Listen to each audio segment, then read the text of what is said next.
The story begins in the prison of the Silver Dragon Dungeon, guarded by two formidable dragon sentinels. A silver dragon queen named Roswace arrived, ordering the guards to leave as she wished to speak with the prisoner alone. Chained in the prison was the great dragon-slaying hero.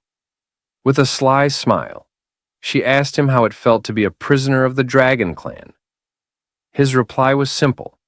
He wanted to die. Amused by his desire for a swift death, she approached him, touching his chin. It wasn't easy for he was both handsome and defiant. Slowly, she traced her sharp nail across his face, making a small cut, savoring the thought of adding more to mar his perfect features.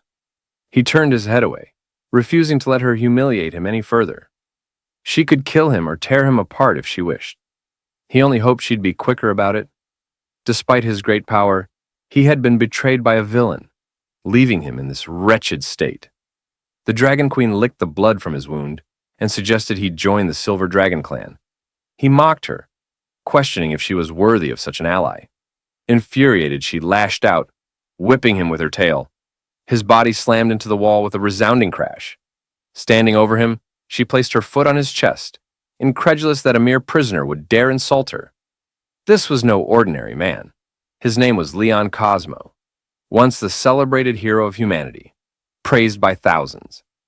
But now, broken and defeated, he could no longer believe in his former greatness. His dreams of wiping out the Dragon Clan and leaving behind a legacy for future generations had crumbled. The Dragon Queen sneered, telling him to accept his fate. He would die here.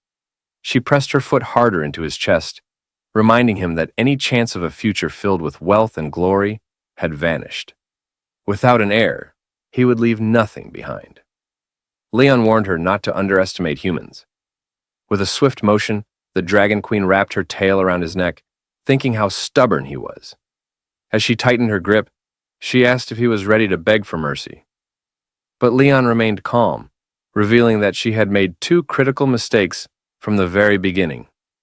First, he said, you should never have been alone with the most powerful dragon slayer. And second, you should never have tasted my blood. Suddenly, Leon activated a forbidden technique known as the blood curse. The Dragon Queen instantly released her hold on him, stepping back in shock. A strange sensation overwhelmed her, and to her horror, she felt an uncontrollable lust take over her body. She collapsed to her knees, trembling. Leon approached, his eyes cold and calculating. You will live the rest of your life in pain, he declared, a torment that will gnaw at your soul. Her desire intensified, and before she could think, she lunged at him, knocking him to the ground. Leon, taken aback, couldn't comprehend what was happening. The Dragon Queen, consumed by the curse, kissed him, causing him to blush.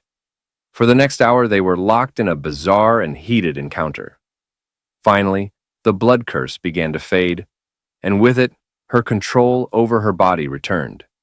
She quickly pulled away, confusion and anger in her eyes. What have you done to me? She demanded. Leon calmly explained, the blood curse is a forbidden technique, one that can only be used once in a lifetime. When you tasted my blood, it created a bond between our souls. Once I die, the curse will cause you endless suffering.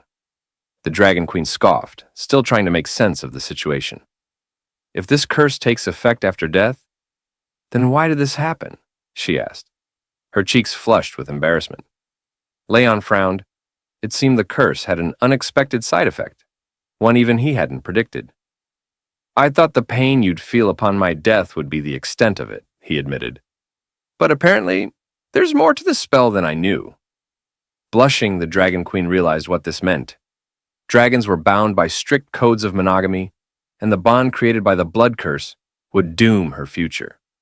After Leon's death, she would be unable to take another mate, bear offspring, or explain to the Dragon Clan what had happened. Leon was surprised by the unintended consequences of the spell. The irony wasn't lost on him. She had mocked him for not having a successor, but now, neither would she. She launched into the attack, but Leon stopped her, saying, You don't need to do this. I'm going to die soon anyway. As his eyes began to close, he gave one final request, that the Dragon Queen live with hatred for him, and feel pain for the rest of her life. This was his curse as a human, his parting revenge. The Dragon Queen hesitated, holding back from delivering the final blow. Moments later, Leon breathed his last. She couldn't believe it. This mere human had taken his revenge in such a despicable way. But she wasn't about to let him have the last word so easily. Using her power, she marked Leon's chest with the emblem of the silver dragon. Leon Cosmo had once been a legend, a hero revered by all. At the age of 5, he had killed a vicious dog with his bare hands, an act witnessed by a master dragon slayer passing by. Seeing potential in the boy, the slayer took him in as an apprentice.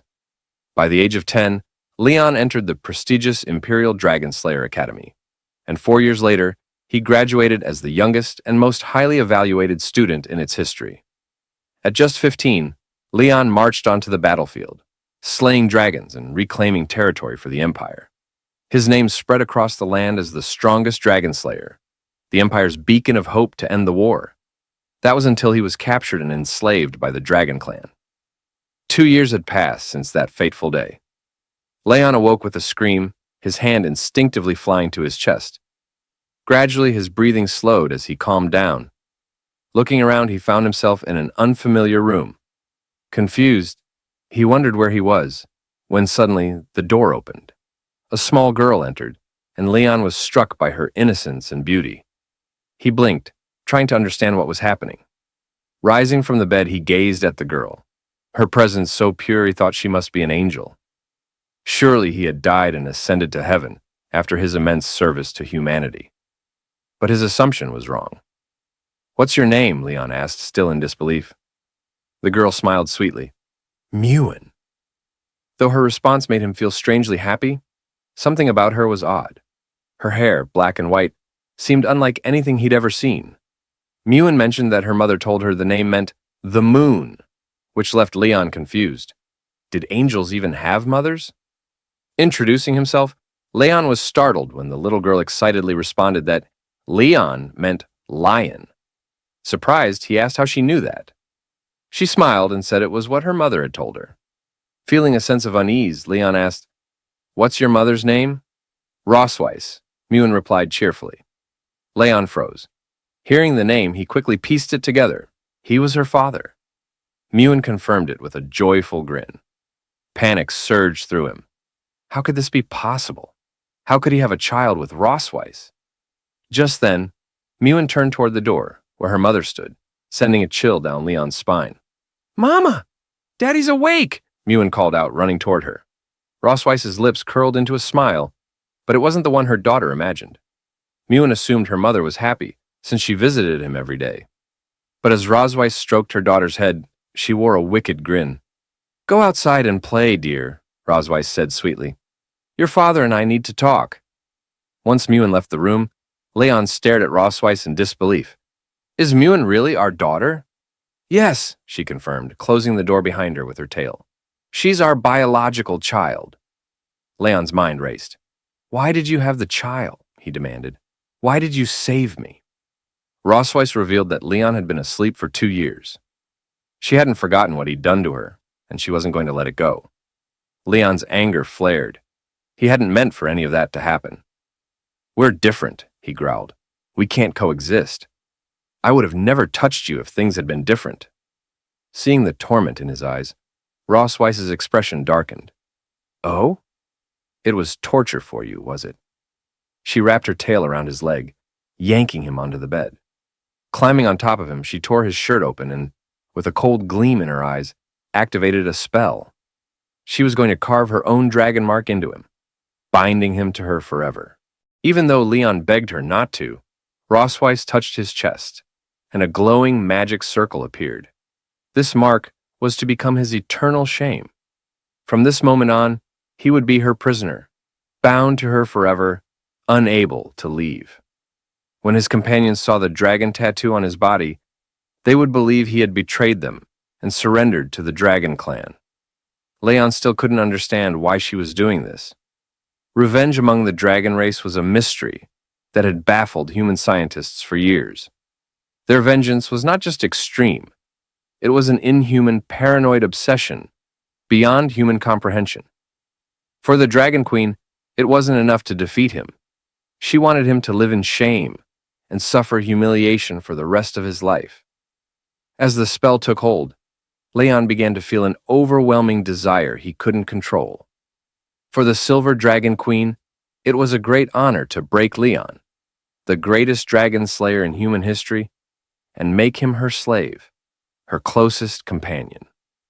Now that he was fully under the spell, she climbed on top of him, deciding it was time to make him hers in every way. At the Silver Dragon Castle, even the maids noticed the queen was in an unusually good mood. Word spread quickly. The Dragon Queen's husband had finally awakened. Leon, overhearing this from a hidden corner, was shocked. She had publicly declared him her husband. No one knew just how terrifying she truly was. She had spent the entire day and night with him, and poor Leon's body was nearly broken. His waist felt as if it had been shattered. Furious, Leon swore he would not stay here to be her plaything. Stealthily, he slipped out of his room and made his way to the side door of the castle. But 4 dragon guards stood watch. Escape seemed impossible. The castle was eerily quiet, with far fewer guards than there had been 2 years ago. Something was strange about all of this. While Leon was figuring out how to avoid the guards, he stumbled upon a hidden hole in the grass. Silently, he approached it and saw a faint light coming from the other side. Unsure if it was a trap, he decided not to dwell on it. He had to escape no matter what. Even if it was a trap, he would force his way through. Without hesitation, Leon began crawling through the narrow tunnel. He muttered a sarcastic farewell to the perverted Dragon Queen, and as for little Mewen, though she was adorable, she would have to stay behind for now. Meanwhile, on the balcony, Mewen ran to her mother, excitedly announcing, "Father is digging a hole for the dog." The Dragon Queen, lounging in a bikini and sipping wine, chuckled at Leon's audacity. Mewen eagerly asked, "When are you going to fish him back?" Rossweiss scolded her gently, saying that fish was too rude. "Say catch him back instead," she corrected with a smirk. Mewen, a bit confused, nodded and agreed. As night fell, Leon finally managed to escape the castle and darted into the nearby forest. He knew if he could climb the mountains ahead, he'd be able to see the border of human territory. After running for hours, Leon felt confident that the Dragon Queen wouldn't be able to catch up to him. But to his dismay, the sky suddenly darkened, and the Dragon Queen, now in her true dragon form, appeared above him, praising him for being such a fast runner. Seeing her, Leon cursed his luck and bolted, but Rossweiss quickly landed in front of him, blocking his path. To his surprise, she wasn't angry. In fact, she seemed quite pleased. "Impressive, Leon," she said with a wicked smile. "I was the one who distracted the guards for you, and I left that little hole for you to find." Although Leon knew it was a trap, he had no other choice. He hadn't expected her to catch up with him so quickly. Returning to human territory now, marked with the Dragon Queen's seal on his chest, no one would recognize him as a dragon slayer. But Leon didn't care anymore. He was determined to start over as an ordinary man, believing it was far better than being tortured by her. Seeing his defiance, the Dragon Queen spread her wings, furious that he didn't appreciate her kindness. She grabbed him with her claw, and together they soared toward human territory. After 3 hours of flight, night fell, and the Dragon Queen released Leon near the border city of the Empire, sending him tumbling through the trees before crashing headfirst onto the ground. Dazed, Leon's headache vanished when he realized he was close to a human village. The Dragon Queen, now in her human form, confirmed they were indeed within the human empire's borders. For most, the sight of a familiar city brought hope, just one step away from returning to the human world. But for Leon, that hope felt unreachable. Suddenly, the mark on his chest began to glow. The Dragon Queen had neglected to mention an important detail. When one of the 2 bearers of the dragon mark desired intimacy, the mark would compel the other. As she touched his chest, Leon felt an overwhelming heat and desire surging through him, impossible to resist. She had brought him here to demonstrate his shame, forcing him to confront it in front of his homeland. But Leon wasn't about to give up. Grabbing her arm, he decided to bide his time, patiently waiting for the right opportunity to strike back. He swore to repay her double for every humiliation she had inflicted on him. The Dragon Queen, surprised but amused, smiled and agreed to his challenge, saying she would wait for him, dead or alive. As the moon rose, the two of them moved to a tree near the border city of the Empire, their twisted fate bound by the mark and their rivalry. They had been clapping for several hours, leaving the Dragon Queen more than satisfied. Meanwhile, poor Leon was exhausted and quietly crying, drained of both energy and pride. As she touched his chest, she casually decided that from now on, she would bring him back every month to his hometown for more sessions. She was lost in her own thoughts, fantasizing about how to further wear down poor Leon. Satisfied for the moment, the Dragon Queen declared it was time to leave. After all, their daughter was waiting at home. But Leon, his spirit still somewhat intact, stopped her. He refused to be dragged back as her prey. As a dragon slayer, he would walk on his own, with what little dignity he had left. She raised an eyebrow, explaining that it would take 3 hours to fly back to the Silver Dragon Castle at her speed, while it would take a human like Leon 10 days, maybe even half a month to walk. Despite this, Leon stubbornly insisted on going on foot, asking her not to underestimate human endurance. Amused, the Dragon Queen smiled, intrigued to see how long he could hold out. After a while, Leon's steps became slower, his exhaustion clear. She silently followed him, waiting for him to admit he was too tired so she could scoop him up and fly. But Leon, though on the verge of collapsing, refused to admit defeat. Mocking him, she teased, "The only tough thing about you is your mouth." Just then, they spotted several knights from the Dragon Slayer army patrolling nearby.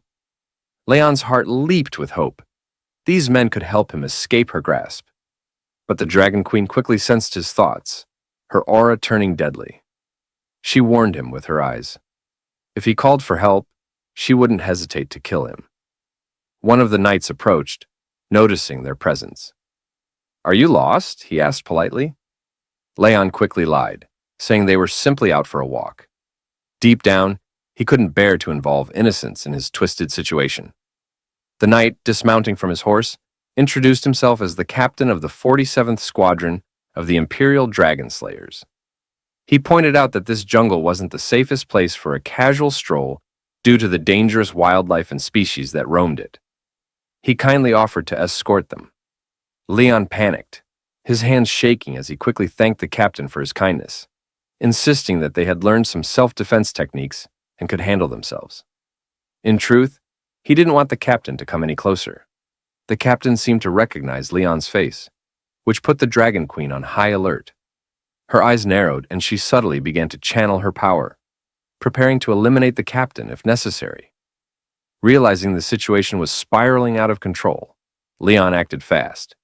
He grabbed the Dragon Queen's hand and pulled her close to his chest, telling the captain with a nervous smile that he had been mistaken for someone else.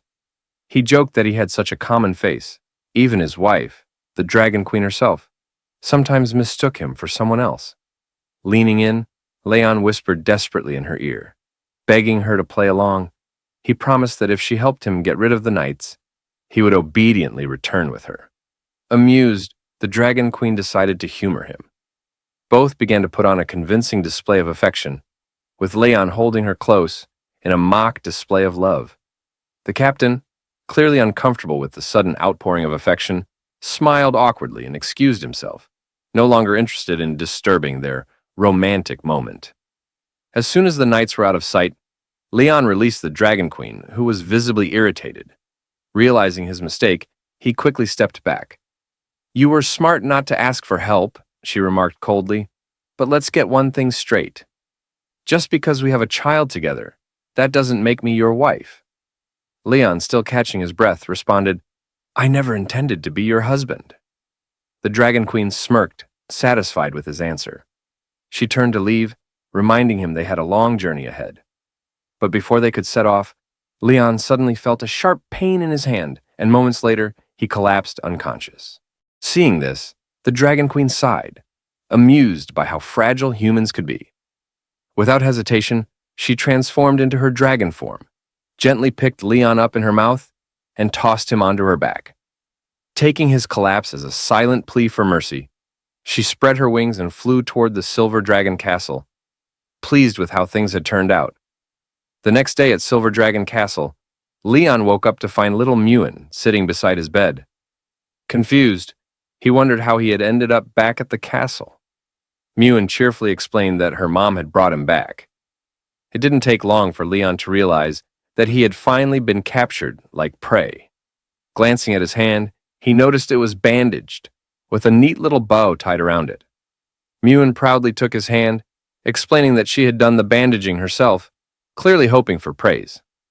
Leon smiled and gently stroked her head, realizing how different she was from what the dragonologists had said about her kind. Dragons were supposed to be fierce, raised in violence and blood from childhood.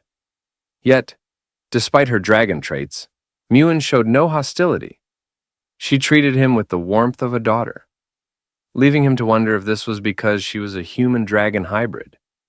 He patted her head affectionately, telling her how amazing she was. "Mewen, you're very cute," he said with a smile, then added teasingly, "But when you grow up, don't be like your mother." From the doorway, the Dragon Queen's voice cut in. "And what's wrong with being like me?" Leon froze, startled, realizing she had overheard him. Nervously, he tried to change the subject. Mewen, meanwhile, eagerly showed her mother the bandaged hand, explaining that she had followed her mom's instructions perfectly. The Dragon Queen remained cold, giving no praise. "That's what you should do," she replied coolly. Mewen simply nodded in understanding, used to her mother's strictness. Trying to lighten the mood, Leon patted Mewen's head again. "Why don't you go hide in the garden?" he suggested. "I'll count to 100, and then I'll come find you." Mewen's eyes lit up with excitement at the thought of playing hide-and-seek. As she ran off to hide, Leon glanced at the Dragon Queen, muttering to himself, "I'm definitely not like her mother." Then, he began to count as Mewen disappeared into the garden. Once Mewen left the room, Leon turned to the Dragon Queen and asked why she was being so hard on her. Sitting on the bed, she explained that all dragons were strict with their children from a young age to cultivate strong warriors. Leon countered that Mewen was not entirely a dragon, and besides, she was very cute. The Dragon Queen scoffed, stating that Mewen was indeed a dragon, and that cute was a derogatory term for one of her kind. Leon thought the Dragon Queen was also quite cute, but his comment only fueled her fury. In a swift motion, she grabbed him by the shirt, reminding him that he was just a slave for her to vent her anger on, and was not allowed to outshine her. Leon understood her position, and her mood seemed to lift slightly. After all, she was the Dragon Queen of the Silver Dragon clan, burdened with many governmental matters. As a result, she entrusted him with the responsibility of taking care of Mewen. Leaning in close, she whispered in his ear that Mewen liked him. Feeling overwhelmed, Leon made his way to the fountain, wishing he could escape the responsibility of caring for children, especially as a dragon slayer. Suddenly, he spotted Mewen hiding behind a pillar, clearly underestimating his ability to find her. Pointing at her, he declared, "I found you!" But she remained still, prompting him to question whether she was upset. Apologizing for making her wait, he was taken aback when she suddenly took off running. Leon chased after her, asking, "Why are you running?" Mewen turned a corner, causing Leon to lose sight of her. For him, predicting the mood of a child was quite difficult. He no longer doubted why the Dragon Queen had entrusted him with the task of caring for the little one. Just as he was starting to worry, Mewen appeared behind him and wrapped him in a hug, leaving him surprised. Confused, he recalled that she had just run past him, but Mewen insisted otherwise, explaining that since her dad hadn't found her, she had gone out to look for him. Though still bewildered, Leon decided he must have seen things wrong. Mewen took him by the hand, urging him to follow her as she had something special to show him. Just then, another girl, resembling Mewen, emerged from behind her and watched them in silence. That day, once the fountains were turned on, little Mewen began to shake her head excitedly. She was painting some drawings and having the time of her life. Leon, sitting behind her, couldn't help but smile at the sight, feeling a wave of tenderness. Having a daughter felt good. For the first time, it seemed his soul had begun to heal. While Muin enjoyed herself, Leon clenched his fists and gritted his teeth, deciding it was time to escape the Dragon Queen's grasp. Just then, Muin ran toward him, eager to show him a family drawing she had made. Leon extended his hand with a cheerful smile, ready to praise her.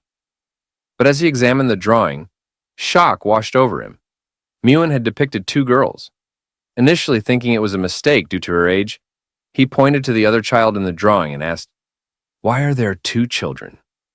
With a tender smile, Muin replied, "The other child is my older sister."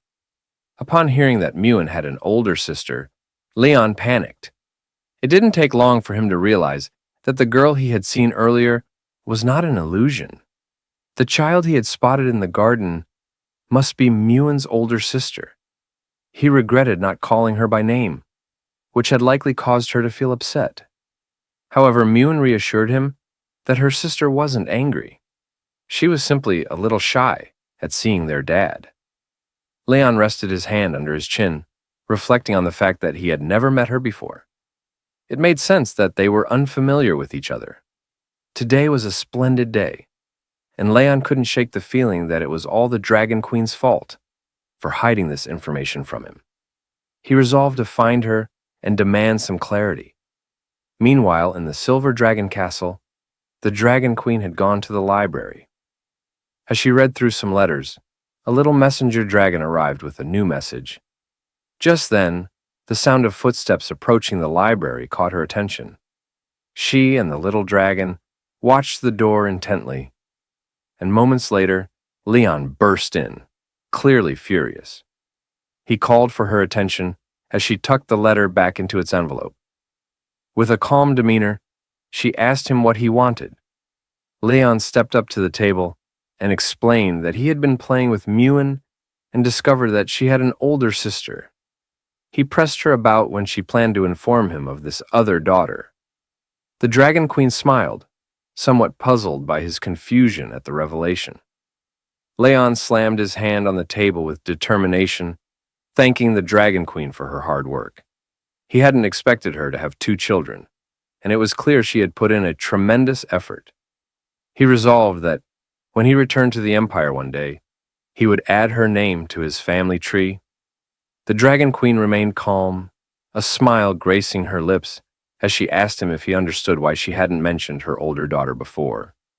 Leon speculated that she might be jealous of his closeness with Muin, fearing that Noah would come to see him. The Dragon Queen was somewhat taken aback by his eagerness to meet Noah.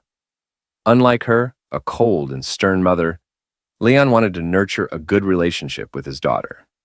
With a soft smile, the Dragon Queen decided to grant Leon's wish, but warned him to consider his choice carefully.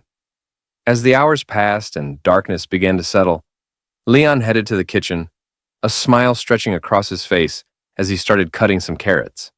Today, he was determined to show the Dragon Queen how things should be done. His first step in approaching his eldest daughter was to whet her appetite with a delicious meal. He set to work preparing a hearty meat stew with cream, a dish he often made during his time with the team. Everyone who had tried it claimed it was exceptional, and the sweet flavor was perfect for children. Using a spoon, Leon sampled the stew, savoring its rich taste.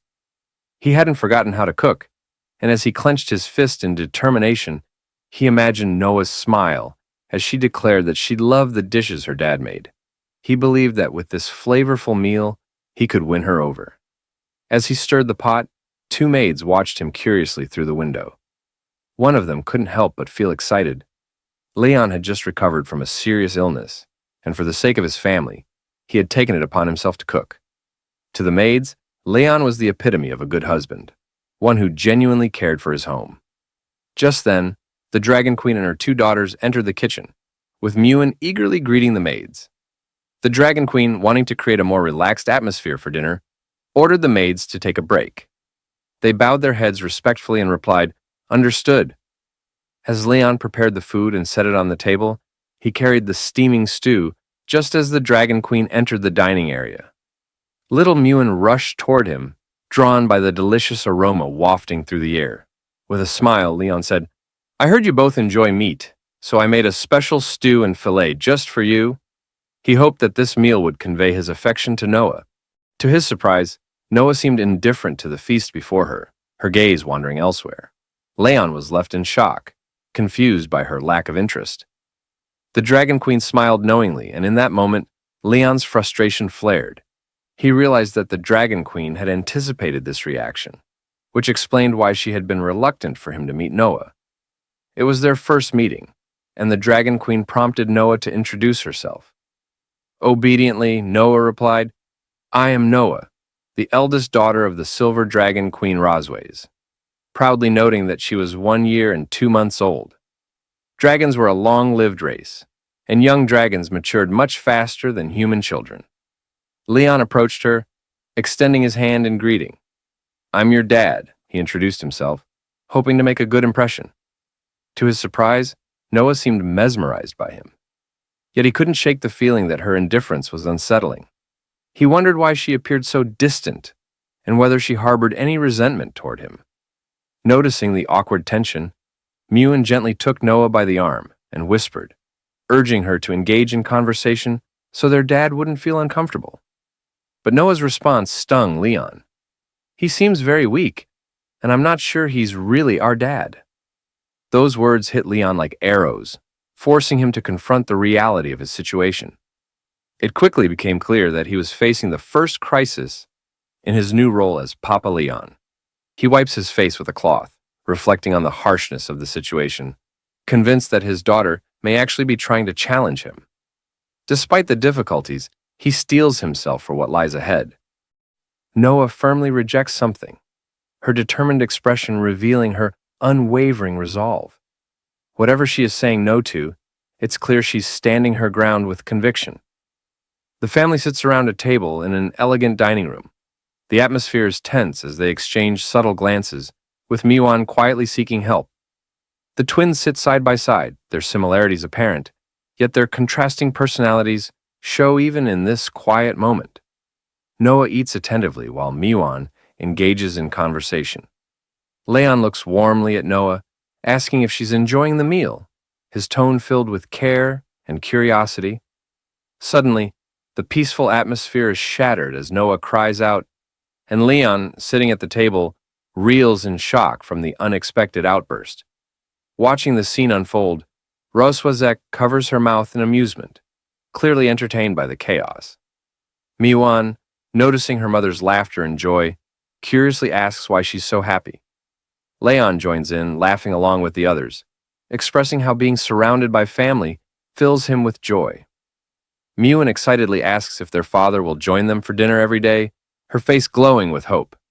But Noah, with a serious expression, quickly rejects the idea, making her stance clear. Puzzled, Miwan asks why her sister doesn't want them to eat together daily, struggling to understand her reasoning. Their mother calmly questions the urgency of joining a prestigious academy designed for dragons, wondering why her daughter is in such a rush. With confidence, Noah declares her desire to defeat even more dragon subordinates, her determination shining through. Meanwhile, Leon, wiping his face in disbelief, begins to realize she might even be planning to surpass him someday. Gently, he warns her about the dangers of battling fierce dragons, worried for her safety given her young age. Annoyed, Noah crosses her arms and insists she's not a child, much to her father's exasperation. Rosways agrees with her daughter's eagerness to start learning early, believing it will better prepare her to face dragon subordinates in the future. Turning to Leon, she asks if he has a specific reason for wanting to prevent their daughter's education, subtly challenging his concerns. Leon contemplates in frustration, realizing that if he continues to oppose her ambitions, his daughter will only grow more determined to challenge him. Finally, with a resigned sigh, he dismisses his concerns and decides to remain silent for now. Reluctantly, Leon acknowledges that he understands the situation, though he's visibly frustrated. In his mind, he envisions Rosways using the dinner setting as a psychological game, aiming to mentally overwhelm him. With a smirk, Rosways warns Leon to be cautious, as decisions about their daughter's future are made swiftly, leaving him visibly stressed. Noah is informed that the Academy's entrance exam is in a month, and her father will help her prepare during this time, to which she enthusiastically agrees. As the family dinner concludes, they playfully talk about how full they are, teasing each other lightheartedly. Rosways turns, calling out in a serious tone, catching the attention of someone nearby. Leon gestures to the table, pointing out that the dishes haven't been cleared, expecting some action. Rosways calmly replies that such tasks are best left to others, subtly dismissing his concern. Leon suggests that a proper family dinner should end with both husband and wife cleaning up together. He hints at whether Rosways truly wants to uphold a harmonious family image for the children, or if it's merely for show. The child eagerly awaits the elder's approval, her excitement unmistakable, as Rosways reluctantly agrees with a calm expression. The child, brimming with enthusiasm, declares her desire to help, her energy contagious as she eagerly reaches out, determined to be part of the action. Suddenly, Noah finds herself being pulled along in confusion, struggling to keep up with her sister's quick pace as the scene shifts to a quiet kitchen with dishes left in the sink. Rosways confronts Leon, asking pointedly when he plans to lend a hand. Leon crosses his arms and sternly reminds her of something he told her 2 years ago. Rosways, however, firmly asserts her refusal to deal with someone who has undergone rigorous training, her body radiating with power. Leon stands confidently, demanding to know Rosways' intentions with a sharp tone, reflecting on how he used to be easily manipulated. But things have changed. Rosways launches a powerful attack, warning him not to think he can escape so easily. Leon catches her strike with a firm grip, standing his ground and asking with a smirk, "Who said I was trying to escape?" Rosways groans in pain, struggling to maintain her strength, while Leon taunts her for being unable to fight back, mockingly calling her a fallen queen. He smugly explains how the effects of the dragon's mark have weakened her, comparing her to a helpless kitten, as he reveals newfound knowledge from her tribe's ancient texts. Sensing her shock, he taunts her thirst for control. Rosways, stunned, questions whether he has ever truly been conquered. Breathing heavily, her face flushed with emotion, she demands her tail be released, indicating that she's being restrained. Leon, holding her tail, speaks in a calm yet menacing tone, accusing her of disrespecting his dignity since the day he awoke. His smug expression contrasts sharply with her shocked, vulnerable state, as she glares at him angrily. Rosways responds fiercely, refusing to submit and calling him a bastard. Her emotions boiling over, she challenges his dominance. She stares at him, clearly taken aback by his bold actions. Meanwhile, two maids gossip in the hallway, wondering if the queen and her family have finished their private time, their curiosity hinting at something unusual happening inside. Peeking into the kitchen, they're shocked to find it sparkling clean, as if someone had meticulously scrubbed every corner. The maids speculate whether the prince is responsible for the surprising tidiness. One of them, delighted by the spotless state of the kitchen, happily holds up a polished plate. Meanwhile, Leon stands silently, observing the situation with a calm yet focused expression. Holding Rosways tightly, he warns her to stay quiet to avoid discovery by the maids, mocking her fall from grace as she finds herself in a vulnerable position. The door to the room shuts firmly, and Rosways' eyes blaze with anger and determination, betraying her inner struggle against the humiliating circumstances. Leon smirks, tightening his grip on Rosways as he mockingly calls her his wife and suggests they get started.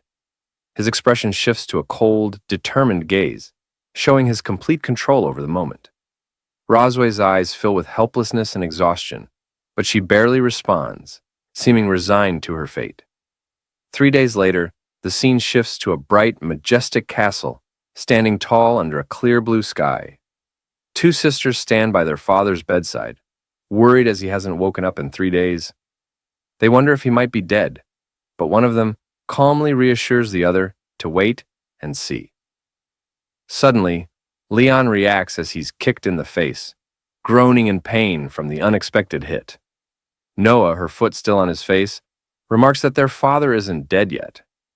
Startled and somewhat hurt, Leon questions if any child would treat their parent this way.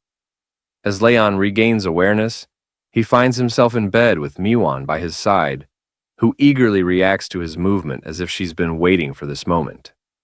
With joy, Miwan announces that he's regained consciousness, while Noah sits nearby observing. Confused, Leon wonders when he even fainted. As he slowly sits up in bed, Rosways calmly offers to help Leon recall the events that led to his unconsciousness. A flashback reveals him being struck hard by Rosways. He remembers how the dragon mark on him became powerless after that night, triggering the painful moment when he was struck. Leon reflects on Rosways' ruthlessness, realizing her power is overwhelming and could have easily ended him if he had been any weaker.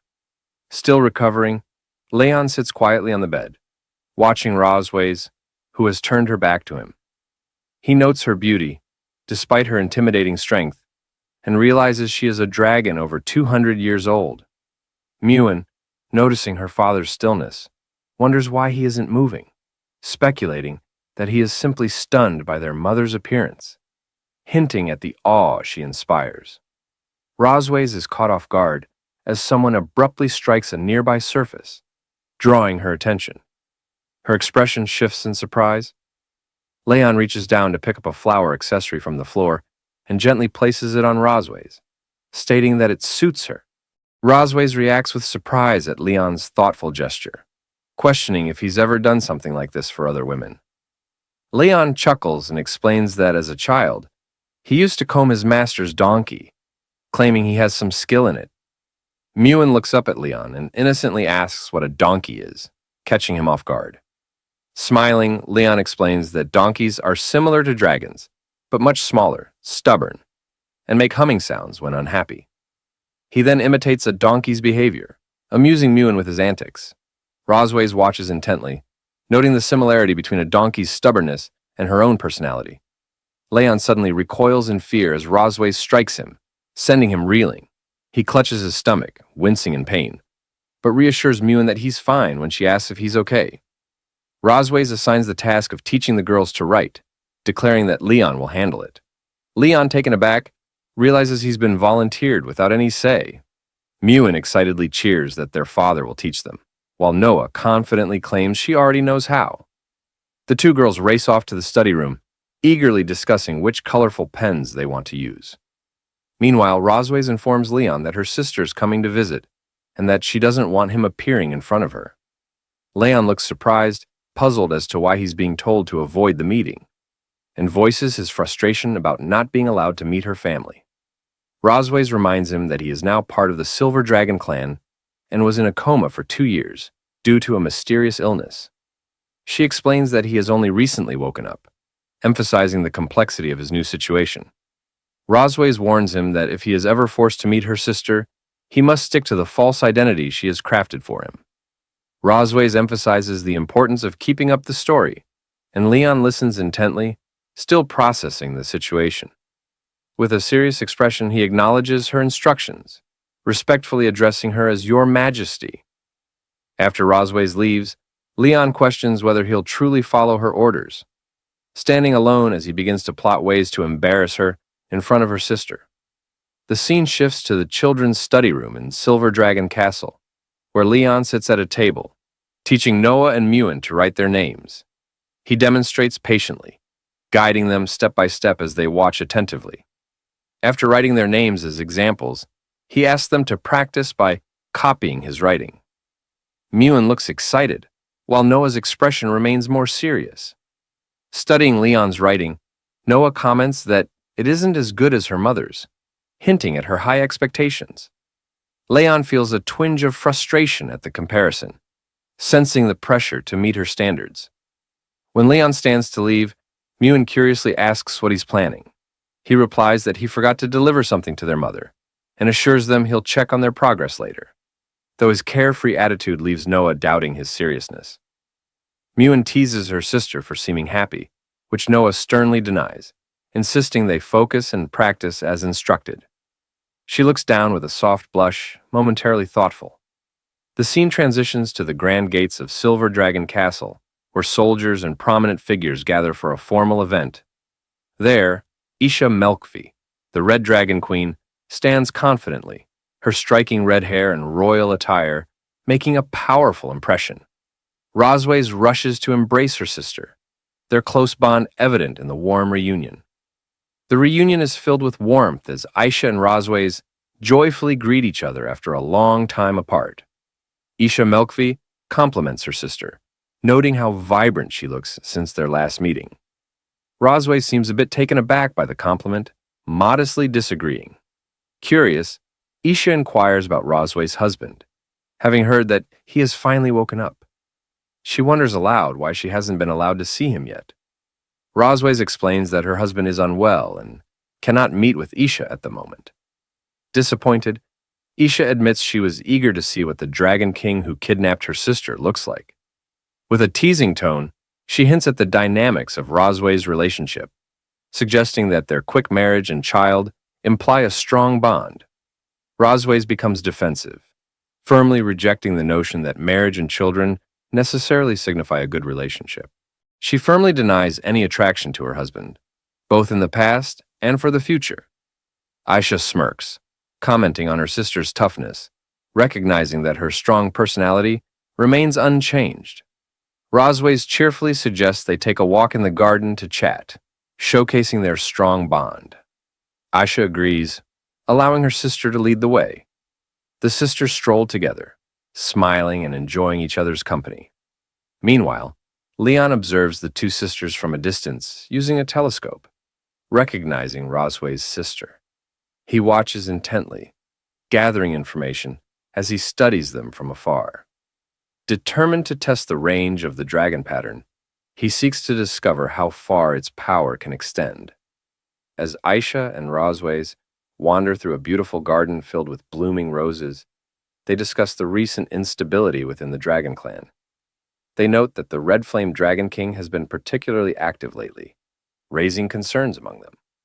Rosways is taken aback when she hears the name Constantine mentioned in connection with the recent turmoil. She questions her sister, recalling that Constantine has been missing for years. Isha speculates that he may be attempting to expand his territory, using the current chaos to his advantage. Suddenly, Rosways reacts in shock, her body glowing with energy as something unexpected occurs. Her eyes widen as she senses something unusual happening around her. Noticing the change in her sister's demeanor, Aisha asks what is wrong. Rosways quickly brushes it off with a smile, assuring her sister that nothing is amiss and encouraging her to continue speaking. However, Rosways can't help but think about the Dragon Slayer, reminiscing about past incidents. In her thoughts, she mutters a frustrated remark about Leon, referring to him as a damn Dragon Slayer. Clearly irritated by his actions, Isha grows serious and advises that they strengthen the border defenses. She mentions sending someone named Shin Long to keep in touch in case there are any new developments. Rosways senses something and becomes alert as she thinks to herself. At that moment, Aisha notices her change in demeanor and asks, "What's wrong?" Rosways tries to dismiss her concern, replying, "Nothing, sister. Please continue." However, in her mind, she curses someone, muttering, "Damn Dragon Slayer." Isha continues talking, stating that they need to strengthen the border defenses and that she will send someone to contact her if there are any developments. Amused by the idea of the dragon pattern, Isha mentions how young people are casually playing around with it. Meanwhile, Leon reclines comfortably in a chair, contemplating how long Rosways can endure the effects of the dragon pattern. Suddenly, the door bursts open, and Rosways storms into the room, clearly upset. She grabs Leon by his collar, accusing him of deliberately activating the dragon pattern to embarrass her in front of her sister. Seeing Rosways' anger, Leon quickly decides to play innocent and fool her. He looks affectionately at her, making a pitiful face as he gazes into her eyes. "Is it wrong for me to want you?" he asks.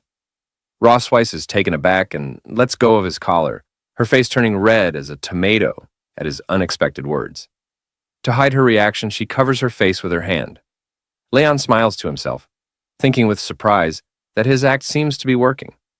He wonders if, at the very least, she's disgusted with him now. Blushing, Rosways turns away and calls him shameless, reminding him that he's just a defeated prisoner who shouldn't be speaking such nonsense. She tells him to put away his dirty thoughts. Leon remains silent, smiling calmly, while Rossweiss glances at him with a flushed face, thinking, I came here to confront him, so why did his words throw me off? She leaves with an angry blush, warning him that he got lucky this time. But if he tries something like this again, she won't let it slide. Leon, with a teasing look, thinks to himself how terrified he is, amused that a single word could leave her so flustered. He reflects that the dragon pattern really is powerful. As he ponders, his face warms, and he realizes his heart beats faster whenever he thinks of her. Composing himself, he mutters, Cosmode, wake up. Stop thinking about nonsense. He reminds himself that the kids are still waiting for him to return. But it's clear that he and Rossweiss are beginning to feel something for each other, marking a new turn in the story. In the study room, Noah practices writing diligently, while Muen, slacking off, wonders aloud why Dad hasn't come back yet.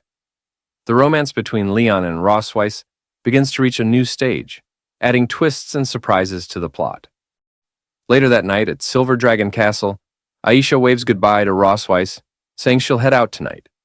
Rossweiss, waving back, reminds her sister to be careful on the road. Aisha transforms into her red dragon form, playfully asking Rossweiss to let her meet her husband next time.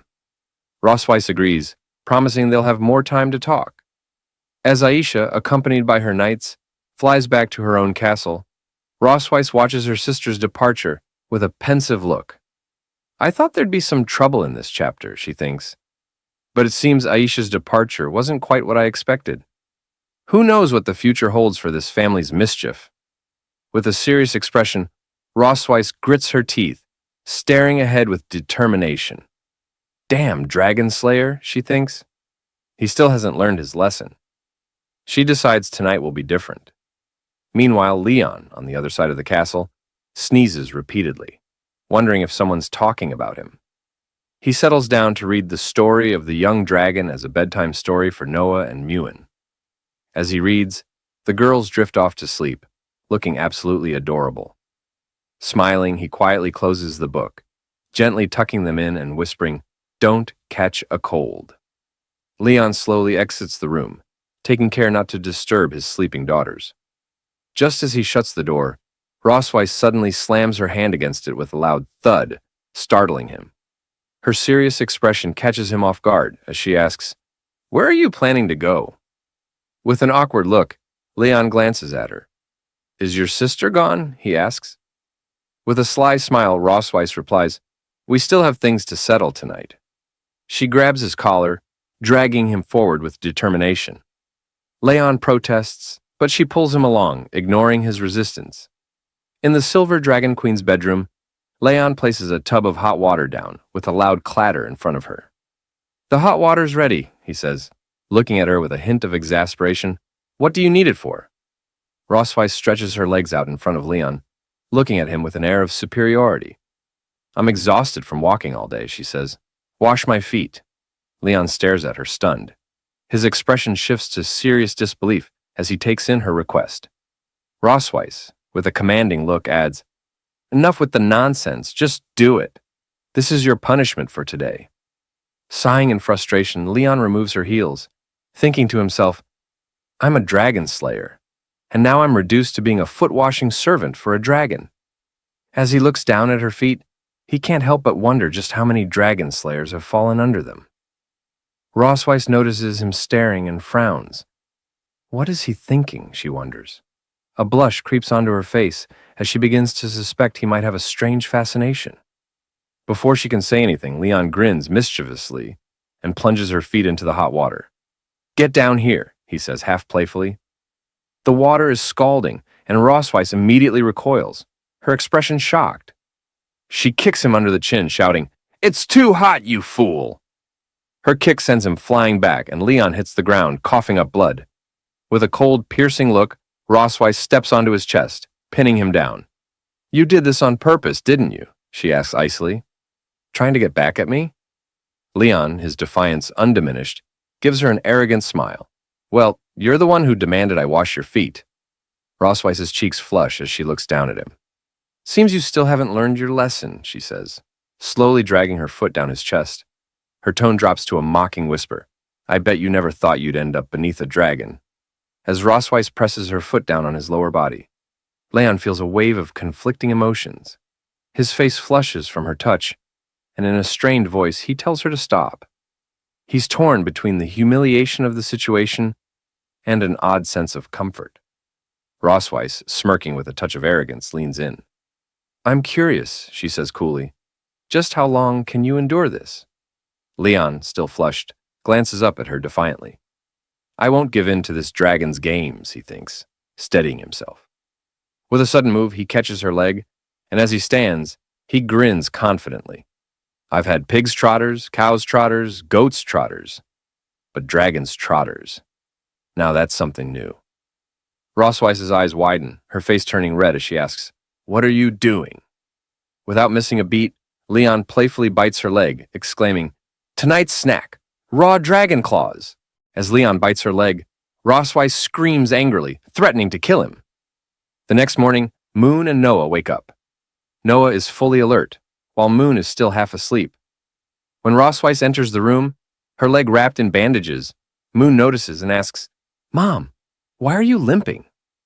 Rosweiss brushes it off, replying, It's nothing. Meanwhile, Leon sports a bandage on his cheek. Noticing it, Moon turns to him, asking, Dad, why do you have bruises on your face? Mirroring Rosweiss's posture, Leon folds his arms and says, It's nothing. Moon, puzzled and curious, places her hands on her hips, staring at both Leon and Rosweiss with a questioning expression. Suddenly, an idea pops into her head, and her face lights up with excitement.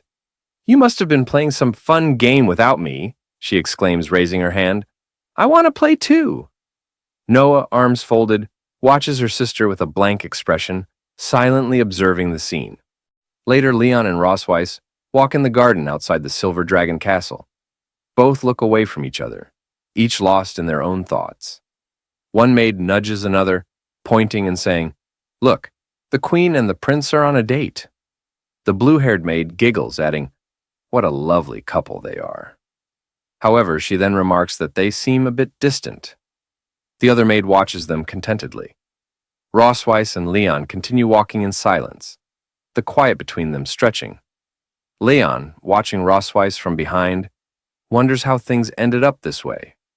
He thinks back, recalling how she had earlier suggested they take a walk together. Shocked, he'd asked why he should walk with her. Rosweiss had replied that it was his duty to keep up the appearance of family harmony for the sake of outsiders. In the garden, Leon glances at Rosweiss, sensing something unusual about her today. She's not typically this proactive, and he wonders what she might be planning. Meanwhile, Moon and Noah, hiding behind a nearby tree, observe their mom and dad. Moon mutters to herself that Dad is so clueless. He can't even hold hands. Suddenly, an idea pops into her mind. With determination and bright eyes, she clenches her tiny fists and declares that she's going to help them. Noah, taken aback, tries to stop her. Wait, Moon, she says, but Moon doesn't listen. She jumps up and runs toward them. Noah calls out again, telling her to leave them alone, but Moon, already in motion, ignores her words. As she nears, Moon calls out to her parents. Hearing her voice, Leon and Rosweiss turn, surprised to see her racing toward them. Leon asks why Moon followed him, but before he can finish, Moon grabs both his and Rosweiss's hands, quickly linking them together. Both Leon and Rosweiss are startled by her sudden action. With a cheerful smile, Moon says, When you take a walk, you're supposed to hold hands. Then, with a quick spin, she runs back, saying she's going to play with her sister. Leon watches her leave, wondering where this child learned such things. Back at the tree, Noah pinches Moon's cheeks, scolding her for not listening. Moon, tearing up cutely, admits she was wrong, promises not to do it again, and asks her sister to let go. Leon and Rosweiss stand in silence, still holding hands, wearing blank, confused expressions. Blushing, Leon looks away and says that this is a bit unexpected, asking what he should do. Rosweiss, also blushing, replies softly that it's okay. They can just hold hands for now. As Leon and Rosweiss continue walking, Leon remarks that she seems unusually calm today, which makes him feel a bit uneasy. Rossweiss responds with a smirk, saying it seems like she's finally tamed him, and now that they're getting along, he's the one who feels unsettled.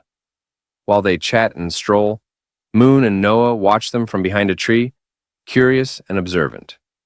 Leon glances at Rossweiss and reflects on how she has always presented herself as a dignified queen before others.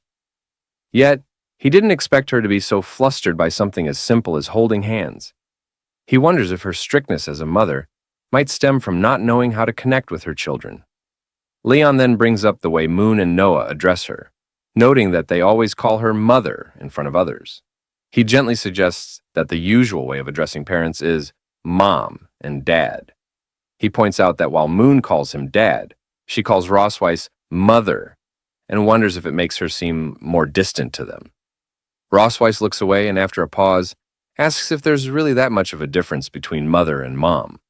Leon, looking at Rossweiss with a bright smile, suggests that there is a difference and encourages her to have the kids call her mom instead. He bets they'll feel closer to her that way. Rossweiss's face flushes red, caught off guard by Leon's cheerfulness. After composing herself, she nods and says she'll try it next time. Leon, surprised by her sudden enthusiasm, asks why she's speeding up. As they continue walking in the garden, Rossweiss suddenly asks if Leon feels homesick. He raises an eyebrow and questions why she's bringing it up, since she won't let him go back anyway. Rossweiss admits that she can't send him home, but mentions there's something that might help ease his homesickness a bit. Leon, curious but silent, follows her until they arrive at the castle's large warehouse doors. As they stand before it, he wonders aloud what it might be. Rossweiss explains that it doesn't have an official name. He can call it a warehouse, utility room, or whatever he likes. She unlocks the door with a key and leads him inside. As Leon looks around, he exclaims, "The dragon's treasure trove."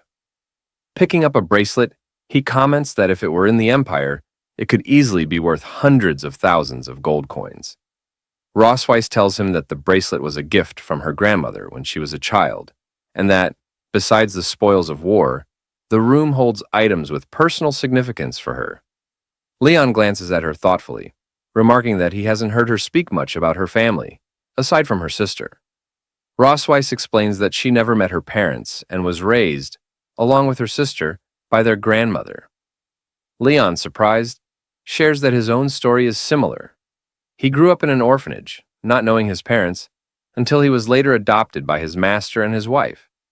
Leon looks at Rossweiss and asks why she brought him here. Opening a treasure chest, she replies that she has something that might temporarily help him forget his troubles. Leon, still confused, remains silent. When Rossweiss opens the chest, Leon's eyes widen with surprise, and he exclaims, "It's the black gold armor!" Rossweiss smirks and asks if he hasn't always wanted to reclaim this armor. Leon, in disbelief, asks if he's dreaming, and if she's truly going to give it back to him. With a cunning smile and a dark glint in her eyes, Rossweiss confirms it. As Leon reaches out and touches the chest plate of the black armor, a blue light begins to glow. Shocked, he realizes it's enchanted with a dragon mark. Internally, he thinks, "Black gold armor, my faithful friend, how did you fall into her hands?" Rossweiss, still smirking, tells Leon he has finally fallen into her trap. Now furious, Leon clenches his teeth and glares at her. It seems we're about to witness yet another heated encounter between Leon and Rossweiss. Now, Leon seems shocked and confused as he asks Rossweiss what she's planning to do. We can see an activating spell beneath his feet, a dragon pattern sign, indicating that if he touches it, the armor will be automatically activated. Rossweiss, with a confident tone, tells him that she has attached a dragon pattern to the surface of his armor to enhance its properties. After hearing this, Leon feels uneasy and collapses, clutching his chest as if in pain, while cursing Rossweiss in his mind, calling her a despicable dragon woman. He blames himself, thinking he was careless for letting his guard down. While Leon trembles, Rossweiss laughs wickedly, telling him that the enhanced dragon pattern has doubled its effect. She touches his chain, addressing him as her "dear dragon slayer," and tauntingly asks if he can endure it. clearly mocking him. Leon, rendered helpless by the effect, softly calls her name Rossweiss, before suddenly collapsing. As he lies there, unable to move, he realizes with growing frustration that he's been completely tricked by Rossweiss. Desperately, he thinks, "Damn it, my body won't move," while an undeniable urge surges through him, stronger than ever. Seeing him in this vulnerable state, Rossweiss takes advantage of the situation, approaching him with both kindness and devilish intent. With a sly smile, she tells him, "Did you really think I wouldn't hold a grudge after what you did?" She goes on to say that she has been waiting for her chance to take revenge, and the past few days have only fueled her determination. Now, with his guard down, she has seized the perfect opportunity to fool him. She adds that she didn't expect it would be so easy to trick him, and Leon, still unable to resist, silently curses her. Rossweiss, unable to hold back any longer, seduces him while teasingly asking if her performance has been convincing. Leon, angry and conflicted, shouts, demanding to know if everything she said and did up until now was a lie. Rossweiss simply smiles, correcting him. His doubts are unfounded. She admits that she hasn't lied, that her feelings were real, and she too has begun to fall for him. Smiling warmly, she finally confesses her affection, removing her clothes and all that covers her body. Laughing, she declares that she actually likes being conquered by him, and with a sense of finality, she officially addresses Leon as her husband. Leon lay there helpless, almost like a bedridden patient, feeling as though this might be the end. But this intensified moment soon transformed into a joyful one, as the two began to admit their true feelings, finally acknowledging that they truly loved each other. After a while, Leon, our lucky protagonist, happily sighed, relieved that it was over. Dramatically, he looked up, while Rossweiss watched him with a content expression.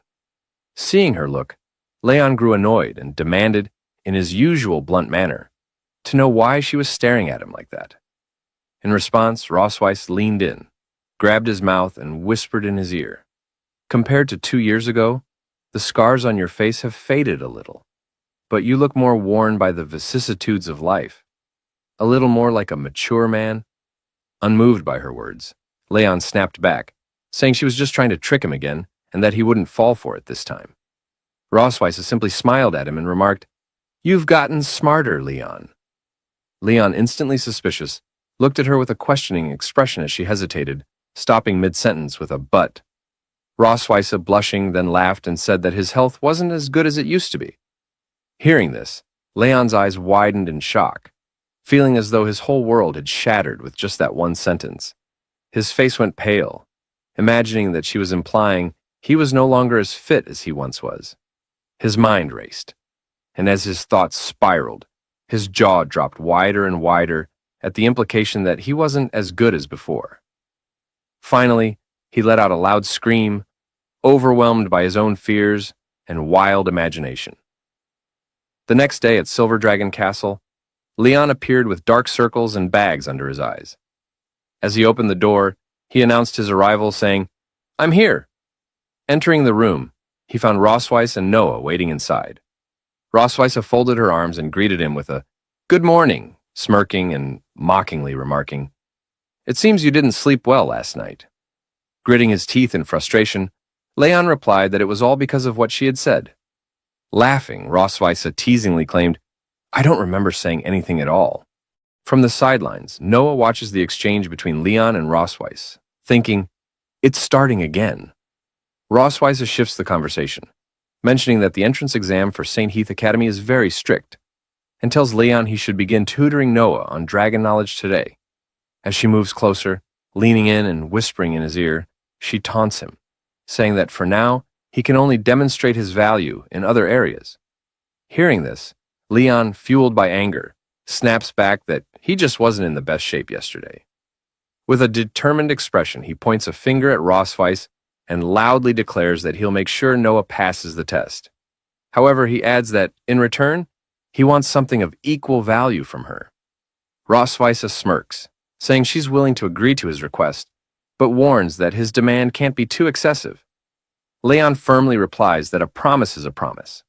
Laughing, Rossweiss walks away, telling him he should study hard. With a mocking tone, she calls him dear and warns him not to get too tired. Fueled by anger, Leon shouts after her, "That female dragon. She's done." Rosweiss waves dismissively as she walks away. Noah, observing the interaction, asks Leon why he quarrels with her mom. Folding his arms, Leon denies it, saying it's just their daily communication. Then, surprised, he asks Noah what she just called her mother. Noah replies, "Mom." Taken aback, Leon steps closer and asks if she was told to change to that name. He then inquires whether she prefers the old name or the current one. Noah, looking away with a slight blush, replies that she prefers the current one.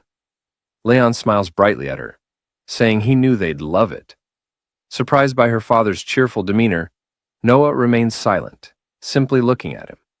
As she turns to leave, she asks when they can start studying. Leon, caught off guard, calls out to her, telling her to wait for him.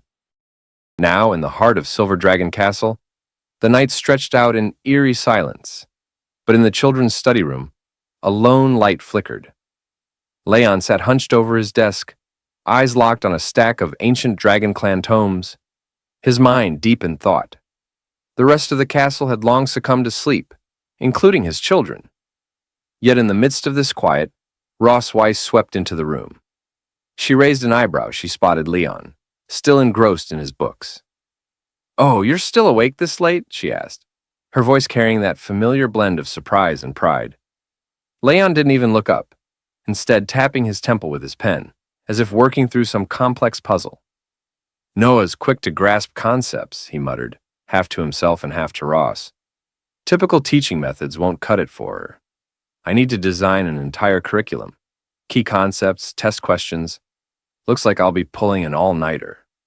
Ross's lips curled with pride as she stole a glance at their daughter, sleeping peacefully nearby. "Of course," she said, lifting her head and naturally her chest in an almost regal motion. "After all, Noah is like me." Leon smirked, finally looking up from his books to meet her gaze. "Is she, though?" he challenged, a glint of mischief in his eye. He stood up, stretching his tall frame with a flourish, folding his arms with dramatic flair. "I was the top dragon-slaying genius every year, you know," he declared, sounding almost as proud as Ross. "Top of my class in exams, undefeated in field training, awarded every scholarship they had.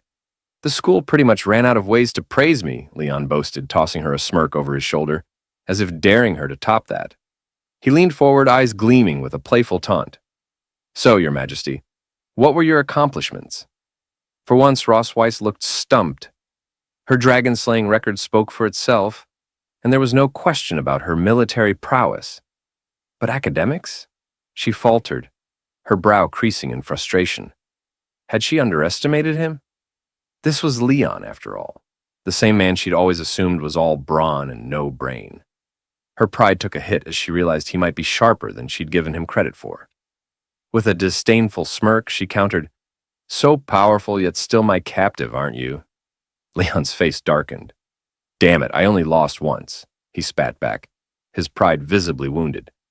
A dragon slayer of his caliber, felled by none other than the Silver Dragon Queen herself, now reduced to a near constant cycle of defeat and exhaustion under her relentless watch. He slumped back in his chair, muttering bitterly, "One mistake, and now I'm stuck. Tiger in the plains, bullied by a dragon." Ross, smiling smugly at his brooding, leaned in closer, her voice laced with sarcasm. "Afraid of being ridden by a dragon, aren't you?" Suddenly her gaze fell on the bright yellow peppers, her eyebrows arching in suspicion. "What are you doing with these?" she asked. Leon blinked, as if just noticing them for the first time. "Oh, those?" he said with a casual shrug. "Brought them from the kitchen to help keep me awake." Ross's expression shifted from confusion to genuine concern. "Those are Dragon Clan yellow peppers. You're a human. There's no way you can—" But it was too late. Leon had already popped one into his mouth, chewing confidently, for all of 2 seconds. His face instantly turned as red as the fire in a dragon's belly. "So spicy," he gasped, his eyes bulging as his mouth became a molten furnace. He began pacing, patting his face and darting around the room, frantically searching for water. "Water!" Water! Ross, torn between sympathy and amusement, shook her head. Watching Leon scramble about, she couldn't help herself. She stepped forward and caught his face in her cool hands. Their eyes met and both froze. Leon's cheeks were blazing, though this time, perhaps not just from the pepper. Ross quickly looked away, clearing her throat in a half-hearted attempt at nonchalance. My hands are cool, she said, her voice casual, but not quite. It might help. As her fingers rested against his flushed cheeks, Leon's panic gradually melted into a strange, unexpected calm. Her touch was gentle, easing the pepper's searing heat in a way that didn't sting or shock, but soothed. He closed his eyes, letting the coolness of her fingertips wash over him, the burn slowly fading. Despite himself, Leon felt an unexpected sense of comfort from the simple gesture. Thank you, he murmured, reluctantly pulling back, though the warmth on his face lingered, now mixed with an undeniable blush. Ross dropped her hands and stepped back, her expression unreadable as she turned to leave. Get some rest, and try not to eat the peppers again, she said, sarcasm slipping in as she moved toward the door. Leon nodded, muttering a half-hearted, Yeah, got it. But his gaze lingered on her as she left. When she was gone, he groaned, fanning his cheeks, as if the memory of her touch might be hotter than the pepper itself. Yet reality soon crashed in as he recalled her usual treatment. His arms crossed defensively. Squeezes you dry, then blames your lack of endurance when you can barely stand. He scowled. You can't go soft on her, or you'll end up bedridden. Determined, he grabbed a book and began flipping through the pages, searching for a solution to his problem. After a few minutes of browsing, his eyes lit up. Black Dragon Pill. A highly effective body-strengthening elixir, nourishing and stabilizing the core. Jackpot. Perfect, he muttered, his eyes alight with excitement as he stared at the entry, as though he'd found treasure. A broad grin spread across his face, and with renewed hope, Leon began preparing himself to work on his resilience. The next morning was unusually bright and sunny. Outside the window, a pair of birds, one small and yellow, the other large and white, sat on a branch, chirping back and forth like they were deep in conversation. Inside, however, the atmosphere between Leon and his daughter Noah was far less harmonious. He sat across from her, grading her test with a carefully suppressed grin. Noah, he began, trying to keep a straight face, I just finished grading the test you took. Out of a possible 100 points, care to guess what you got? Noah fixed him with her usual deadpan stare, her expression as unmoving as stone. 50. Leon snorted, pulling out the test paper with exaggerated drama. A whole 62, actually. You underestimated yourself. Noah's eyes narrowed as she stared down at her test, scanning the answers with a quiet intensity. Her small hands tightened around the paper and her brows furrowed ever so slightly. It was clear she wasn't thrilled with her score. Leon softened as he watched her, noticing how serious she was, mature even for someone her age. While her younger sister Moon was probably outside chasing butterflies or counting clouds, Noah had approached her studies with a tenacity that had surprised him. She could be so painfully hard on herself, almost like her mother. Reaching out, Leon placed a hand on her head, mussing her hair gently. For a first try, 62 is pretty impressive, kid. Noah glanced up at him, her cheeks barely coloring at the rare compliment. Thanks, she mumbled, a touch of pride slipping into her usually stoic tone. But just as Leon leaned in to offer more encouragement, he was struck by an unexpected coughing fit. He quickly turned away, wincing as he rubbed his throat. Sorry about that, he managed to croak, his voice rasping. His eyes watered slightly as the irritation settled in, and he immediately remembered the pile of yellow Dragon Clan peppers he had munched on the night before. Why, he wondered, did I think wake-up peppers were a smart idea? Just then, Noah's expression shifted, as though something had dawned on her. She reached into her pocket, rummaged around, and produced a small, round tin with dragon throat lozenges, elegantly scrawled across it. She held it out to him, her usual reserve still intact. Leon blinked, surprised. Is this for me? Noah's face didn't change, but there was a barely perceptible flicker of embarrassment in her eyes. Mom said to give it to you, she said, her voice just a little colder than usual, as if distancing herself from the kindness. A grin spread across Leon's face as he popped one of the lozenges into his mouth. The soothing mint cut through the scratchiness in his throat almost immediately. "Well, tell your mom thanks from me," he said, giving Noah a meaningful look. Like mother, like daughter, he thought, amused. Cold on the outside, but with small gestures of warmth that slip through when they think no one is watching. The lozenge melted away in his mouth, bringing welcome relief to his pepper-ravaged throat. Leon turned back to Noah, feeling his energy restored. "Now, where were we?" Noah's gaze grew sharp again, her serious side kicking back in. "You said we'd go over the questions I got wrong." Leon laughed, feeling a surge of pride as he watched her. "Right you are, Noah." In the Silver Dragon Castle kitchen, Leon is up to something intriguing. Let's find out what it is. The maids dutifully bring the items he requested, their movements precise and efficient. One of them, addressing him as Lord Prince, politely informs him that all the herbs he asked for have been delivered. Acknowledging her words with a nod, Leon gestures toward a specific spot on the table. "Place everything there," he instructs. The maids comply and, after arranging the ingredients as directed, quietly exit the room. With a subtle, knowing smile, Leon muses to himself that he intentionally requested extra herbs to keep the maids from guessing his true intentions. Turning his attention to the herbs, Leon examines them closely. He notes that the medicinal materials needed to prepare Dragon Great Force are fairly common, and at first glance, the refining process seems straightforward. Yet, as he recalls the text from the ancient manual, he frowns. The manual emphasizes that even the most skilled pharmacists of the Dragon Clan struggle with a low success rate when concocting Dragon Great Force. Undeterred, Leon sets to work. He meticulously recites the steps from memory. First, grind and mix the required herbs, then add them to the pot in a precise sequence and bring the mixture to a boil. His movements are methodical, his focus unwavering as he works tirelessly for several hours. But as time passes, frustration begins to mount. Finally, Leon throws his head back and lets out a loud, anguished scream. "It failed again!" he exclaims, his voice echoing through the kitchen. Staring at the ruined concoction before him, his shoulders sag. "I followed the instructions from the book perfectly," he mutters under his breath, his gaze fixed on the charred remnants of his latest attempt. "Every time, I get to the final step, drug purification and separation, and it all falls apart." Leon presses on, refusing to let frustration take hold. He mutters to himself that the high-temperature separation method described in the book is a delicate balancing act. Too high a temperature destroys the drug, while too low a temperature fails to purify it. Shaking the drug jar in his hand, he grumbles that achieving the precise separation effect manually is nearly impossible without professional instruments. As he continues, Leon remembers his master's words. If one way doesn't work, look for another.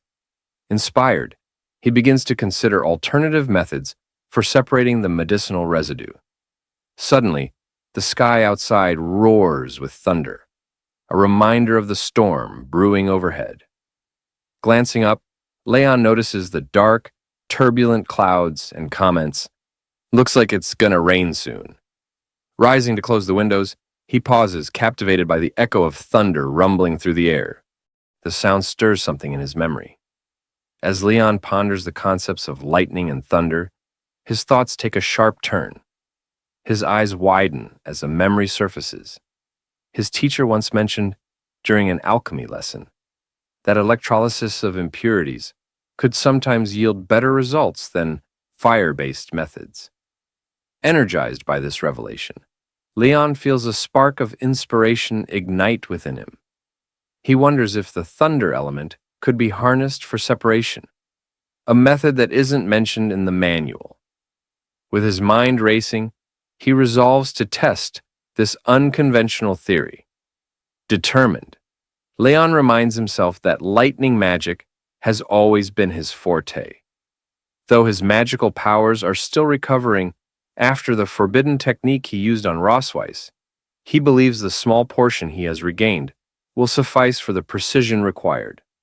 Setting aside the traditional method, he decides to use his lightning magic to refine the dragon great force. Carefully, Leon channels the faint but steady flow of lightning energy within him, guiding it to interact with the concoction. Sparks crackle faintly in the air as he meticulously manipulates the separation process. His concentration is absolute, his movements calculated and precise. Half an hour later, Leon steps back, his breath catching as he gazes at the result. A triumphant smile breaks across his face. It worked. He succeeded. The storm outside rages on, but within the castle kitchen, Leon has found a breakthrough. Holding the finished dragon force in his hand, Leon finally feels a wave of accomplishment wash over him. Smiling to himself, he places the medicine in a small box and remarks quietly, "The dragon clan's medicine is surprisingly simple to make." Just then, Muan, his adorable daughter, bursts into the kitchen. Her wide eyes immediately spot the small, chocolate-like rounded object in Leon's hand. Curious, she tilts her head and asks, "Dad, what are you making?" Leon glances at her, momentarily distracted. Casually, he replies, "It's something good." But as her sweet voice registers more clearly, Leon pauses, staring at Muan in silence as his thoughts race.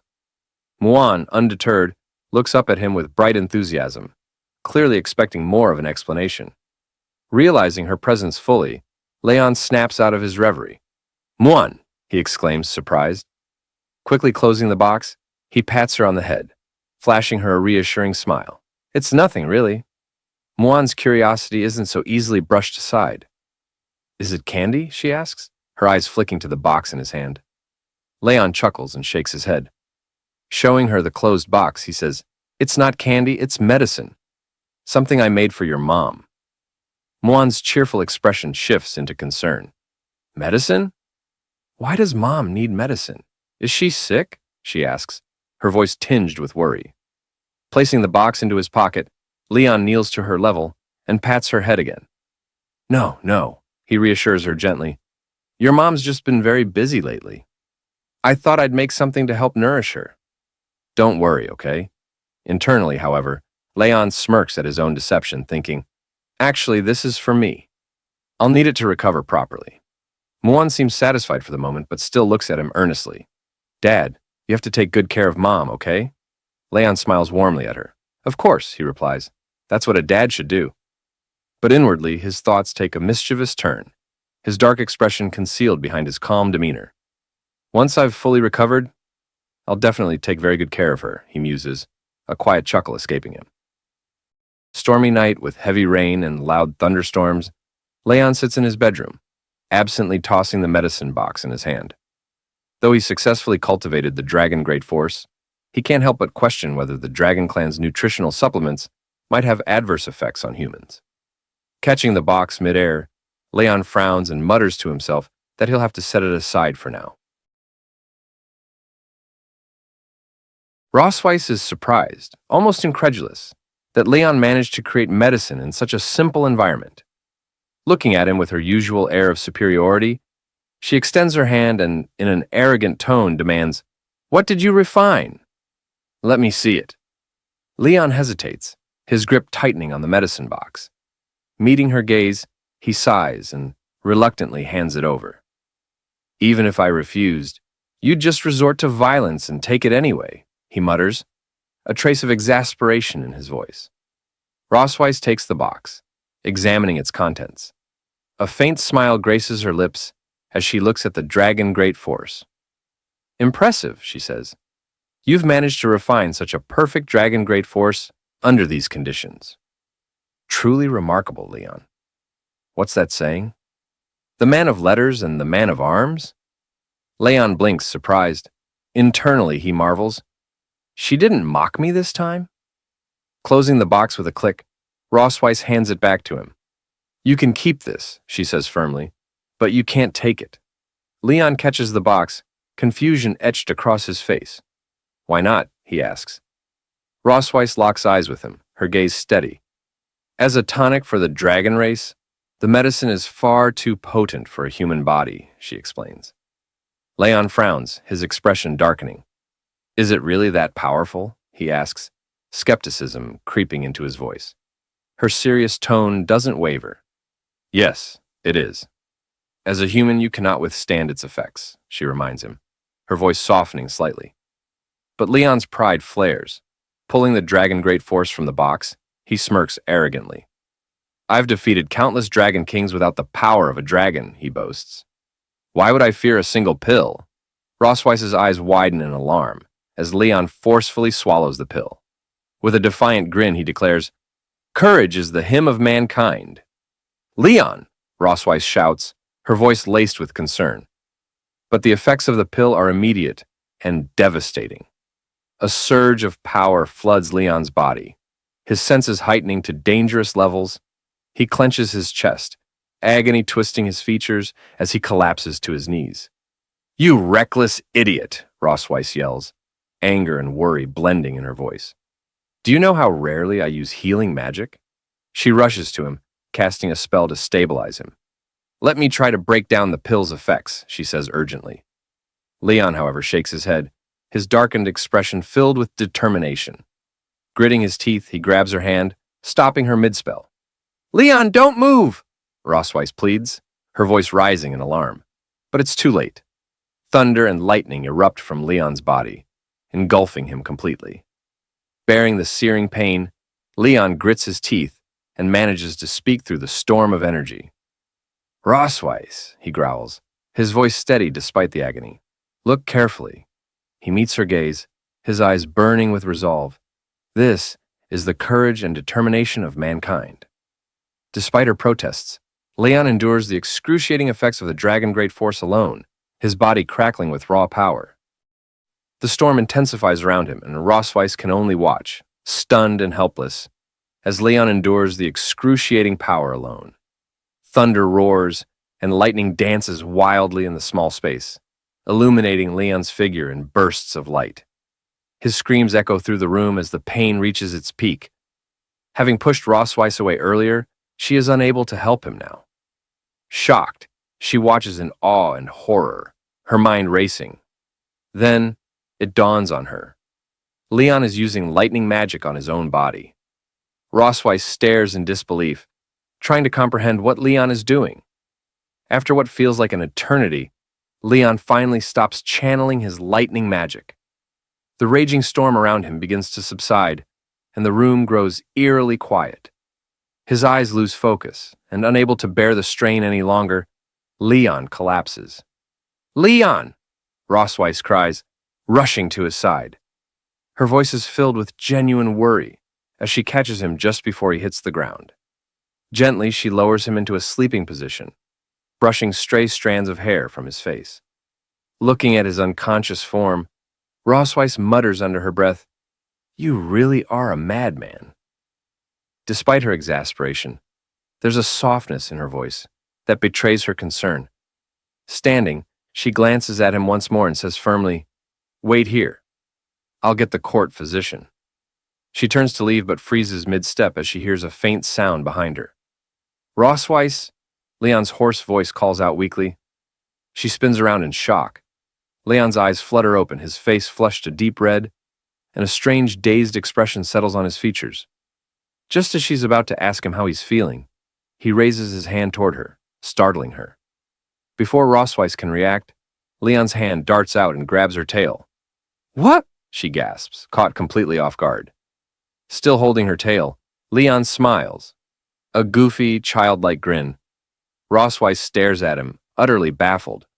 How on earth are you even awake? She demands, her voice filled with both confusion and embarrassment. Leon sits up suddenly, his movements clumsy but determined.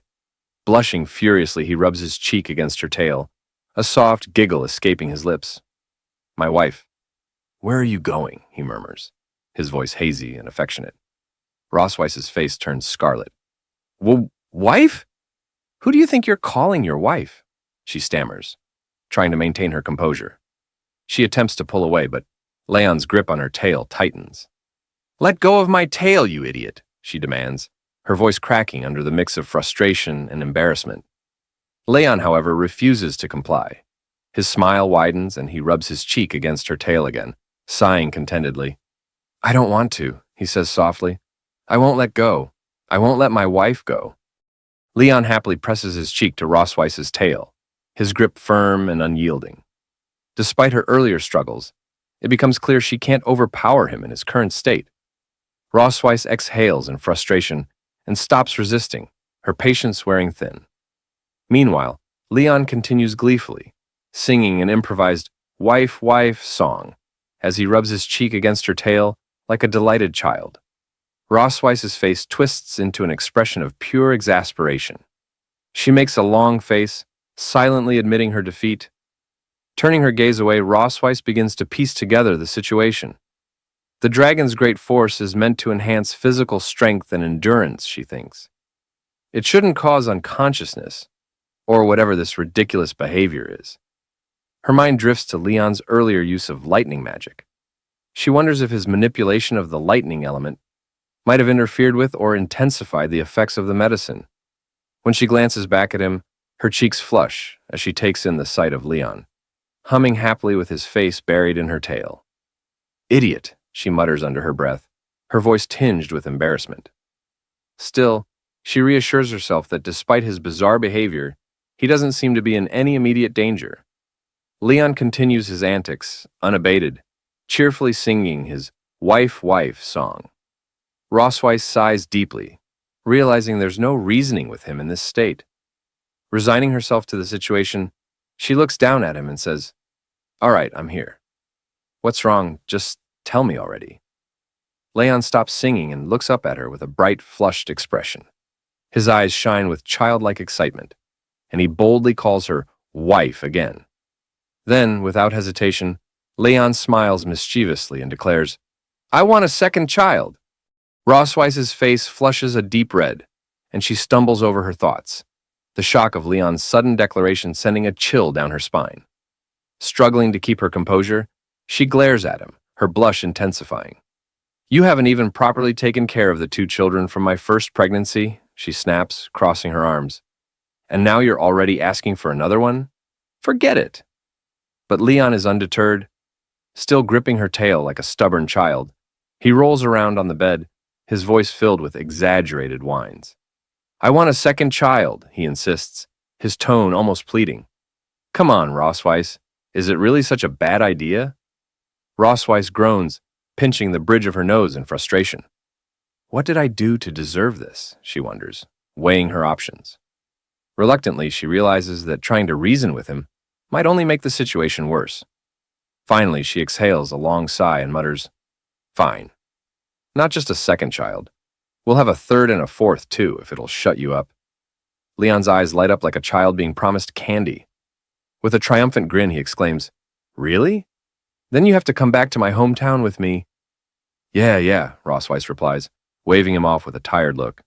We'll go back once everything is settled here. Finally releasing her tail, Leon jumps to his feet and cheers, shouting, That's amazing! You're the best, Rossweiss! Watching him, Rossweiss shakes her head in disbelief, a mix of exasperation and amusement playing on her face. He's even more irritating than usual today, she thinks, though she can't help but smile faintly. Leon suddenly leans in close, his grin widening as he declares, My wife is the best! Before Rossweiss can react, he leans forward, clearly intending to plant a kiss on her cheek. Startled, Rossweiss's eyes widen. With lightning reflexes, she presses a hand to his face and firmly pushes him away. No taking advantage of the situation. Internally, Rossweiss wrestles with her thoughts, trying to figure out how to handle the absurd situation. She wonders anxiously when the effects of the dragon force will finally wear off. As Leon stubbornly continues his antics, Rossweiss's patience snaps, and she punches him squarely in the face, calling him an idiot. Leon lets out a small yelp, stumbling slightly from the blow. Rossweiss crosses her arms, glaring at him, but internally admits she couldn't hold back any longer. Leon clutches his chest dramatically after taking the hit, and Rossweiss's frustration quickly turns to panic. Rushing to his side, she kneels down and asks in a concerned tone, Are you okay, you fool? Leon's breath grows heavier as he grits his teeth, clutching his chest tightly. Wife, he groans, his voice trembling, I feel really uncomfortable. Suddenly, a bright glow emanates from the dragon mark on Rossweiss's chest, Her eyes widen in shock.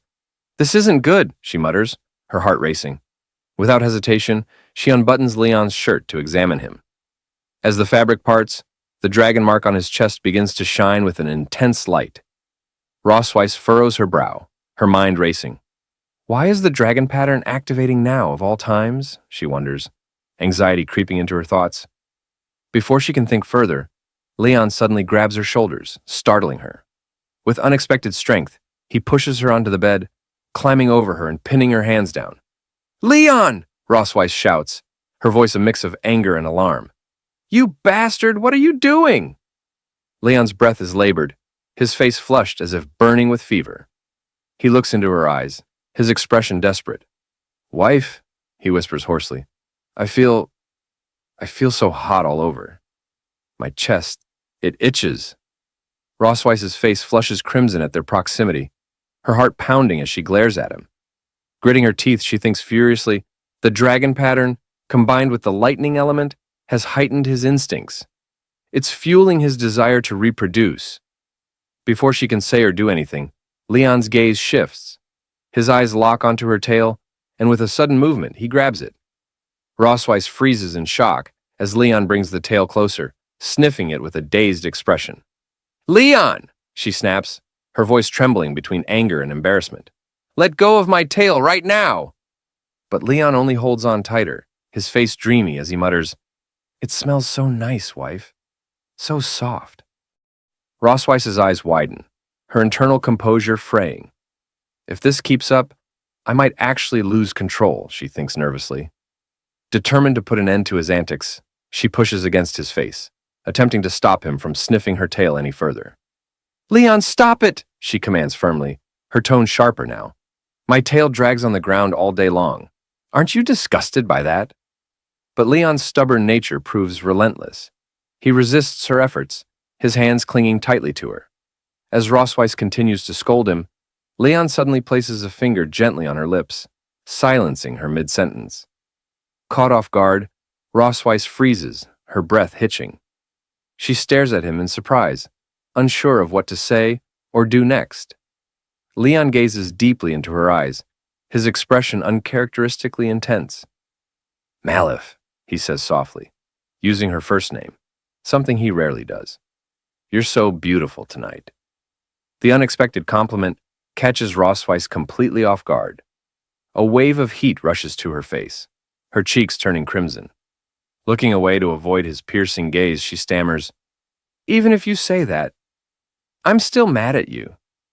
"What's going on?" Rosweiss wonders, her heart pounding erratically. This man. His attitude is completely different. There's something wild and intense about him tonight. Something I can't seem to reject. Despite her resistance, Rosweiss feels her resolve wavering. She steals a glance at him, only to find him still staring at her with a burning intensity. Against her better judgment, a small part of her begins to feel anticipation. Leon, sensing her hesitation, leans closer, his voice low and persuasive. "Wife," he whispers, "can you help me? Please?" Rosweiss bites her lip, her mind a whirlwind of conflicting emotions. Finally, with her face still flushed, she mutters, "Fine, but tonight only." Leon's eyes light up with triumph as he pulls her into his arms, and the night stretches on, filled with the echoes of their fiery connection. At the Silver Dragon Castle the next morning, Leon slowly opens his eyes, the lingering effects of the dragon force finally subsiding.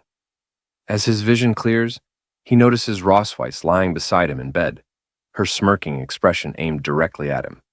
"Awake, are we?" she asks with a teasing tone, her piercing gaze locked onto his. Hearing her voice so close, Leon bolts upright, his eyes wide with panic. "What? Rosweiss?" he shouts, staring at her in shock. "Why are you in my bed?" As the sudden movement sends a wave of pain through his body, Leon winces, clutching his aching muscles.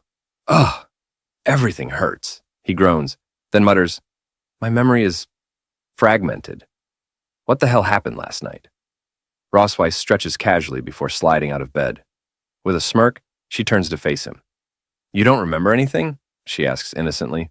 though the glint in her eyes says otherwise. Pointing to the visible bruises and marks on her arms and neck, she tilts her head and adds, "Dragon Slayer, surely you didn't forget, right?" Leon's eyes widen further as he spots the marks on her skin. Hickeys? So many. His mind races as a cold sweat breaks out on his forehead. Did I really do that? Suddenly, fragments of his memory from the previous night begin to surface. One by one, the missing pieces click into place, each recollection more vivid than the last. He grips his head as the memories come flooding back, and when the full picture finally forms, Leon lets out a horrified scream. No! Rossweiss, still smirking, leans against the bed frame and folds her arms. So, you do remember, she says, her tone dripping with amusement. You begged me last night, Leon. Said things like, "Honey, just one more time, okay? Wife, I feel so bad. Please help me. Just this once, and the last time." Leon's face burns with embarrassment as she mimics his pleading voice. "Stop it," he shouts, covering his ears in a desperate attempt to block her teasing. "I remember everything. There's no need to repeat it." Rossweiss's smirk widens as she watches Leon squirm, clearly enjoying his discomfort. Meanwhile, Leon pulls on his shirt, sneaking a sideways glance at her. Internally, he laments, "All I wanted was to refine the dragon force for my health, and maybe teach her a small lesson. How did it turn into this?" As Rossweiss finishes dressing, Leon lets out a resigned sigh.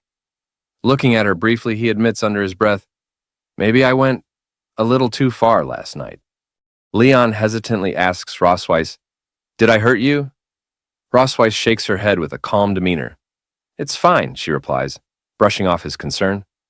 Folding his arms and adopting a smug expression, Leon looks at her and comments, "Well, now you should know whether I'm in good health or not.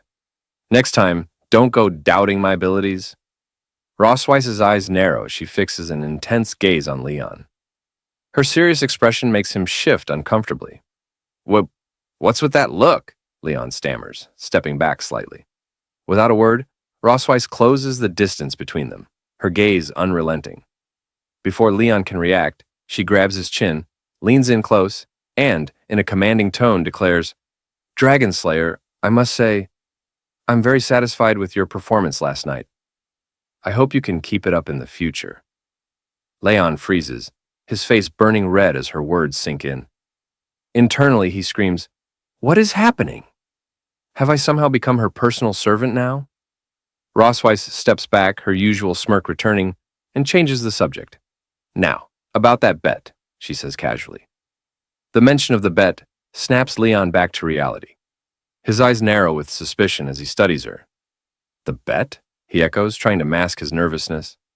A faint blush creeps onto Rossweiss's cheeks as she glances away. "Yes, the one where you insisted that the children should call me Mom. You said it would improve their affection for me. And, well, you won." Leon raises an eyebrow, a hint of pride flickering across his face. Rossweiss continues, her tone softer now. "So, have you thought about the request you'd like to make?" Scratching the back of his head, Leon hesitates before responding. With a rare, genuine expression, he says, "Actually, I have. I'd like you to send someone to the Empire to check on my master and his wife. I need to know if they're doing okay." Rossweiss's playful demeanor shifts as she considers his words, her expression growing thoughtful. Silver dragons aren't exactly known for stealth, but visiting someone isn't an issue," she replies. Hearing her response, Leon is overjoyed. His face lights up as he enthusiastically asks, "You're really okay with it?"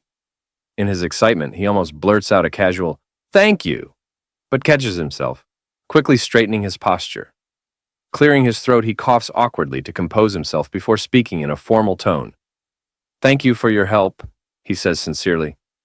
Later, in the garden of the Silver Dragon Castle, Leon sits on a bench, his face pale and weary. Little Muan, noticing his restless expression, approaches him with a curious look. "Dad, are you sick?" she asks innocently. Startled by her sudden question, Leon jumps up nervously. Waving his hands in denial, he says, "What? No, of course not. Why would you say that?" Muan giggles, her laughter light and sweet. "Mom told me," she replies confidently. She said you took medicine yesterday, and she said men can never admit when they're sick. Hearing her words, Leon's expression darkens. Gritting his teeth, he fumes internally. That meddling female dragon. How could she say that to a child? Do I even have any dignity left? Muan tilts her head, looking at him with genuine concern. But you still don't look well, Dad. Is it because the medicine didn't work? Or maybe you didn't take enough of it? Leon sighs, crouching to her level and placing his hands on her small shoulders. Muan, he says gently but firmly, it's rude to ask too many questions. As Leon tries to steer the conversation away, Muan suddenly gasps. Dad, your mouth is bleeding. Clinging to him with wide, teary eyes, she pleads, Dad, I can't live without you. Please don't die. Leon, his heart melting at her words, gives her a warm smile. Patting her head gently, he reassures her. Daddy's really fine, Muan. I promise he's doing just fine. At least that's what he tells himself. As Leon gazes at Muan's bright, innocent face, he can't help but think to himself, as expected, she really is Rossweiss's daughter. There's something about her expressions, her sharp wit, and her cheeky persistence that always remind him of her mother. But in this situation, Leon decides he has to stay one step ahead. No mercy. He kneels down and asks, How about Daddy makes you a new toy today? The word toy immediately lights up Muan's eyes. She jumps up and down with excitement, clapping her hands. Yes, I love toys the most, Daddy. Seeing her joy, Leon can't help but smile. All right then, he says. I'll make you something special. After some thought, he decides to create a Rubik's Cube, a toy he remembers from his own childhood. Sitting down with determination, Leon gets to work.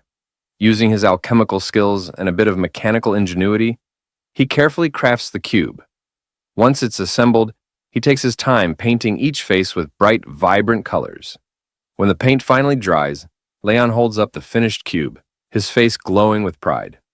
Here you go, Mon, he says, showing it to her. This little toy is called a Rubik's Cube. You can twist it however you like. Want to give it a try? Mon's eyes widen with amazement as she eagerly takes the cube into her hands. Turning it over, she examines it curiously before starting to twist the sides. Her face lights up with delight as she figures out how it works. Leon watches her with a soft smile, feeling a warm sense of satisfaction. Who would have thought those alchemy mechanics lessons would come in handy for babysitting? He muses. Maybe I was born to be a babysitter after all. As this thought amuses him, a sudden flash of unease passes through him. Leon's smile fades, and his expression grows serious. He quickly turns, scanning his surroundings with sharp eyes. Noticing his sudden shift, Muan tilts her head curiously. Daddy, what's wrong? She asks, still holding the Rubik's Cube. Leon hesitates for a moment, his eyes lingering on the distance. Then, shaking off the tension, he replies with a calm smile, It's nothing, sweetheart. Just thought I saw something. Leon returns to his thoughts, his brow furrowing in contemplation. Just moments ago, he felt something, a faint but unmistakable sensation of the dragon's gaze. His instincts tell him it's coming from the direction where Noah does her physical training. He wonders if Noah, as stubborn as she is, will ever choose to join them. Deciding to extend a gesture of connection, Leon resolves to make a Rubik's Cube for Noah as well. That night, as Muan sleeps peacefully in her room, the Silver Dragon Castle is enveloped in silence. Meanwhile, Noah quietly opens the door to her own room, stepping inside with her usual composure. Her sharp eyes immediately catch sight of the Rubik's Cube and the note resting on top of it, left behind by Leon. Curious, Noah picks up the note and reads it. In Leon's familiar handwriting, it says, This is a toy for you, Noah. Your task is to figure out how to solve it. Think of it as a little challenge. Scoffing, Noah takes the Rubik's Cube into her hands and mutters, What an idiot. I don't have time for children's toys. Yet, despite her words, she can't resist the urge to twist the sides of the cube experimentally, her fingers moving deftly. As she continues to toy with it, a faint blush creeps onto her cheeks. Holding the cube tightly, she whispers softly, Thank you, Dad. To Noah, the Rubik's Cube isn't just a toy. It's a rare token of her father's affection. something she instinctively treasures.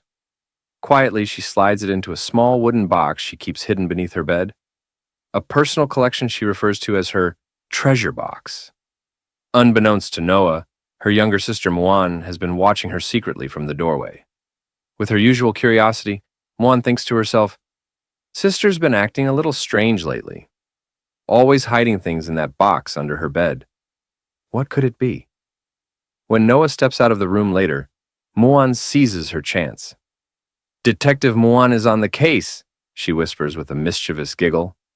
Crawling under Noah's bed, she carefully retrieves the hidden wooden box. Excitedly, Muan opens the box and examines its contents. Fragments of their father's black and gold armor, the Rubik's Cube, and a nameplate with the engraving Noah K. Melkfei written in Leon's hand. Muan's eyes widen in surprise. "They're all connected to Dad," she says aloud, her face lighting up with understanding. "So, that's why Noah's been so secretive." Just as she pieces it together, a shadow falls over her. Slowly, Muan turns to see Noah standing in the doorway, her expression dark and her eyes burning with fury. "Oh no," Muan whispers, her smile faltering. Noah strides into the room with an ominous calm, her voice low and cold. "What do you think you're doing, Detective Muan?" Completely unfazed by her sister's glare, Muan proudly grins and says, "I understand, sister. You really love Dad, don't you?" Noah's face flushes red, her embarrassment quickly turning into cold resolve. Without a word, she ties Muan up, silences her with a piece of cloth over her mouth, and retrieves her precious treasure box. Leaning down to Muan, who struggles fruitlessly, Noah smirks and says, "No peeking, got it?" Meanwhile, at St. Heath Academy, an elite institution among the Dragon Clan, the standards for student admission are famously rigorous. The Academy evaluates not only individual potential, but also the family's harmony and adherence to dragon ideals. It firmly believes that whether a young dragon hatches from an egg or is born live, only a loving and harmonious family can nurture a dragon to embody the proper virtues. As such, St. Heath Academy only accepts students from such families. To uphold the image of a perfect dragon family, the Silver Dragon Queen Rosweiss devises a plan, a family outing to Sky City, complete with a wholesome family photo. Sky City, a bustling hub in the dragon realm, is alive with parent dragons frolicking with their children. Amid the lively atmosphere, Rosweiss arrives in her magnificent dragon form, her scales gleaming like polished silver as she soars gracefully through the skies. The family follows, awestruck by her commanding presence. Finally, Muan, ever the playful one, slides gleefully down her mother's back. Leon, standing below with his arms extended, calls out, "Slow down, Muan! I'll catch you!" With perfect timing, he grabs her mid-slide, holding her securely in his arms. "Gotcha," he says with a warm smile, lifting Muan effortlessly. As the scene unfolds, Noah watches silently with her signature cool demeanor, arms crossed, observing the family interaction without a word. Rosweiss, having landed gracefully, shifts back into her human form. Muan, full of curiosity, looks up at her father and asks, "Daddy, why didn't you turn into a dragon just now? I really want to see you as a dragon."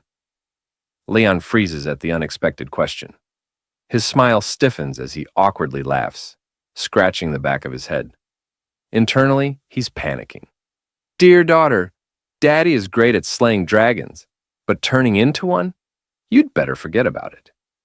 Before he can come up with a plausible excuse, Noah fixes her sharp gaze on him and coldly asks, "So, is it that you can't transform? Or you won't?" Leon feels the weight of her words and falters, completely caught off guard. He looks back and forth between Noah and Rosweiss, hoping for a lifeline. The pressure mounts as both daughters await his answer. Sensing his discomfort, Rosweiss steps in with a composed smile and says, "Your father's body hasn't fully recovered yet, so he can't transform into a dragon for the time being. Rosweiss promises the children that Leon will show them when he recovers." Muan, her face full of concern, looks up at her father and says earnestly, "Daddy, you have to get better soon." Leon smiles at her reassuringly, patting her head. I'll do my best, Muan, he says. But inwardly, he thinks to himself, it's impossible. Absolutely impossible. Rossweiss quickly changes the subject, clapping her hands to gather their attention. All right, everyone, let's head into town. We have things to do today. Muan bursts with excitement, dashing ahead down the bustling street. Noah, look! There are so many dragons here, she exclaims, her voice filled with wonder. Noah, ever composed, follows at a steady pace and warns her younger sister, Slow down, Muan. Don't run off too fast. As the two girls move ahead, they catch the attention of the dragon citizens. Many pause to admire the siblings, their gazes filled with curiosity and adoration. Meanwhile, Rossweiss and Leon walk behind them. Leon's expression darkens, and his body begins to tremble ever so slightly. He doesn't say a word, but Rossweiss notices immediately. Is he shaking? Rossweiss wonders, glancing at him from the corner of her eye. She quickly puts two and two together. It must be the first time he's seen so many dragons since waking up from his coma. Leaning closer to him with a sly smirk, she whispers, Are you scared, Leon? Leon, his face still dark, says nothing at first. Then, with a sudden arrogant glint in his eye, he snaps, Who's scared? Me? You must be joking. Rossweiss raises an eyebrow as Leon points dramatically at the dragon citizens around them. I'm excited, Rossweiss. Can't you tell? He declares, puffing out his chest. Do you know what I see? First-class merits, second-class merits, third-class merits. Merits everywhere. The streets are practically paved with gold. I'm going to get rich. The dragon citizens stop in their tracks, staring at Leon in confusion and disbelief as he points at them with his finger, his eyes practically glowing with greedy excitement. Then, as if oblivious to the bewildered stares, Leon whistles nonchalantly and strolls off with a self-satisfied grin. Rossweiss pinches the bridge of her nose, exhaling sharply. I worried about him for no reason. Again, she thinks, watching Leon as he laughs to himself, dreaming of the fortune he imagines awaiting him. Walking a few steps ahead, Leon chuckles under his breath, his thoughts racing. If I bring them all back, how much money could I make? Later, they arrive at a specific shop in town. As the door creaks open, the dragon shopkeepers immediately bow low, their voices filled with reverence.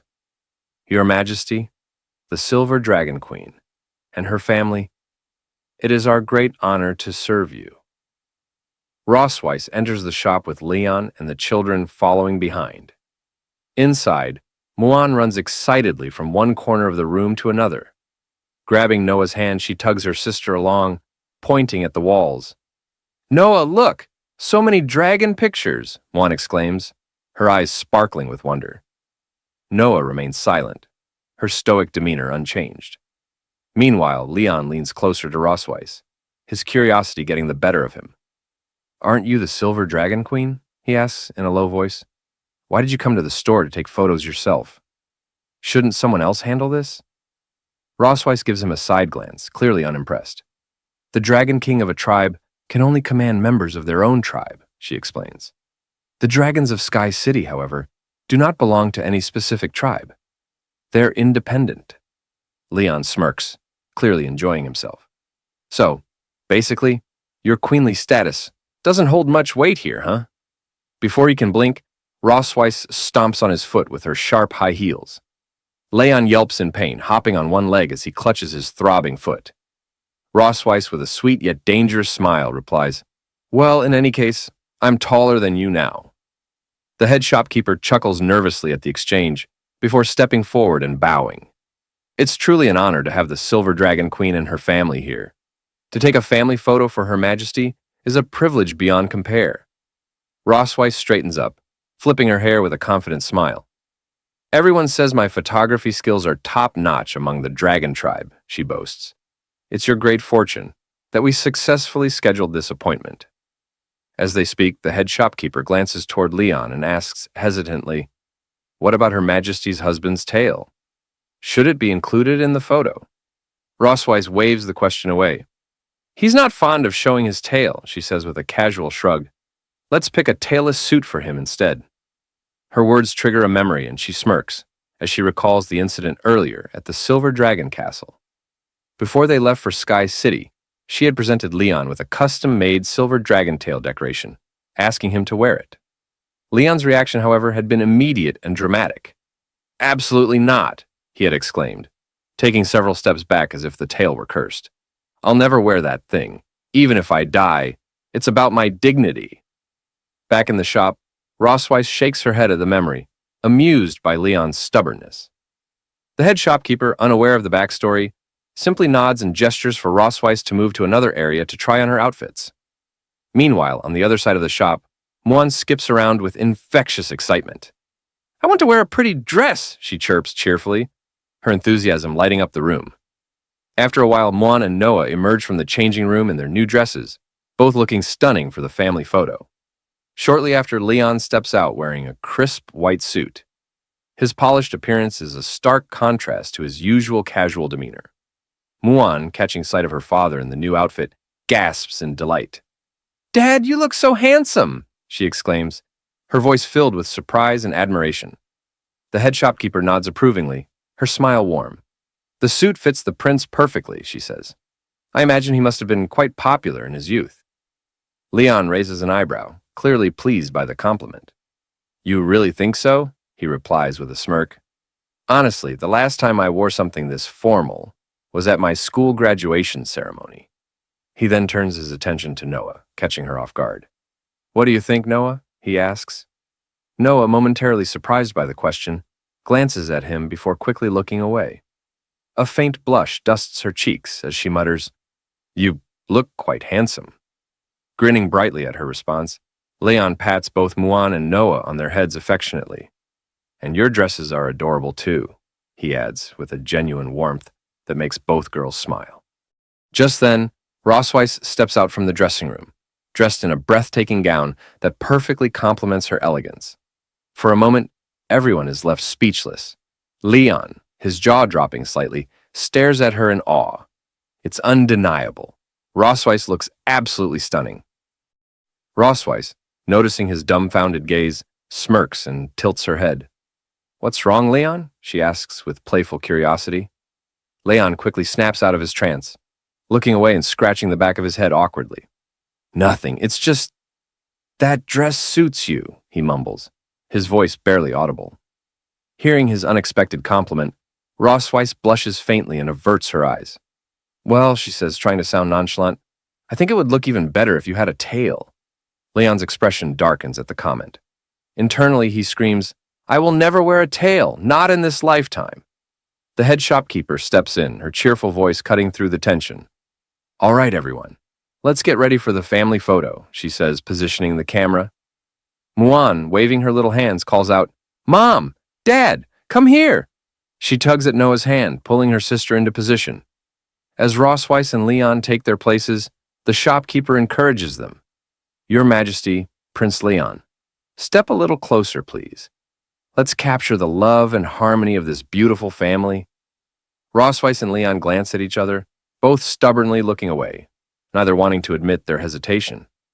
Leon thinks to himself, "No way am I getting closer to her," while Rossweiss likely has a similar thought. "All right, everyone, smile," the shopkeeper announces, starting the countdown. Muan beams with uncontainable enthusiasm, her cheerful energy lighting up the scene. Meanwhile, Noah maintains her cool, aloof demeanor, and Leon and Rossweiss look as though they're barely tolerating the moment. With a click, the family photo is taken. Predictably, Muan's bright smile steals the show, while everyone else looks composed, if not slightly cold. Afterward, another photo is arranged with just Muan and Noah, the sisters hugging each other in a rare moment of affection. For the final shot, the shopkeeper suggests something unique. Rossweiss and Leon creating a love-shaped symbol. Rossweiss coils her tail into half a heart, and Leon reluctantly completes the other half with his hand. The resulting photo is equal parts adorable and awkward, with Rossweiss's playful smirk contrasting Leon's begrudging expression. In the end, even Leon has to admit the photos turned out well, though he silently vows never to speak of the heart symbol again. In another photo, Rossweiss and Leon face each other, their gazes locked in a fiery stare. Though their flushed faces betray a hint of embarrassment, the rivalry in their eyes is unmistakable. The head shopkeeper, observing this dynamic, chuckles and comments. "You two really look like a couple." This photo is definitely one for the books, a special edition, if you will. Speaking of special editions, let's revisit Leon's graduation ceremony. On the day of Leon's graduation, a crowd of his female juniors surrounds him, each vying for his attention. One girl shyly asks, "Senior Leon, can we take a photo together?" Another pipes up, "Will you have dinner with us later?" A third girl, handing him a carefully wrapped gift, pleads, "Please accept this, Senior Leon." Leon, caught in the middle of the overwhelming attention, looks flustered and unsure of how to extricate himself. His face twists into a mix of hesitation and mild panic as he struggles to reject their advances without seeming rude. Finally, composing himself, Leon adopts a stern expression and declares, "I'm sorry, but I can't. I have to head back and nail hooves for my master's donkey. Maybe next time." His abrupt excuse leaves the girls stunned, their hopeful expressions quickly turning to disappointment. One by one, they retreat, their hearts visibly breaking as they walk away. Leon sighs in relief, waving them off with a quick, "Goodbye." His tone is cheerful, but the girls' crushed spirits linger in the air. From a distance, Leon's master watches the entire scene unfold. With a long, exasperated sigh, he mutters to himself, "Did this guy get kicked in the head by a donkey? What is wrong with him?" Now in the Sky City, after taking their photos at the shop, the head shopkeeper informs them it will take about 6 hours for the photos to be developed. During this time, she suggests Her Majesty take a leisurely stroll around the city. As they leave, Muen waves her hand cheerfully to the shopkeeper, while Noah and Leon exchange a glance, silent but telling, as if suspecting something unusual. Without warning, Muen grabs Noah's hand and dashes through the bustling streets, her excitement bubbling over as she urges him to look over there. Leon and Rossweiss follow at a steadier pace, their children's energy impossible to match. As they walk, Leon glances at Rossweiss, a faint smile playing on his lips. "I never thought I'd get the chance to go shopping with you. This feels different," he remarks. Rossweiss responds with her usual calm demeanor, reminding him, "This is just to maintain our family image." Then, softening a little, she adds, "Besides, Noah has been preparing for her entrance exam so seriously. She's worked hard for nearly a month. It's good for her to relax once in a while." As the parents continue their conversation, Muen and Noah stop abruptly at a lively stall featuring a balloon shooting game.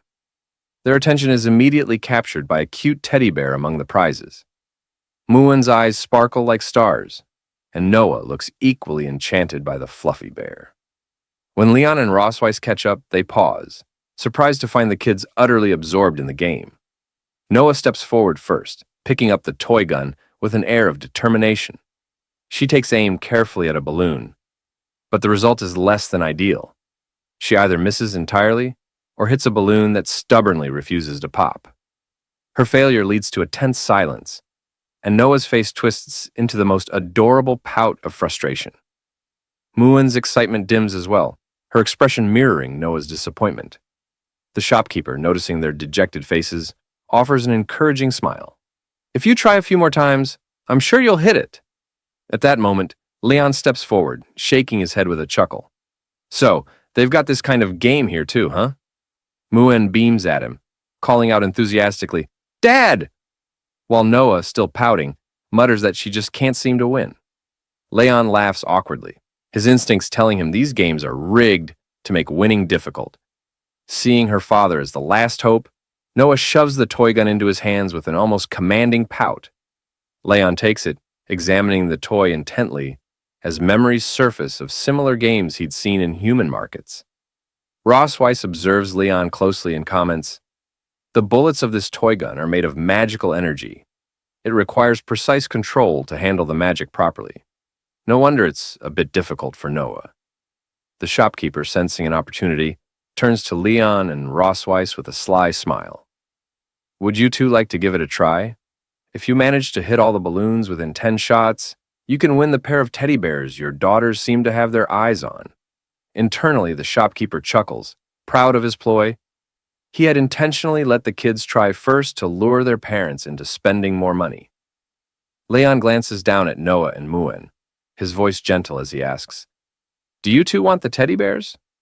Noah crosses her arms and turns away, huffing indignantly. "I'm not interested," she declares, though her tone betrays her. Beside her, Muen's shoulders droop, her voice soft and wistful. Muen doesn't want them either. The girls' attempts to hide their true feelings don't fool Leon. He sighs inwardly, knowing full well they both want the bears, but are too stubborn to admit it.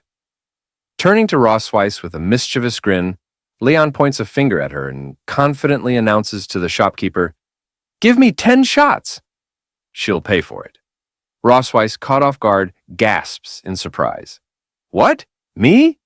The shopkeeper, laughing at the unexpected dynamic, rubs his hands together. "That's the spirit." Leon picks up the gun, his expression shifting to one of focus as he aims at the balloons. Memories of his training days at the Dragon Slayer Academy flash through his mind. "It's been a while since I've held a gun," he thinks to himself, the weight of nostalgia settling briefly on him. Meanwhile, Rossweiss begrudgingly hands over the gold to the shopkeeper, who accepts it with a quick and cheerful, "Thanks." Leon lines up his first shot and fires. Miss He fires again. Another miss. Shot after shot. The results are the same. He fails to hit a single balloon. The shopkeeper smirks, satisfaction blooming in his chest. He had tampered with the gun's settings, making it nearly impossible for anyone, regardless of their skill, to succeed. Leon, however, isn't ready to give up. He taps the gun lightly, his brow furrowed in thought. "What's going on?" he murmurs, scanning the weapon for flaws. Sliding his left hand casually into his pocket, he takes a deep breath and aims again. This time, his movements are smooth and calculated. One by one, the balloons burst with each shot. The shopkeeper's smirk vanishes, his jaw drops, and his eyes widen in disbelief as Leon flawlessly hits all 10 targets. Spinning the gun nonchalantly in his hand, Leon shrugs and remarks with a smirk, "Guess I just needed to test the sights first." Didn't expect to hit them all after that. The shopkeeper stands frozen, his mind racing as he silently wonders how anyone could pull off such a feat. Rossweiss, with a soft smile, compliments Leon, saying, "Not bad." Muen, her cheeks slightly flushed with admiration, clutches her teddy bear and exclaims cheerfully, "Dad is amazing." Noah, also blushing faintly in surprise, chimes in, "Dad is so sharp." Pretending to be impressed, the shopkeeper reluctantly hands over the pair of teddy bears, his smile forced as he exclaims, "That's awesome!" While handing over the prizes, he mutters internally, "Just take them and leave already." Leon accepts the teddy bears with a warm smile and thanks the shopkeeper graciously. Then, turning to his daughters, he kneels and hands one bear to Muen and the other to Noah, saying with a gentle tone, "These are for you." Muen, overjoyed, hugs her teddy bear tightly and beams up at him. "Thank you, Dad," she says, her voice brimming with happiness. Noah, holding her bear carefully and inspecting it as though it's a treasure, quietly murmurs, "Thanks, Dad." Rossweiss watches the scene unfold from the side, a hint of surprise in her expression. The rare harmony and affection in the moment catch her off guard. As she observes Leon, a thought crosses her mind. Although this guy is usually a little off-key, every time he gets serious, he has a special charm. Leon, noticing Rossweiss lost in thought, keeps his gaze on her. Something in her expression stirs a decision in his mind. Rossweiss, sensing his eyes on her, glances at him and wonders why he's staring. As his gaze lingers, Leon's lips curl into a faint smile. Without warning, he says, "Oh, I have some thoughts about Rossweiss, too. Let's see where they lead." Later, after some time, Rossweiss and the family continue strolling through the bustling streets. As they walk, a little dragon girl points her finger toward Rossweiss and tugs at her mother's sleeve, saying, "I want that too." The little dragon girl's mother, startled by the comment, looks at Rossweiss with a hint of surprise, but says nothing, choosing to remain silent. Meanwhile, Leon recalls a plan he had been mulling over. He had decided earlier to get his big baby girl a teddy bear as well. True to his thoughts, Leon manages to procure a large teddy bear, and hands it to Rossweiss. Rossweiss, now holding the oversized teddy bear, walks alongside the family in silence, her expression calm and unreadable. She doesn't react to the little dragon girl's remark. After all, the girl was speaking to her mother, not Rossweiss. Leon, walking with his hands folded behind his head, chuckles and breaks the silence. "Did you notice the miserable expression on that unscrupulous businessman's face at the end?" he asks. "It felt like he was finally rid of us, and his anger all at once." He recalls the moment vividly, how, after showing the shopkeeper the money and demanding another shot, the man's face turned pale, his jaw dropping in disbelief as he began to fear Leon's inevitable victory. Rossweiss, her voice cool and detached, responds, "If it had been me, I'd have simply advised you not to waste your time on such a childish game." Leon glances at her, grinning. "Come on," he says. "We're out here together, and it's good that we're having some fun." Turning his gaze toward her, he tilts his head slightly and asks, "Unless you didn't enjoy it?" Rossweiss, with a straight face, replies curtly, "I didn't say that." Leon, pointing a finger at her, declares confidently, "Now that you're here, I can't let you go back empty-handed." Rossweiss, holding onto the large teddy bear, blushes faintly as a thought crosses her mind. Bears are just unpalatable food, not even good enough to fill one's stomach. But when they're made into toys, they're surprisingly cute.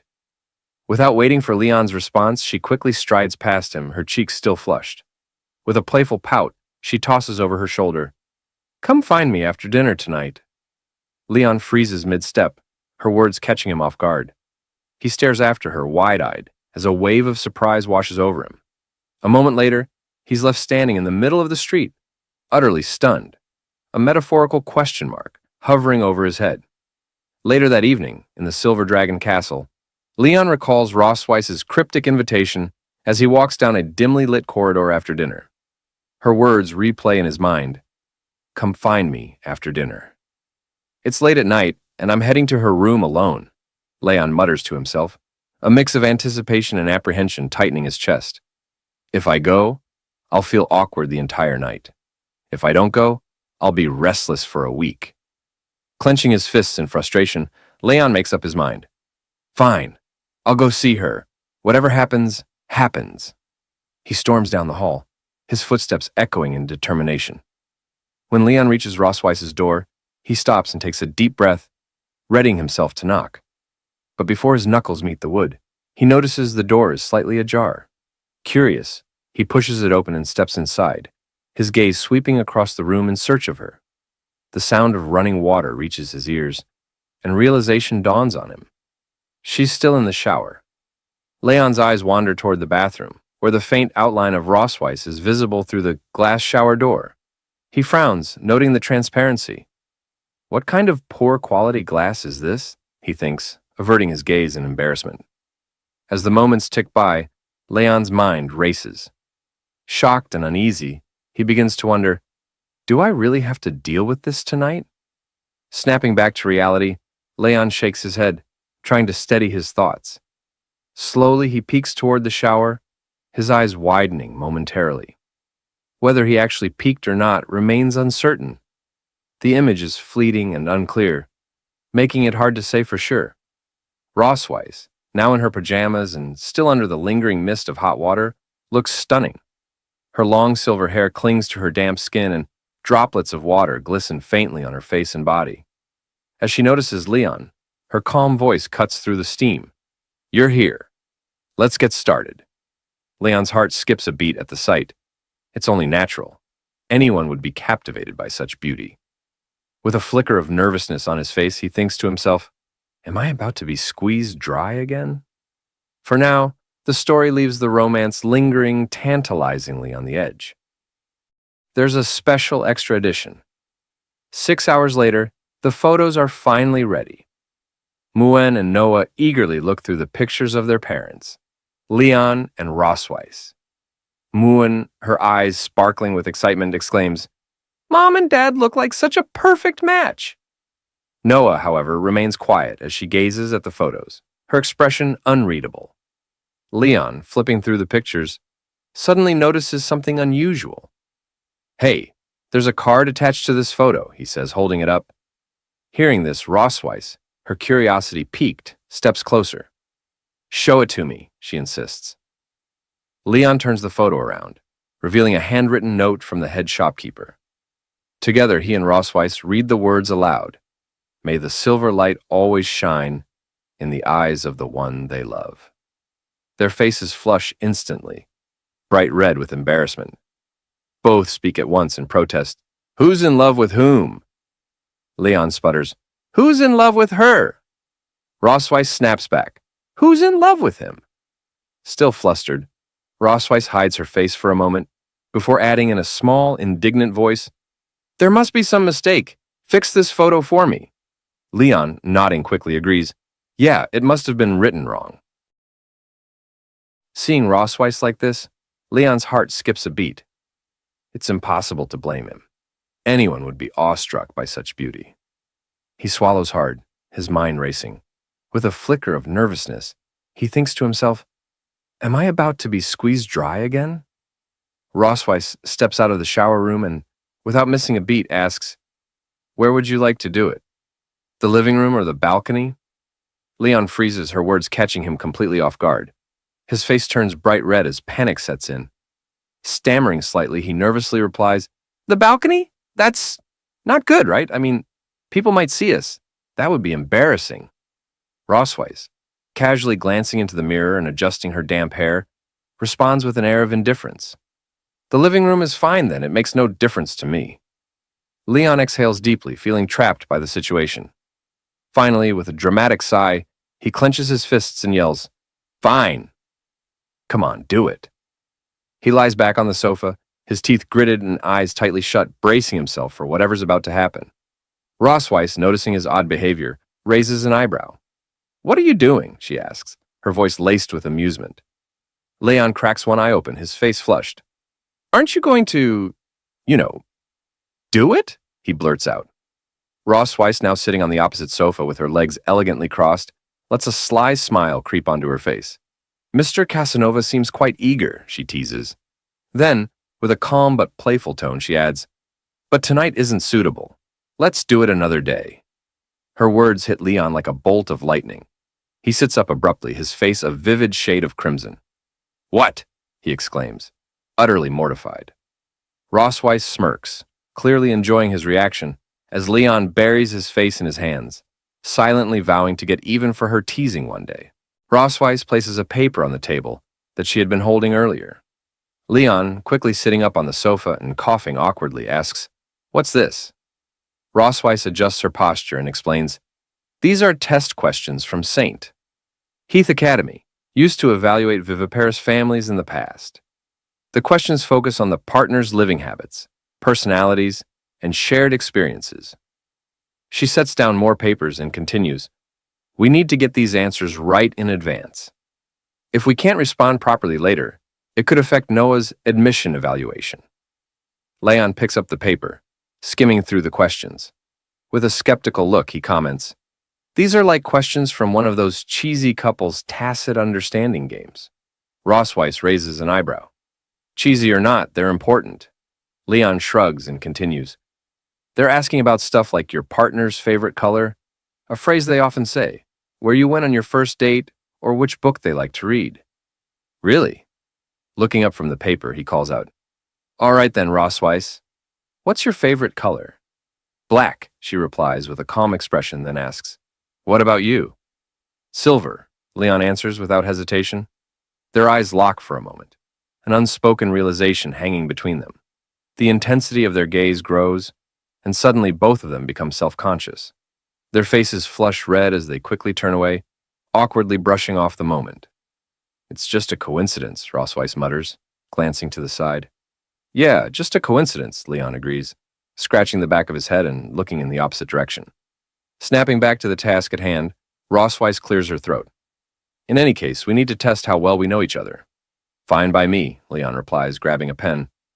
The two begin filling in the answers, their focus shifting entirely to the task. A short while later, Leon leans back and declares, I'm done. Rosweiss finishes moments after and nods. Let's check the scores. They swap papers to review each other's answers. When the tally's complete, Rossweiss scores 45 points, while Leon scores 58. Leon smirks, leaning back smugly. Looks like I scored higher than you. Seems like I know the queen better than she knows me. Rossweiss narrows her eyes at him, hiding her slight embarrassment. Don't get too full of yourself. Next time, I'll do better. Leon chuckles, savoring his small victory, as Rossweiss silently vows to outscore him in their next test. Hearing Leon's words, Rossweiss becomes visibly irritated, her cheeks puffing out as she makes a cute, pouting face. Glancing at her score, she feels a mix of frustration and surprise. I didn't expect him to notice even my small habits, she thinks. The way I sit or how I position my tail to feel most comfortable. He must be more observant than I thought. One question catches her attention. Has your partner ever been particularly disappointed with you about something? Leon had marked yes. However, Rossweiss herself answered no. Looking at his response, she sighs inwardly. The truth is, the only mistakes he's ever made are in guessing my thoughts. Folding her arms and closing her eyes briefly, Rossweiss reflects, I've always kept things to myself, never sharing openly with others. It's no wonder he guessed wrong. Her gaze shifts back to Leon, who is completely engrossed in reviewing the question paper, his brows furrowed in concentration. Watching him, a soft thought crosses her mind. Maybe, if it's him, I could rely on him. I could open up to him someday. Leon suddenly notices her staring. Her eyes haven't left him, their gaze steady, intense, and somehow adorable. For a moment, he wonders, is she mad about the score? The thought makes him chuckle inwardly. Still holding a grudge over the score, huh? He teases lightly, placing a hand on her shoulder. Rossweiss blinks, startled, as if snapped out of a trance. Her eyes dart to his hand, then back to his face. Smiling warmly, Leon says, Hey, it's no big deal. We haven't spent that much time together yet. It's only natural that you wouldn't score high this time. Give it a little more time, and you'll know me better than I know myself. His words are lighthearted, but the sincerity in his voice catches her off guard. Rossweiss feels her heart skip a beat, then begin pounding so hard she's certain it's audible.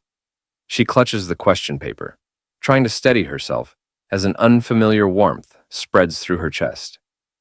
What's wrong with me, she wonders, her face flushing as she struggles to meet his eyes. Embarrassed, she quickly slams the question paper into Leon's face and, blushing fiercely, demands that he stop talking nonsense and write down his correct answers. Leon, still staring at her, asks with a teasing smile if she really got this question wrong. He points out that she had previously said she'd never been disappointed in him. Rossweiss, flustered, denies it, but then adds, If I must point out something, it would be the lack of dragon great forces last time.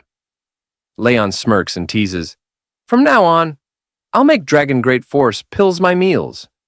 Don't regret it later. With a sly smile, Rossweiss replies, I'm looking forward to it. The scene shifts to the night before the entrance exam. Leon reviews the question paper and nods in satisfaction. After a week of hard work, our average score on the test questions is over 80. If we perform normally, there shouldn't be any problem with the family assessment. Rossweiss, utterly exhausted, collapses onto the bed without responding. Leon, getting up to leave, says, If there's nothing else, I'll head back first. Still, Rossweiss remains silent. As Leon reaches the door, she suddenly grabs his shirt sleeve, stopping him. Wait, she says softly, her tone catching his attention. Leon turns with a questioning look, and Rossweiss points toward the shower room. There's a bathtub in my bathroom. Go take a bath and then come back. Leon, stunned, blinks in surprise. What do you mean by telling me to take a shower in your room? Rossweiss, without hesitation, starts pushing him toward the shower room. Just go and wash when I tell you to. Hurry up. Rossweiss, Leon protests, calling her name as she continues to push him. But she doesn't listen. After pushing Leon into the shower room, Rossweiss quickly closes the door. Leon, looking toward the door and taking off his shirt, wonders why she wants him to take a shower in her bathroom for no reason. He questions if she's planning something bad. Leon, sighing, reasons that she's probably just been very nervous these days because of the entrance exam. So, it should be fine. Deciding to stop worrying, Leon steps into the bathtub and resolves to enjoy it regardless of the reason. Immersed in the hot water, Leon relaxes and says to himself that it feels so good. As Leon is enjoying the bath, Rossweiss slowly opens the bathroom door, wrapped in a towel.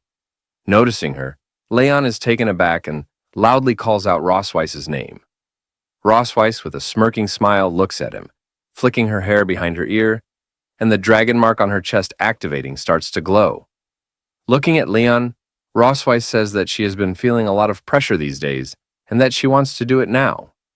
Leon, shocked by her words, with a pale face, internally thinks that what he had been fearing has finally come true. The dragon mark on Rossweiss's chest now resonates with the dragon mark on his chest. Leon, alarmed, stands up and loudly asks why. If she's under pressure, she's putting pressure on him. Rossweiss, smiling and winking at him, says that by transferring the pressure to him, she can feel relieved and asks if she isn't right. Rossweiss removes the towel wrapped around her and, standing in front of him naked, asks if he didn't come here with this mentality a few days ago. Leon, unable to deny the truth, looks away and thinks in silence, realizing he can't refuse her.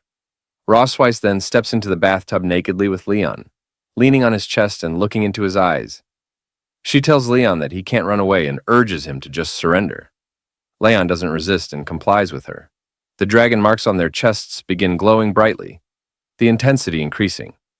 We all know what's about to unfold. On the day of the admission test at St. Heath Academy, Leon and Rossweiss arrive with Noah. Leon looks around in awe, remarking that this is St. Heath Academy. He turns to Rossweiss, who remains silent, her face serious. Concerned, Leon leans closer and asks her what's wrong, mentioning that he'd just done the decompression last night, but the effect wore off quickly. Rossweiss's face flushes with embarrassment, and she hits his back, muttering for him to go to hell under her breath. Leon laughs and tells her to let's go. Together, they enter the academy. During registration, they submit Noah's details.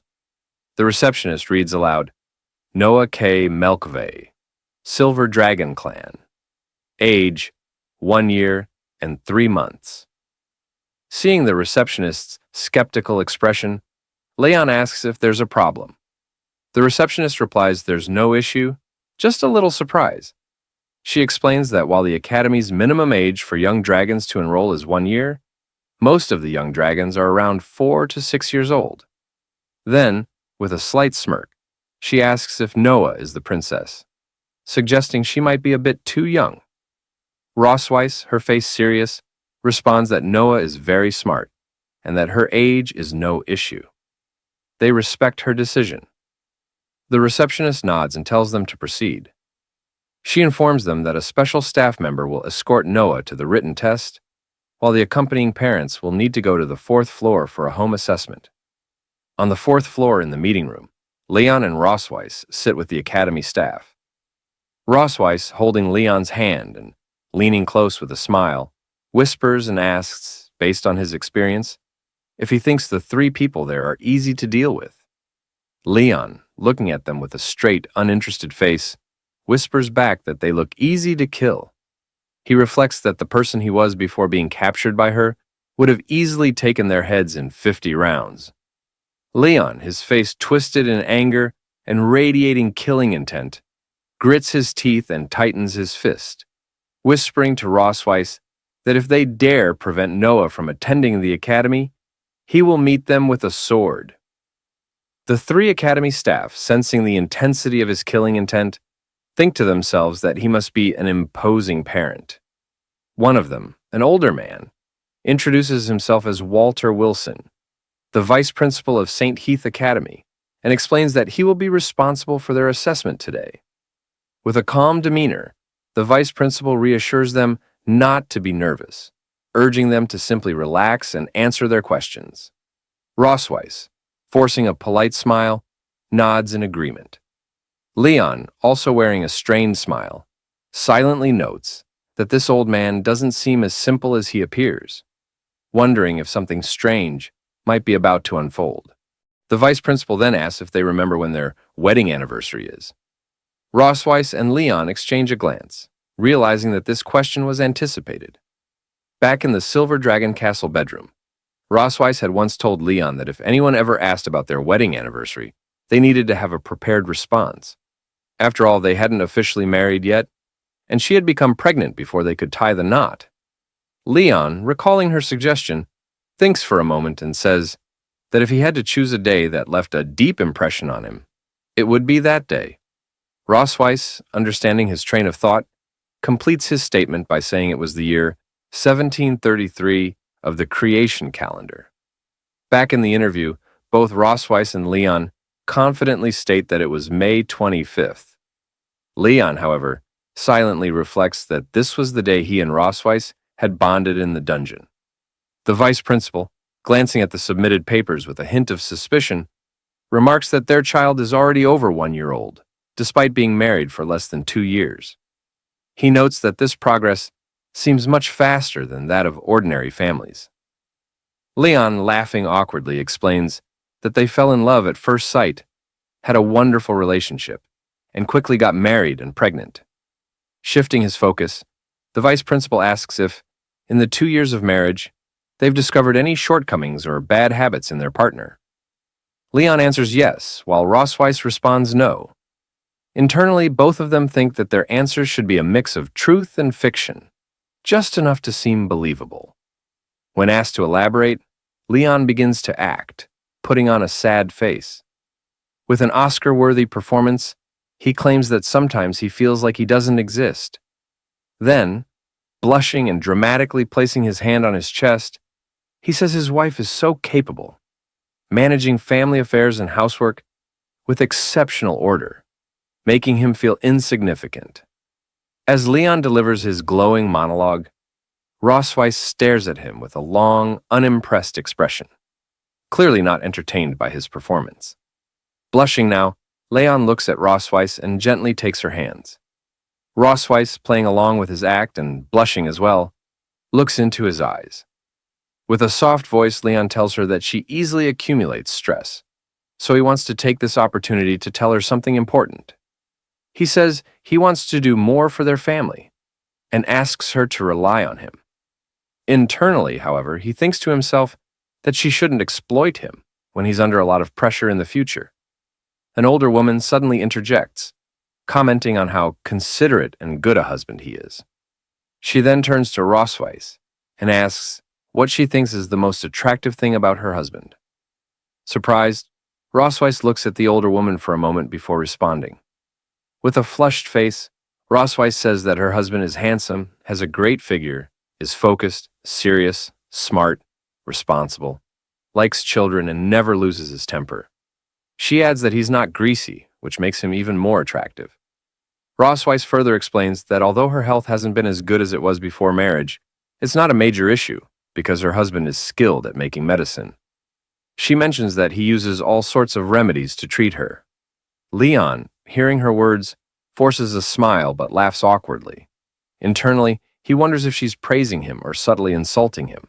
Suddenly, Rosweiss, still holding Leon's hands, looks into his eyes with a concerned expression.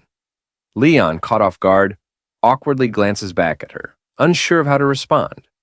Rosweiss then says that she would also like to take this opportunity to tell her husband not to push himself too much.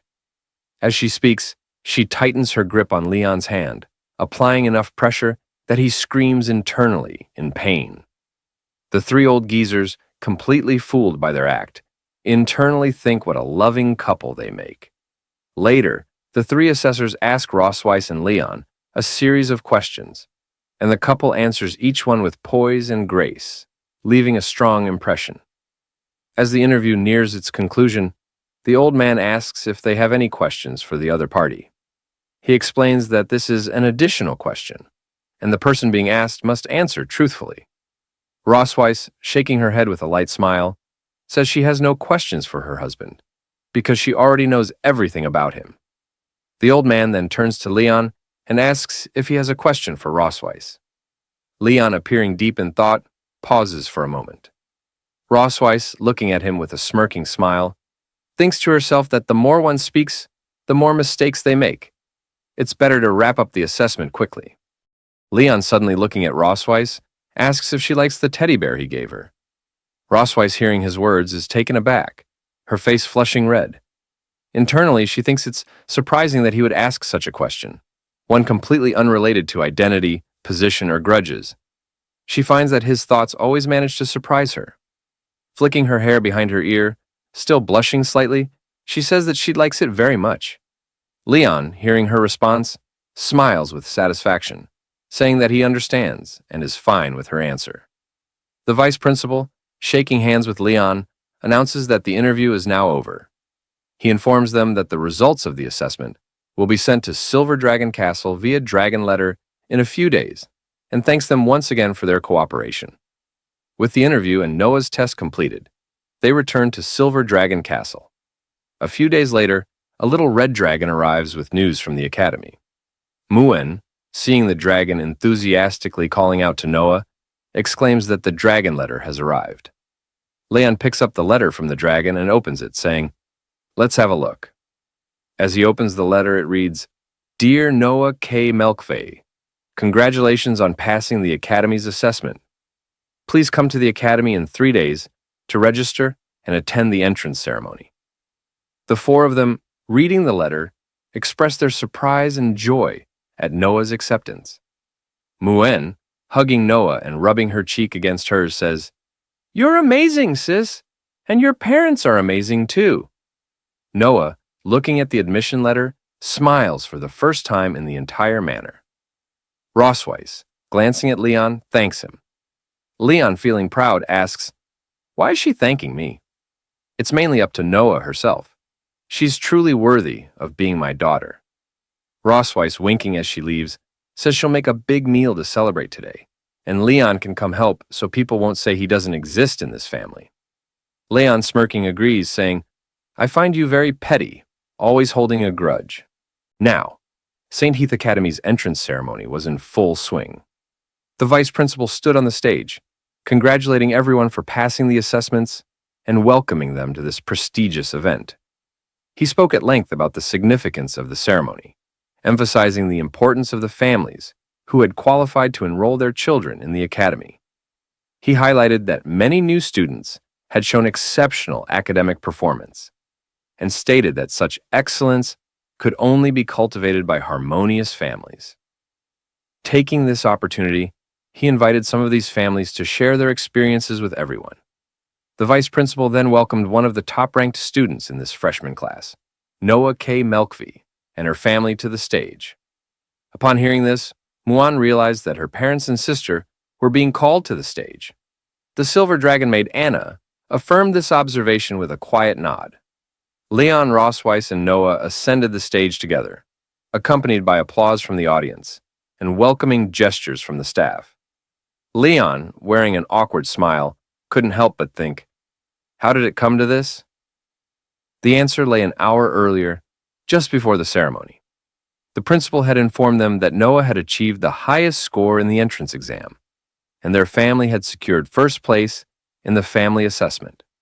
The vice principal had then requested them to represent the freshmen and deliver a speech during the ceremony. Now, standing on the stage with a forced smile, Leon felt there was no way out. The speech had come as a surprise, leaving him no choice but to face the situation head-on. Noah stepped forward to the microphone. The vice principal praised her as the youngest candidate to achieve the highest score and asked her to share her experiences with the audience. All eyes turned toward her in anticipation. Noah stood confidently on the stage, addressing the audience with a composed demeanor. She began by expressing her admiration for her mother, describing her as a powerful dragon who had always been her role model. When Noah proposed the idea of attending school, her mother not only gave her affirmation but also provided unwavering support. As she spoke, Rossweiss glanced at her with a light smile playing on her lips, clearly proud of her words. Noah continued, shifting her attention to her sister, Muan. She shared how her sister had always been there for her, a constant source of encouragement and love. Muan, listening from the audience, looked at Noah with enthusiastic and hopeful eyes. deeply touched by her sister's gratitude. After a brief pause, Noah let out a small sigh. On stage, Leon's thoughts wandered as he wondered whether she would mention him. Then, Noah continued, her voice softening as she approached the topic closest to her heart. She declared that the person she wanted to thank the most was her father. She explained how he had reviewed material with her every day, and often stayed up late into the night preparing resources for her studies. It was his dedication and effort that enabled her to stand where she was today.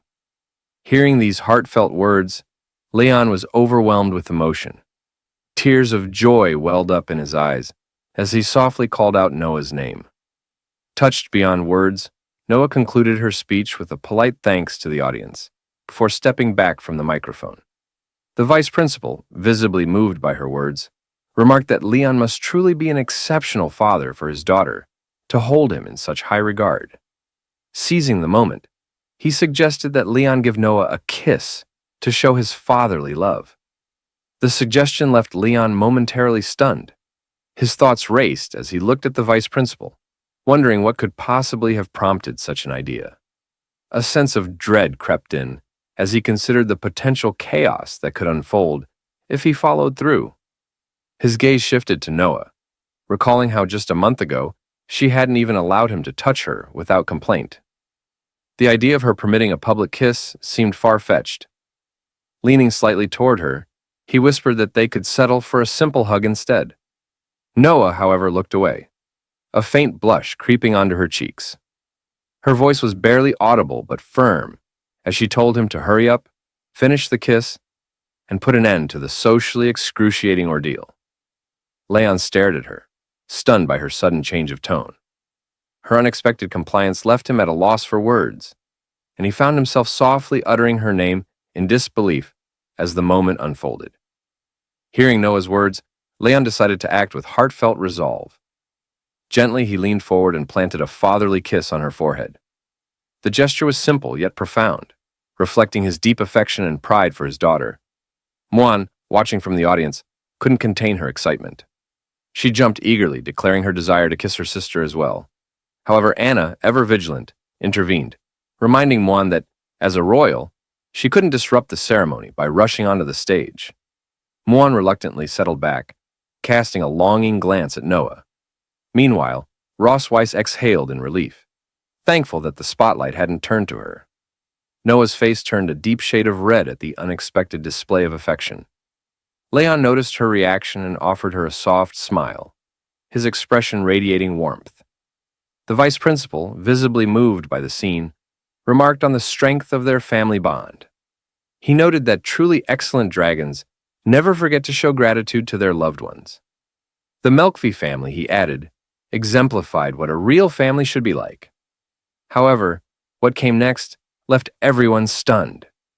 The vice principal, with an air of cheerful oblivion, dropped an unexpected remark, revealing that he had kissed his own daughter in similar moments of pride. Then, as though inspired by his own example, he turned to Leon and suggested that, as a model of a loving couple, Leon should not forget his wife. Leon and Rossweiss were both taken aback, their expressions frozen in shock. Leon's teeth clenched, and his fists tightened as he stared at the vice principal, his anger barely contained.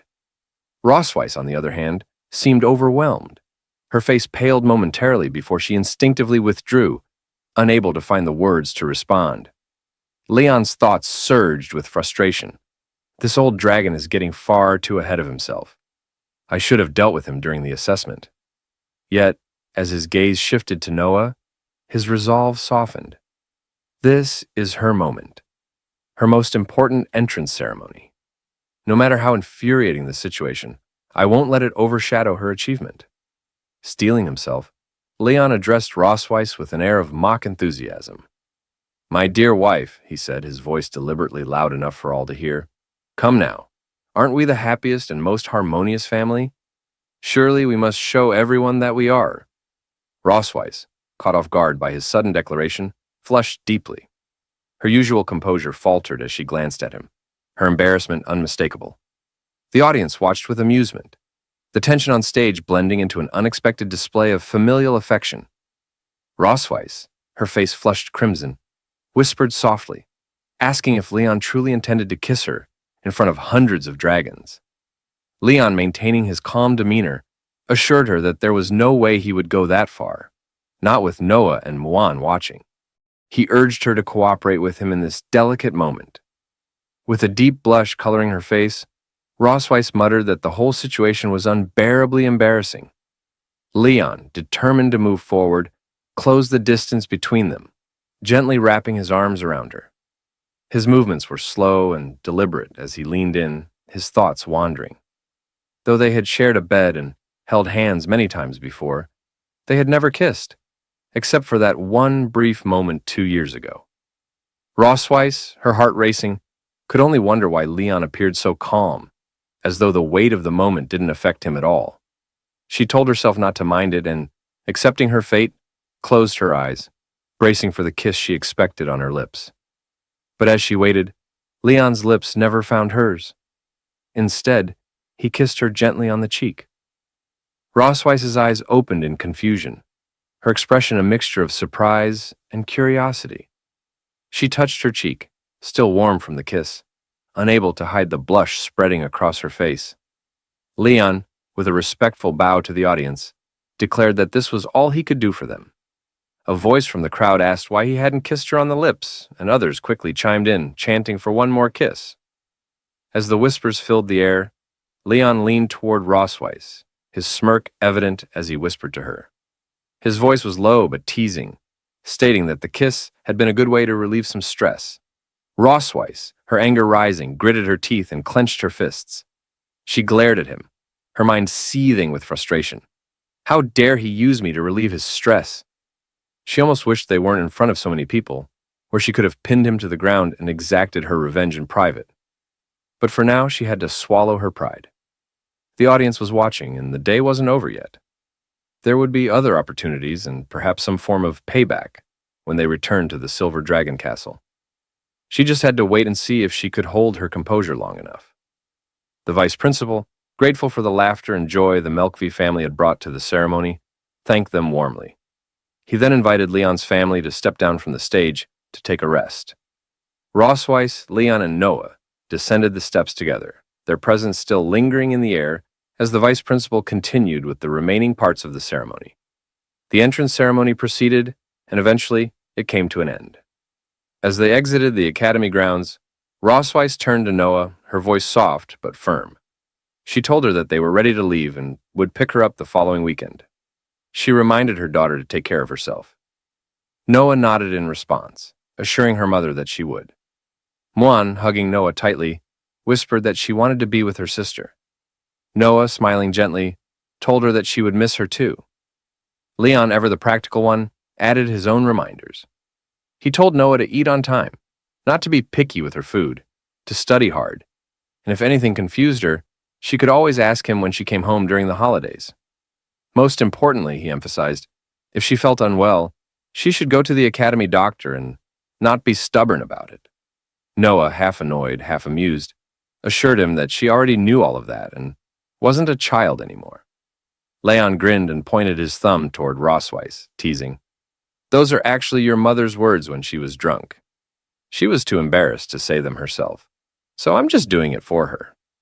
Rossweiss, folding her arms and wearing a straight face, denied it, calling Leon's statement nonsense. Leon, not missing a beat, turned serious. He warned Noah that if she met classmates with bad personalities, she should stay away from them. But if anyone dared to bully her, she had his full support to fight back. Noah raised an eyebrow and asked if he had ever done that when he was in school. With a playful wink, Leon nodded. He shared that every time he got into a fight at school, his teacher, who, by the way, was her grandfather, would bring him home and give him a good beating. Leon reassured Noah that there was no need to worry. He would never punish her for something so small. Muan, clinging to her father's legs, listened intently to the exchange between them. Noah smiled, agreeing with Leon's words. "I'll remember, Dad." Now, within the study room of the Silver Dragon Castle, Rossweiss sat in quiet contemplation, her attention focused on an ancient tome. The book detailed a forbidden magic known as the Blood Curse, a spell that could only be cast once in a lifetime. It demanded blood as its medium and exacted the caster's life as payment for its devastating power. As Rosweiss read, a smirk played on her lips. The concept intrigued her, and she mused that, with refinement, it might become a fascinating tool for her own purposes. The silence of the room was disrupted by the subtle movement of a shadow slipping inside. Without looking up, Rosweiss acknowledged the presence and inquired about the person's return. The figure was Shirley, her trusted maid, and a member of the Silver Dragon clan. Shirley confirmed her arrival and approached with a report. Rosweiss inquired about the progress of the investigation, and Shirley regretfully admitted that there had been no success. Tiger Lawrence and his wife had vanished without a trace within the Empire. Their disappearance was marked by a meticulous erasure of information, leaving her subordinates unable to uncover any leads. This revelation drew Rosweiss's attention. She questioned what Shirley meant by missing, and Shirley elaborated that all traces of the couple had been wiped clean, suggesting the work of someone highly skilled. Reflecting on Leon's earlier description of his master as a simple old farmer, Rosweiss recognized the inconsistency. She concluded that there was far more to this man than met the eye. Before dismissing her maid, she instructed Shirley to prioritize her safety while continuing the investigation and to notify her immediately of any developments. Shirley acknowledged the command with unwavering loyalty. The scene shifts to the Silver Dragon Castle garden, where Leon is seen swinging a branch with all his strength, channeling his full power into each motion. After demonstrating, he turns his attention to Muan and instructs her to come over and swing the stick down hard, just as he had done. Muan, filled with enthusiasm, eagerly agrees to her father's request. She grabs the stick and begins swinging it aimlessly, her movements lacking coordination or focus. Leon watches her for a moment, uncertain how to respond to her wild efforts. Deciding to intervene, he steps forward and begins teaching Muan the proper way to hold the stick. He carefully adjusts her grip, demonstrates how to swing correctly, and even guides her into the right posture. As Leon continues his lesson, Rosweiss appears in the garden. Upon seeing her, Muan's expression brightens, and she cheerfully acknowledges her mother's presence. Leon, noticing Rosweiss as well, remarks on her return from her rounds. Rosweiss does not respond with words, instead offering only a smirking smile as her gaze meets Leon's. Muan runs to Rosweiss and clings to her, wrapping her arms around her mother in a tight hug. Rosweiss gently pats her daughter's head and asks if she had listened to her father today. Muan eagerly confirms that she has been obedient, proudly stating that her father even taught her how to hold a sword. Rosweiss responds with a warm, affectionate smile and acknowledges that it isn't bad. She then informs Muan that dinner will be ready soon, mentioning that she had requested the chef to prepare steak. She instructs Muan to go and change her clothes before dinner. The mention of steak causes Muan's eyes to sparkle with excitement. She exclaims her love for steak and skips away joyfully, singing a song about steak as she leaves.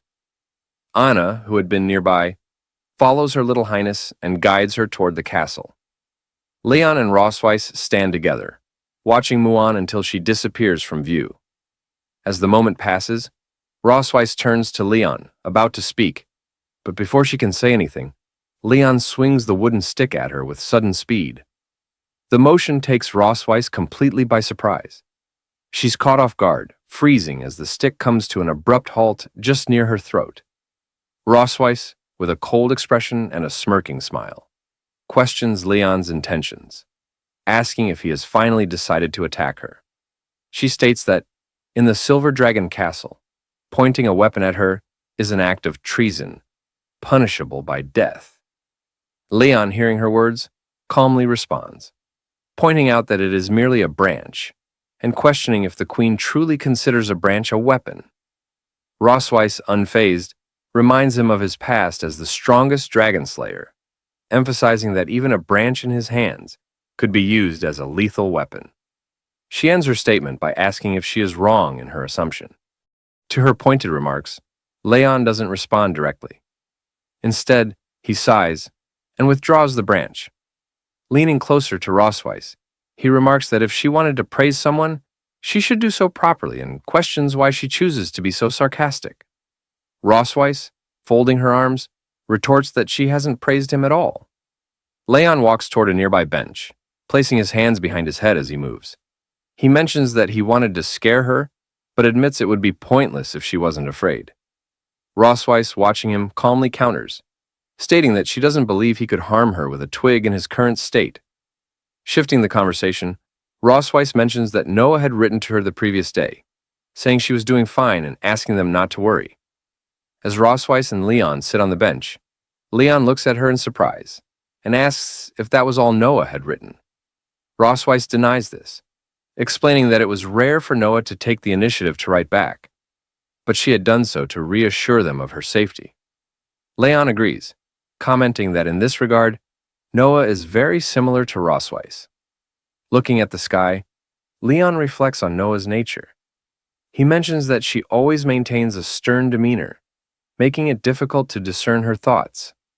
However, he adds that if one finds the right approach, it is still very pleasant to get along with her. Rossweiss, also gazing at the sky, remarks that Noah actually admires Leon. She explains that Noah has a typical dragon mentality. She admires strength and is drawn to the powerful. Turning her gaze to Leon with a faint smile, Rossweiss continues, saying that in Noah's eyes, he has become a top student, someone to look up to. She even mentioned that she plans to win many first places at the academy because she never wants to lose to him. Leon, slightly embarrassed, responds with an awkward smile, commenting that he thought Noah considered him just a weak nerd. Rossweiss, removing her heels, shifts the conversation and brings up the time when Leon first woke up. She recalls how Noah avoided him and asks if she was right about that. Without waiting for an answer, she reveals that despite her behavior, Noah would often visit him while he was in a coma. Occasionally, when caught, she would make an excuse to come and see Mwan. Leon, smiling faintly, remarks that Noah's tough side is very much like Rossweiss. Rossweiss, now looking upward, recalls their childhood.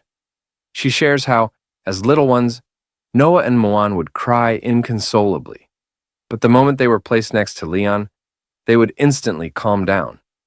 She reflects that perhaps, even before anyone realized it, the bond of blood had already tied them together. Leon lowers his gaze, looking at his hands with a tinge of sadness in his expression. Quietly, he murmurs about the strangeness of blood relationships. His thoughts drift to his past. He remembers his childhood as an orphan, a time when he never experienced the love of parents. Family affection was an unknown concept to him. It wasn't until he was 5 years old that his master and his wife adopted him. Though they weren't connected by blood, they treated him as their own son, introducing him to the concept of home for the first time. Yet, even amidst this warmth, he occasionally felt a sense of loss, a quiet void lingering in his heart. Leon, sitting in silence, reflects on his past with a sad expression, longing for a time when his master and his wife had been his real parents. His mother, sensing his sorrow, gently patted his head and reassured him, telling him that one day he would become a father to someone else. Leon, uncertain and with a hint of doubt, asked if he would truly become a father. His mother smiled warmly and confirmed, saying that his future children would be his blood, the family he would love, protect, and give everything for. Pulled back to the present, Leon clenched his fist, the words his mother had spoken echoing in his mind. He affirmed to himself that they were indeed his most cherished family members now. As Leon pondered, Rossweiss watched him closely and asked what he was daydreaming about. She then suggested they should head back. Leon snapped out of his thoughts, quickly stood and nervously reassured her that it was nothing. Thanking her for her words, he invited her to return together. Instead of slipping her heels back on, Rossweiss subtly slid toward Leon. Noticing her movement, Leon asked in confusion what she was doing now. With a smirking smile, Rossweiss replied that since Leon wanted to thank her, he should help her put on her shoes. Leon, staring at her with a long, resigned expression, hesitated, clearly unsure but also a little exasperated. Their bond seemed to grow stronger and stronger with each interaction. Rossweiss, still smirking, repeated that if Leon truly wanted to thank her, he should help her put on her shoes. Leon, shocked and taken aback, repeated her request in disbelief, asking if she seriously expected him to help her put on her shoes. He declared there was no way he would do such a thing. Pointing his finger at her angrily, he reminded her that washing her feet last time had been humiliating enough, and now she wanted him to do even more. He questioned whether he had any dignity left. In response, Rossweiss kicked him in the face with her foot, silencing his complaints. She coldly reminded him that she still hadn't settled the score with him for kissing her at the entrance ceremony, and now he couldn't even help her put on her shoes. She stared at him with an arrogant expression, commanding him to stop talking nonsense and finish the task so they could leave. Leon, grumbling under his breath, finally agreed. He crouched down and placed her shoes on her feet. As he did so, Rossweiss smirked, commenting that despite his earlier reluctance, his movements were surprisingly quick. Leon retorted that it was true. Putting shoes on her was far easier than putting shoes on a donkey. The moment the words left his mouth, Rossweiss's expression darkened. She gritted her teeth in anger and glared at him. Without hesitation, she attempted to kick his head again. This time, however, Leon anticipated her move.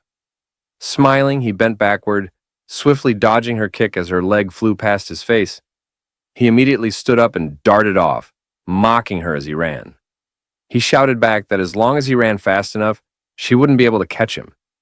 Rossweiss stood there, clenching her fists and glaring at his retreating figure.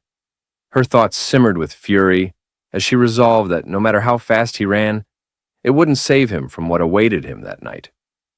We don't exactly know how things unfolded that night, but we can imagine what might have happened. A few days later, Leon, Rossweiss, and Muon waited outside.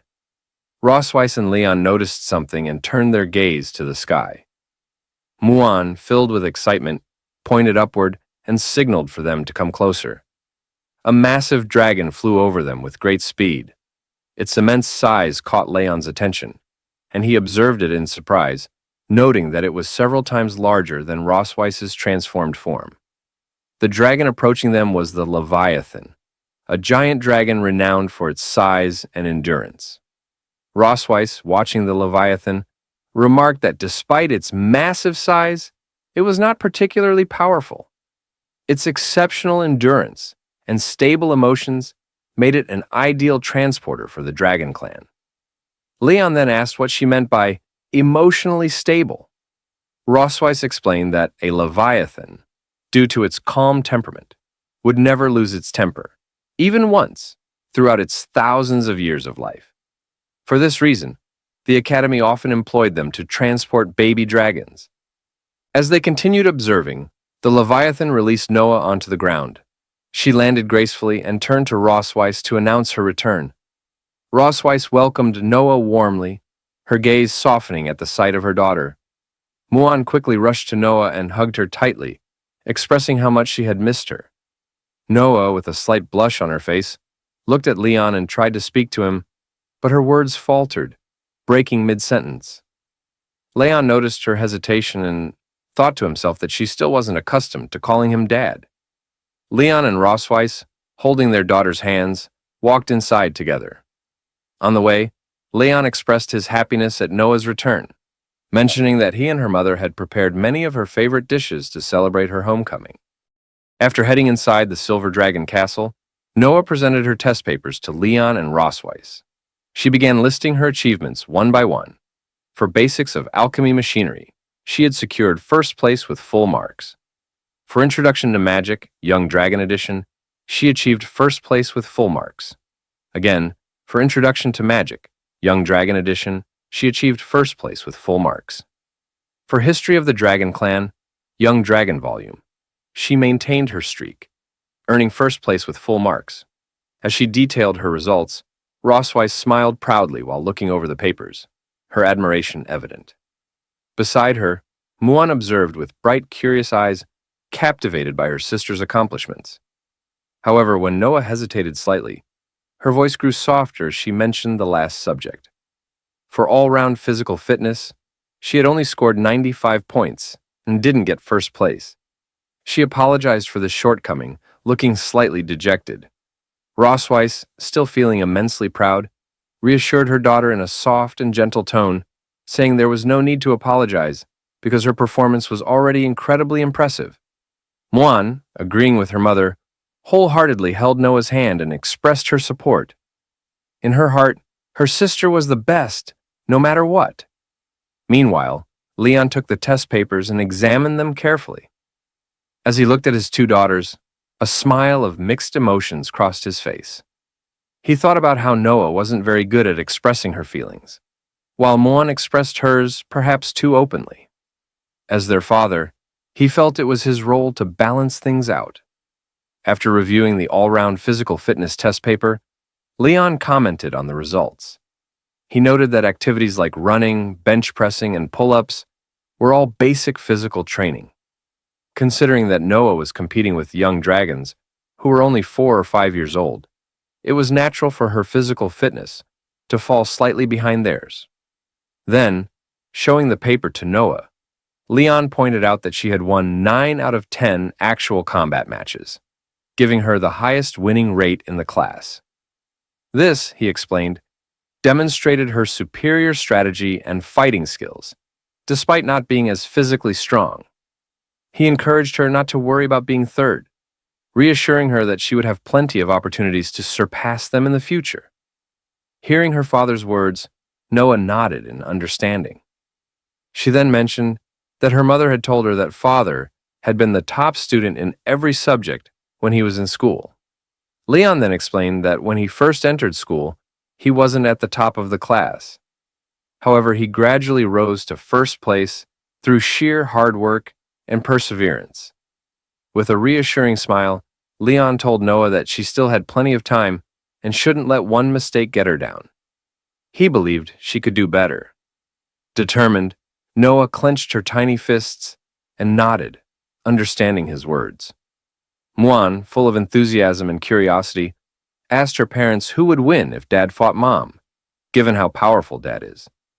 In response, Leon and Rosweiss placed their hands on their chests, each confident in their own answer. Leon, with certainty, said it would be him, while Rosweiss declared it would be her. The two of them exchanged glares, the tension between them rising as their rivalry sparked. Leon, chuckling, recalled his combat training, boasting that no one could match him in hand-to-hand, weapon, or magic combat. He insisted, of course, that he was the better fighter. Rosweiss, folding her arms and narrowing her eyes, responded with a smirk. While she hadn't won as many honors in the academy as Leon, she focused on winning the key games. We might suspect this could be a little white lie given Rosweiss's expression, but they would see about it. The rivalry between Leon and Rosweiss ignited further as they stared at each other, their competitive spirits fully engaged. As Rosweiss teased Leon, asking if it was because he had never managed to beat her that he married her, she implied that he had been captured by her. Their conversation is filled with hidden meanings, especially since the children are present and listening. They have to hide the past. Leon, with a smirk, responds that it was actually because she failed to beat him, referencing their time in the dungeon. Leon says that because of that, they have 2 lovely daughters, Muan and Noah. Suddenly, Leon and Rosweiss dash out of the room. Rosweiss, not missing a beat, suggests they go outside and have a fight. Leon, eager to demonstrate his strength, agrees, saying he's been wanting to show it for a long time. Muan and Noah awkwardly watch them before running after their parents. Noah grabs Muan's hand and runs to catch up with them. Muan, unsure, asks if they're really going to fight. Noah responds, saying they should follow and see. Outside the Silver Dragon Castle, Leon and Rosweiss begin warming up, preparing for their match. Meanwhile, Muan and Noah sit on a bench to observe. Muan says that she's also very curious about who is stronger, Dad or Mom, asking if her guess is right. Noah, recalling what their teacher had said, answers that watching masters compete more often can help improve their own fighting skills. With a mocking tone, Rossweiss looks at Leon and suggests that his body probably hasn't fully recovered enough to fight her yet. She asks if she's right. Leon, still warming up with a smirk, responds confidently, asking what would happen if he wasn't fully recovered. He adds that there aren't many chances to fight the Silver Dragon Queen, so he must seize this opportunity. Rossweiss, with a light smile, suggests making the fight more interesting by placing a bet. Leon, curious, asks what the bet would be. Rossweiss, smirking, explains that if he wins, she won't touch him for a month. However, if she wins, he'll have to fulfill one of her requests. Leon, hearing her proposal, becomes serious and wonders what kind of demands she might make. But as long as he wins, it's worth the risk. With teary eyes, Leon happily thinks that taking a month off sounds easy. He never would have dared to think about this under normal circumstances. With determination, Leon agrees to the bet, pointing his finger at Rossweiss. Rossweiss, still smiling confidently, says, "Let's get started." Leon, too, smiles confidently, a light grin forming as he looks at Rossweiss. The fight between them begins with intensity. Both Leon and Rossweiss use their strengths, fighting evenly against each other. At the most thrilling stage of the duel, Leon discovered a flaw Rossweiss' defense. He seized the opportunity and prepared to use his final move against her. Could he defeat her in this fight? After the warm-up, Leon and Rossweiss locked eyes, their gazes firm and resolute. They studied each other carefully, unwilling to miss even the slightest movement. Both awaited the signal to begin the duel. A gentle breeze swept across the training ground, lifting the sand into the air as if transforming it into a battlefield. Meanwhile, Noah and Muan sat on a bench nearby, eating popcorn as they eagerly watched their parents' impending duel. Muan happily swung her legs, savoring the sweet taste of the popcorn. Inwardly, she praised how delicious it was. Just as she was enjoying her treat, her swinging leg accidentally knocked over a bottle of pineapple juice sitting next to her. She let out a surprised exclamation, reaching out in an attempt to catch it. But it was already too late. The pineapple juice toppled and spilled onto the ground. Leon and Rossweiss, already on edge, turned their wary gazes toward the fallen bottle, mistaking it for the signal to start the fight. The instant the paper cup of juice hit the ground, Leon and Rossweiss rushed toward each other like lightning. Muan stared at the spilled drink with deep regret. "Ah, my pineapple juice," she murmured. Noah, however, kept his eyes on the duel, calmly remarking, "The fight has started." Leon was the first to launch an attack. His expression was serious, showing how much he respected the duel. With a powerful stomp, he propelled himself into the air. Clenching his right fist, he gathered energy before swinging a charged punch toward Rossweiss. Rossweiss quickly noticed Leon's move. She crossed her arms in front of her chest to defend herself, planting her feet firmly to stabilize her stance. Leon's punch, charged with immense energy, slammed into her crossed arms. Though Rossweiss successfully blocked the blow, the impact cracked the ground beneath her feet, revealing the sheer power of Leon's attack. Rossweiss seized the moment when Leon left an opening. With precision, she extended her tail from below, aiming to sweep it toward his chin. Leon, sensing the danger from below, braced himself, gritted his teeth, and leaned back with all his strength, narrowly dodging Rossweiss's attack. When she saw that her strike had missed, she immediately swung her tail again, launching another attack at him. Leon leaned back further, supporting himself on the ground with both hands. With a swift motion, he performed a backflip, once again evading her attack. As Rossweiss's assault ended and before she could react, Leon shifted his position. He transitioned from supporting himself with both hands to balancing on one hand and quickly changed his direction. In one fluid motion, he extended his left foot, channeling magic into it, and kicked Rossweiss with all his might. Rossweiss reacted quickly, raising her arms to block his attack. However, this strike was much more forceful than Leon's initial assault. Although she managed to block it, the sheer force of the kick sent her flying backward. Her feet left deep marks in the sand as she skidded across the ground. She extended one leg behind her and gently placed a hand on the ground. barely managing to stabilize her balance. Rossweiss furrowed her brow, her gaze fixed cautiously on Leon. As she replayed the strength and precision of his recent attack in her mind, she realized she was at a disadvantage in terms of physical combat. I don't have an edge over him in physical skills, she thought. I need to create some distance. Rossweiss decided to shift her approach. She resolved to use her dragon flame to gain the space she needed to turn the fight in her favor.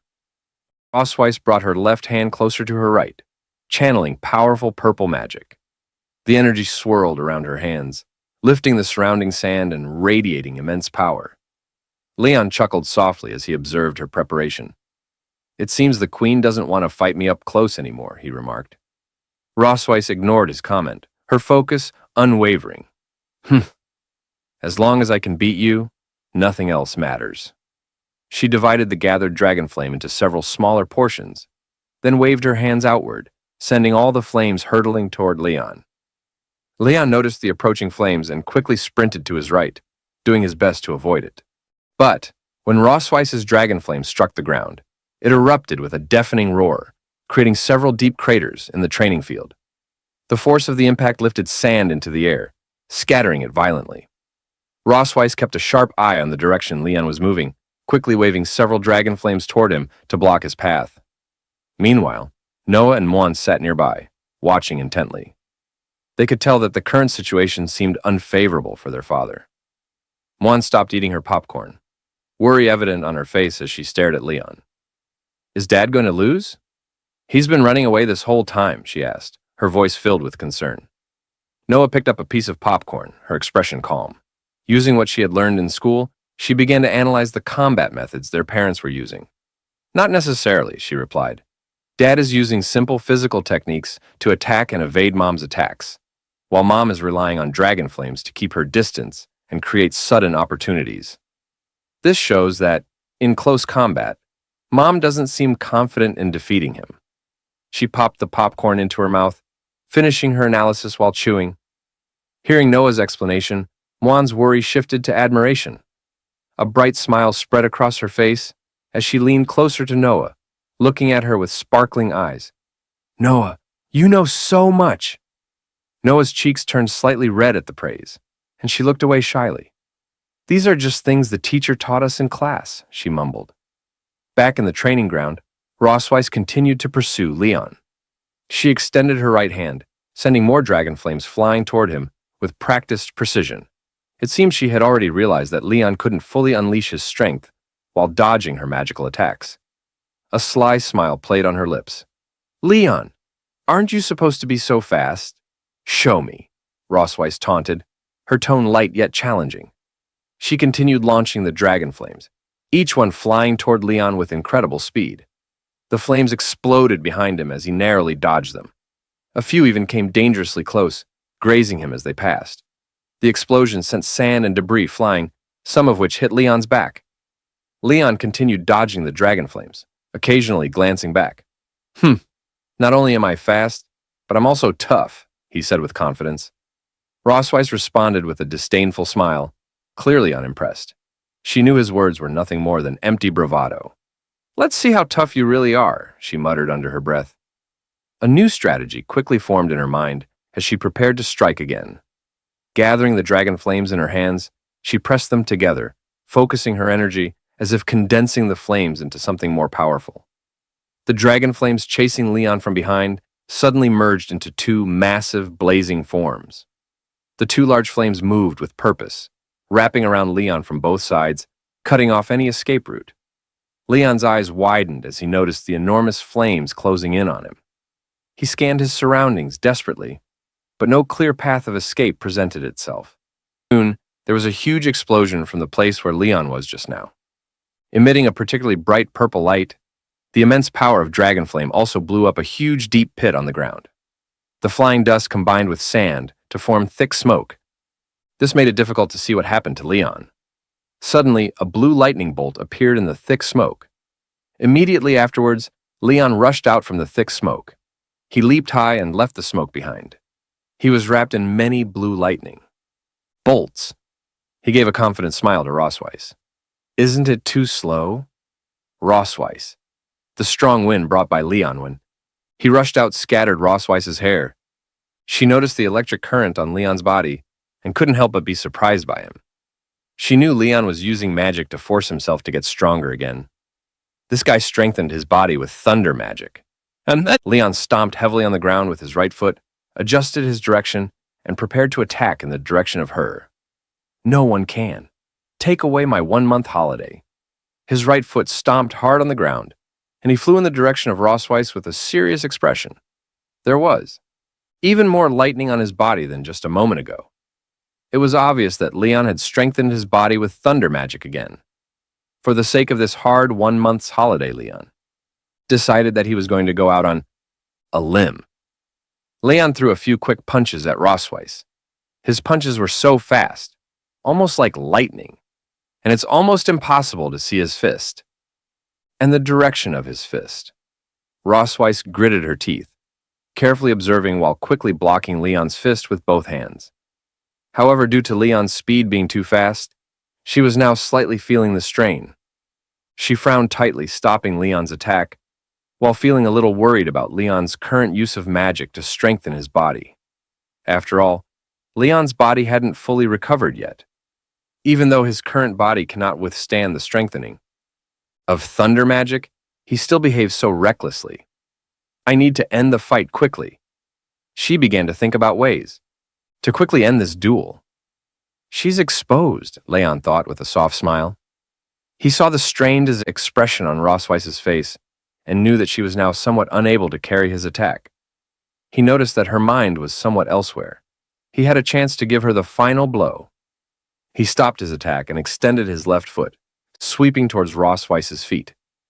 At this moment, Rossweiss realized that Leon had attacked her in a different way. She didn't expect him to attack from under her feet. She wanted to dodge, but it was already too late. She tripped over Leon's foot and lost her balance a bit. Rossweiss struggled to lean back, trying to dodge Leon's next attack. She wanted to find an opportunity to attack, but the current situation made it impossible for her to fight back.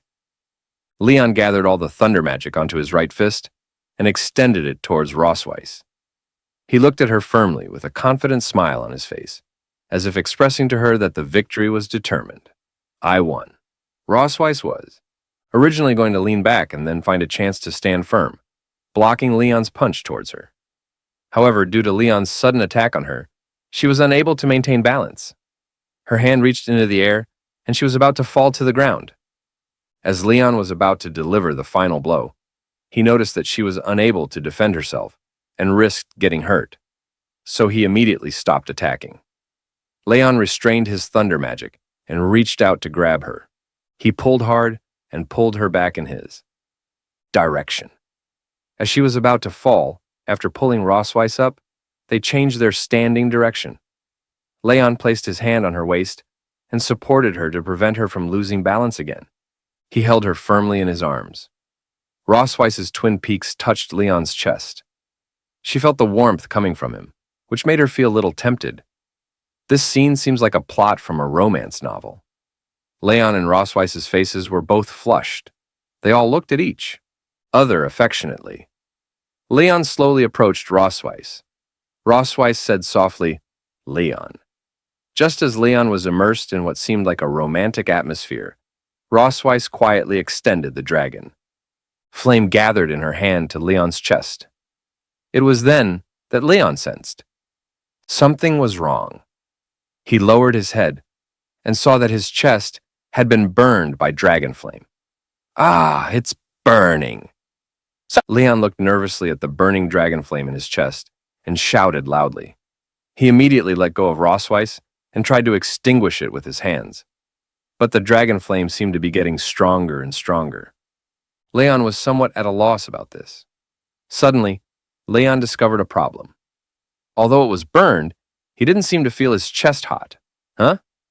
This fire doesn't feel that hot? He lowered his head and saw that Rossweiss's dragon flame had slowly begun to disappear. The fabric on the chest was only partially burned, leaving some burnt marks. Rossweiss looked at him seriously. She was dissatisfied with his attitude. "Just now. The fight is not over yet. How can you distract yourself?"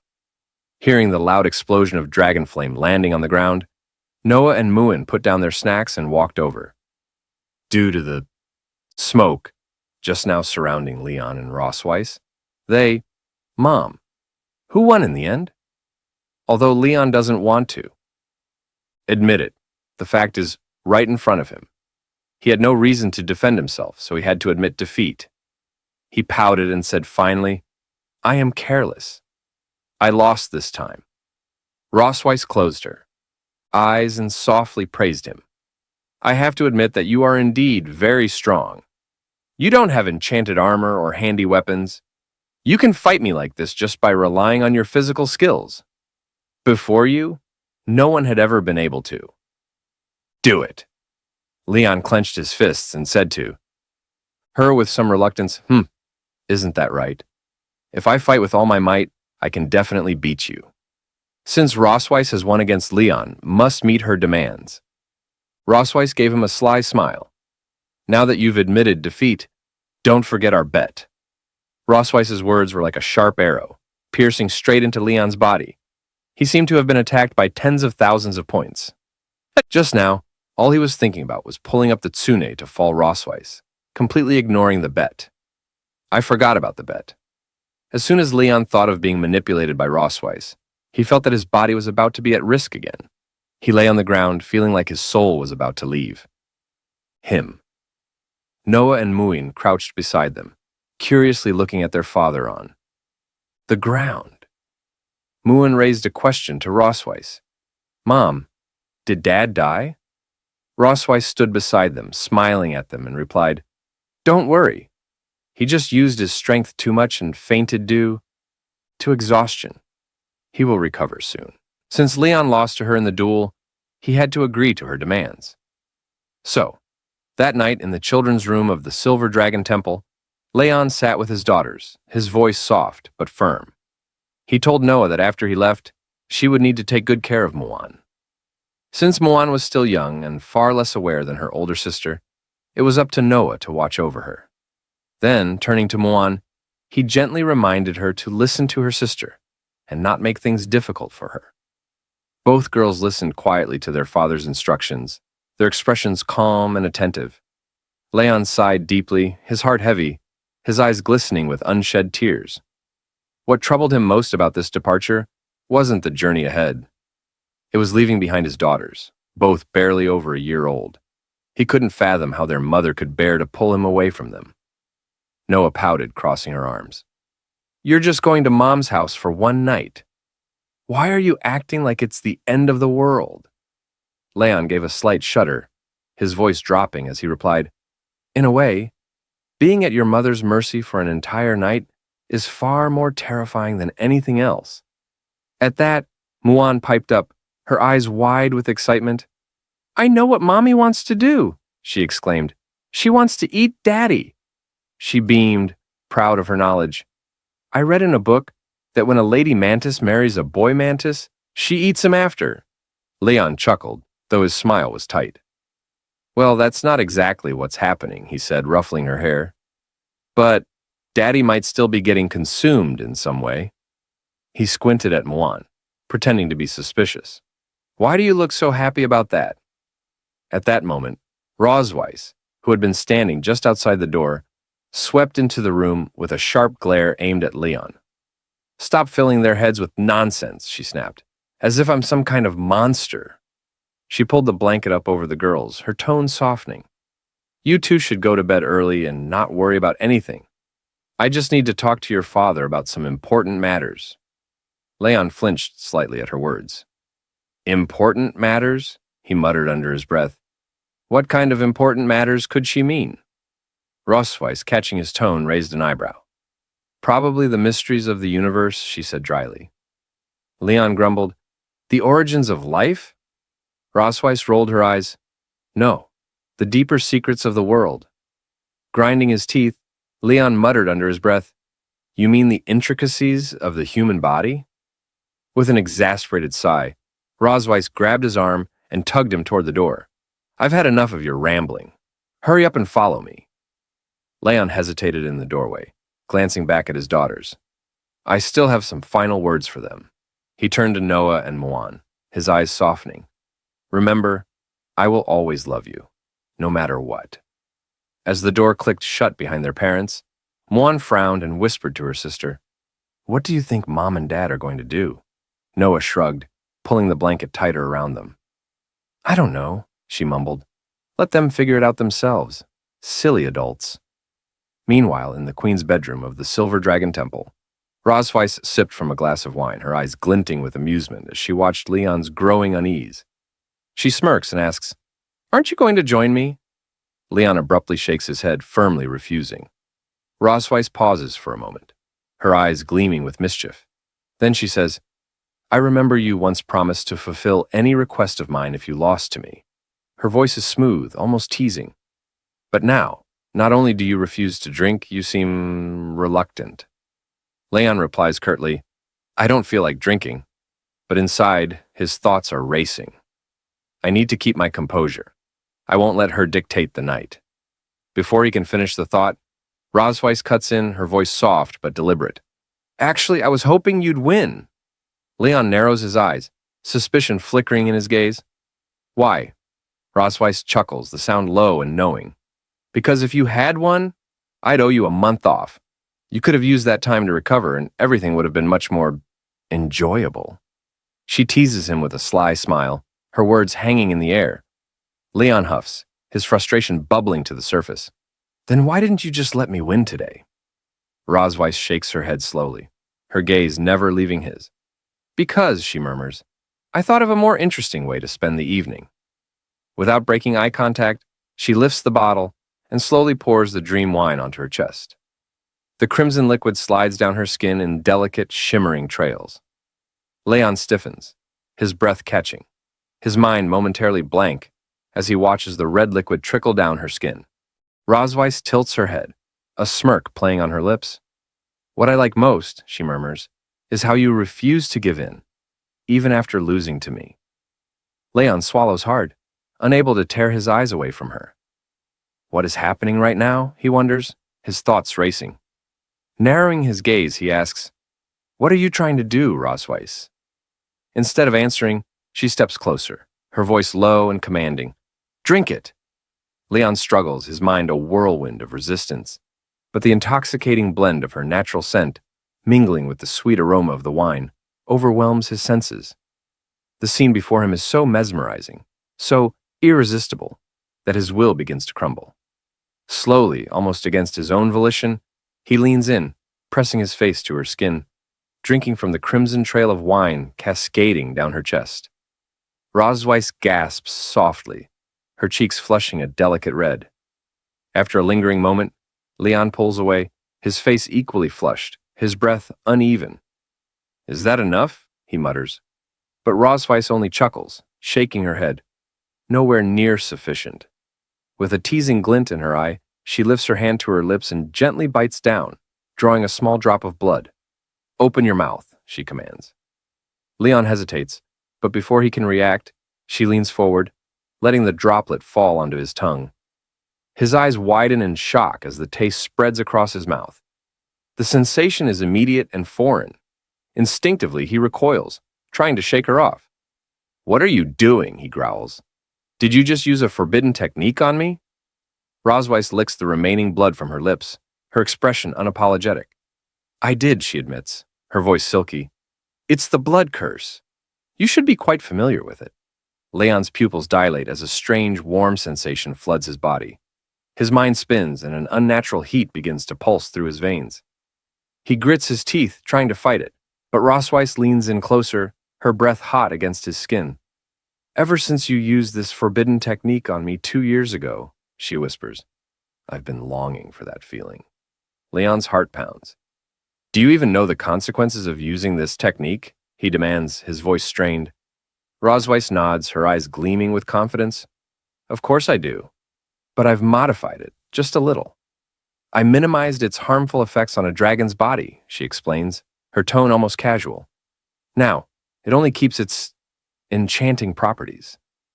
Leon stumbles backward, his body betraying him.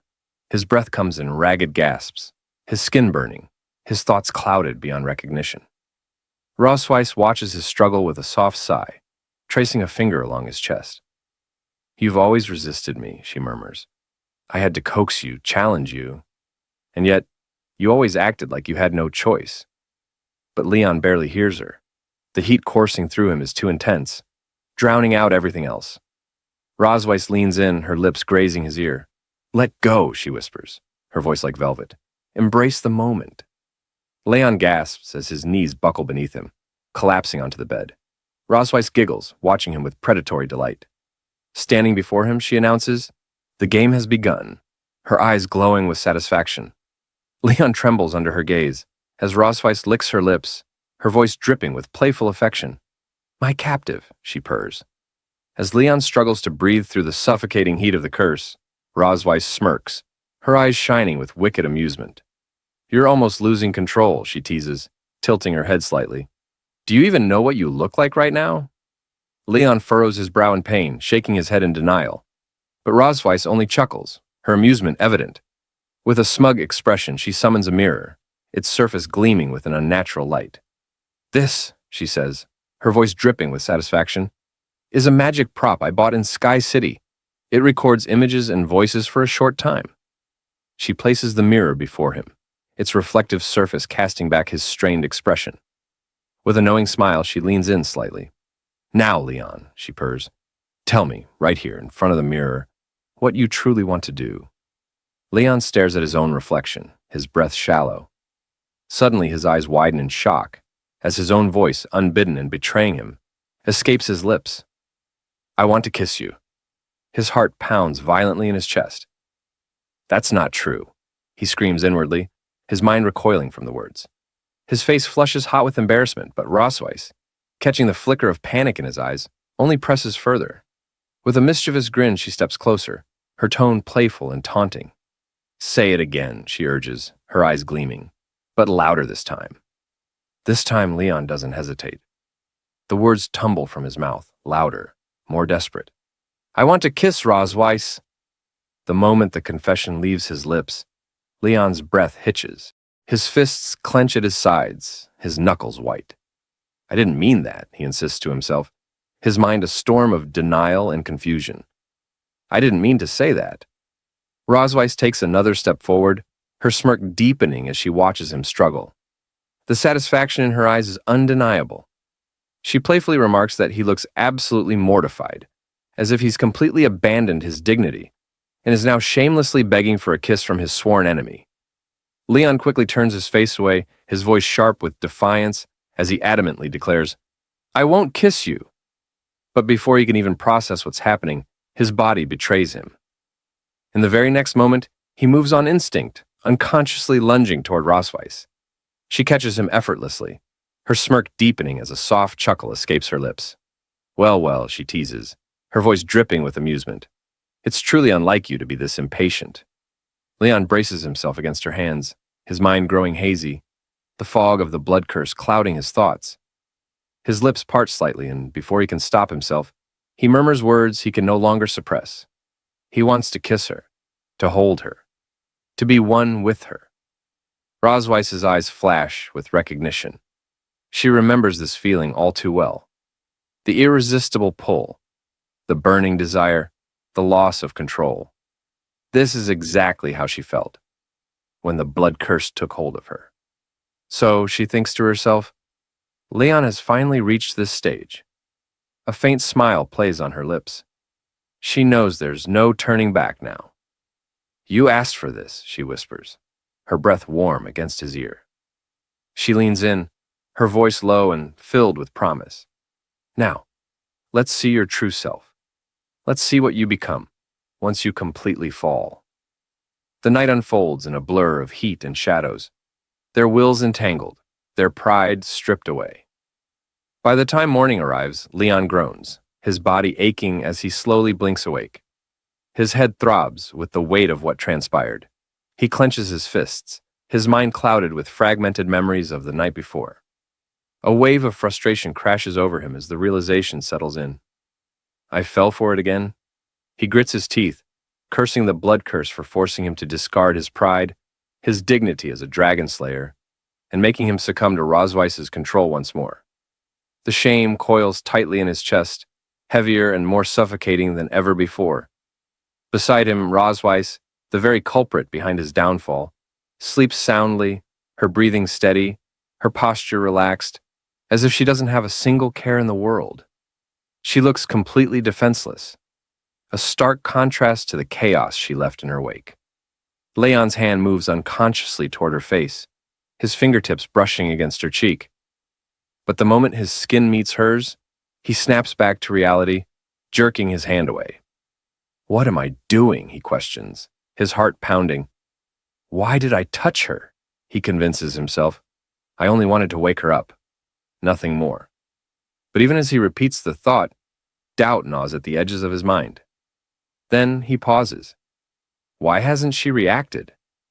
Narrowing his eyes, he mutters, "Don't tell me you're pretending to be asleep." Leaning in, he pokes her forehead gently. "Hey," he says, his voice a mixture of irritation and lingering confusion. "Stop pretending." He shakes her gently, his voice firm as he orders, "Wake up." His brow furrows in frustration. She's usually so self-disciplined, he thinks. Why is she still asleep? A flicker of concern creeps into his mind. Could she be under the influence of the blood curse? He knows all too well that the curse's effects vary, depending on the victim's physical resilience. When he'd first fallen prey to it, he'd been on the brink of death. The curse had nearly claimed him, dragging him into a coma that lasted 2 agonizing years. Even now, he doesn't fully understand how he managed to survive. But Rosweiss? She's not just anyone. She's the Dragon Queen, strong, healthy, and nearly indomitable. Even so, Leon muses, she'll probably be unconscious for about a week. As the realization sinks in, a smug smile curls at the corners of his lips.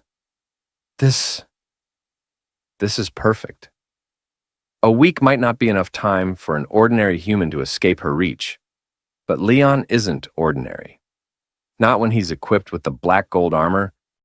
Leon quickly gets dressed, gathers his belongings, and decides that with the help of stamina recovery potions and pills, running at full speed should be enough to get him back to the human realm. He grins, confident in his plan. By the time Rosweiss wakes up and realizes he is missing, it will already be too late. He laughs loudly, but as the thought settles in, reality hits him. It has been 2 years since he left the Empire. He has no idea what the situation is like over there now. Setting the potion back down, Leon frowns, realizing there are still too many unanswered questions about his capture back then. Returning rashly would be too risky. He decides it's better to be cautious. Besides, he has already asked Rosweiss to investigate the Master's current situation. Maybe I should wait for her news. More importantly, he has to think about his daughters. As he glances out the window, watching them play, Leon's thoughts soften. He reminds himself that he cannot abandon them now. A small smile creeps onto his face as he realizes the truth. Despite everything, he still has to stay in the Silver Dragon Castle. After all, he hasn't taken his revenge on Rosweiss yet. That evening, as Noah and Muan enter the room, they grow increasingly worried that their mother is still not waking up. Muan calls out to her, asking if she's okay since she has been asleep all night. Noah turns to Leon suspiciously, narrowing her eyes before questioning him about what he did last night. Under Noah's intense gaze, Leon starts to feel nervous. Quickly, he tries to excuse himself, saying that they were simply chatting on the balcony. He hurriedly adds that the cold wind must have made her sick, attempting to shift the blame onto the weather rather than raising any suspicions. Turning to Anna, he asks, "It's not that big of a deal, is it?" hoping for reassurance. Anna responds calmly, telling them not to worry. She explains that the temple physician has just examined Her Majesty and confirmed that aside from being slightly weak, everything else appears normal. She then states that she will handle the clan's affairs in Her Majesty's stead for the time being. If His Majesty has nothing else to address, she continues, I will take my leave and begin my work. Leon, seemingly relieved by her words, nods and tells her to proceed. After Anna exits the room, Muan approaches Rosweiss, gently placing her hand on her mother. With a soft voice, she pleads for her to get better soon, promising that she will never make her angry again. Muan gazes at her mother's sleeping face, guilt shimmering in her eyes. She regrets every moment she might have upset her. Meanwhile, Leon stands quietly by Rosweiss's bedside, his eyes scanning her body. He notices the sheen of sweat glistening on her skin and realizes he'll need to wipe it off later. As this thought crosses his mind, Noah, who has been silently observing him, frowns. She catches the strange flicker in his expression and immediately feels something is off. Her voice sharp with suspicion, she confronts him. "Are you planning something?" she asks bluntly, narrowing her eyes. "Are you trying to do something to Mom while she's unconscious?" Leon straightens slightly, his lips twitching into an uneasy smile. "You're overthinking it," he replies calmly. "I just want to take good care of her." Noah studies him intently for a moment, her sharp gaze not easing. After a tense pause, she sighs. "If that's really the case, then fine." She turns to Muan, her tone softening. "Come on, Muan, let's go. We'll come back and see Mom again tomorrow." Muan glances back at Rosweiss one last time, her small voice filled with quiet affection. "I'll come see you again tomorrow, Mom." Then, with a final wave to their father, both girls leave the room, their footsteps fading down the hall. Now alone, Leon remains by Rosweiss's side, his gaze lingering on her peaceful, vulnerable figure. After a brief pause, he exhales and starts pondering his next move. Finally, he decides to fetch a basin of water and a cloth to wipe away the sweat beading on her skin. He recalls applying medicine to her earlier and worries she might catch a cold if left like this. As he gently wrings out the cloth, he thinks to himself, when Rosweiss wakes up, she better not misunderstand my intentions. Looking down at her, Leon notices something unusual. Rosweiss, who usually flaunts her large, elegant tail with pride, now lies so weak she can't even move it. The sight makes him sigh softly. With care, he begins to wipe her body, his movements slow and deliberate. Once he's finished, he hesitates. Should I change her clothes too? The thought lingers, but practicality wins out. His eyes wander around the room until they settle on a nearby cupboard. Curious, he opens it and is immediately taken aback by the sheer number of outfits crammed inside. He thinks to himself that with so many outfits, it should be fine to pick something he likes.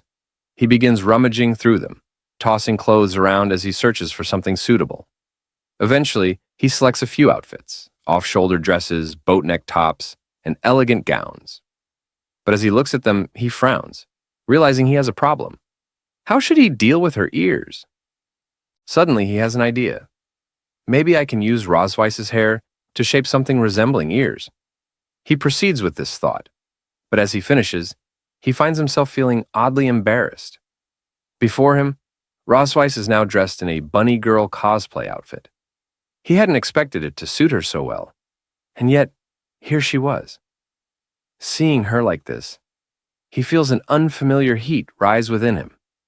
Just then, the dragon mark on his body suddenly activates, sending a jolt through him. Startled, Leon stares down at the glowing mark and mutters in disbelief, "Why did the dragon pattern suddenly light up?" A memory flashes in his mind. Rosweiss had once explained that if one of the two people with the dragon seal had that kind of desire for the other, the dragon pattern would react. Realizing the implication, Leon's face turns bright red. He screams internally, trying to suppress the turmoil within him. How could I have such thoughts about Rosweiss while I'm completely sober? He desperately convinces himself that it must be the revealing outfit's fault. In an attempt to calm down, he decides to recite the 3 honors and 3 shames of a dragon slayer in his mind. Pride and loyalty to the Empire, pride in fighting on the battlefield, pride in upholding justice. He takes a deep breath before recalling the shames, repeating these lines over and over until he finally manages to clear his thoughts. However, as he reflects on what just happened, he sighs, realizing something dangerous almost occurred. Yet, as he glances at Rosweiss's current appearance, he hesitates. It would be a shame not to document this rare sight.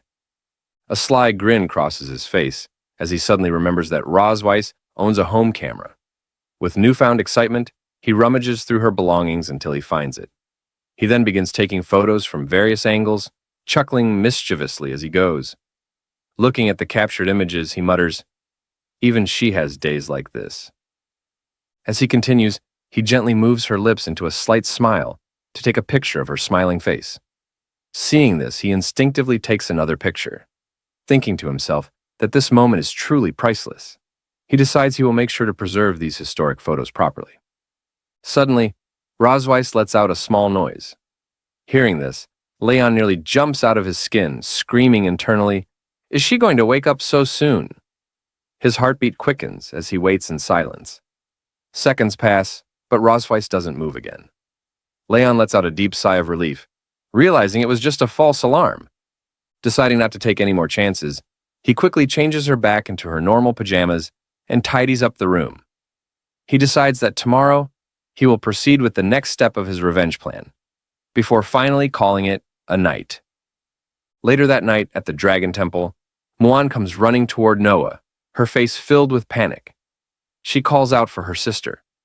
Noah turns to her, concerned, and asks what happened. Seeing Muan huffing and out of breath, Noah gently tells her to calm down and speak slowly. Muan takes a deep breath before explaining that her Rubik's Cube broke, and she wanted to ask Dad to fix it, but there's a problem. She can't find him anywhere. Noah's frown deepens. A suspicious feeling creeps over her. Did he escape while Mom was unconscious? She gently grabs Muan's hand, reassuring her. "Don't worry," she says firmly. "I'll go with you to find him." And then they go to seek their father. As they go, Muan calls out for their father, asking where he is. The scene shifts as no, and Muan continue their search, calling out and questioning where he could be. Finding no sign of him in the bedroom, they decide to check the other rooms. Moving from one to another, Muan remarks that it doesn't seem like he's here. They keep searching, only to realize he isn't in any of the other rooms either. In desperation, Muan even peers into the trash bin.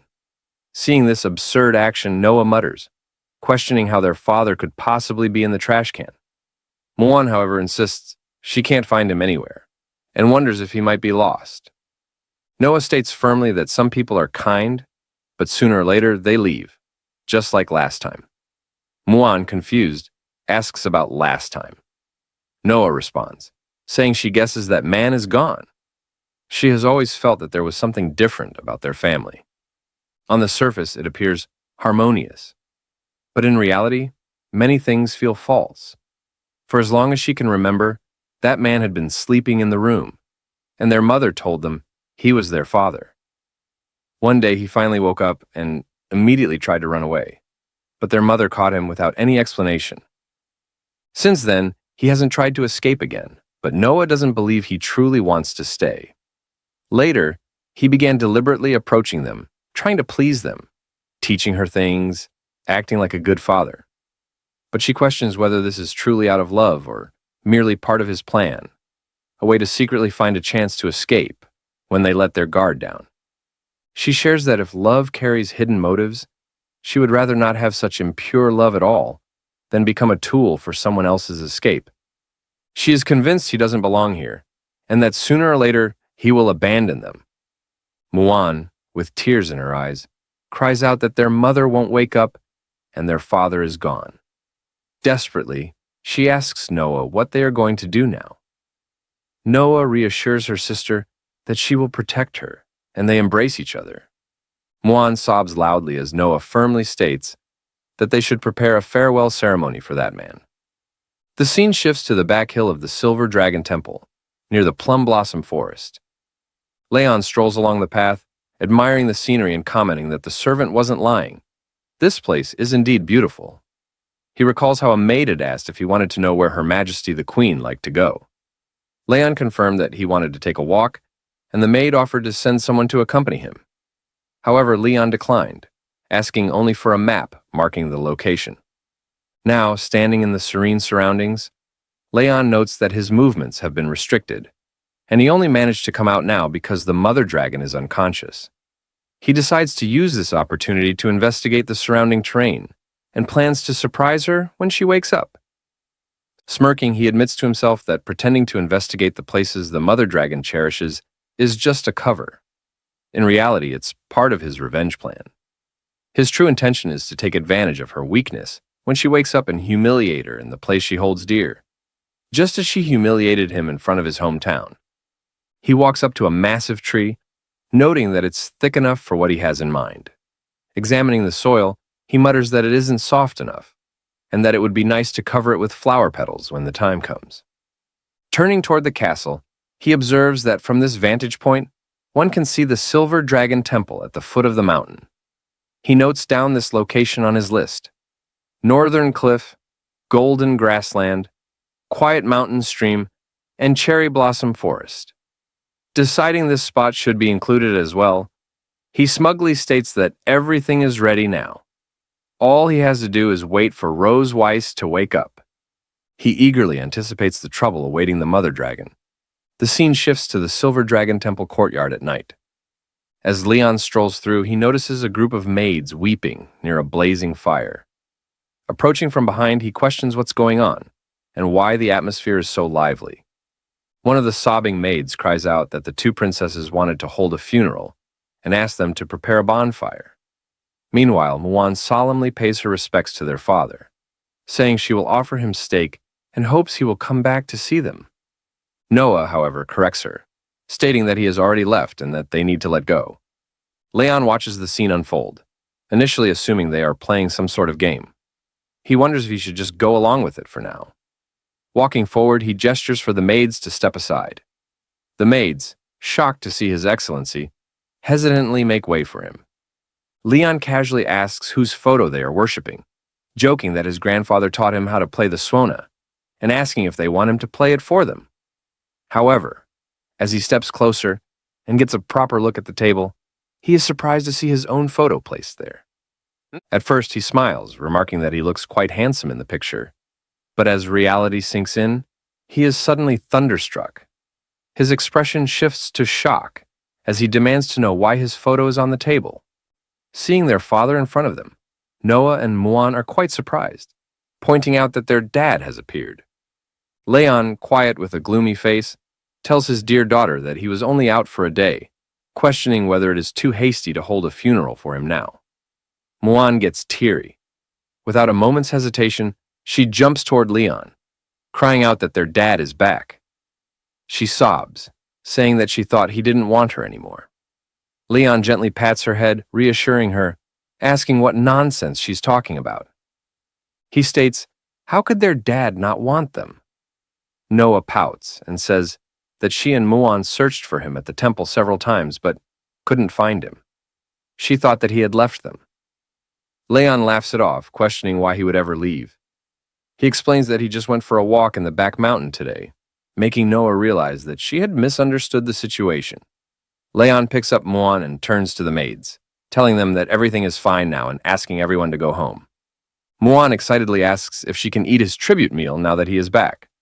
Leon chuckles and assures her that, of course, she can. Muan dashes toward the tribute, exclaiming how great it is, making Leon think to himself that she is definitely not like him because she is so greedy. Meanwhile, Noah calls out to Leon, reminding him that next time he goes out alone, he should at least inform them. She then pouts in embarrassment, admitting that Muan was very worried about him. Leon laughs it off and apologizes for making them worry. He realizes that Noah clearly cares for him, but is too embarrassed to say it outright. Noah then lowers her head and admits that this entire situation is her fault for not trusting him. She bows and sincerely apologizes. Leon, quite surprised, thinks inwardly whether his entire farewell ceremony was due to her misunderstanding. He notes that no one would have known if she hadn't said anything. He realizes that special children will always take their share of responsibility for mistakes, even when they aren't entirely at fault. However, he acknowledges that this misunderstanding ultimately stems from his failure to provide Noah with a sense of security. He understands that Noah longs for affection and love, but won't take the initiative to seek it. Even if he promises her something now, she probably won't believe him easily. As her father, the best he can do is prove his love and presence through consistent actions. Leon sits down beside Noah, gently patting her head, telling her it's okay. He warmly states that they should go have dinner together. He adds that she has school tomorrow after all. Internally, he promises himself that he will always be with her, ensuring she never has to feel abandoned again. The scene shifts to the queen's bedroom the next day. Muan is sitting beside Rosweiss as she slowly wakes up. Muan immediately calls out to her mother, exclaiming that she is awake. Her eyes well up with tears as she exclaims that she was sleeping all the time and that she was so worried about her. Rosweiss, still feeling weak, reaches out and gently wipes Muan's tears. She says that she is sorry for making her worry. She notices that her body lacks strength and her magic power isn't responding. Rosweiss thinks to herself that, ordinarily, with her Dragon King's body, she should have been able to withstand the side effects of the blood curse backlash. However, she suspects that her current condition is a result of using her power to save that man before. Thinking about Leon, she assumes that, given his personality, he must have escaped by now. Forcing a smile, Rosweiss asks how long she has been asleep. Muan answers immediately that it has been 2 days. Rosweiss thinks to herself that he couldn't have gotten far in 2 days, so she should still be able to send someone to capture him. Just as she contemplates her next move, Leon enters, holding a large fish. He asks Muan about having fish for dinner, stating that he just caught a big one in the back mountain. Rosweiss freezes in shock, while Muan lights up with excitement. Muan exclaims that he is so amazing. Leon grins, enjoying her admiration, saying that, of course, her dad is awesome. Seeing Rosweiss awake, he greets her, questioning if she is awake. Rosweiss, still trying to process the situation, questions why he is here. Leon smirks and shrugs, questioning where else he would be.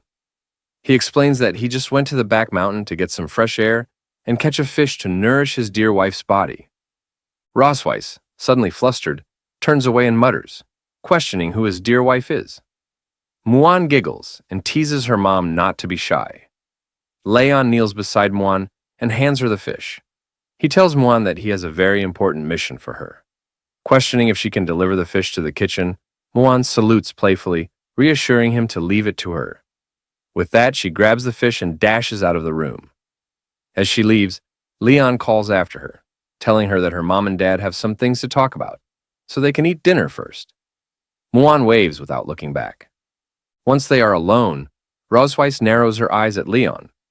She tells Leon that she thought he would abandon his daughter and run away while she was unconscious.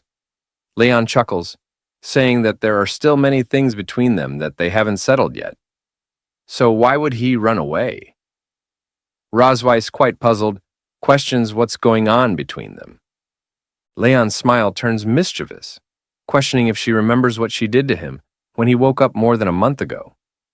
Rosweiss, caught off guard, blinks in confusion, asking what she did before.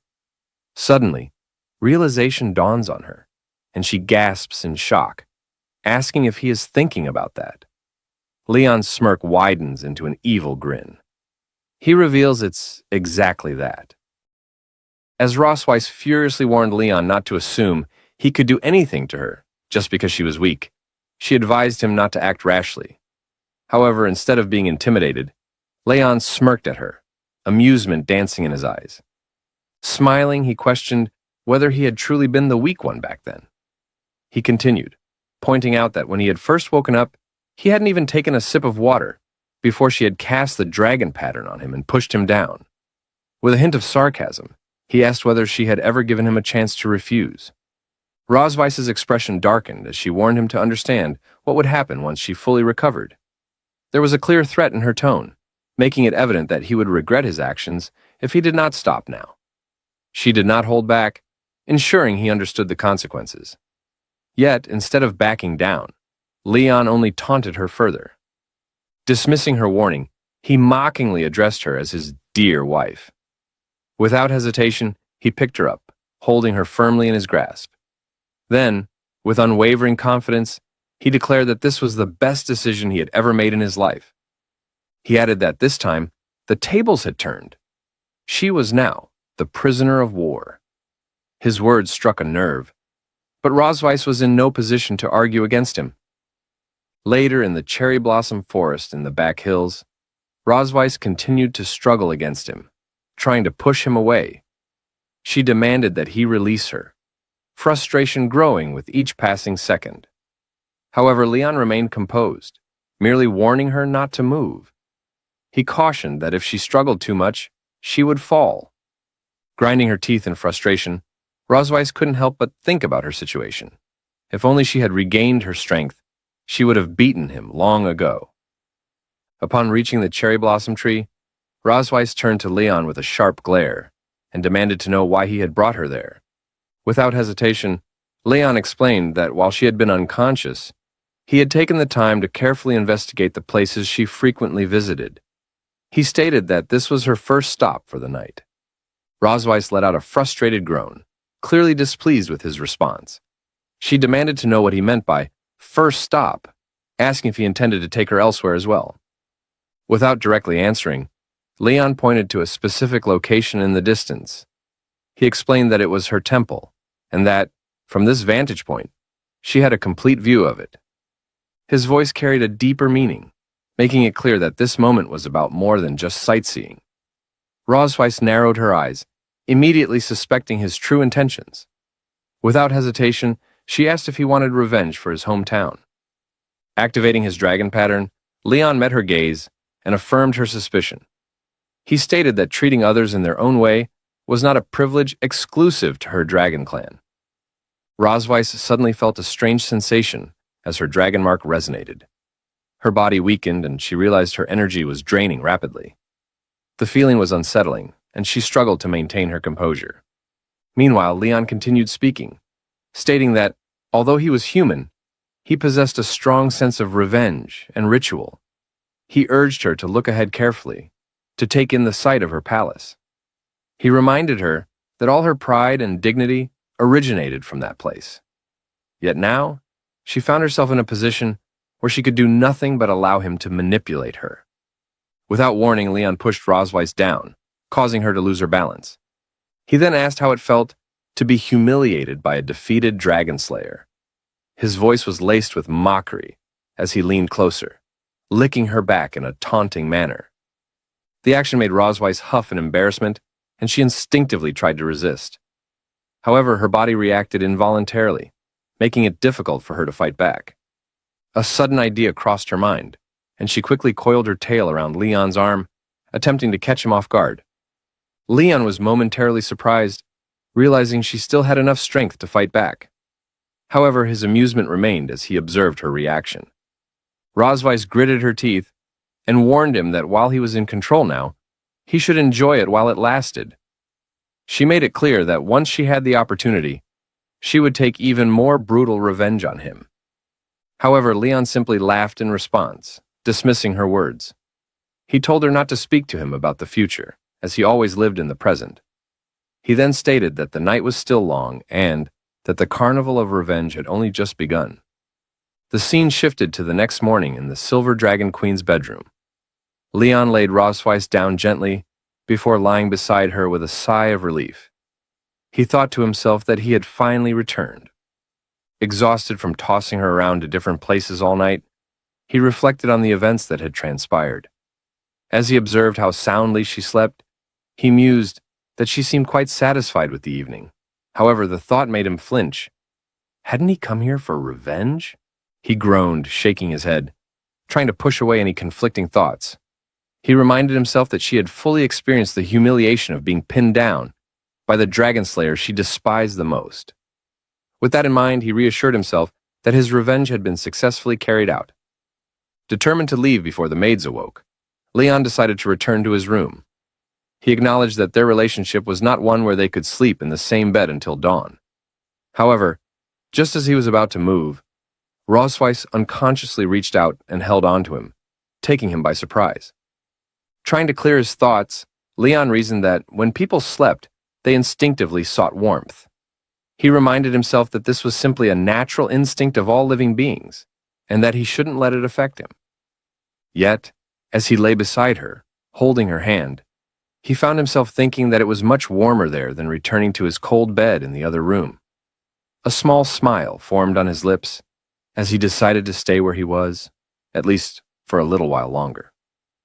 The next morning, as birds chirped outside, Muan entered the room, attempting to wake her mother. She questioned whether her mother was still asleep, jumping toward her in an effort to rouse her. Urging her to get up, she pointed out that the sun was already shining. Still drowsy, Rosweiss, half asleep, asked Muan to go play with her father instead. Complying, Muan moved toward her father, shaking him in an attempt to wake him. She stated that the sun was shining on his back. Leon, still immersed in sleep, responded drowsily, commenting on the warmth and requesting to rest a little longer. Observing them, Muan frowned, voicing her frustration. She pointed out that the two of them were hugging so tightly that she had no idea whom she could play with. As she pondered, she realized it was the first time she had seen her parents being so affectionate. However, something seemed strange to her. She questioned why there were so many red spots scattered across their bodies. An idea struck her. It had to be bug bites. Rushing to the desk, she rummaged through it, recalling how her mother had taught her about different kinds of bites. She reasoned that if someone had been bitten by an insect, there was always a cream available for treatment. Triumphant, she assured herself that there was no need to worry. Since her sister was away, she would be the one to take care of them. With enthusiasm, she applied the ointment to both Rosweiss and her father, doing so quite cheerfully. After some time, Rosweiss finally called out to wake her husband.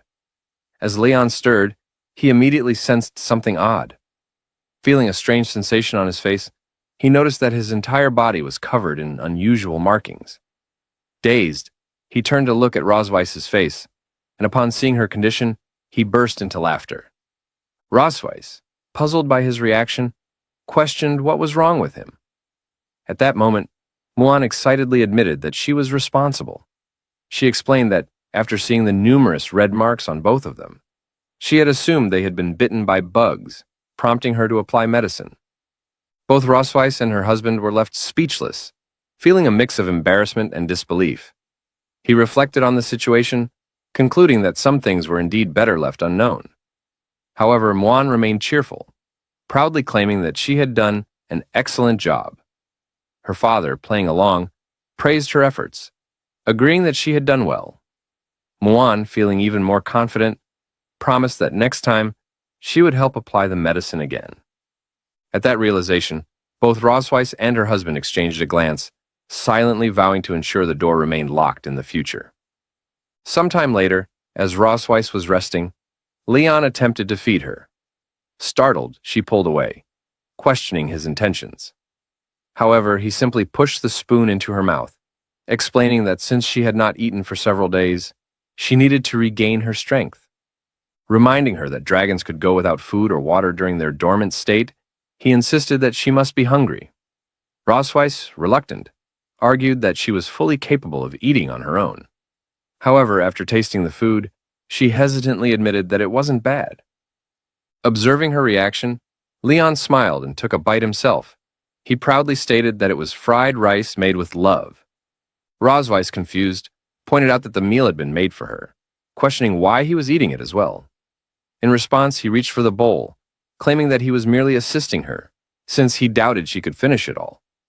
His words, however, sparked irritation in Rosweiss, who immediately challenged his assumption.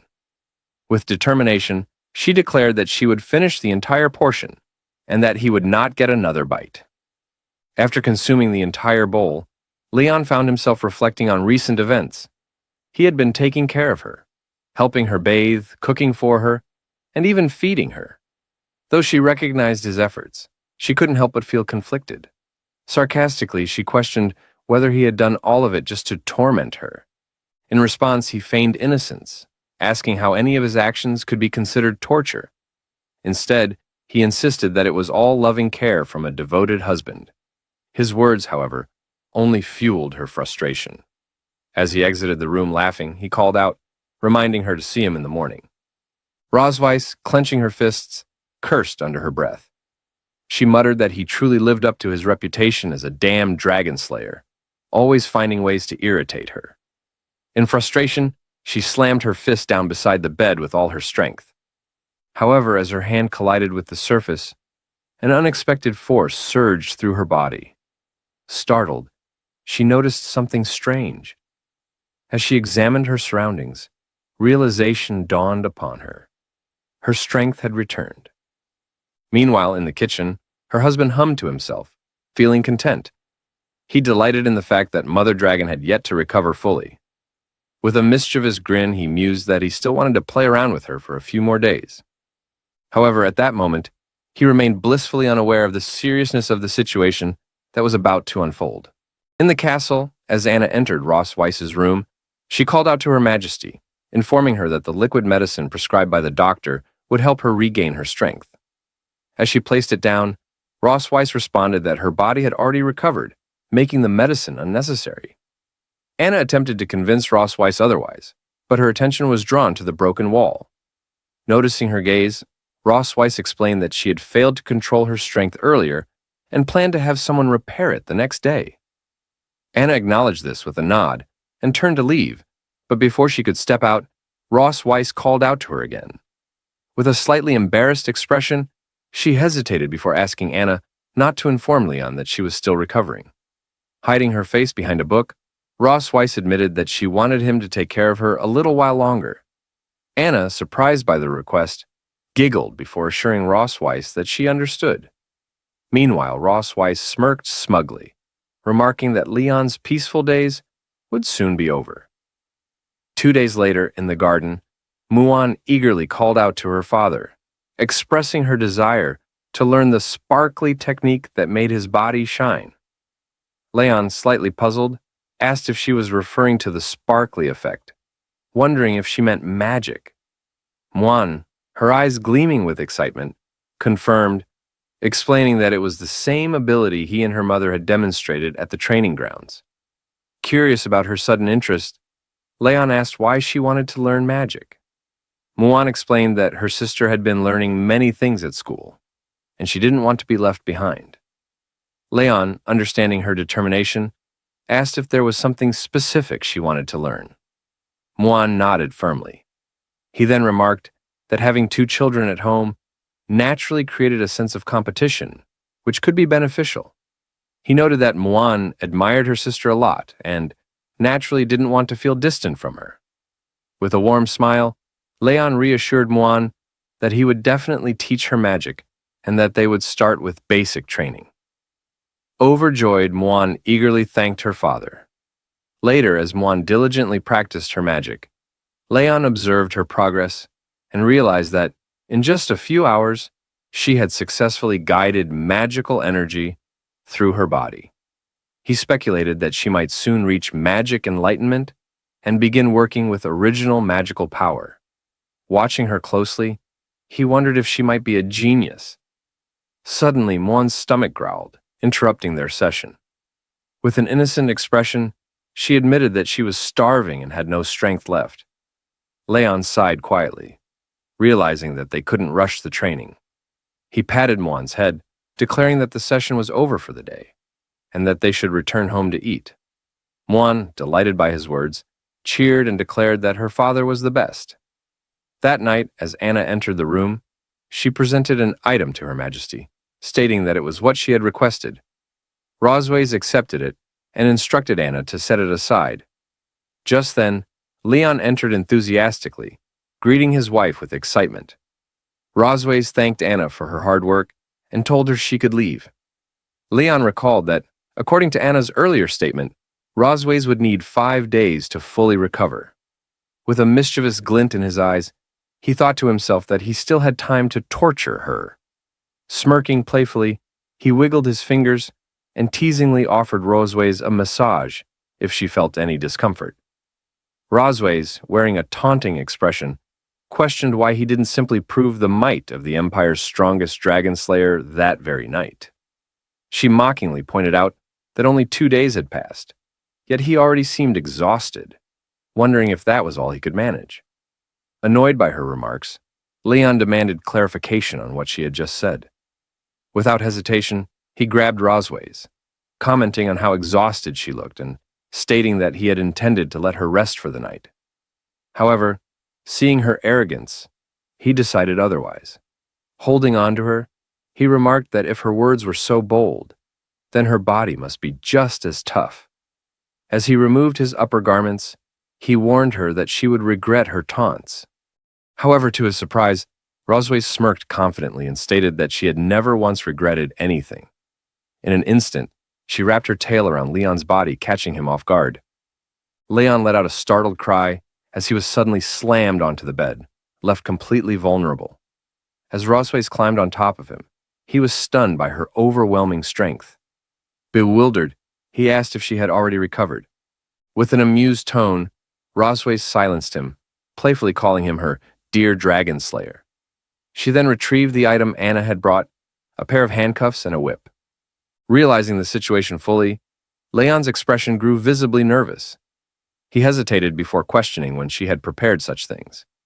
But before he could react, his wrists were bound and a blindfold was placed over his eyes. Muttering to himself, he wondered if he had just walked straight into a trap. With a mischievous smile, Rosways warned him not to even think about struggling. Still in disbelief, Leon demanded to know what exactly she was planning. Still in disbelief, Leon asked if she intended to torture him to extract a confession. As he called out to Rosways, addressing her as Mother Dragon, he boldly warned her that he had undergone professional anti-interrogation training and would never yield to her. Rosways scoffed at his claim, questioning whether that was truly the case. In response, she activated an orb, revealing an event from Leon's past, one where he had desperately called out for Rosways, pleading with her and expressing his desire to kiss her. Upon seeing this, Leon could hardly believe his own eyes. He simply stared at the screen, questioning what he was witnessing as the voices played out. Unfazed, Rosways asked him to consider who the person was that had begged her so desperately. Overwhelmed with embarrassment, Leon struggled to process the situation. The strange noises coming from the recording were unmistakably his own, calling out for Rosways. Flustered, he attempted to refute it, insisting that the voice couldn't possibly belong to a human and that it merely sounded similar. However, Rosways dismissed his claim and brought the orb closer, forcing him to see the truth more clearly.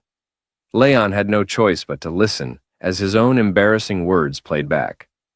Pleas for Rosways, expressing his desire to kiss her and embrace her as one. Stunned, he was left speechless.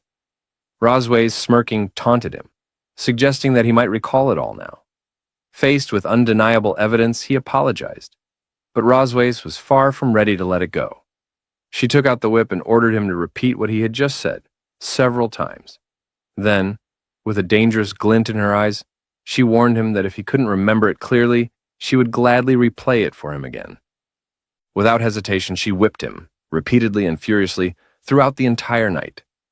The relentless punishment left Leon writhing in pain, unable to move properly. As he lay there enduring the agony, he turned his face just in time to see a dragon entering the room, reporting to Rosways about a letter. Still struggling from the ordeal, Leon questioned whether the letter was from the academy. He noted that it had arrived so late at night, making him wonder what could have happened.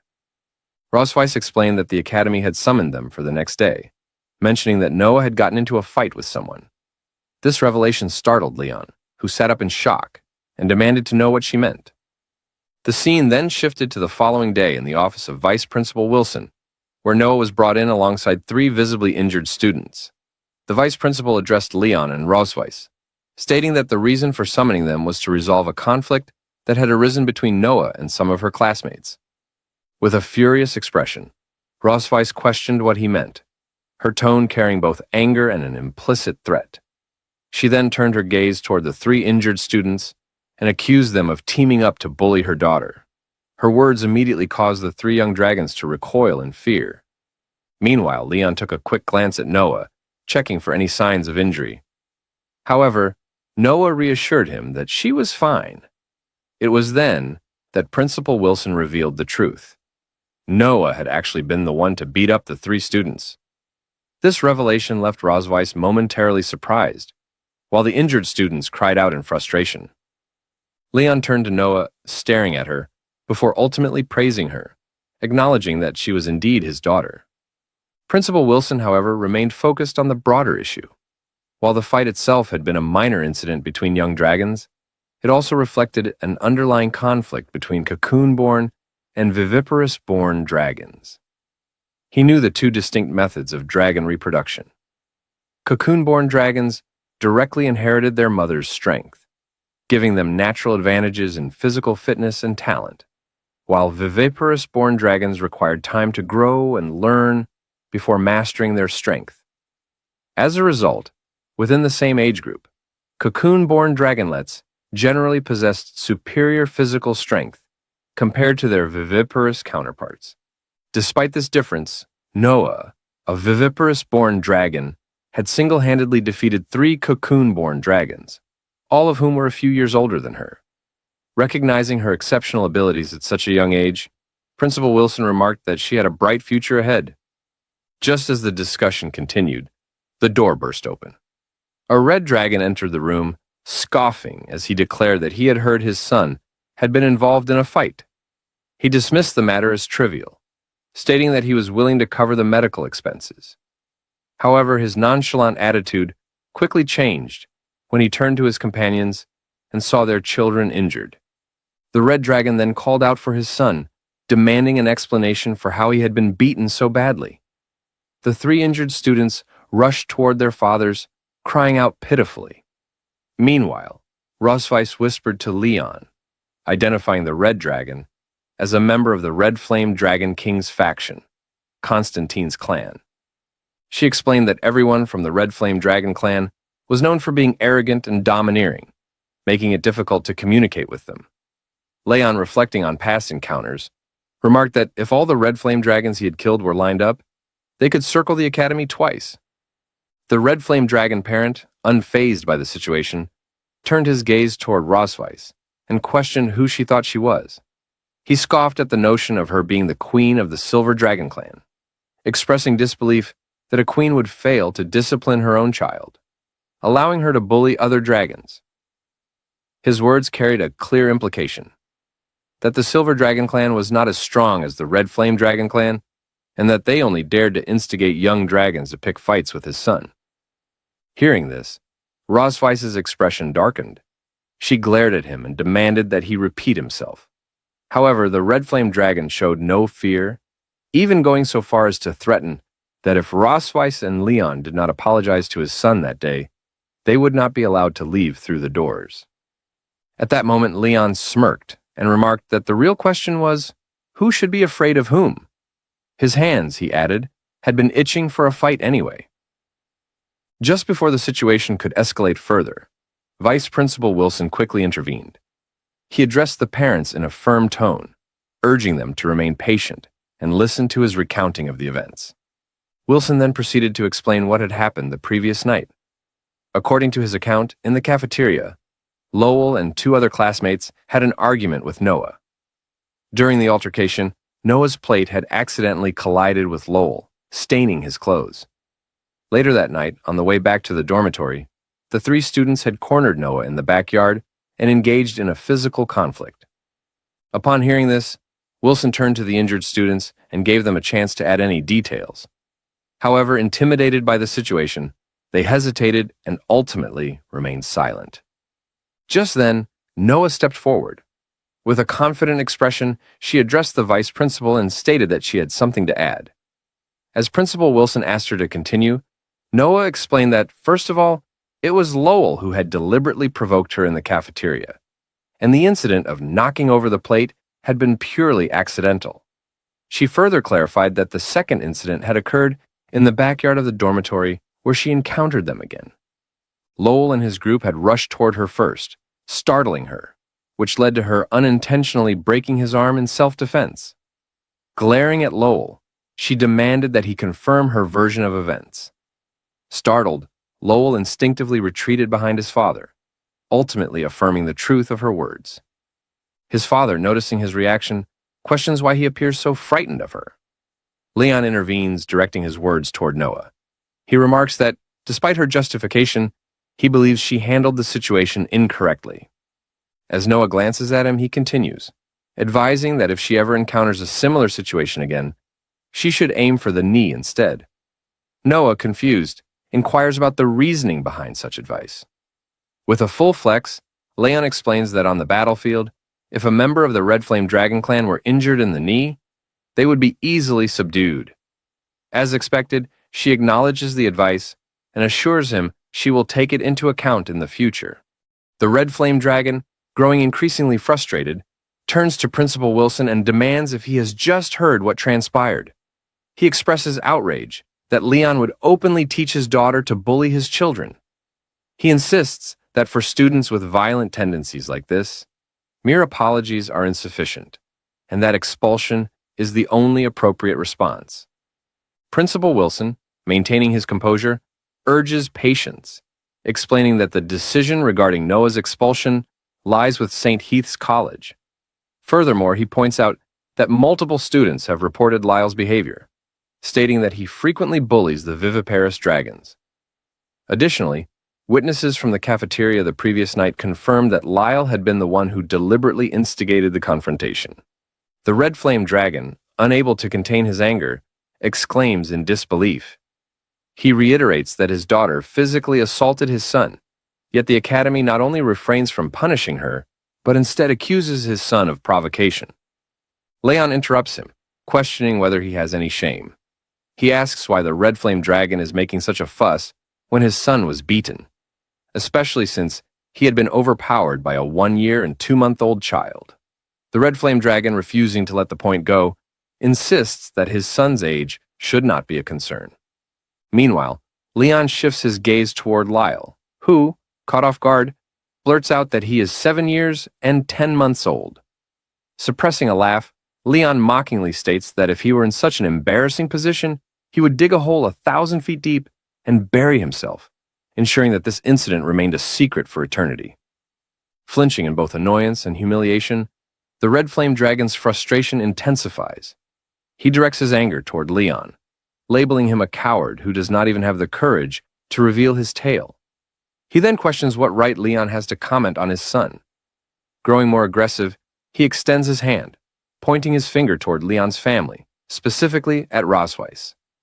Leon, reacting swiftly, grips the Red Flame Dragon's finger firmly, his gaze darkening. He warns that, while he may tolerate insults directed at himself, the Red Flame Dragon must never point at his wife and children or speak ill of them. The Red Flame Dragon winces in pain, groaning. Observing the interaction, Rosweiss notes Leon's strong protective instinct toward his family. Meanwhile, the Red Flame Dragon, unable to contain his indignation, demands to know if Leon realizes whom he has just laid hands on.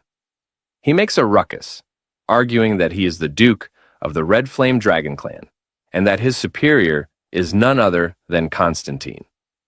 Before the tension escalates further, the Red Flame Dragon's colleagues step in, attempting to de-escalate the situation. They urge him to remain composed, reminding him that the principal is watching.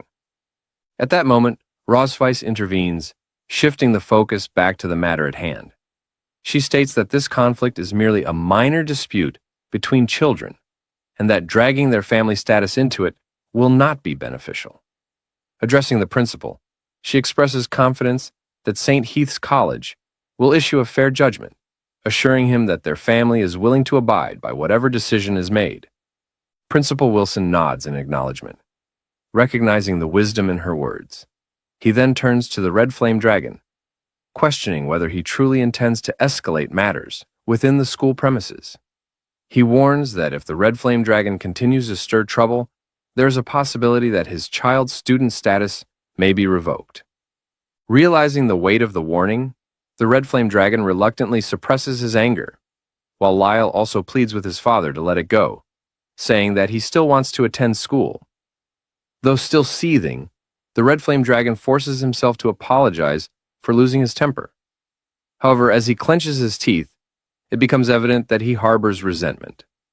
Determined to bide his time, he resolves to stay out of the spotlight for now, waiting for an opportune moment to act once they are beyond the school's jurisdiction.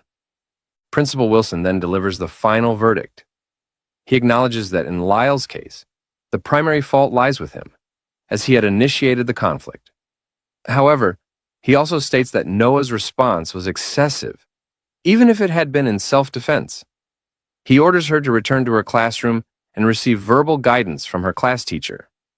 Additionally, she's instructed to reflect seriously on her actions. As a consequence, all 3 students, including Lyle, are required to write self-reflections, which must be submitted to their respective class teachers for evaluation. Furthermore, they will be assigned class hygiene responsibilities for the following week. Afterward, outside, Noah bids farewell, stating that she will return to the classroom. As she leaves, Leon waves at her and reminds her that if she ever faces such provocation again, she must ensure she targets the knees first. Unbeknownst to him, Principal Wilson had silently approached from behind, his presence sending a chill down Leon's spine as he calls for him. Turning around abruptly, Leon, flustered, nervously asks if the principal has any further inquiries, secretly hoping that his last statement had gone unheard. Principal Wilson, however, appears unfazed. He states that despite the few times they have met, he has always been curious about one thing. Leon's tail has never been visible. He then poses a direct question, inquiring whether Leon's identity has been deliberately concealed. Choosing his words carefully, Principal Wilson admits that he is unable to determine which noble dragon lineage Leon belongs to.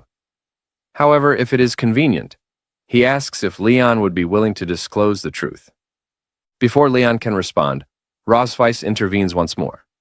She asserts that her husband is not of noble dragon descent, but merely an ordinary member of the dragon clan.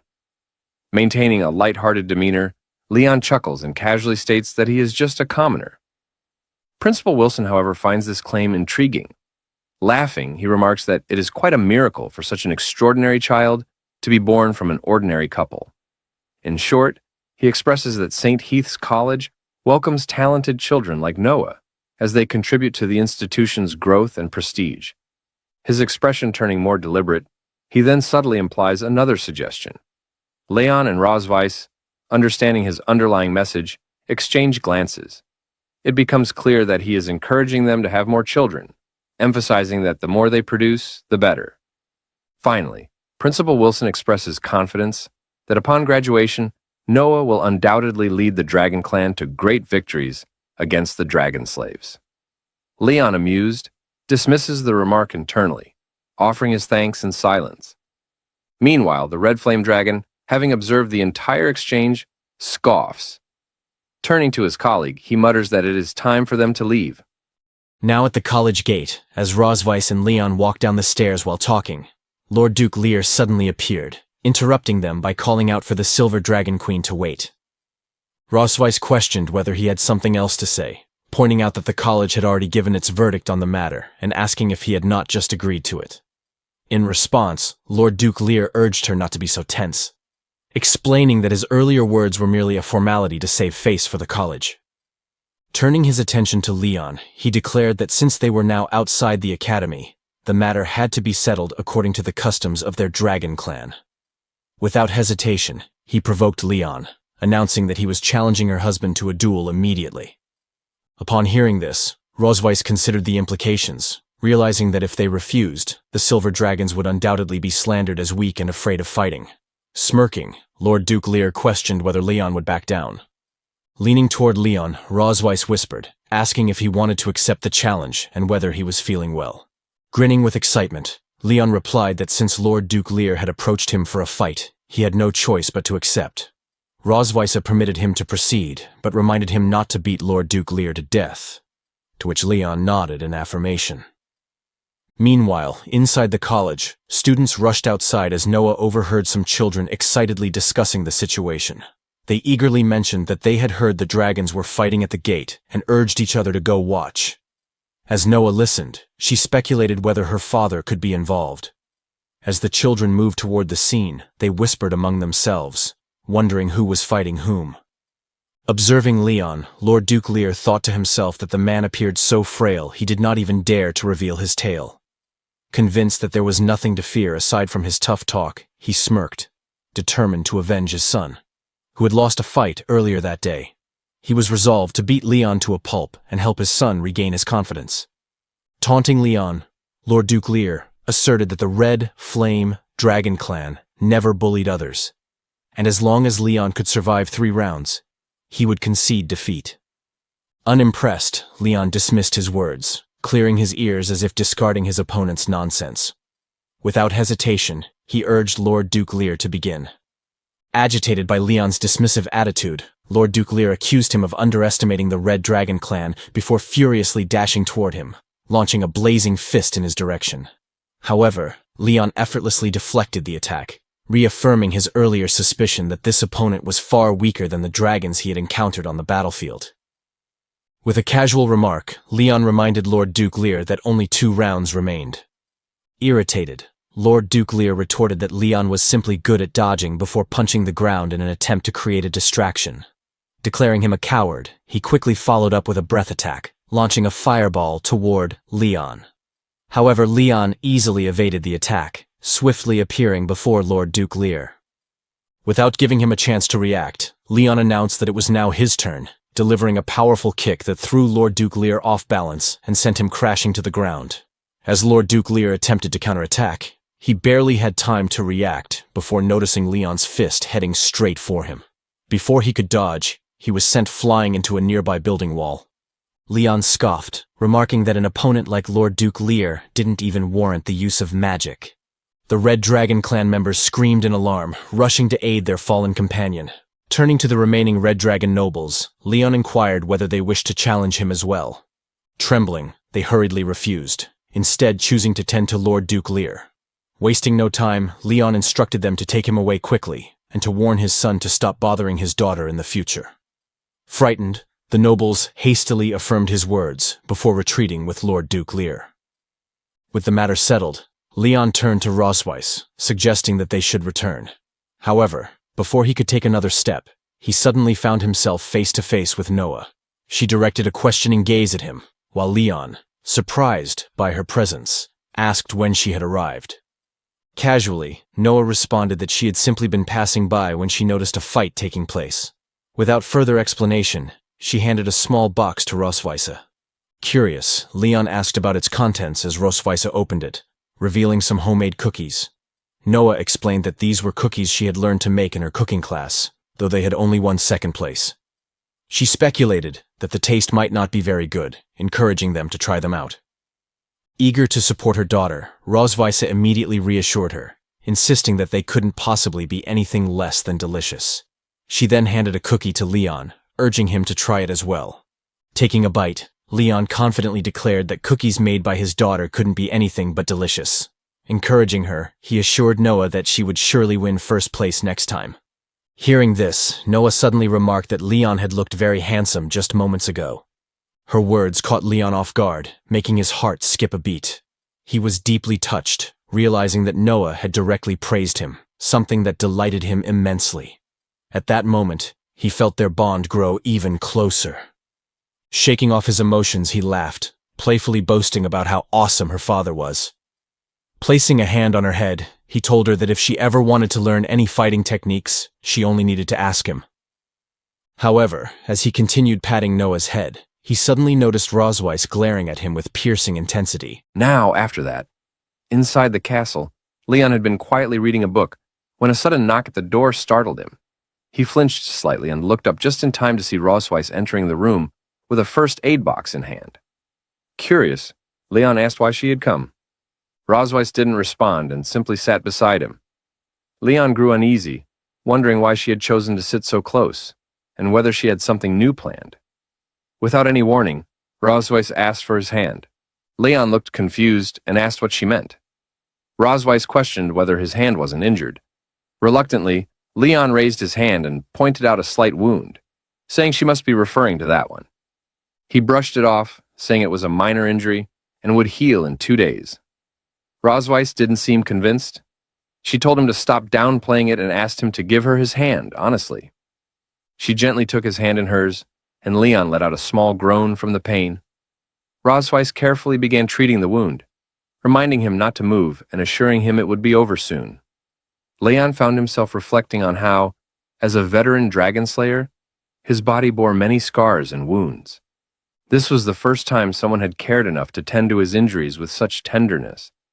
As he looked at Rosweiss, he noticed how soft and warm her palms felt, and how the tips of her fingers were slightly cool wherever she touched him. Quickly, Leon turned his face away, unsure why he was even thinking about these things. Rosweiss then softly thanked him for what he had done that day. Leon looked puzzled and asked what she was thanking him for. Rosweiss explained that earlier, when Lal's father had been acting aggressively, Leon had stood up and defended Noah without hesitation. Leon simply replied that he had done what was necessary. He would have done it even if they weren't close.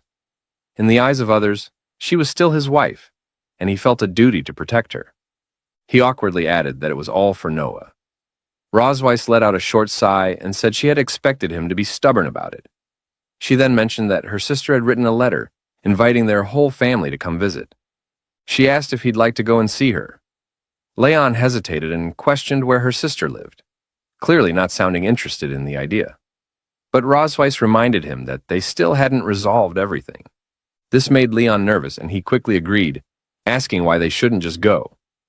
Later on, Rosweiss, in her dragon form, flew across the Red Dragon clan's domain, eventually landing where her family lived.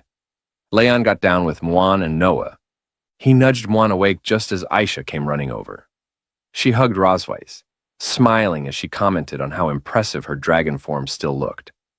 After Rosweiss transformed back, Isha clung to her and complimented how good she looked, even after returning to her human form. Rosweiss chuckled and said the transformation was still a bit itchy.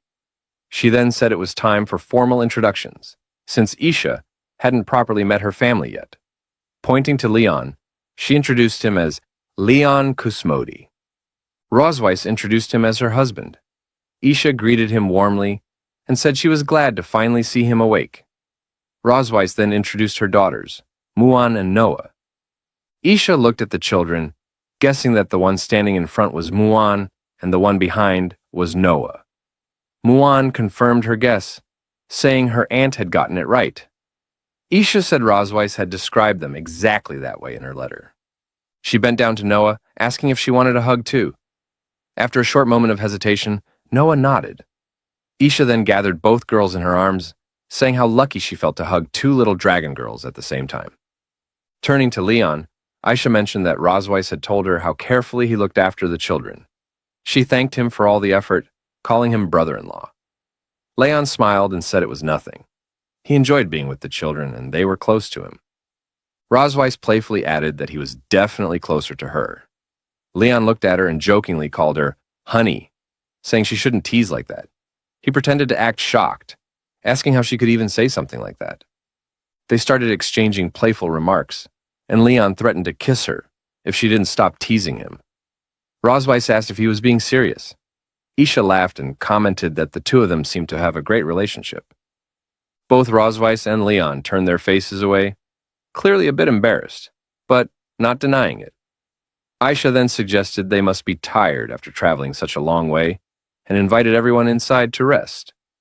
After some dinner, they all gathered in the hall. Isha brought out an old photo album and asked if anyone wanted to see pictures of their mother from her childhood. Muan jumped up excitedly and claimed the seat beside her aunt. Seeing this, Rosweiss flinched. She quickly got up and ran to Aisha, questioning why she still kept those old photos. Rosweiss tried to grab the album away, insisting it should be handed over. Isha teased that Rosweiss must be shy about them. She made eye contact with Leon and, with a smirk, tossed the album to him. Leon caught it easily as Rosweiss stood there, embarrassed. He grinned, thinking there was nothing more amusing than seeing someone's childhood photos.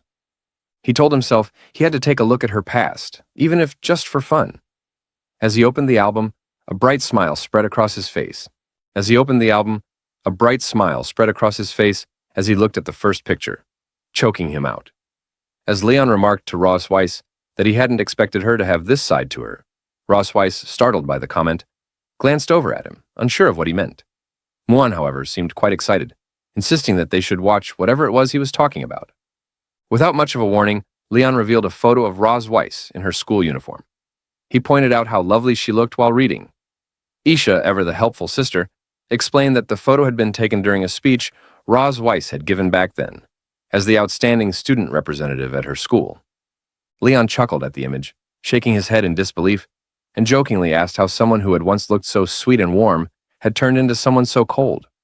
Rosweiss pressed her foot down on his in a not-so-subtle attempt to make him cry out, which he barely managed to suppress. Leaning in closer, Ross Weiss whispered that he shouldn't act so surprised. He might be the next one she chose to tease, scaring off Leon. Meanwhile, Aisha told them that there were still many more childhood photos of Ross Weiss left to go through. She then called out to Noah and Muan, inviting them to look at the photos of their mother when she was just a child. As the two kids turned the page together, Noah pointed out how Ross Weiss had looked so soft and fair when she was younger. Muan eagerly chimed in, saying she wanted to touch her mother, captivated by how small and adorable she looked in the pictures. Muan suddenly declared that the mother in that photo was beautiful, causing Leon to lean in quickly, asking to let him see the photo too. Isha smiled as she explained that it had been taken on the day Ross Weiss had inherited the title of the Silver Dragon Queen. Leon chuckled and teased Ross Weiss, saying she looked quite handsome in the image, while Noah pointed to the final page of the album, noting that they had reached the end. But Muan, still interested, expressed disappointment that there were no more photos left and said she wished there were more to see. Before anyone could close the album, Ross Weiss reached for it, saying that since they had finished looking, it would be best to put it away and keep it stored safely. However, Isha stopped her and pulled out one last item, a crystal-like object. Holding it up, she asked Ross Weiss if she remembered what it was. Ross Weiss's expression shifted immediately to one of worry, her voice rising as she called out to her sister, asking her not to show it. Leon, however, had already straightened up with interest. He recognized the object right away, calling it a photo stone. Isha nodded and said it could reveal a moving image, which caught the kids' attention. Muan and Noah immediately perked up, their eyes gleaming with curiosity. They both excitedly insisted that they wanted to see the video. Ross Weiss, clearly panicked, turned to Aisha with pleading eyes. She begged her sister not to show it, calling in the favor of being her biological sibling. But Leon wasn't backing down either. He joined the plea, calling upon his status as her brother-in-law and insisting they deserved to see it, while he inwardly thought that Ross Weiss must be hiding something shameful inside that video. Aisha, amused by both their reactions, decided to settle the situation with a compromise. Since it was Leon's first visit to their home, she reasoned that they should listen to him this time. Next time, they would listen to Ross Weiss. That verdict delighted Leon, who chuckled at Ross Weiss's growing frustration. She gritted her teeth and swore to herself that this would be the last time she ever brought him here. As Aisha activated the photo stone, a bright image began to play. Ross Weiss's eyes widened in horror. She scrambled to cover Leon's eyes, insisting he wasn't allowed to look.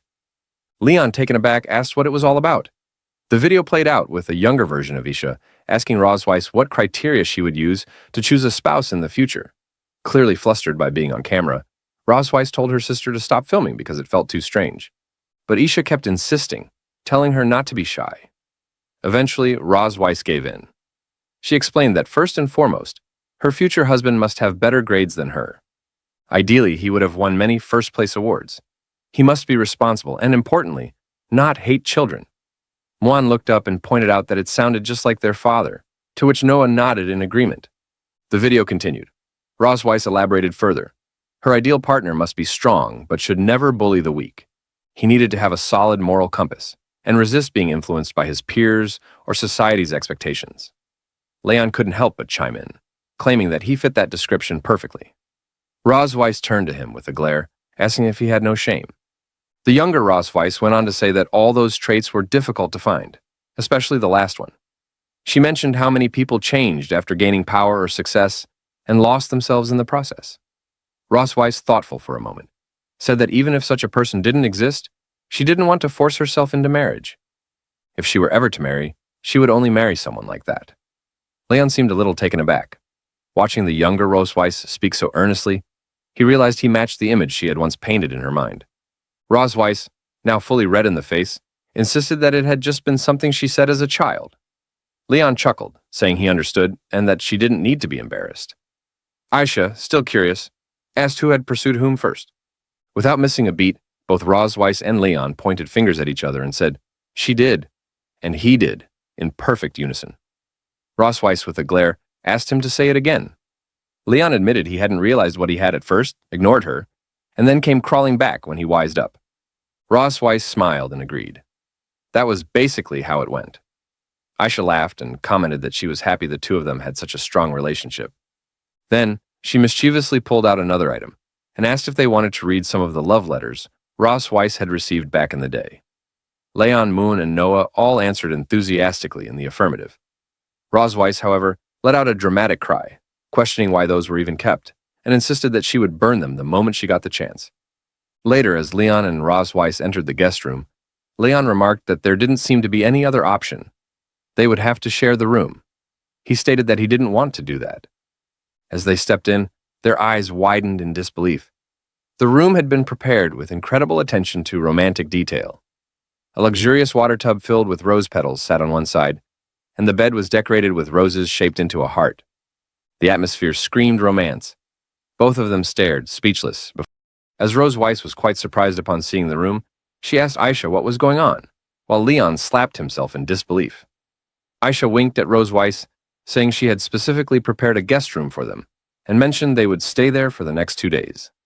Rosweiss, clearly embarrassed, asked if there were any other rooms, but Aisha hushed her, asking why couples acted so shy. Leon, watching everything unfold, thought he was terrified, since the dragoness's sister clearly could not be underestimated. Her intent seemed to be to lock up the 2 extinct species, let them go into heat, breed offspring, and complete the task of revitalizing the species. As Leon turned his face, wishing to escape from the fear bubbling inside him, Isha grabbed his shoulder with a firm grip, her sharp glare landing directly on him, and asked where he was planning to go. He tried to laugh it off, mentioning how his daughters might be missing him, so he would go check on them for a moment, but Aisha casually waved it off, assuring him there was no reason to worry about the children. She had made preparations in advance, giving them another room where they should be having a great time by now. Just before leaving, she threw another wink toward Rosweiss, reminding her that they both should stay here and enjoy a proper rest. Once she left, both Rosweiss and Leon let out a deep sigh of relief, their shoulders loosening a little. Rosweiss commented that it looked like they had no choice but to sleep in that room for the night. Leon replied with a groan, saying he hadn't expected her sister to be so devious. Rosweiss admitted her sister had always been like that, and if he stayed around longer, he would understand it for himself. When Rosweiss curiously opened the wardrobe, her eyes widened in shock as she saw erotic outfits decorated with shiny details. She quickly shut the wardrobe, her face flushing, and stammered that the room only contained a bed and a bathtub, so Leon would have to sleep in the bathtub. Leon stood still, expression blank, and asked why he should sleep in the bathtub. He added that he had already checked and noticed the outlet had been deliberately blocked. He figured her sister was absolutely determined that they both sleep in the same bed. The tub had been filled with steaming hot water, seemingly to stop anyone from attempting to rest inside it. As he climbed onto the bed, he mentioned how the mattress felt a bit different compared to a regular one. Curious, he wondered if it might be a waterbed. He bounced on it joyfully, commenting on its softness, clearly enjoying the sensation, and added how elastic it felt, while Rosweiss, still embarrassed, looked at him and teased him quietly. Leon, refusing to miss the opportunity, declared he wouldn't let her enjoy such a comfortable bed all by herself. Rosweiss turned her face away and muttered that they should sleep together. Leon, taken aback, hesitated for a moment and questioned her sudden change in behavior. He asked whether she had something wicked in mind. Rosweiss, holding back a burst of frustration, raised her voice and asked if he would sleep or not. Narrowing her eyes while holding a whip in her hand, she warned him that maybe they could try out all the toys hidden inside the closet. At that moment, Leon's face turned pale, and he strongly refused, clearly frightened. Rosweiss rolled her eyes and said she would take a bath, warning him not to peek. Leon asked who would even try to peek. Not buying a single word, Rosweiss kicked him out of the room, saying she didn't trust him one bit. She told him to wait outside for a while and return later. As Leon stepped out, he whistled softly, muttering how it wasn't like he hadn't seen it before, and joked that he was simply tired of it now. Not long after, he found Isha sitting nearby, sipping wine. Aisha, spotting him, asked why he had come out and why he looked annoyed. Leon explained Rosweiss was taking a bath, and he stepped out to get some fresh air. Aisha offered him a drink, asking if he would join her. Leon nodded. She handed him a glass, saying it was the wine Rosweiss always preferred. He thanked her and took a sip. Isha leaned back slightly and shared that she and Rosweiss used to drink here sometimes and chat for hours. Leon remarked that they must have shared a close relationship. Isha nodded, adding that she had watched Rosweiss grow up and had spent the first 50 years of her life by her side. When Rosweiss left to become the Silver Dragon Queen, their conversations turned into letters. It was through those letters that they kept track of each other's lives and safety. About a year ago, Rosweiss wrote and told her she had married the low-key Dragon King and was pregnant. Aisha mentioned that even though her sister was married, her words had lacked joy. It was clear from her tone that she had been suffering. In one of the letters, she mentioned how the Dragon King was often unwell, spending long periods asleep, unable to remain at her side. Although a maid helped with daily needs, raising twins made everything twice as difficult, both during the pregnancy and after birth. Leon quietly groaned in his thoughts, imagining how Rose Weiss had been forced to bear the child of someone she had as a mortal enemy. She had no choice but to go through everything alone, with only the comfort of letters written to her sister. Those days must have felt unbearably long and full of sorrow. Aisha suddenly patted Leon's back hard and said she had once believed Rose Weiss had ended up with a lazy and useless dragon. Leon paused and asked if he really looked like that kind of dragon. Aisha observed him for a moment and answered that he didn't seem like trash, at least not from what she had seen tonight. Maybe there was more to him than she had expected. Her impression of him made her even more sure that Rose Weiss genuinely liked him. Leon, eyes wide, stood there in silence as he wondered if Rose Weiss truly had. As Leon slowly processed the possibility that Rose Weiss might actually like him, he immediately shrugged it off. He convinced himself it was impossible. How could that vicious mother dragon have feelings for him? As Isha questioned him, asking what he meant and whether he was truly sorry, Leon silently thought to himself that she didn't know her sister at all. He sighed, thinking that, despite how things really were, they still had to keep pretending to be in love in front of her. Playing along, he declared to Aisha once more that she was right. They were in love. Aisha gently patted his shoulder, saying she had known from the beginning that they would eventually get along. She added that Rose Weiss wasn't very good at expressing her feelings, not even to her. Leon was the first dragon Rose Weiss had ever treated like this. Then, with a more serious tone, Aisha warned him. She said that since he was a responsible man, she wouldn't need to tell him what to do in the future. He should already know. That warning made Leon nervous. He grew tense, thinking that if he said he didn't know, she would probably kill him on the spot. Trying to mask his fear, he forced a confident smile and assured her that she could leave Rose Weiss to him. He added that he had failed to take care of her when she had her first child, but if there ever was a second one, he would protect her, his wife, and their children to the death. Isha narrowed her eyes and sized him up, then let out a sigh and said he had better be serious about it.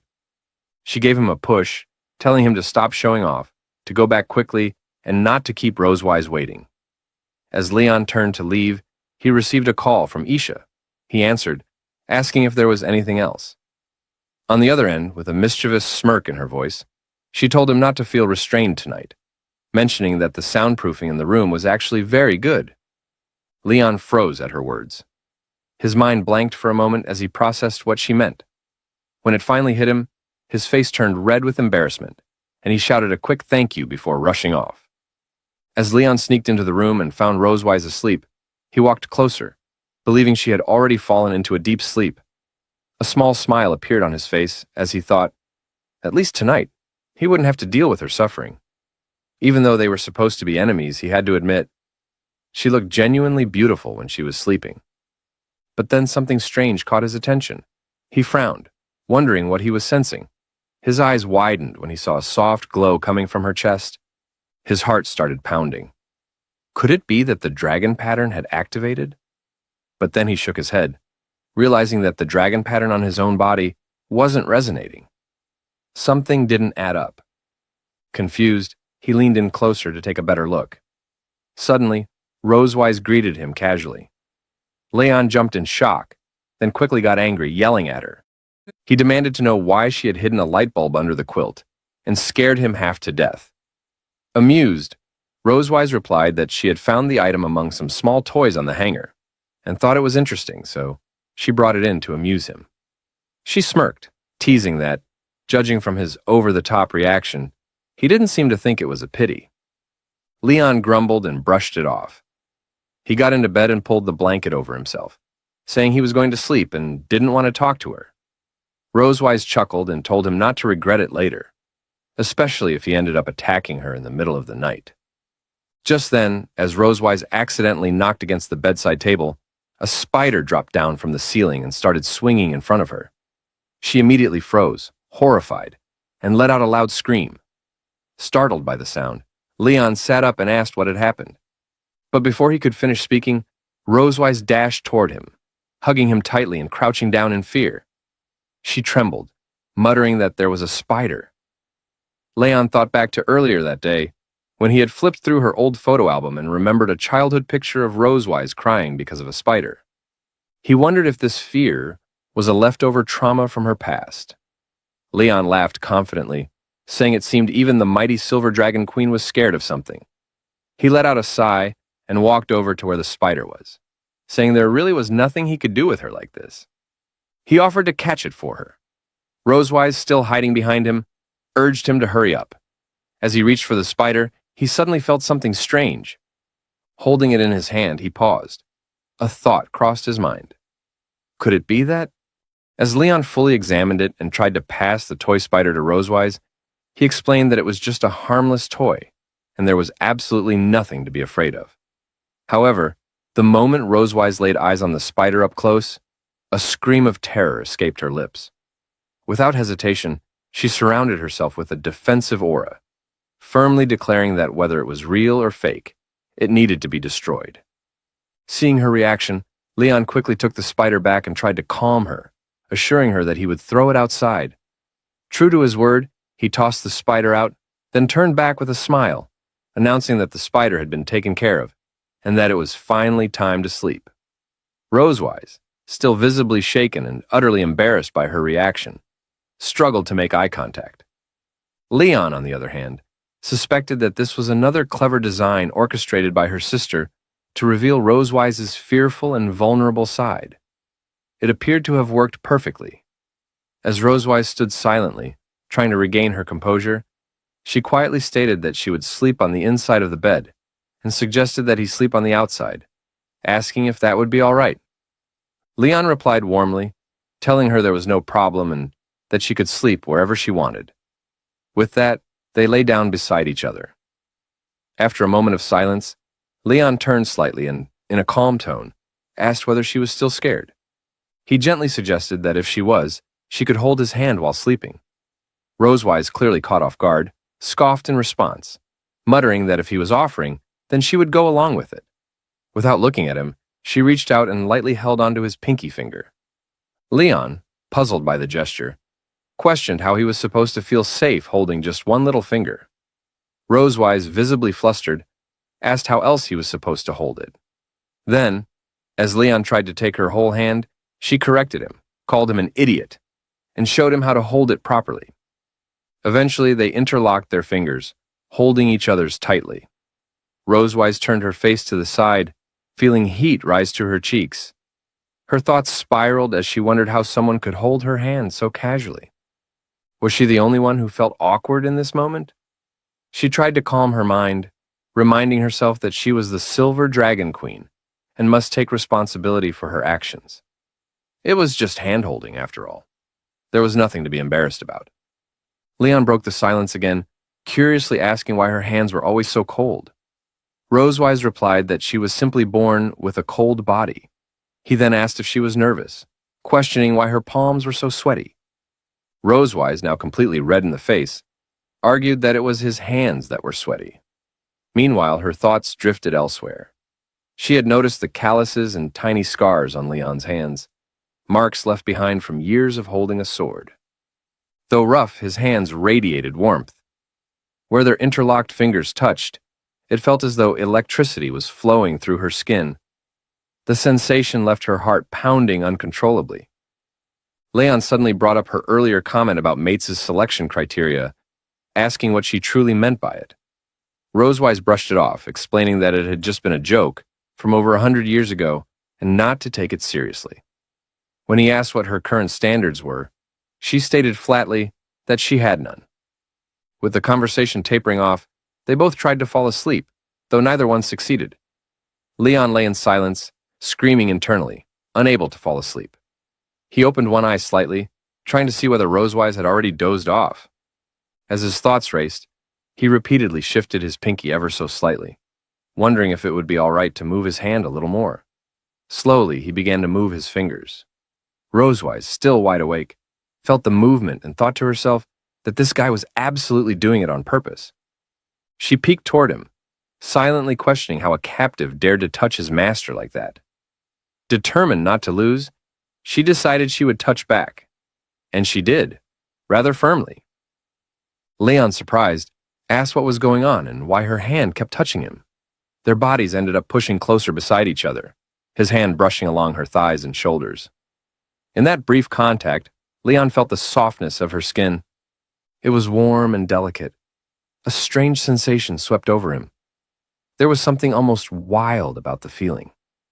A hunger, foreign yet familiar, began to grow inside him. Both of them swallowed hard as they realized how close they had gotten. Their hearts raced, and when they met each other's eyes, they understood. There was a shared desire. Neither one spoke it, but both of them felt it. A silent nod was exchanged.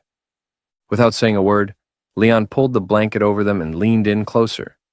Carefully, he positioned himself above her, their breaths mingling as the space between them disappeared. He whispered softly that just for tonight, they would do it. They would. Rose Weiss called out for Leon with an alluring smile, dressed in her whale-mannered clothes. Leon became utterly mesmerized by her beauty, believing they all understood what would follow next. But oddly, the dragon mark showed no reaction, and they moved closer to each other. The dragon mark, a type of magic designed to identify mutual appreciation and pure desire between two people, remained inactive. He moved close enough to kiss her, leaning in with hesitation. But just then, his hand hit a pillow. A spider showed up beside them, causing Rose Weiss to scream in pain. Leon quickly threw it out and assured her not to be scared, warning her not to release the dragon flame in panic. From the roof, Aisha chimed in, asking if it was time they discovered the surprise she had prepared. Leon pulled Rose Weiss into his arms gently, telling her not to be afraid, promising everything was under control. He checked both inside and outside the room, confirming there were no other hidden tricks. The two spiders that appeared had also bled out. Wrapping his arms around Rose Weiss again, he held her sweetly. Rose Weiss mentioned his heart was racing, to which Leon admitted he was afraid of spiders too. Rose Weiss muttered she wouldn't do something like this again and requested he never bring it up after tonight. Leon gave her his word. The next morning, Rose Weiss stirred awake and wondered when she had fallen asleep. Turning toward the space beside her, she checked if he had woken up already. She figured it was probably better this way. After everything from last night, she wasn't sure how to face him. It marked the first time she broke her own rules. Exposing vulnerability in front of a human and falling asleep in his arms, as she blushed while getting dressed, she silently vowed never to tell anyone about it. The mere thought embarrassed her. Just then, Isha's voice came from outside the door. She asked if Rose Weiss was awake, questioning how her night had gone and if she had been excited. Rose Weiss shot back a warning glare, telling her not to pull a stunt like that again. Aisha raised an eyebrow, teasing her by asking whether she had used the toys she had prepared. Rose Weiss instantly denied it, brushing the thought away. Aisha sighed and said it was a pity. Then, she added she would pack some toys for her to take home. She should practice with them. She added a question. When were they planning to have another child? She was really looking forward to her inheriting the Red Dragon Castle. Rose Weiss grabbed Isha's arm, half embarrassed and half irritated. She told her not to worry about that and suggested they head to the dining hall at Red Dragon Castle for breakfast instead. Meanwhile, Leon sat at the table with Muan. Muan announced that their mother and aunt had arrived. It was time to eat. Around the breakfast table, the air between Leon and Rose Weiss grew awkward and heavy. Leon, seated across from her, kept recalling last night. He found it deeply embarrassing. He had almost kissed her and even fell asleep while holding her, all due to the moment's atmosphere. Despite everything, he couldn't stop feeling unworthy, trapped in chaos and doubt. A part of him, the pure side, reminded him he was falling into the arms of an enemy. It felt like betrayal.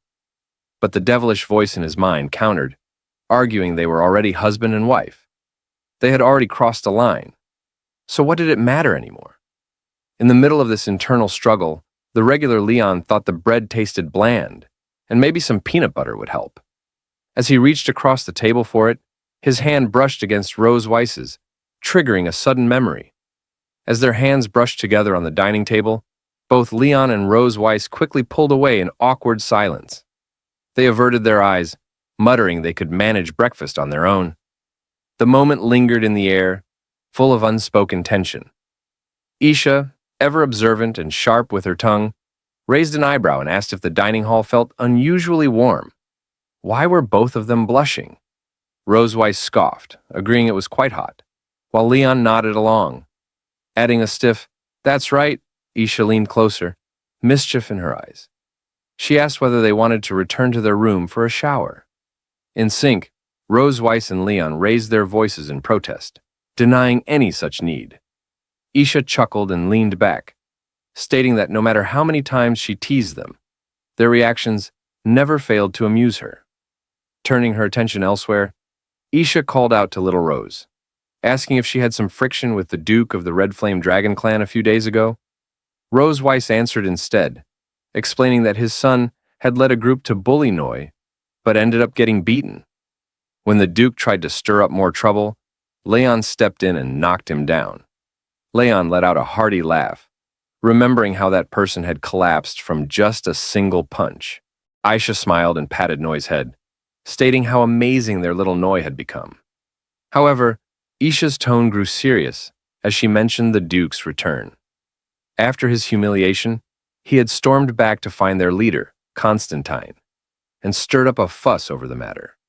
Rose Weiss muttered what a pathetic man he was, while Leon reflected silently. He recalled how, in Dragon Clan history, that same Duke had once been recognized as a heroic figure who helped expand their territory. Isha pointed out his recent activity, always seeking chances to extend his domain. She warned they might use this incident as an excuse to cause more trouble. Rose Weiss shrugged off the threat with confidence. If that Duke dared to attack her Silver Dragon Castle over a petty grudge, she wouldn't mind letting the Red Flame Dragon clan try a little harder. Soon, the scene shifted to the front gate of Red Dragon Castle. Aisha embraced Rose Weiss warmly, bidding her farewell and wishing her a safe journey. Rose Weiss assured her they would come back to visit soon. Aisha handed Rose Weiss a parting gift, urging her to open it once she reached home.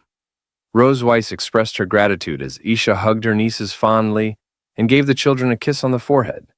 She told them to eat more meat, grow up fast, and come play with her again. Muan nodded, promising she would eat well. Isha then turned to Leon, offering her hand. She reminded him of the promise he made. Leon shook her hand and gave his word he wouldn't forget. With that, Rose Weiss transformed into her dragon form, wings spreading as they prepared for departure. They bid farewell, rising into the sky. Aisha stood at the entrance, waving until they vanished from sight. As she returned inside, she thought to herself how interesting the young dragons were. She wondered playfully when they might have another baby. Upon opening the door, a spider dropped from above and landed right in front of her.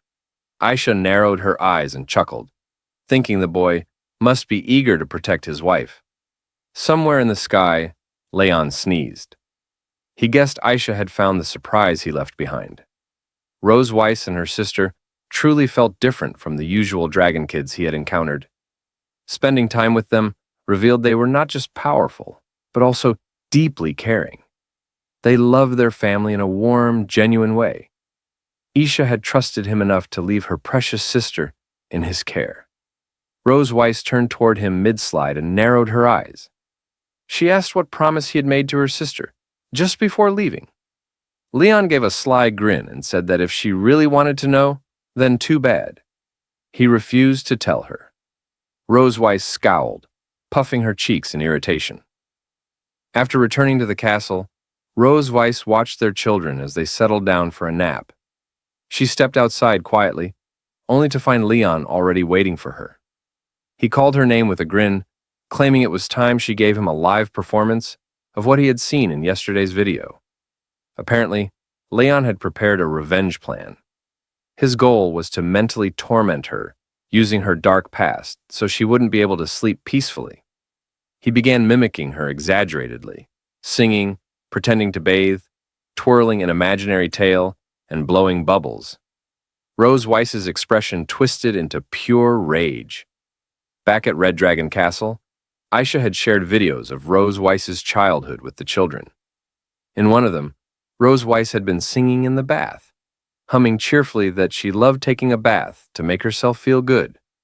Leon laughed so hard he had to hold his stomach, claiming her singing had the charm of a lullaby. Rose Weiss's eyes flared with fury. She vowed to destroy the video, swearing it must be wiped from existence. But Aisha had already taken precautions. She restrained Rose Weiss and insisted that Anna wouldn't be allowed. She claimed it had become a cherished family heirloom. No matter how much Rose Weiss protested, the video remained untouched.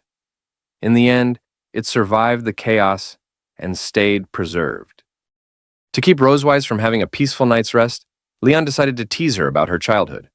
He mimicked the way Rose Weiss used to take showers as a kid, even singing the same silly song she used to hum back then. Watching her grow increasingly speechless with rage amused him greatly. With a smirk, he leaned in, one hand pressed against the wall, and began to mock her. "You're really stupid." At that moment, Rose Weiss lowered her head in silence, her hands curling into tight fists at her sides. Leon's joke had clearly enraged her, but she didn't explode in fury or lash out with insults. Instead, she held the storm inside, forcing herself to stay composed. The anger burned hot in her chest, but she swallowed it down slowly, choosing control over chaos. After a few tense seconds, she lifted her head, her gaze narrowing into a cold, sharp squint. Her voice, though calm, carried a dangerous edge as she spoke to Leon, each word dripping with restrained fury. "It seems like you're quite bored, Leon." Then, without warning, Rose Weiss placed a firm hand on Leon's shoulder and slammed him against the wall. The sheer strength behind the motion stunned him. He didn't even have time to react before his back hit the cold stone surface. Her brows were tightly furrowed and her piercing gaze locked onto his face, radiating fury. The pressure of her grip began to intensify, her hands steadily tightening on his shoulder like a warning. From her reaction alone, it was clear Rose Weiss was furious, and the consequences of provoking her were no small matter. Leon's expression shifted. His brows dipped slightly. His mouth opened as if to speak, but no words came out. A cold sweat formed on his face. He was clearly rattled. One glance at her eyes told him he'd made a serious mistake. For now, he didn't dare move a muscle. "Should we continue doing what we didn't do last night?" To Leon, Rose Weiss looked like the embodiment of wrath itself. Her eyes seemed to glow with a fierce red glint, and her usually elegant silver hair now hung in wild, disheveled strands around her face.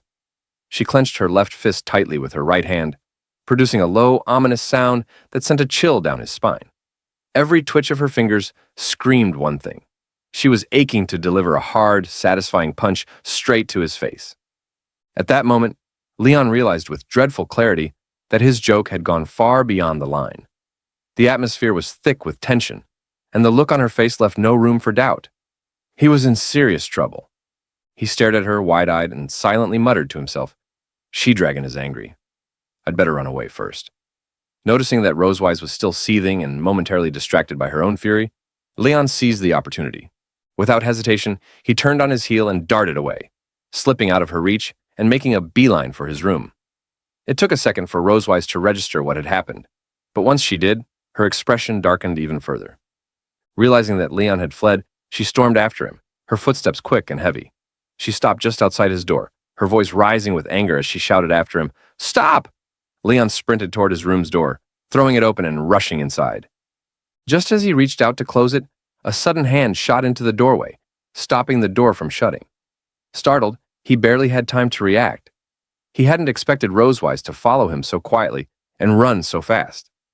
Her grip on the door was iron tight, preventing it from closing any further. Then, from somewhere behind the door, a deep, almost sinister burst of laughter echoed through the room. Leon's heart raced as Rose Weiss slowly pushed the door open wider, peering through the narrow gap at him, standing defenseless inside. A cruel smile curled at the corners of her lips as she fixed him with a cold, heavy gaze and spoke in a low, threatening tone. "I'll give you 10 minutes. After you take a shower, come to my room. Tonight, Miss Melky will teach you what happens if you provoke me with dark history." Rose Weiss frowned deeply, her gaze sharp and unwavering as she stared intently at Leon, delivering her command with unmistakable authority. The weight of her presence pressed down on him. The unique, commanding aura, befitting a queen, radiated from Rosewise, filling the room with oppressive intensity. Leon felt utterly helpless. A cold premonition settled in his chest. If he obeyed her order, he knew he would face the same painful ordeal as before. Yet if he refused, the punishment could be even harsher. Before he could gather the courage to respond, Rosewise slammed the door shut with a force that echoed down the entire corridor. The heavy sound lingered in the air long after she had hurried away, her footsteps fading into the distance. Leaning against the closed door, Leon stood frozen, speechless. After a long moment, he closed his eyes and brought his hand up to his mouth, slapping it lightly several times in frustration. Bitter curses escaped his lips as he scolded himself for the trouble his careless joke had caused. Why does my mouth have to be so annoying? At last, Leon fully grasped the consequences of his careless joke. It had landed him in serious trouble. Stopping his frustrated self-smacks, he lifted his head and vividly recalled the furious expression on Rosewise's face the moment she heard his words. The memory sent a chill down his spine. Suddenly, a spark of an idea flickered in his mind. It seemed he had thought of something that might just help him turn the situation around. I didn't expect her to react so strongly, but this precisely shows that dark history is very effective for her. Leon crossed his arms firmly over his chest, deep in thought as he considered how best to retaliate against Rosewise. A victorious smile slowly spread across his face, as if he had just uncovered a clever and effective strategy to strike at her. His plan was to dredge up embarrassing moments from Rosewise's childhood, those private, vulnerable memories that would shame and humiliate her. He knew such a blow would shake her emotionally, and he could already picture the look on her face when her defenses cracked. Though he understood that her emotional breakdown would come at a price, enduring harsh physical punishment himself, he saw it as a sacrifice necessary for the greater cause of dragon slaying. In his mind's eye, Leon imagined a dramatic scene, standing atop a cliff, waves crashing fiercely against jagged rocks below. Draped in a flowing blue cape, he struck a bold, fearless pose, his hand raised defiantly against the storm. This was his resolve. He was willing to do whatever it took to seek revenge. His expression softened with sadness as he clenched the fabric of his shirt tightly in both hands. He recalled how every time he launched a plan against Rosewise, she retaliated fiercely, spending the entire night venting her wrath on him. It left him feeling drained, as if his very body were being emptied of strength. Yet, despite the toll, he pushed those worries aside. For the sake of his plan, he could no longer afford to care. Muttering quietly to himself, he accepted the pain as a necessary cost. It's okay if my body breaks down. As long as it can make the Silver Dragon Queen uncomfortable, I am duty-bound. At that moment, Rosewise was showering in her room. Behind the translucent curtain, her slender legs were faintly visible, gently tapping the tiled floor in a relaxed rhythm. The warm water cascaded slowly over her thighs, sending a comforting mist through the bathroom.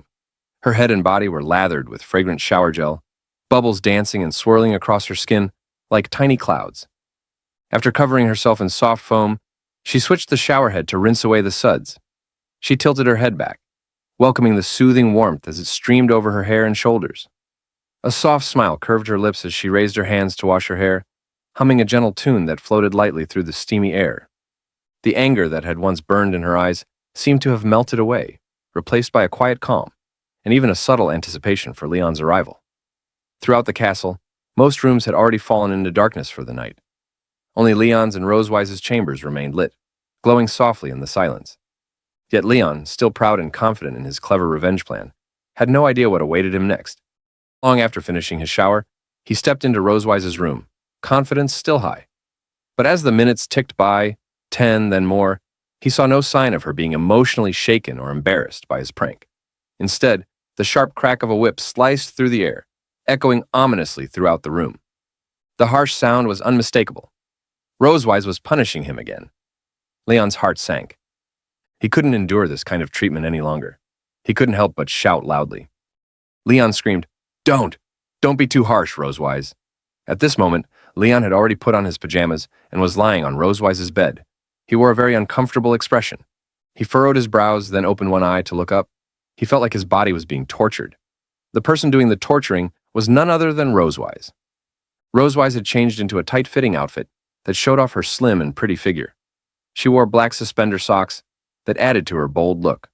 The top two buttons of her shirt were undone, revealing the tight clothing underneath and the shape of her chest, which moved slightly as she did. She wore round, red-framed glasses that gave her a smart but playful look.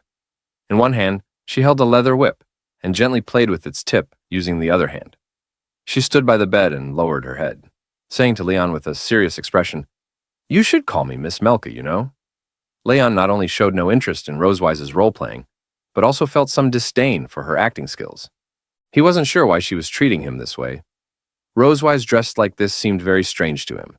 He crossed his arms on his chest, looked at her with a contemptuous expression, and evaluated her. "Call you Miss Melka? You're really good at acting." "She, dragon, that's impolite." Before Leon could finish his sentence, Rosewise suddenly snapped at him.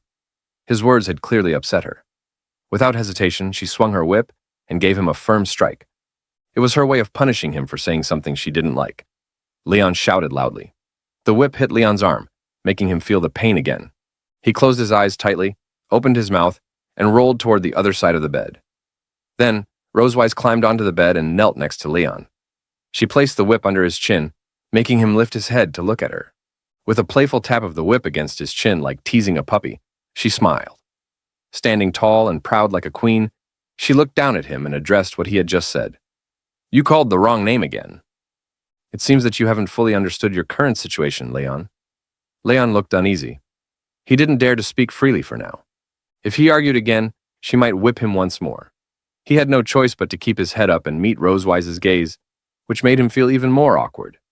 She hadn't used her full strength with the whip, but what confused him most was why she was acting this way toward him. He silently thought to himself, "This whip doesn't hurt much on the body, but it feels so awkward." Leon remembered that tonight he had imitated what Rosewise did when she was a child. This joke had made her very angry. At this moment, it seemed that Rosewise was also using a similar method to make him feel ashamed. He seemed to understand her intention. "I understand. She wants to make me feel ashamed through this role-playing game." Rosewise was acting like a strict teacher, while Leon played the role of a student who made mistakes and didn't listen. In his imagination, she wore a tight uniform and pushed up her glasses with one hand. She gave him a soft smile and slowly leaned down to look at him. Her chest moved slightly with each motion. The way she treated him felt just like a teacher, punishing a misbehaving student. If I want to finish tonight's game as soon as possible, I must fully cooperate with Rosewise. Seeing that Leon didn't speak again, Rosewise got out of bed. She thought he was reflecting on his behavior. She lightly tapped her palm with the whip while looking at him with serious eyes and asked, "Do you know where you went wrong?" At that moment, Leon pushed himself up on the bed with both hands and slowly sat up. Wanting to finish this awkward roleplay quickly, he gritted his teeth and went along with it. Thinking about the words he had to say made him feel shy, and his face slowly turned red. He looked away, not wanting Rosewise to see, and whispered, "I'm sorry, Miss Melka. I will definitely study hard in the future, listen to you, and not make mistakes again." Upon hearing Leon's answer, Rosewise smiled with satisfaction. She took off her glasses and looked at Leon, telling him the next step of her plan. "All right, are you ready to submit your homework?" At that moment, Leon was stunned. He wasn't sure what Rosewise meant by what she said. He stared at her blankly and blinked his eyes, asking her in a puzzled tone, "Homework? What is that?" Regarding Leon's reaction, Rosewise's face showed an unhappy expression. She felt displeased that Leon didn't realize what she meant. She raised an eyebrow and said in a serious tone, "Don't you even know what homework is? Do you still dare to say that you want to study hard?" Leon really didn't know what Rosewise meant by homework. He felt a bit embarrassed by her unclear demands. He asked her to explain it to him. "Could you please say it again, Miss Melchiv? I will listen carefully." Upon hearing Leon's sincere question, Rosewise did not refuse. She commended his studious attitude. She placed her glasses and whip on the cabinet and said to him, "Okay, after all, I'm also very reasonable." Then Rosewise sat on Leon's waist, her long, shapely thighs brushing slowly and teasingly against him. She looked down at Leon lying beneath her and gently placed her hand on his chest, as if inviting him closer. With a playful smile, she grew more excited, ready for what was coming next. Then she revealed the specific details of the homework to Leon. "Today's homework is to make my dragon mark light up."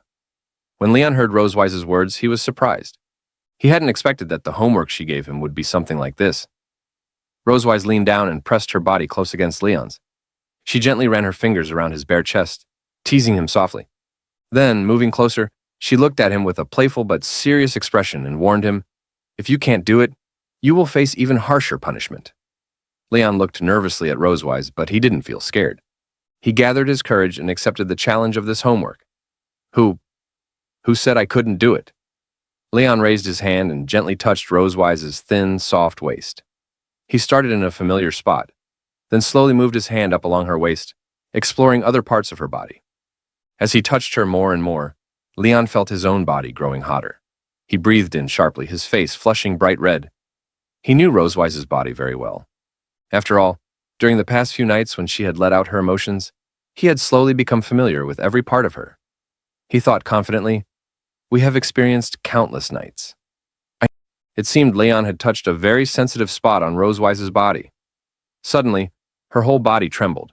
She lifted her head and stretched her neck, closing her eyes tightly while blushing deeply.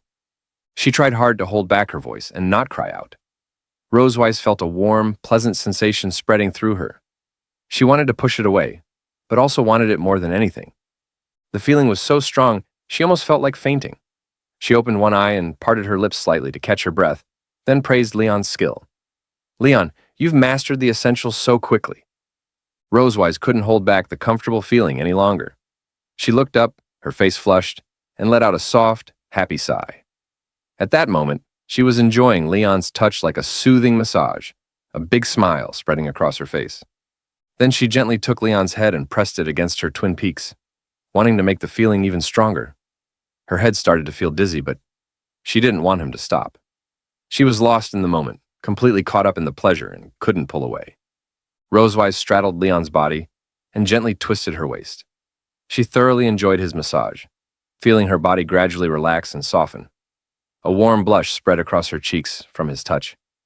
Lifting her head, she let out a contented sigh and wrapped her arms tightly around Leon's head, deepening her sense of happiness. Leon gently embraced Rosewise's body and slowly guided her down onto the bed. The frequent contact with her soft form caused his own cheeks to flush even more, leaving him feeling shy and self-conscious. After finishing the massage as requested, he lifted his head and rested his chin on her elastic chest. With his eyebrows lowered, he looked up at her with a pleading expression. I have completed my homework. Is this okay?" Upon hearing Leon's words, Rosewise let out a soft chuckle. She narrowed her eyes and flashed a mischievous smile. Raising a hand to her cheek, she appeared lost in the lingering sensation of his touch. In her heart, she felt that Leon's massage hadn't been enough to satisfy her desires. She said to him, "Just now was only some pre-class exercises. Your real homework hasn't been submitted yet." Rosewise pressed her body firmly against Leon's, reaching out to gently stroke his chest a few times. Her hand then slowly moved downward, exploring other parts of his body with delicate intent. Upon hearing Rosewise's words, Leon was momentarily stunned. He hadn't expected that she was unsatisfied with what had already happened and intended to take things even further. He stared at her blankly and said, Is this okay too?" Rosewise gently rested her hand on Leon's chest, gazing at him with tender eyes. Her twin peaks pressed and brushed against him, silently urging him forward. Leon lifted his head to watch her approach slowly, and as her teasing grew more intense, he felt himself gradually losing control. He silently said in his heart, "Damn it, I knew she wouldn't let me go easily." He found himself more and more drawn to her and the atmosphere they created. At that moment, a sentence flashed through his mind. The great dragon-slaying hero Leon is once again defeated by the she-dragon. In such an ambiguous atmosphere, a dragon mark slowly appeared on Leon's chest. It kept flashing with purple light, as if reflecting Leon's current mood. Leon lowered his head to look at the dragon mark and thought to himself, "Is it because of the dragon mark? My mouth is getting drier and drier." At that moment, Leon felt something was wrong with his body. He opened his mouth and began panting. He seemed to want to relieve his dry mouth by breathing fresh air, but it didn't help. The more he breathed, the drier his mouth felt. His body also started to feel restless, moving uncontrollably. This physical reaction stirred his desire, making Leon increasingly eager to be close to Rosewise. He sat up from the bed and slowly lunged toward her. Rosewise did not reject his advance. On the contrary, she reached out her hands and gently cradled his head, guiding him back onto the bed. The soft mattress welcomed the two as they sought to entwine with each other. Leon pressed Rosewise beneath him, their bodies flushed together. He propped himself up with one hand to avoid sinking too deeply into her embrace. Rosewise placed one hand on Leon's head, stroking him gently, while her other arm wrapped around his waist, pulling him closer. Leon rested his head on Rosewise's neck and took a deep breath. Her scent sent waves of excitement through his body. He then gently kissed her neck and the surrounding skin. How could Rosewise resist such stimulation? The blush on her face deepened. She lifted her neck and let out a contented sigh. Leon, you're a bad boy, Miss Melchi. Isn't this what you wanted? Leon closed his eyes, reached out, and gently cupped Rosewise's head, deepening the intensity of his kisses. Rosewise could clearly hear the sound of his kisses in her ears, which made her body grow increasingly excited. She couldn't resist Leon's advances. It felt as if her body was slipping beyond her control. Closing her eyes, she surrendered to the wave of excitement spreading through her. She twisted her body slightly, feeling the rising heat between them. Her curves trembled gently with the movement. She urged Leon to quicken his pace, hoping to prolong the pleasurable sensation. That's right, hurry up. Leon didn't answer her. He pressed tightly against her body, reducing the distance between them to nothing. He tightly grasped her hand, interlacing his fingers with hers. Rosewise's body felt soft and comfortable, as if it were about to melt into the bed. She felt like she had entered heaven. She let out a moan of comfort. Ah! Their bodies overlapped, sharing each other's warmth and breath. After being carried by Rosewise for a while, Leon finally managed to rest. At that moment, his body felt utterly exhausted. He leaned back against the bed, closed his eyes, and let out a slow sigh. Silently, he stared at the ceiling, lost in thought. His clothes had been tossed onto the floor. Rosewise lay beside him with her eyes closed, resting. Having removed all her clothes as well, she simply covered herself with a blanket. Seeing that Rosewise was ready to rest, Leon picked up the pajamas that had fallen under the bed and put them on. While dressing, he asked Rosewise in a tired voice, Miss Melchi, my homework has been submitted. Can we finish class now? He had been tormented by Rosewise for some time, and was now both physically and mentally exhausted.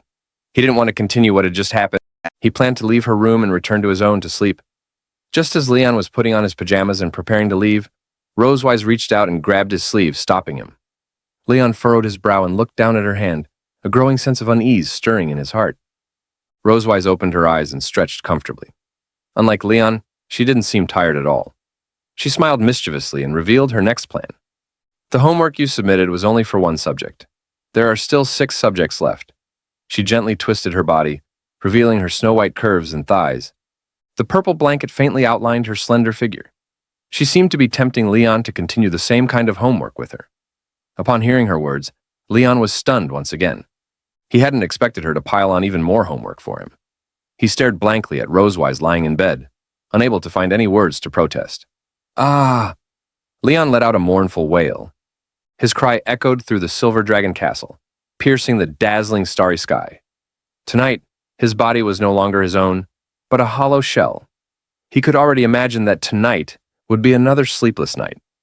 As soon as he thought about being repeatedly tortured by Rosewise, like on countless nights before, Leon felt his body and mind quietly begin to shatter. For him, this was destined to be another long and arduous night. With Rosewise by his side, time slowly passed from evening into morning. Leon was quite displeased with Rosewise's extra homework assignment. He spoke to her with noticeable irritation in his voice. Miss Malkivi, you are truly a homework maniac. Rosewise paid no attention to his complaints. If he had been able to do it before, he could manage the extra homework she assigned him that night. She closed her eyes and said to Leon with a smile, No more excuses, Leon. Pull yourself together and get ready to pull an all-nighter on this homework. Outside the Silver Dragon Castle, the sun gradually rose and illuminated the dim sky. After a night of Leon taking her seriously, Rosewise felt that her body and mind had been thoroughly purified. Her previously negative emotions had been completely washed away. Her skin had become much whiter than before and even more elastic. She closed her eyes and gave a satisfied smile. Crossing her hands in front of her chest, she walked to the gate of Silver Dragon Castle in a very good mood. Her mental state had improved significantly compared to the night before, and even her temperament seemed somewhat different.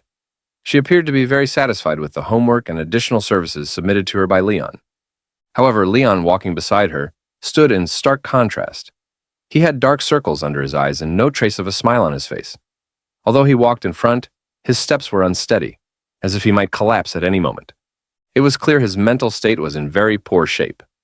Dragging his exhausted body, Leon finally reached the gate of the Silver Dragon Castle. Noah and Muan looked up and saw Leon in a very poor mental state. They were very curious about this. Noah asked in confusion, "Why do you look like you haven't slept all night?" At that moment, Muan found Leon's appearance very interesting. She raised her hand, pointed at Leon's dark circles, and laughed heartily. "Ah, Dad's dark circles are really dark because he couldn't rest well all night." Leon felt his head spin, but he could still hear what Noah and Muan were saying clearly. Upon hearing Muan's words, he calmly pointed to the dark circles under his eyes and explained to them, "I stayed up too late doing homework."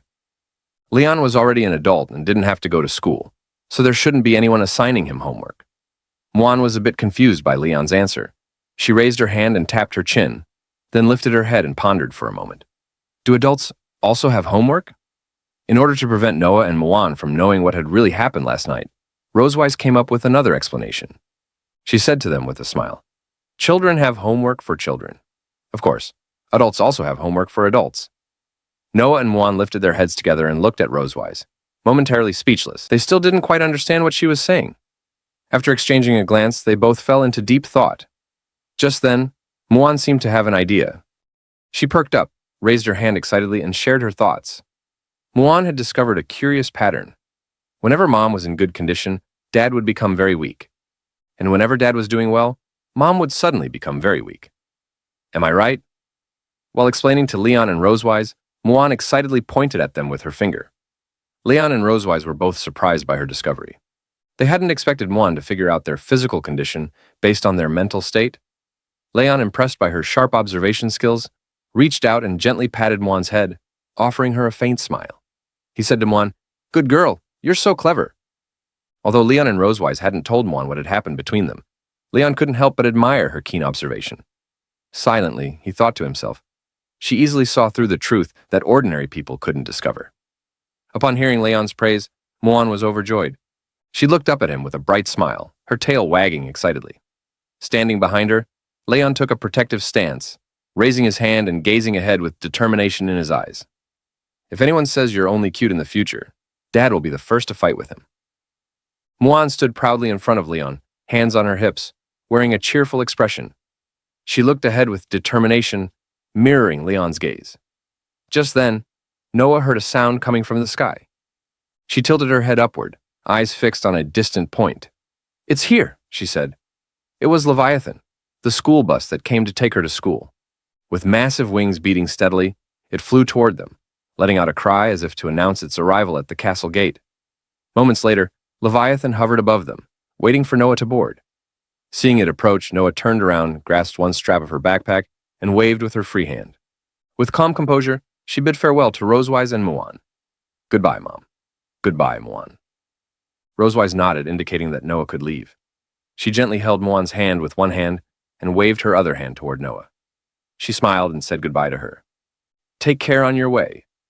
Although Muan couldn't bear to see Noah leave, she still waved happily at her and hoped she could come home soon. "Noah, come back quickly and play with Muan. When you're not around, Muan will miss you." Although Leon was still a bit dazed, he also showed a faint smile and encouraged her. "Study hard. See you next weekend." Upon hearing what Leon said to her, Noah felt a bit shy. She still didn't dare take the initiative to say goodbye to Leon. However, she turned around to face him and nodded, which could be considered as accepting Leon's encouragement. "I'm leaving." With those words, Leviathan unleashed a burst of blue magical energy toward the ground. The light swirled around Noah, gently lifting her off her feet. In a smooth motion, the great creature carried her into the carriage on its back. Once she was safely aboard, Leviathan beat its massive wings, turned midair, and soared into the distance. There were still more students to collect before the school day began. Leon and Rosewise watched silently, heads tilted upward as the dragon-like beast faded into the sky. Wanting Muan to see it clearly, Leon picked her up in his arms. She waved enthusiastically and called out, "Goodbye, Noah! Goodbye, big dragon!" After Leviathan vanished, Leon looked down at Muan with a gentle smile and asked, "So, after sending Noah to school, what are we going to do today?" Muan didn't respond right away. She tapped her chin thoughtfully and tilted her head, lost in silent reflection. "Dad always looks weak and Mom seems worried," she thought. Muan had begun to notice how often Leon seemed tired or distant. If things continued this way, she feared his health would suffer. A quiet resolve grew inside her. She glanced up at Leon with determination. Noah is not here. I want to urge Dad to exercise and become stronger. Leon, noticing her intense expression, blinked in confusion. Before he could ask, Muan hopped down from his arms, grabbed his hand, and tugged him forward with excitement. Dad, let's go for a run at the training ground today. Leon was surprised but didn't resist. He wasn't sure what had sparked this idea in her, but he nodded anyway. Okay. From behind, Rosewise watched them go. A slight smile touched her lips as she thought to herself, it seems quite interesting. Leon and Muan arrived, also in sportswear. They began stretching. Leon demonstrated warm-ups while chanting, and Muan observed and copied his movements. Though the exercises were a bit tough due to her height, Muan kept trying to match Leon's rhythm. She asked, Dad, why do we need to do this? Leon smoothly switched to another stretch. He placed his right hand on his left and twisted, explaining the importance of warming up before exercise. He told her stretching relaxes muscles, improves flexibility, and reduces injury risk. Muan followed along, closing her eyes and focusing. She responded, I know. Count me in. Rosewise, adjusting her gloves, approached in sportswear, ready to join the training. She wore a white vest, blue pants, and proper running shoes. Her hair was tied in a high ponytail for ease of movement. Her outfit looked light and mobile. Anna, the headmaid, quietly followed. Muan beamed with joy upon seeing Rosewise. With clenched fists and hopeful eyes, she asked, Yeah, is Mom running with us too? Rosewise approached. She bent slightly, one hand on her waist, and gently patted Muan's head. With a smile, she said, That's right. Give it your best. I won't go easy, she added. Muan cheerfully responded. Muan won't go easy on Mom either. Leon nearby frowned slightly. He doubted whether Rosewise's body could handle it. He warned her, You sit in the office all day. Don't sprain your ankle. But Rosewise just smiled confidently, arms open. She remembered their last training ground duel. She teased, Last time, I still won. Leon crossed his arms in frustration. You barely won.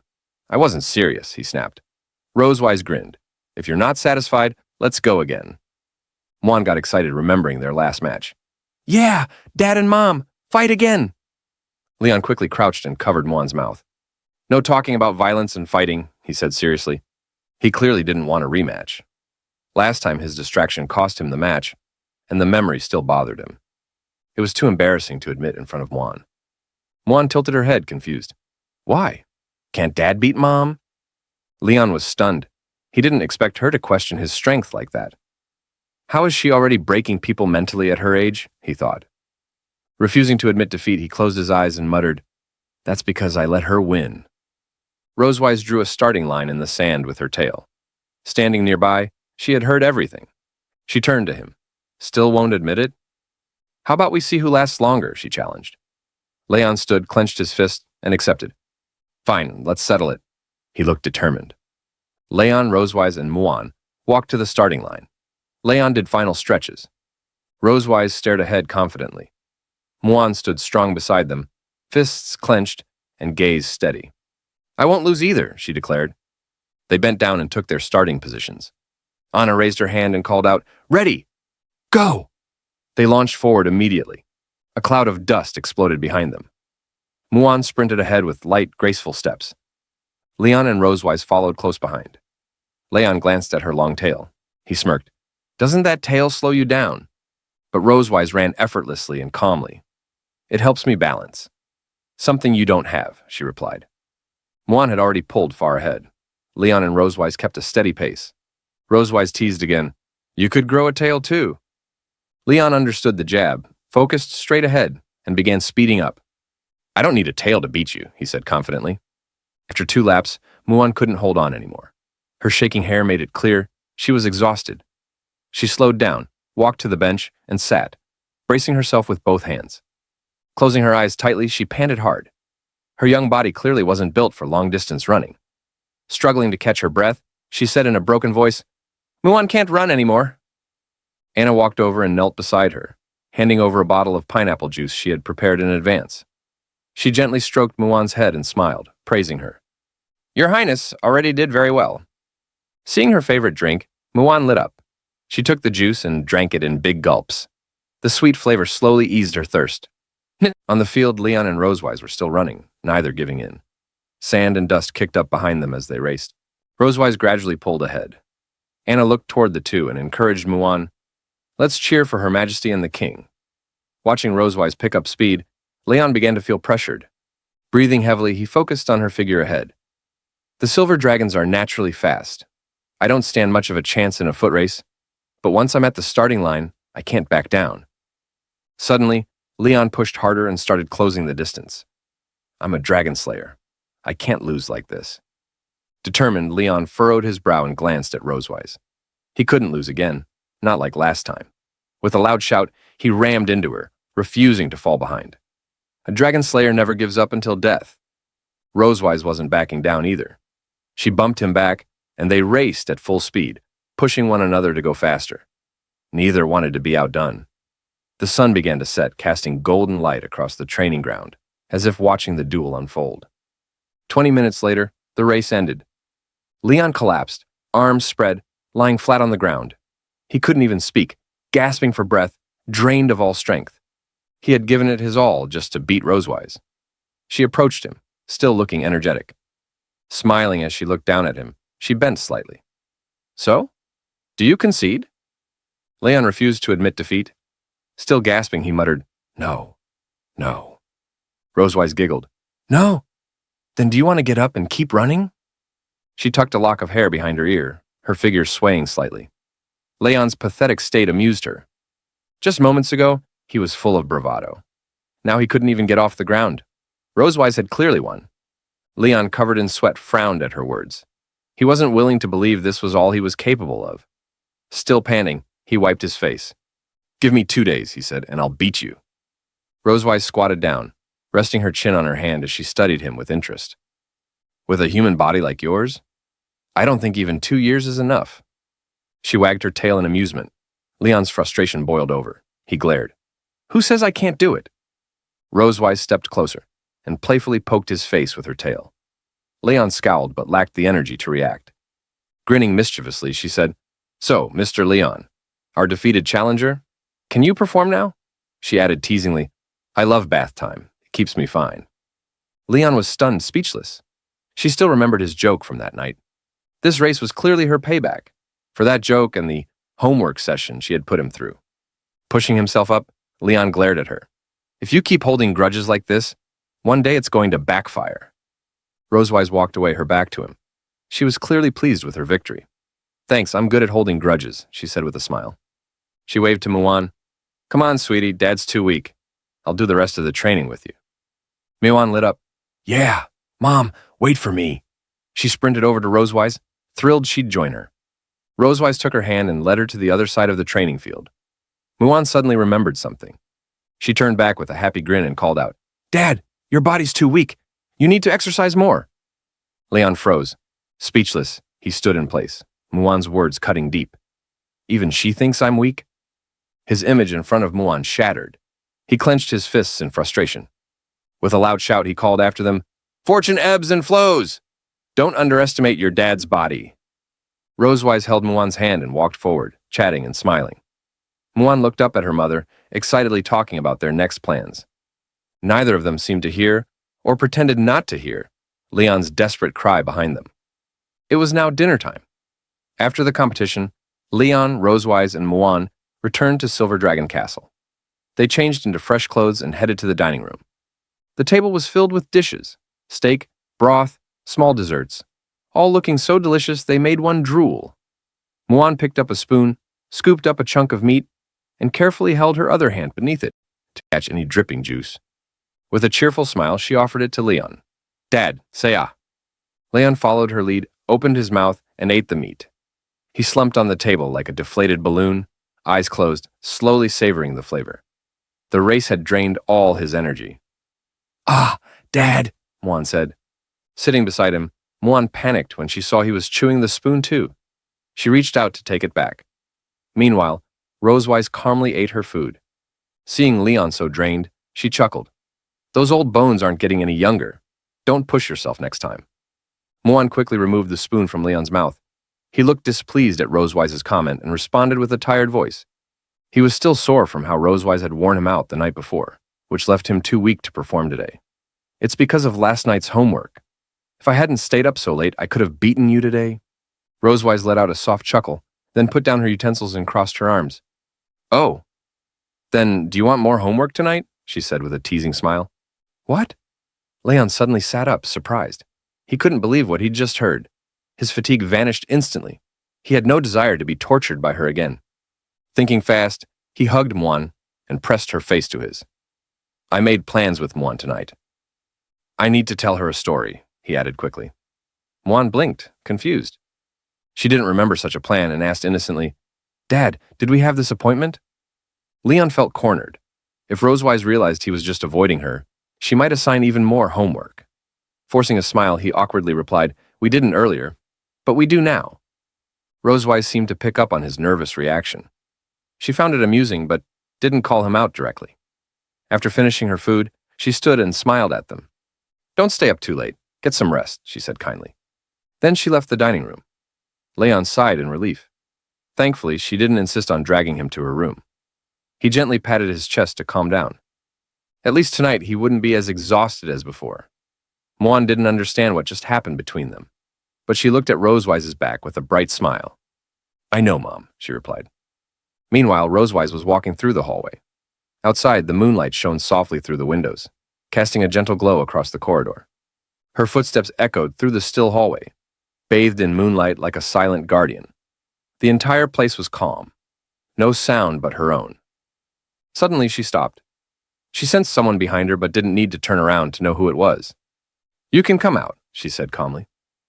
A black figure leapt in through the castle window, landing in the shadows. It was Sherry, who had been investigating the whereabouts of Leon's master.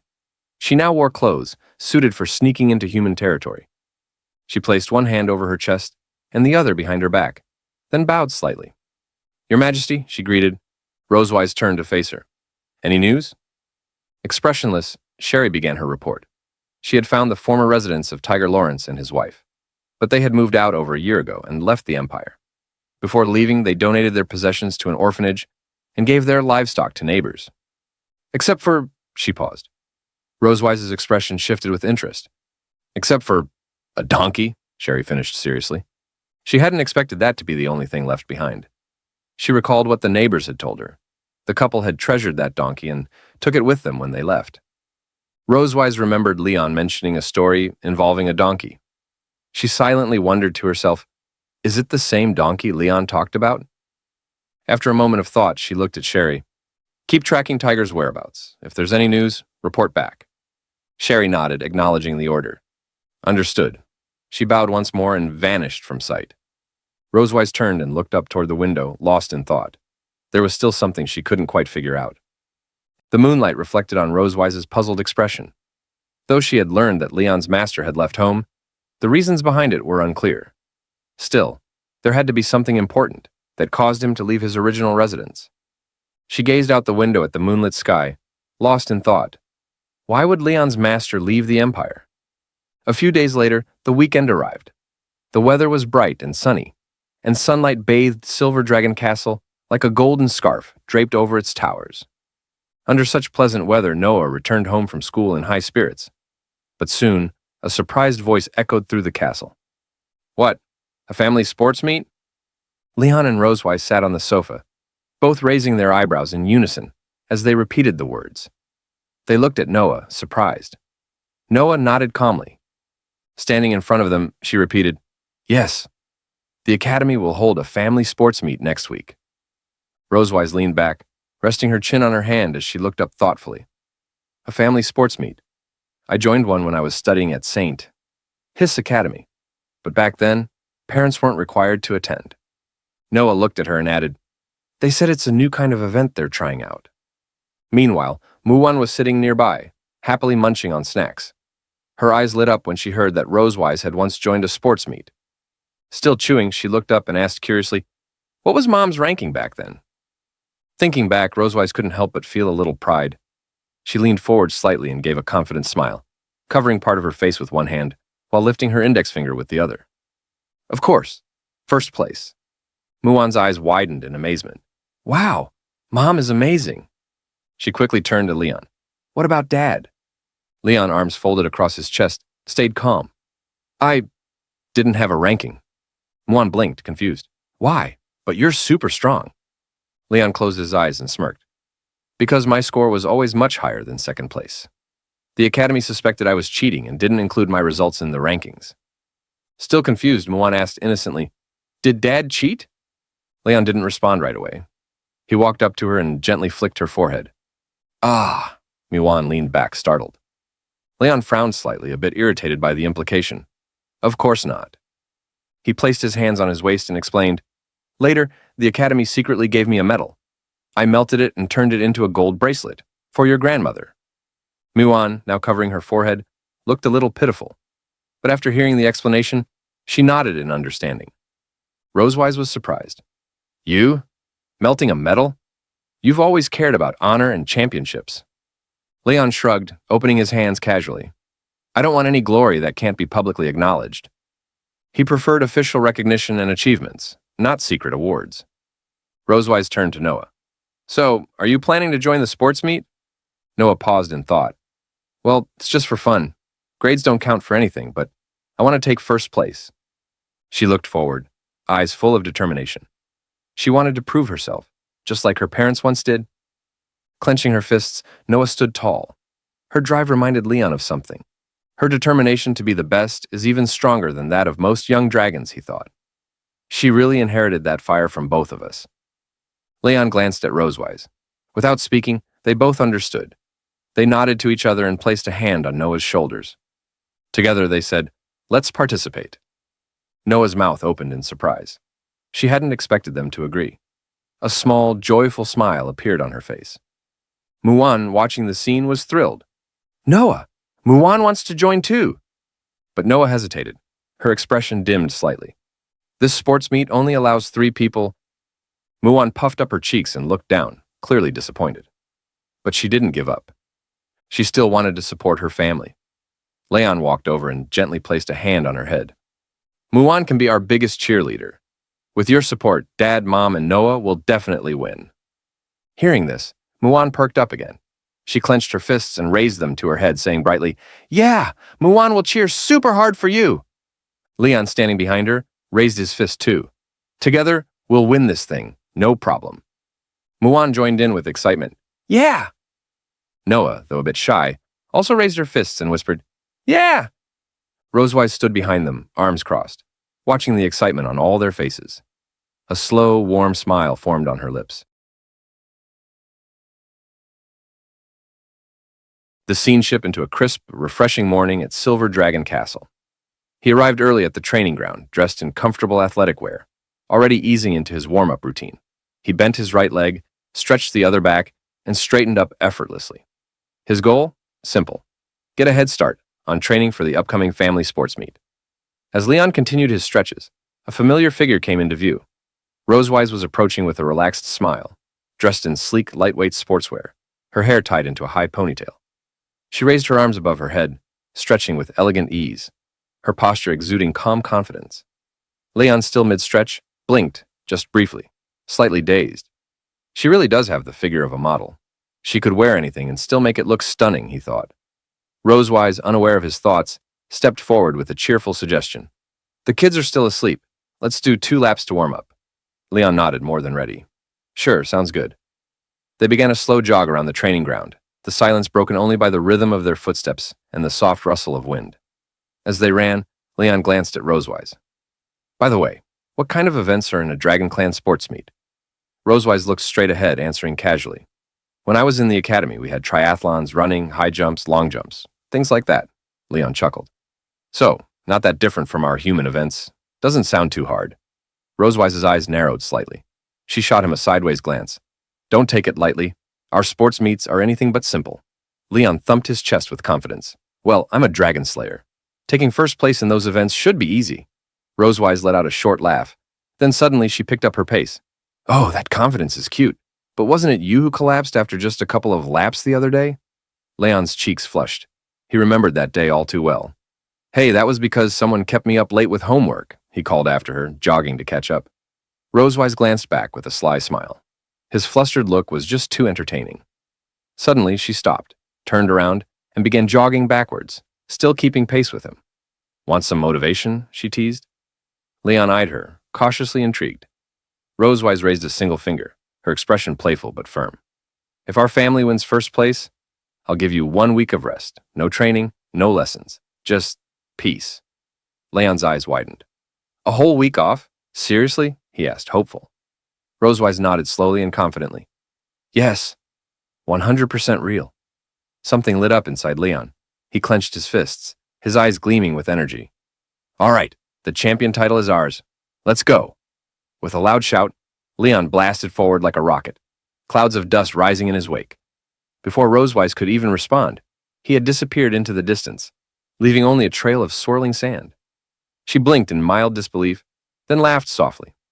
1 sentence was all it took, huh? She muttered, amused. Well, that worked better than I expected. Later, after their warm-up, Leon sat on a bench catching his breath. Sweat glistened on his forehead, but his eyes were sharp with focus. Rosewise strolled over, composed as ever. Feeling awake now? She asked. Leon shot up, full of spirit. Awake? I feel like I just ate black dragon bolognas. Rosewise smiled, clearly pleased with his enthusiasm. Then, she walked over to a nearby bag and pulled out a rope. Since this is a family-based sports meet, some events might require team coordination. Let's work on physical training and teamwork. She carefully began straightening out the rope, but Leon took one look and froze. His eyes narrowed, arms crossing suspiciously. What are you doing with that? You already tortured me with teacher homework. Now you're pulling out rope training games? Rosewise crossed her arms, unimpressed. What are you imagining?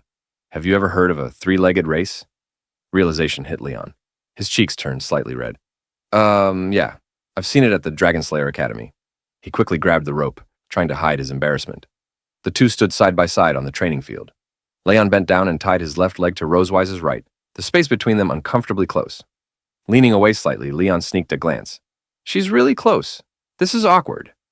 Meanwhile, Rosewise stood calmly, eyes closed, hands folded, completely unbothered. Leon cleared his throat and focused. Let's just get this over with, he muttered. He stepped forward, but Rosewise didn't move. Why are you just standing there? He asked, frowning. Rosewise cracked one eye open.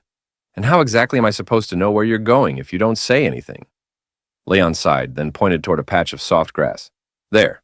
At least if we fall, it won't hurt. He stepped again, too fast. Rosewise stumbled, nearly falling backward. Leon lost balance and bumped into her. Hey, don't push me. You pushed me first. After a clumsy shuffle, they finally made it to the grassy area. Both took a deep breath and got into position. Leon narrowed his eyes. Just don't slow me down. Rosewise raised an eyebrow, amused. Thank you. That was a great morning joke. Leon counted down. 3, 2, 1, go. Rosewise burst forward with energy. Leon, not so much. Wah! Rosewise sprinted, completely forgetting they were tied. The rope stretched. Leon flailed behind her like a human kite. Dust flew.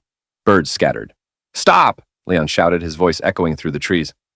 Finally, Rosewise skidded to a stop. Leon bent down, panting and retying the rope. Do you even understand what tacit coordination means? He muttered. Rosewise said nothing. She stood there, eyes closed. You've got giant legs. Why couldn't you just keep up? Leon stood and brushed dirt from his hands. I'm not wasting energy arguing. Let's do this right. He explained. On 1, we lift the outer leg. On 2, we lift the tied leg. Got it? Rosewise nodded lazily. Then, without warning, Leon gently placed a hand on her waist. Rosewise froze. Her eyes widened. Her face turned bright pink. Leon, completely unaware of the awkwardness, said casually, This'll help us move more smoothly. Rosewise looked down, took a deep breath, and nodded. Let's just start. Leon led with steady commands. 1, 2. 1, 2.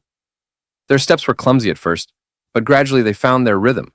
Sunlight filtered through the trees, casting a golden glow across the field, a quiet symbol of progress. Step by step, human and dragon worked toward understanding. Later, training continued, with Rosewise's unique flair, which meant challenges, big ones. Leon was now doing push-ups, not just regular push-ups, 500, with Rosewise sitting right on his back. 1, 2, 3, she counted casually. Leon gritted his teeth. You really enjoy this, don't you? When Leon was on the verge of collapse, Rosewise changed tactics. She lay on the ground beneath him, voice teasing. Don't give up. or you'll fall right on top of me. Leon's eyes widened. His arms shook violently. Absolutely not. He held on with his last ounce of strength. Finally, done. Leon collapsed onto the ground, panting like he'd run through 3 time zones. His soul looked halfway out of his body. Rosewise stood above him, hands on hips, beaming with pride. Congratulations, you've survived today's training. 500 push-ups, completed. With her hands on her hips and a soft breath escaping her lips, she watched her daughter race into the distance. There wasn't a hint of fatigue on Rosewise's face, only quiet pride. The energy she'd unleashed moments ago still hummed in her limbs. Compared to the gasping runners bent over around her, Rosewise looked almost untouched by the exertion. A few competitors glanced her way, their breaths broken between words. Why is that dragon so fast? I'm exhausted already. Meanwhile, the live broadcast continued on the massive screen, following the race's shifting dynamics. The spotlight was now on Noah and Dean, runners number 8 and 11, both charging toward the 3rd relay point. Noah kept her gaze ahead, lips pressed in focus, running with everything she had. But Dean, older and with longer legs, was steadily closing the distance. His stride was smooth, confident, and full of quiet intent. Then, with a burst of power, Dean surged past her. He glanced sideways with a grin, tossing a playful taunt behind him. Bye-bye, short-legged dragon. Noah's eyes widened. A flicker of frustration passed over her face. She clenched her jaw and pushed harder. I'm not letting this advantage go, she thought. Mom gave me a head start. I can't waste it. Sitting in the audience, Mwan recognized the purple blur passing by. Her sister. She jumped up, flower balls waving wildly, and shouted at the top of her lungs, Noah, come on, you can do it! At the commentary desk, Pineapple turned excitedly to Duncan. Dean clearly has the upper hand. Age, height, experience. Will Noah be able to keep up? Duncan simply sipped his tea, his smile unchanged. Until the final moment arrives, he said with a knowing tone, the outcome remains unwritten. The 2 racers rounded the final bend of their leg, neck, and neck. Leon and another dragon, brown-haired and ready, stood at the relay point, hands stretched behind them. On the track, it was now a matter of inches. Dean lunged forward, handing his baton to his father, Gordon, who bolted from the line like a cannonball. Just a second behind, Noah delivered her baton to Leon. He grabbed it firmly, barely breaking stride, and launched forward to chase down the advantage. Pineapple's voice rose with intensity.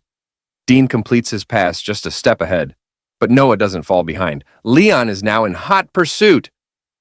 Rosewise had moved near the 3rd relay point just in time to see Noah jog toward her. Noah's head was slightly lowered, her expression tight.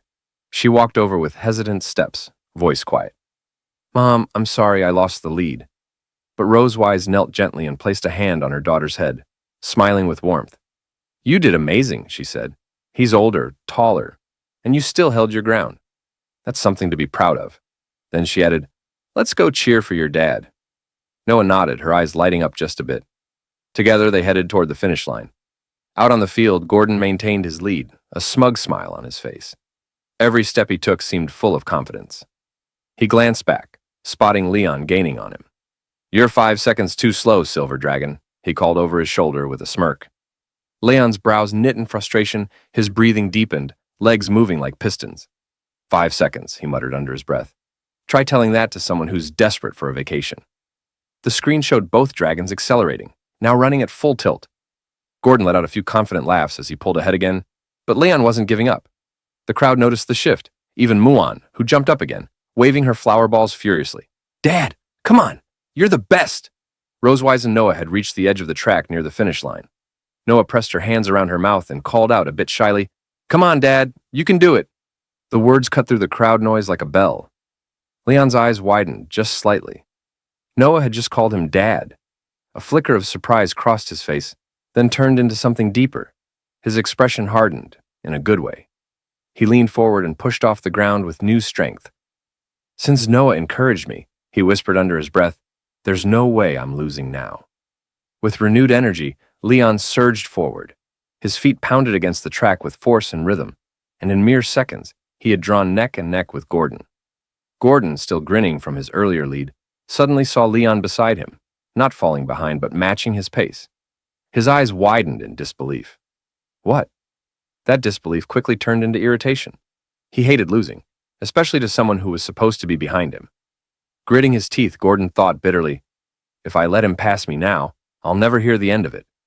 He glanced around. No referees watching, no cameras too close. He pressed his shoulder subtly, summoning a crackle of lightning. Desperate times, desperate methods. He sidled closer to Leon, preparing to fire off a low-grade shock to trip him up. But Leon had already noticed the shift in energy, the faint buzz of electricity. As a seasoned dragon slayer, his senses were sharp. Without missing a beat, Leon slammed his foot down, launching forward and away from Gordon's reach. Try dirty tricks again, he growled, and don't blame me for what comes next. As he darted ahead, his heel kicked up a spray of dust and loose gravel from the track. Not on purpose, but not entirely accidental either. The dust hit Gordon square in the eyes. Oh, that stings. Gordon staggered, blinking rapidly. He hadn't anticipated that. Blinded, he tripped, one foot catching over the other, and went sprawling, face first onto the track. Thud. Gasps erupted from the audience. With no one in his path now, Leon shot forward like an arrow, arms stretched wide as he charged through the red ribbon at the finish line. Pineapple's voice burst through the loudspeakers. Leon crosses the finish line first. The Malibu family wins the championship. The crowd roared, flower balls flew, applause shook the stands. Leon lifted his arms in a triumphant gesture and ran toward Rosewise and Noah, joy lighting up his face. Noah and Rosewise met him halfway, running with wide grins and open arms. Leon scooped Noah up and spun her once. Hey, what did you just shout to me back there? He asked playfully. Noah's cheeks turned pink. She looked away shyly, then murmured, Dad. Leon froze for just a second, then broke into the biggest grin of his life. He pressed his cheek against hers, rubbing affectionately. That felt good, he teased softly. Say it again. Noah huffed and crossed her arms, still hiding her smile. Win the next race too, then I'll think about it.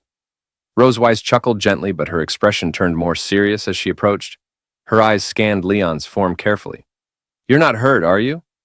Leon met her gaze and nodded. I'm fine. Meanwhile, at the sidelines, Misty helped a limping Gordon toward the referee's stand. His uniform was stained with dirt, and his pride clearly more bruised than his body. Dean rushed up, concern written all over his face. Gordon, still fuming, pointed angrily toward Leon. Referee, I'm filing a complaint. He fouled me. He threw sand in my eyes. Leon crossed his arms, expression flat. Really? That's what we're doing? He replied dryly. Then, without missing a beat, he pointed right back. He tried to zap me with lightning mid-sprint. You'll find traces of magic on his shoulder. Gordon froze. The confidence on his face vanished. The referee stepped closer, raising an eyebrow. Is that true? Leon put on a theatrically scared expression, wrapping his arms around himself and swaying like a helpless victim. I was so scared. I just ran faster. Maybe my foot stirred up a little dust. You can't really blame me, right? The referee blinked, part skeptical, part amused. Still, he nodded. We'll need to check both sides. Please cooperate. He turned toward Gordon. But before the referee could proceed, Misty stepped forward, eyes blazing. My husband is the victim here. Why are we being inspected? Just as tensions mounted, a deep, calm voice cut through the noise. What's going on here? Everyone turned.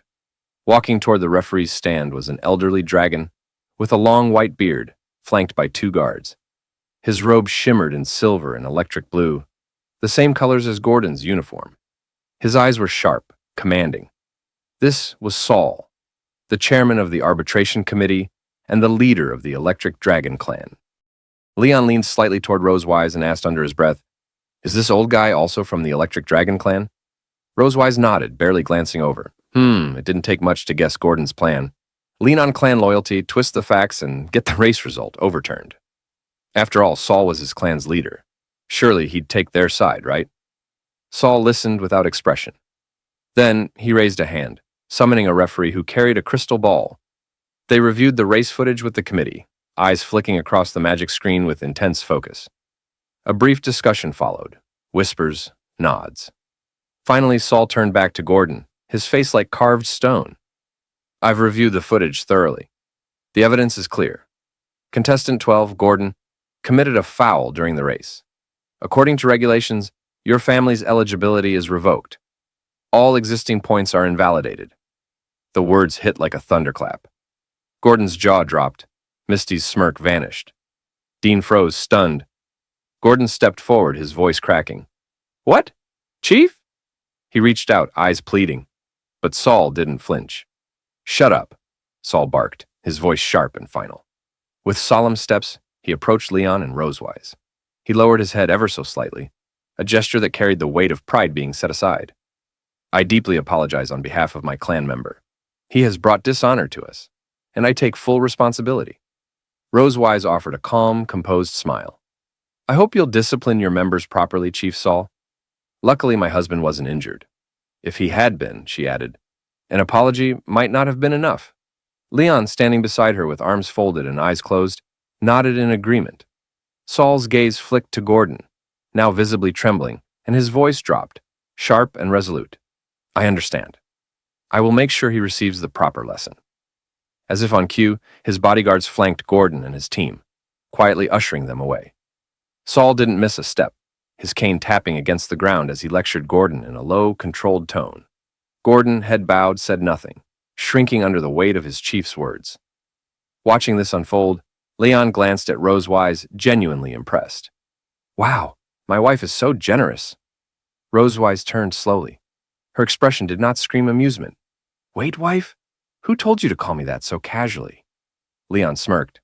Just complimenting you. Back at the announcer's booth, the ever-energetic Pineapple raised the mic. Ladies and gentlemen, the family relay race has concluded. Let's move on to the next set of competitions. The broadcast smoothly shifted across various arenas. In the young dragon field, Noah was midair, soaring up to bite a donut dangling high above. With a clean chomp, she landed like a pro. 50 family points secured.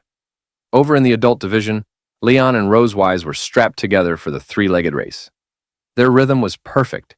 Years of coordination and maybe a few arguments had paid off. While other dragons stumbled and toppled, Leon and Rosewise dashed across the finish line, picking up another 50 points. Next came a trivia challenge called Beating Around the Bush.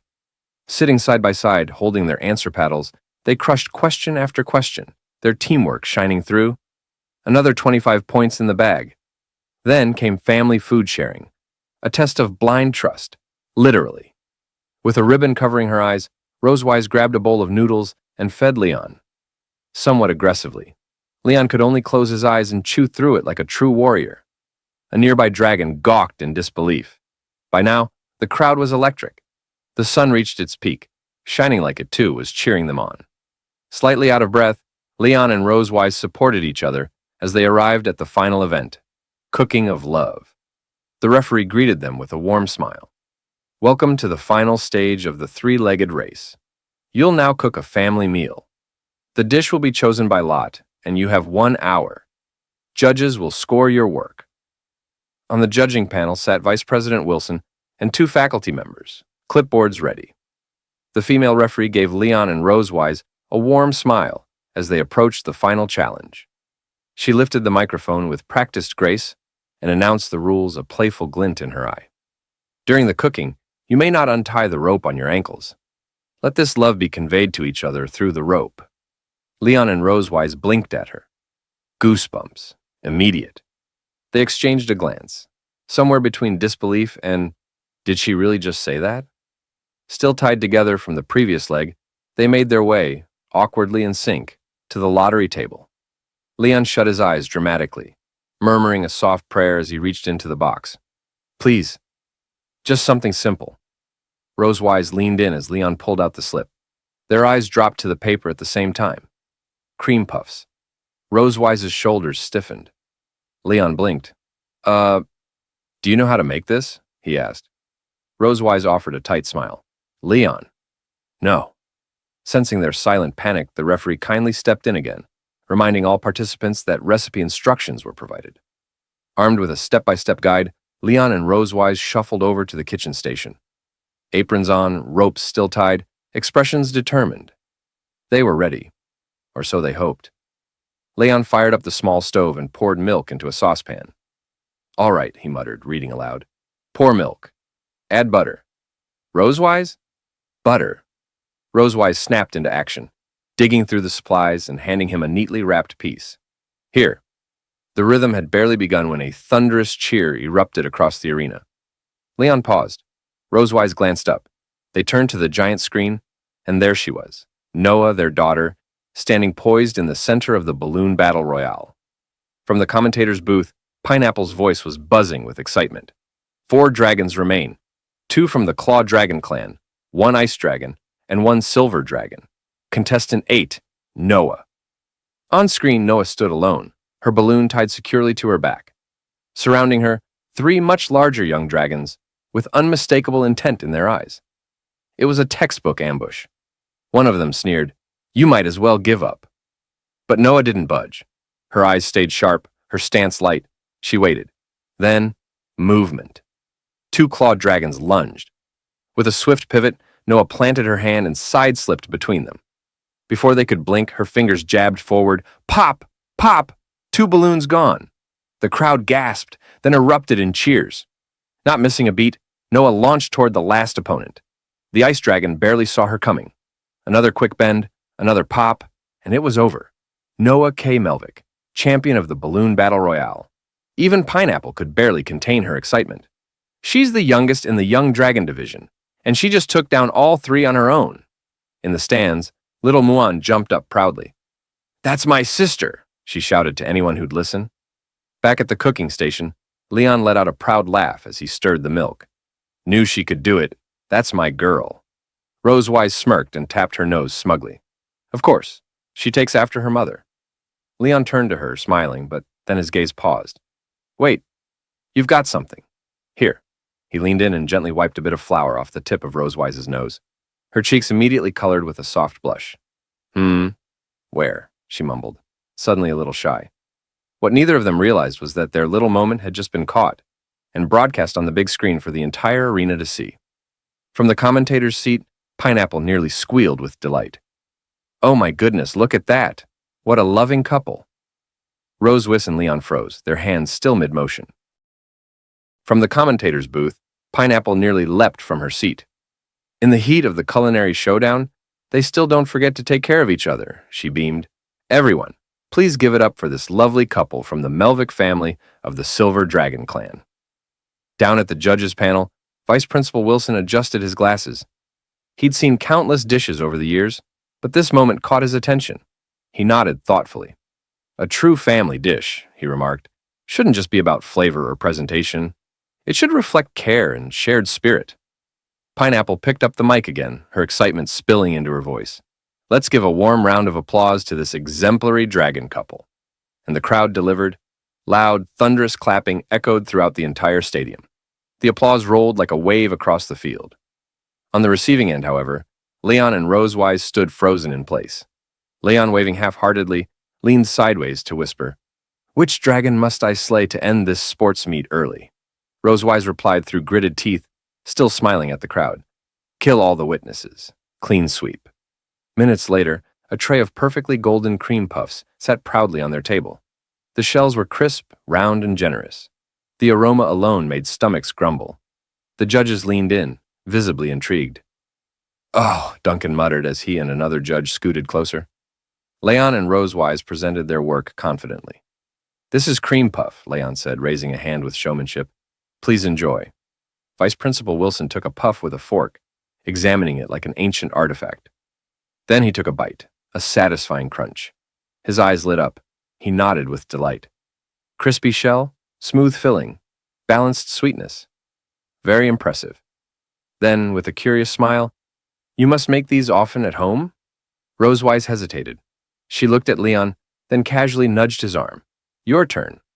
Leon caught the cue, flashed a diplomatic smile, and replied, "Yes, my wife loves cream puffs. We often make them at home together," which was only half true. In Leon's mind, a vivid scene took shape Rosewise in a fitted apron, whisking cream at the kitchen counter, licking a dollop off her finger and teasing, "Oops, got cream here." He blinked hard and shook the image out of his head. "Puffs are pure," he reminded himself. "Only my thoughts are not." Rosewise glanced at him, mildly alarmed by his sudden trance. Wilson chuckled. "Sounds like your home life is very colorful." He leaned in again. "So, any secret ingredient?" Leon and Rosewise responded in perfect sync.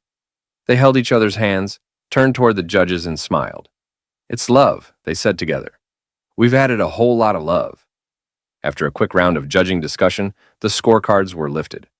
All three judges gave top marks, Pineapple announced. It's the highest score of the Cooking of Love round. Leon grinned broadly, hands on his waist, triumphant. That's it. We've secured first place. With all competitions concluded, the final rankings of the St. H family sports meet lit up the big screen. Pineapple's voice rang through the stadium. In third place, the Alex family of the Claw Dragon clan. They win a Tsar Noodle redemption voucher, 10 cases valid for 50 years.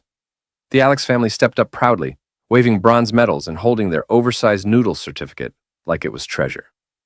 In second place, the Rose family of the Wind Dragon clan. Their prize, a Class B magic tome. The Rose family held up their glowing purple book, silver medals shining around their necks. And now, our champions. Leon Rosewise and Noah stepped onto the highest podium. Gold medals were placed around their necks by Vice Principal Wilson himself. Pineapple's voice echoed one final time. In first place, the Melvick family of the Silver Dragon clan. Their reward, a luxury 7-day hot spring tour. Leon held the certificate in his hand and stared at it in disbelief. 7 days, he murmured. A luxurious 7-day hot spring tour. It should have been good news, except for one detail. Those exact 7 days were supposed to be his long-awaited, Rose-wise promised vacation. Alone. Leon froze in place, eyes hollow, posture limp, as if life had quietly exited his body. Rose-wise, however, didn't notice his existential crisis. She crouched beside Noah, gently taking the certificate and scanning it with a pleased smile. Not bad, she said warmly. Noah, do you want to go on vacation? Noah nodded, excited. Yes! Behind them, Leon slowly dropped to his knees, reaching both hands toward the sky in quiet despair. Why? Why didn't anyone tell me this was the prize? But the sky offered no answers. His vacation had taken flight. Night came, painting the sky in deep blues. After the ceremony, the family returned to the Silver Dragon Castle. Seated around the table, glasses were lifted. Wine for Leon and Rosewise, sparkling juice for the girls. Cheers! The clink of glasses rang clear, echoing their quiet joy. Our family got first place, Juan exclaimed, beaming. Mom, Dad, Noah, you were amazing. I cheered really hard, too, Rosewise chuckled. We heard you, she said gently. Noah, more reserved than usual, lowered her drink. Her grip tightened slightly, and then she spoke. Thank you for winning with me. Rosewise reached across with a smile. We only did what parents should. The real effort was yours. Leon nodded along, but his eyes were still half-glazed. Mom's right, he added, noticeably less enthused. Rosewise noticed. She cast a brief sideways glance at him, brow furrowing. What's with him? He's been down ever since the prize announcement. Does he really hate vacations that much? She wondered silently. Before the question could become words, Noah suddenly stood. Ah! Can you all close your eyes for a second? Rosewise, Leon, and Muan exchanged puzzled looks, but didn't press. They closed their eyes as asked, patiently waiting. First, Noah walked up to Muan and wrapped her in a gentle hug. Muan giggled and leaned into her sister's warmth. Out next was Rosewise. Noah quietly embraced her waist. Rosewise didn't speak, just smiled. Finally, Noah stepped beside Leon. She hesitated. Her hands were behind her back, and she still couldn't quite look at him directly. Then Noah reached out and hugged him. Leon flinched slightly, surprised by the gesture, but quickly softened. Thank you, Dad, Noah whispered. The words landed gently, but deeply. Leon smiled, placing a warm hand on her head. Her quiet gesture, so unlike her usual self, meant everything. Then Noah tugged at his sleeve. She tiptoed, leaned in, and planted a small kiss on his cheek. Leon blinked. He felt it. The light touch, the warmth, the sincerity. Before he could react, Noah quickly turned away, red to the tips of her ears. Okay, you can open your eyes now. Leon, still processing, touched his cheek, as if confirming it happened. Noah, he started. Muan, still unaware of the moment's weight, turned and asked innocently, Noah, your face is so red. What's wrong? Noah stayed composed, her voice calm despite her blush. Nothing. Let's eat. Leon suddenly stood up, spirits visibly lifted. I'm in a great mood. Where's the wine? Dad needs a drink. Rosewise rolled her eyes. Don't drink too much. Tomorrow we're taking the kids to Sky City to shop for swimsuits. Leon winced. Right, the vacation that wasn't really a vacation. He slumped back into his seat. Don't ruin my moment. Let me enjoy my delusion while it lasts. It was a clear, sunny day in Sky City. He exhaled gently, then drew a single word into the fogged surface with his finger. Vacation. Leon rested his head on the table with a sigh, eyes misting. It wasn't that he disliked the trip, but losing his only chance at a real break? That stung. From outside the shop, a mother and her young daughter passed by. The little dragonling pointed at Leon curiously. Mom, what's that dragon doing? Shh, don't stare, sweetie, the mother replied quickly, ushering her child away. It's awkward. Still slumped in his seat, Leon whispered under his breath, as if addressing the lost time itself. If I could add a deadline to this vacation, I wish it could have lasted just 7 days. At that moment, Rosewise stepped out of the fitting room, wearing a new swimsuit, and asked, What do you think of this one? Leon, still looking out the window, didn't turn his head. It's good, he replied flatly. Rosewise crossed her arms. You haven't even looked. Leon finally turned, gave her a tired glance, and managed a thumbs up. You look good in anything. Trust me. Rosewise narrowed her eyes, not fully convinced. She looked down, adjusting the strap slightly. It feels tight. Just then, her eyes landed on a different swimsuit, black with far less fabric, hanging on a nearby rack. Curious, she held it up. How about this one? He tried to stay calm, but then, nosebleed. A dramatic one. He quickly turned away, wiping at his face with an almost forced composure. I don't think it's suitable.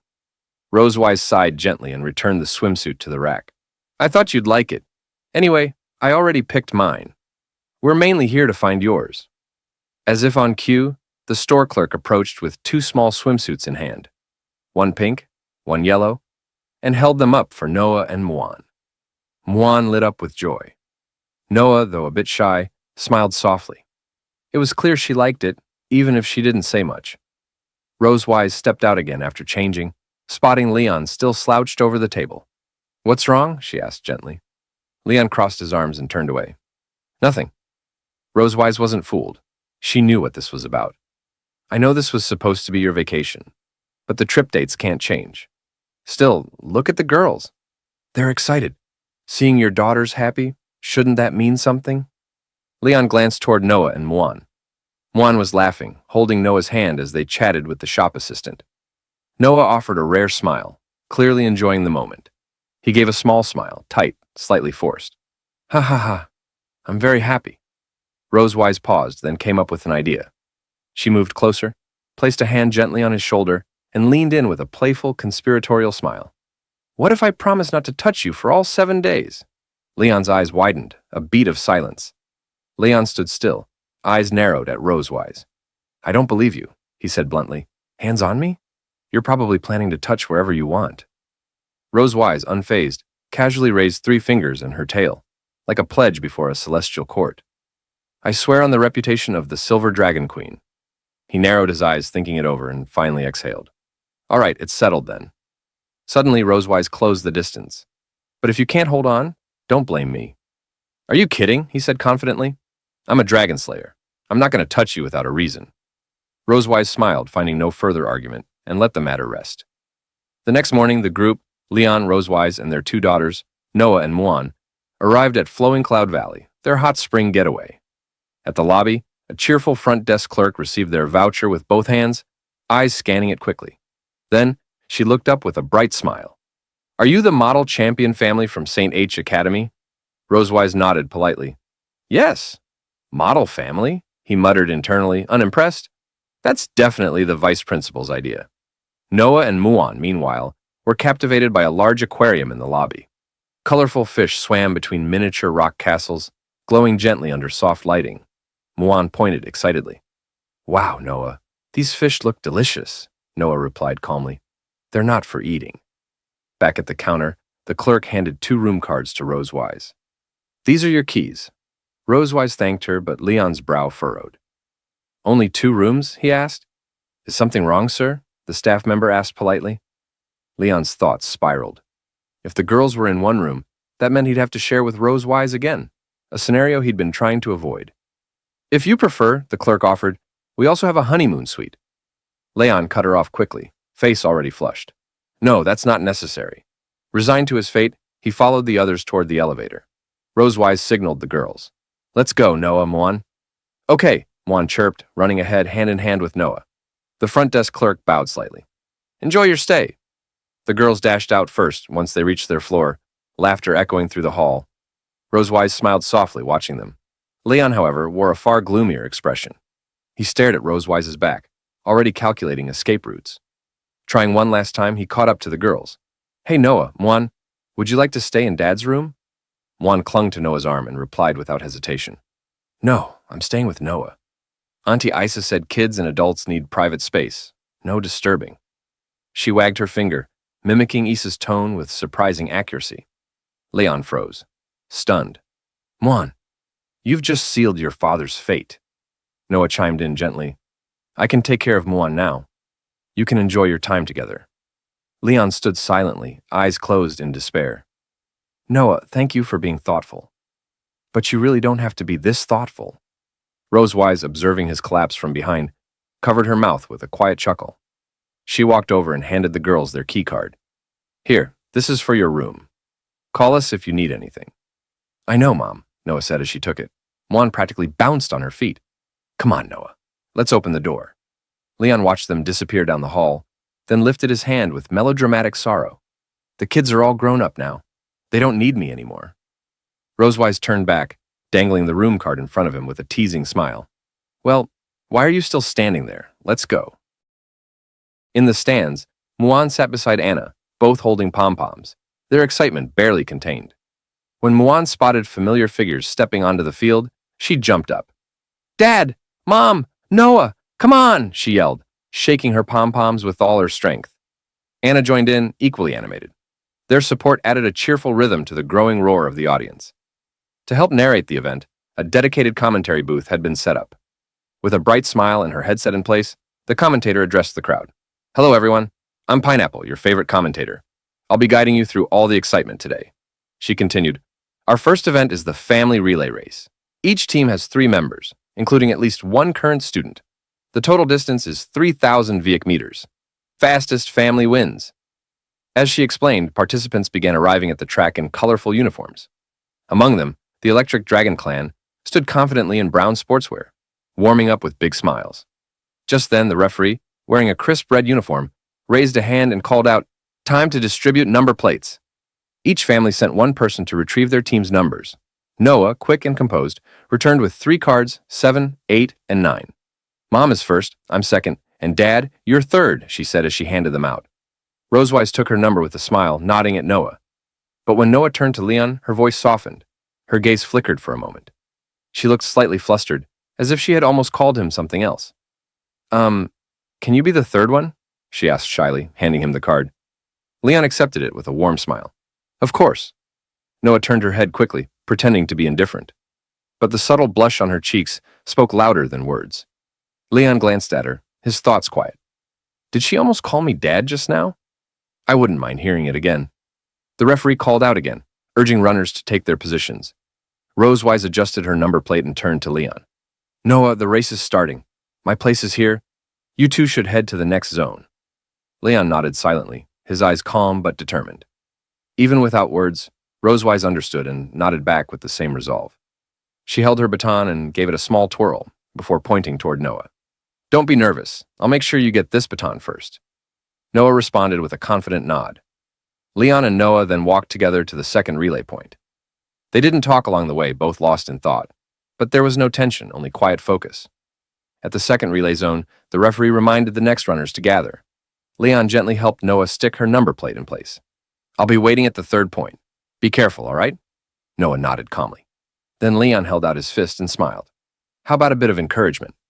Noah looked at him, startled at first, then glanced away shyly. Still, she raised her little fist and bumped it gently against his. Okay, she whispered. Their smiles met briefly, quiet but genuine. The moment was small, yet full of warmth. The distance between them had shrunk, if only a little. All first runners, please take your positions. Rosewise stepped forward, joining the others on the starting line. She crouched down, baton in hand, eyes fixed forward. In the stands, Muan stood up again, waving her pom-poms. Mom, you can do it! The referee stepped forward, his hand raised high as magical energy gathered at his fingertips, glowing like tiny stars ready to burst. In his other hand, he held a silver horn. "Take your positions. Ready?" His voice echoed across the track. Then, with a sharp flick, the referee launched a glowing fireball into the sky. It soared upward and, with a pop, exploded into a burst of golden sparks. The relay race had begun. In a blink, the runners shot forward. Rosewise surged off the line like silver lightning, her feet pounding against the track with focused power. At the commentary booth, Pineapple leapt up, her voice vibrant and animated. "Look at lane 7! Rosewise from the Silver Dragon clan is taking the lead early." But wait, the 10th contestant is closing in. That's Misty from the Electric Dragon clan. On the track, Rosewise could feel the presence behind her. She glanced to the side. There, in brown sportswear, Misty was narrowing the gap, her eyes locked ahead with steady focus. Back at the second relay point, Leon watched the live screen, eyebrows slightly raised. Didn't expect anyone to match Rosewise's speed. A dragon beside him, arms folded and eyes closed, gave a proud chuckle. "Of course, that's my wife," he said with smug calm. "You silver dragons aren't the only ones who can run fast." Leon shot a look sideways, tightening his lips slightly. The smugness reminded him of certain electric dragon soldiers he'd faced before. Slippery, quick, and always ready to bolt the moment things got tough. His thoughts were interrupted as Pineapple's voice picked up again. "Oh, Misty is now pulling ahead. She's just overtaken Rosewise and is now leading by nearly 2 body lengths." On screen, Misty leaned forward, legs kicking with precision. Her acceleration was sharp. Electric, even. Rosewise narrowed her eyes. She wasn't done.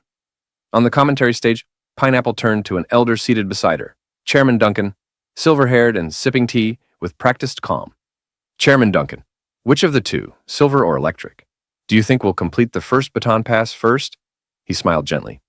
"Until the final moment arrives, anything can happen." Back at the sidelines, the proud electric dragon next to Leon smirked.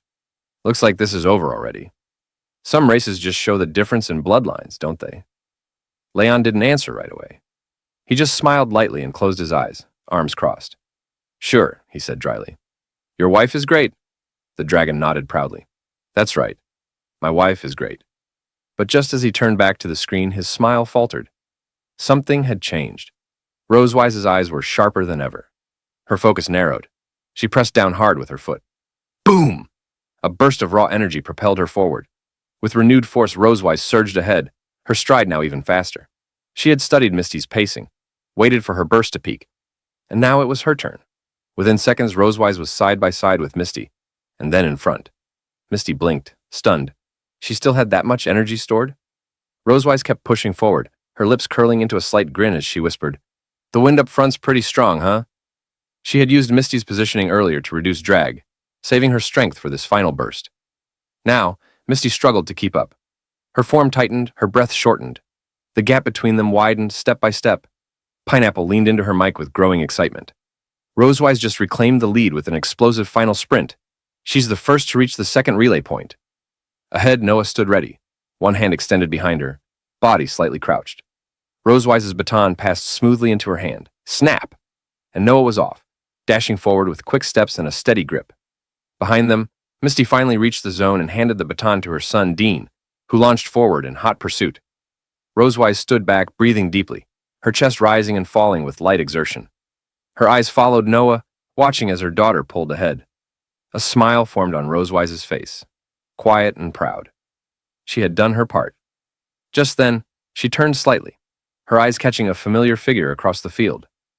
Leon stood at the third relay point, hands in his pockets, giving her a confident thumbs up and a smile that said, "Told you so." Rosewise chuckled softly. She raised her fist in return, silently cheering him on. "The rest," she thought with quiet conviction, "is in your hands now." After we entered the room at the Hot Spring Hotel, Rosewise pulled open the curtains. Sunlight streamed in through the window, brightening the entire room. Right outside the back door of the bedroom was an enormous hot spring. Clear spring water trickled down from a rock formation. The sound of the flowing water created an incredibly soothing atmosphere. The room itself felt spacious, and the decor was elegant and refined. The ceiling featured a dominant brown tone, accented with beautiful decorative patterns. A massive French window overlooked the scenic view outside, giving visitors a glimpse of the stunning natural beauty. Rosewise turned to Leon and said, The scenery here is quite nice, isn't it? Leon walked into the room, carrying both his and Rosewise's suitcases. He glanced around and agreed. The environment really was excellent, but something about what she said confused him. As the Silver Dragon Queen, Rosewise should have had plenty of chances to visit this place. He asked her, "You've never been here before?" Rosewise folded her arms in front of her chest and gently shook her head, her gaze still fixed on the view outside the window. "No, this is also my first time. I've been so busy handling affairs of the Silver Dragon clan, I rarely had the chance to take Noah and Muan out to have fun." For the past few years, Rosewise had been tied up managing the clan's matters, leaving her little opportunity to relax and travel with her daughters. Thanks to winning first place in the recent sports meet, she was finally able to clear her schedule and spend time with them. Knowing how rare this outing was, Rosewise made a decision. "So this time I brought a camera. I'm going to take some special commemorative photos for them." She said it with a smile, as if already imagining Noah and Muan's joyful laughter echoing around her. When Leon heard her mention the camera, his suitcase slipped from his hands. His expression turned uneasy. He had suddenly remembered something dreadful. In his heart, he panicked. "Camera? Is it the one I used before?" Leon quickly opened the suitcase on the floor, desperate to check if it was the same camera he had in mind. Besides their clothes, a black camera sat in plain view. Spotting it, Rosewise said, "Yes, that's the one. I got it as a reward for taking first place in the school sports meet." Leon nervously picked it up. He examined it closely and confirmed. This was the very same camera he had used before.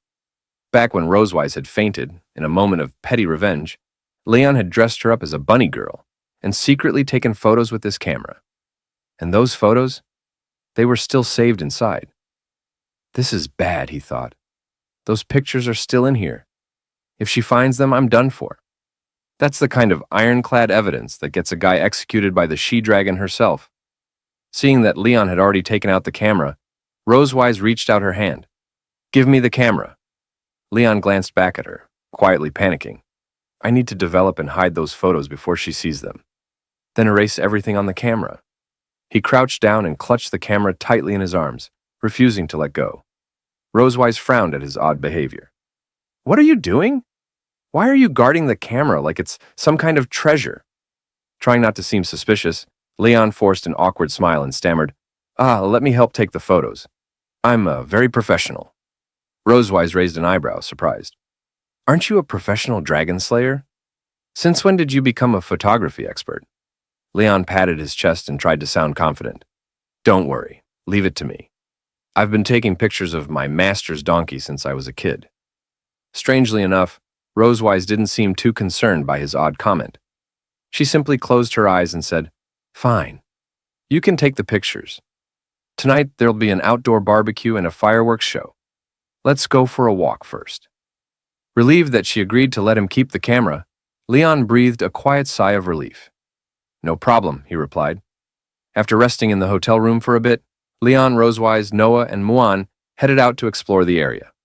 They wandered into a lush garden, with Noah and Muan leading the way, and Leon and Rosewise trailing behind. Leon raised his camera and called out to the girls, "Dad's your photographer today." Muan happily waved. "Yeah!" They passed a statue of a female knight radiating a solemn presence. She wore heavy armor and had plunged her sword into the ground, her hands resting on the hilt. Her gaze was unwavering, determined, like she was staring down fate itself. Drawn by the statue, Muan pulled Noah toward it. She struck a pose beside it, mimicking the knight's stance. Leon raised his camera and captured the moment. Soon, they entered a quiet forest, where adorable spotted deer wandered about. Some grazed slowly, others wandered aimlessly, and a few allowed visitors to gently pet them. Muan rushed over to one and gently hugged it. "It's so cute," she exclaimed. Noah walked up to another deer, holding out a carrot. "Do you want to eat?" Rosewise followed them in, reaching out to softly pat one of the deer on the head. Sunlight filtered through the canopy above, casting dappled light on her. From a distance, her majestic aura as queen shimmered even more vividly. Noah and Muan stared in awe at their mother's radiant presence. "Mom is so beautiful." After spending some time with the deer, the family left the forest and soon came across an amusement park.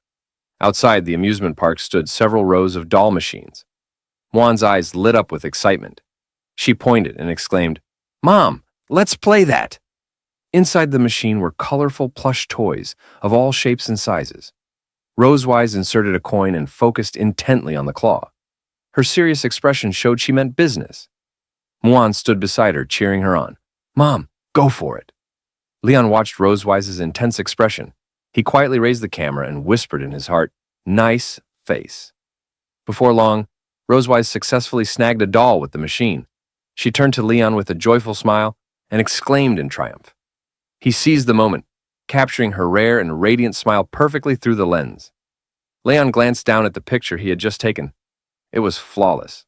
Rosewise walked over to Leon's side. She leaned in slightly and looked at the photos on the camera screen, a flicker of surprise in her expression. She said to him, Your photography skills are actually pretty good. I thought you'd make me look terrible." She hadn't expected Leon to capture her expression so well. Leon seemed a bit flustered by Rosewise's sudden closeness. After all, he didn't want her to see certain photos in the camera. He replied, Don't underestimate me." After exploring so many places, Noah and Muan began to feel a bit tired. They mentioned wanting something cold to drink. Leon quickly agreed. He headed off to a beverage shop inside the amusement park.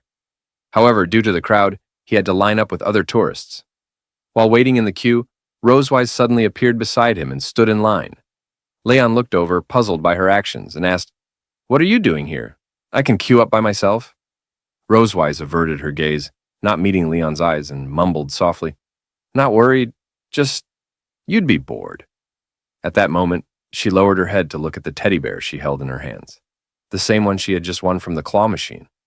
But as she looked at the little bear, her expression turned hesitant. She said to Leon, "This..."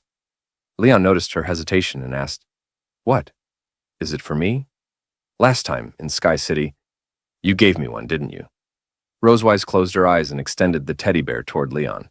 She turned away again, avoiding eye contact, her cheeks gradually flushing with embarrassment. The teddy bear was slightly larger than her palm. It wore a little purple dress with a red bow around the collar. It smiled up at Leon, as if silently hoping he would accept it. Upon seeing the bear, Leon couldn't help but laugh. Compared to the large teddy bear he had given Rosewise before, hers was much smaller. He reached out, took the bear from her hands, and joked, "The one I gave you is the Bear King. Yours is just a little bear." Rosewise's expression darkened at once. Clearly unhappy with his response, she glared at him and clenched her fist. She hadn't expected Leon to mock the gift she had shyly given him. With an angry huff, she reached toward Leon, trying to snatch the bear back. "You don't want it? Fine, then. Do you know how hard it was for me to catch that doll?" Her tone was sharp and upset. Leon hadn't expected her to take his teasing so seriously. He quickly hid the little bear behind his back and tried to explain, "I didn't say I didn't want it."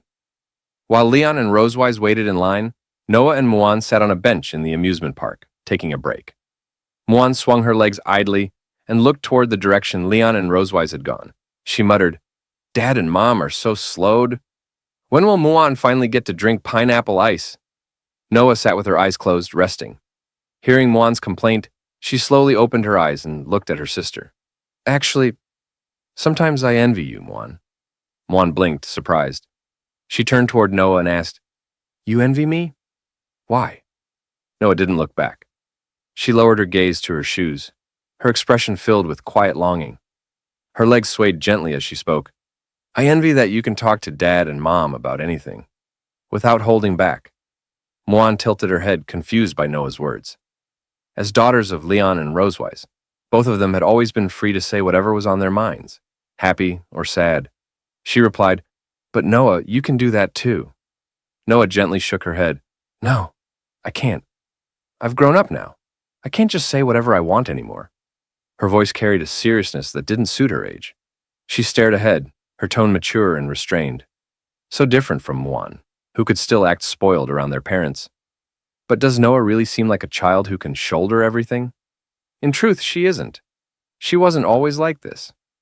As the older of the twins, by just 20 minutes, Noah had been just like Muan at birth, a baby who cried for her mother. They had lain together in their warm crib, and whenever either felt discomfort, they cried out, calling Rosewise to their side. They grew up carefree, surrounded by their mother's gentle care, learning about the world and gathering knowledge step by step. Whenever they weren't crying, Rosewise would pull a storybook from the shelf and cradle both Noah and Muan in her arms. She read them stories with warmth and animation, even though they were too young to understand her words. Still, the twins listened with rapt attention, eyes fixed on the pictures and their mother's loving face. In their eyes, Mom was the most powerful being in the world. Rosewise would always smile at them as she read, clearly cherishing every moment spent with them. Until one day, Noah saw something that changed her. She saw her strong, beautiful mother sitting beside their father's bed, lost in thought, her expression filled with quiet pain. It was the first time Noah realized that even someone as powerful as Rosewise had a soft, vulnerable side. She had walked past Leon's room and glanced in. Rosewise was seated by his bedside. Leon was unconscious, and Rosewise looked completely different from her usual self. That sorrowful look, so foreign to Noah, cut into her heart. Rosewise sat there silently, clenching her teeth as she stared at Leon. She didn't say a word, but there was something unwilling in her gaze. And at that moment, a thought took root in Noah's heart. If I grow up a little faster, maybe I can help lighten Mom's burden. From then on, a desire to protect her family quietly bloomed within her. She began doing everything she could to act like an adult. She studied hard, not just for herself, but for Rosewise. Noah even walked while reading, holding the book up as she tried to digest its content faster. Though much of it was still beyond her age, she never let fear stop her. She pushed herself to grow, to become independent and mature, striving for excellent results. When Rosewise saw Noah's perfect report card, she smiled with genuine pride and reached out to stroke her daughter's head. Seeing her mother's joy, Noah's heart swelled. To keep that smile on Rosewise's face, Noah continued working harder, growing stronger, so that her mother would never again have to show the same painful expression as that day. After listening to Noah's story, Muan closed her eyes, trying to process it.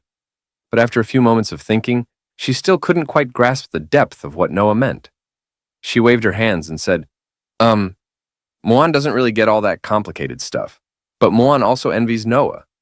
Noah blinked, caught off guard. What? You envy me?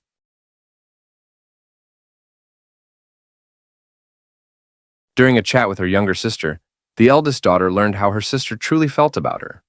The younger one also wanted to become a better person for their parents, just like her. When Noah heard Muan say she envied her, she was surprised. She hadn't expected the seemingly carefree Muan to ever feel that way. Pointing to herself in confusion, Noah asked Muan, "How could you envy me?" Seeing Noah had misunderstood, Muan hopped off the bench, bounced a few times, and shook her hands excitedly. She explained, "Noah's got it wrong. Noah's smart, capable, takes care of me like an adult, and has won so many first places." Muan began praising her. She listed Noah's strengths, waving her hand happily. She'd been watching Noah improve step by step. Even if Noah hadn't noticed, Muan remembered every little detail. Having such a powerful sister made her proud. Muan wanted to be like Noah someday. She raised a hand full of excitement and told Noah her true feelings. Hearing all this, Noah's eyes widened slightly and she blushed. She hadn't expected Muan to see her that way. She was an excellent person in Muan's eyes. Noah opened her mouth to speak but hesitated, looking off to the side. After a pause, she stammered, You don't even know what I'll be like in the future."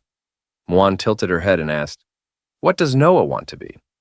Noah didn't answer right away, thinking quietly. Then she heard familiar voices, Leon and Rosewise. Leon held a bag of drinks, Rosewise a drink in hand, walking beside him. They came toward Noah and Muan, still chatting. Looking at them, Noah found her answer. "I think I should become the person they expect me to be." Muan grinned. "Ha ha, that's the same as me."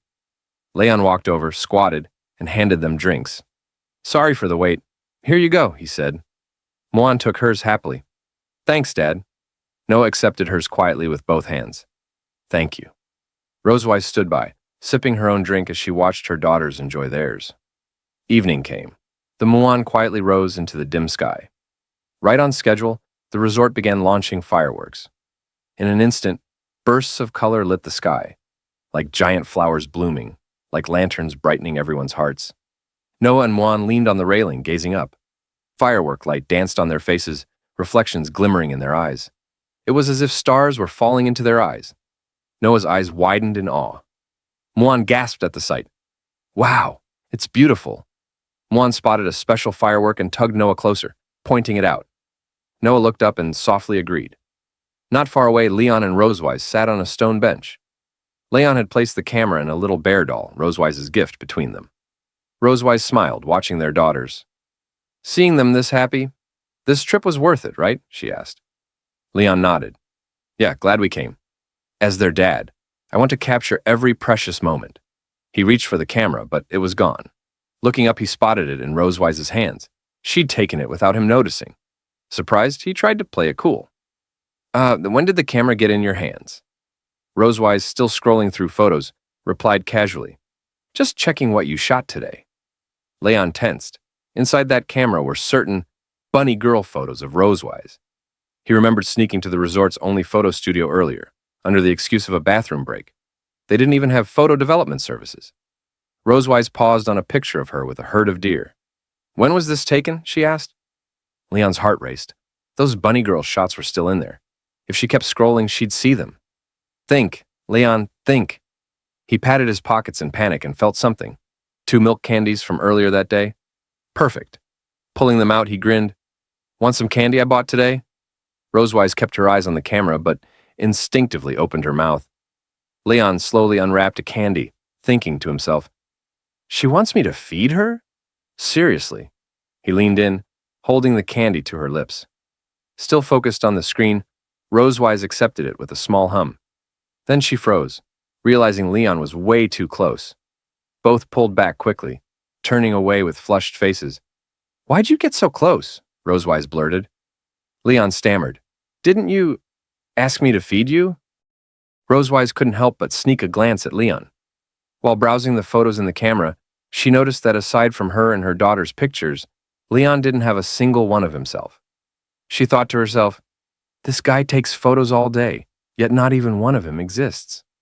Since Leon was always busy photographing her and the girls, he never had time for his own. Rosewise turned, lifted the camera in her hand, and made him a proposal. How about we take a photo together? Worried Leon might take it the wrong way, Rosewise closed her eyes and quickly explained, I just don't want the girls asking why there's no picture of us together. Don't misunderstand. She stepped closer, raising the lens toward them. Hearing her, Leon didn't find it odd. To avoid suspicion from his daughters, he agreed. He raised an eyebrow and teased, All right, your majesty is truly farsighted. What he didn't know was that Rosewise simply wanted a photo with him in it. Rosewise lifted the camera, making a V sign. Just then, she noticed Leon wasn't centered in the frame. Impatiently, she reminded him, Closer. Your face is so big it's out of frame. Seeing her pose, Leon couldn't help but mock her. Oh, please. A dragon over 200 years old, still throwing peace signs? Childish. He still leaned closer, matching her gesture with the same playful V sign. Both looked into the lens and smiled. The shutter clicked, capturing a photo of the two together. Later, after watching the resort fireworks, Leon and Rosewise bought sparklers near the deck and played with Noah and Muan. Lighting one, dazzling sparks filled the night. The faint glow lit the dim observation deck. Rosewise shook her sparkler while laughing with Noah, who held 2 of her own. Noah caught up to Rosewise and lit hers from her mother's. Soon, more sparks glowed across the deck, their happy faces shining. Laughter echoed. Leon and Muan sat on stone benches, the little one clearly worn out. She closed her eyes, resting in Leon's arms. As the mountain air cooled, Leon slipped off his coat and tucked it around her. He held her close, keeping her warm. Looking up, he saw Rosewise and Noah playing joyfully. He whispered, Rare to see those 2 serious ones smile like that. Lowering his gaze to Muan, Leon thought how she'd usually run to join them, but tonight she stayed curled in his arms. Confused, he asked, Muan, why not play with Mom and Noah? She snuggled deeper into him and whispered, Muan's tired. Muan needs to rest. Noah has school. Mom's always busy. They rarely get time like this. So, Muan wants them to enjoy it longer. Nearby, Noah leaned against Rosewise, sparkler in hand, smiling. She chatted about fireworks knowledge. Rosewise nodded, impressed she remembered such details. Hearing Muan, Leon stroked her head gently. You've grown up, Muan, he said with a smile. She shook her head, eyes opening. No, Mwan hasn't grown up. Mwan doesn't even know what that means. Mwan just wants Noah, Dad, and Mom happy. Leon's heart softened. His eyes closed as quiet tears fell. He hadn't expected her love to be so pure. Though Noah and Mwan are different, both cared deeply in their own way. He realized she pretended to rest just so Rosewise and Noah could play more. He reached to lift her, saying, Mwan, want Dad to take you to play? But he heard only her steady breathing. She'd fallen asleep mid-conversation. Her hand clutched his clothes. Her lips parted slightly, a soft snore escaping. Leon was surprised at how fast she drifted off. You really were tired, huh? By then, Rosewise and Noah had finished the fireworks and walked over, noticing Mwan asleep in Leon's arms. Rosewise peeked at her and whispered, Asleep? Leon nodded. Yeah, let's head back.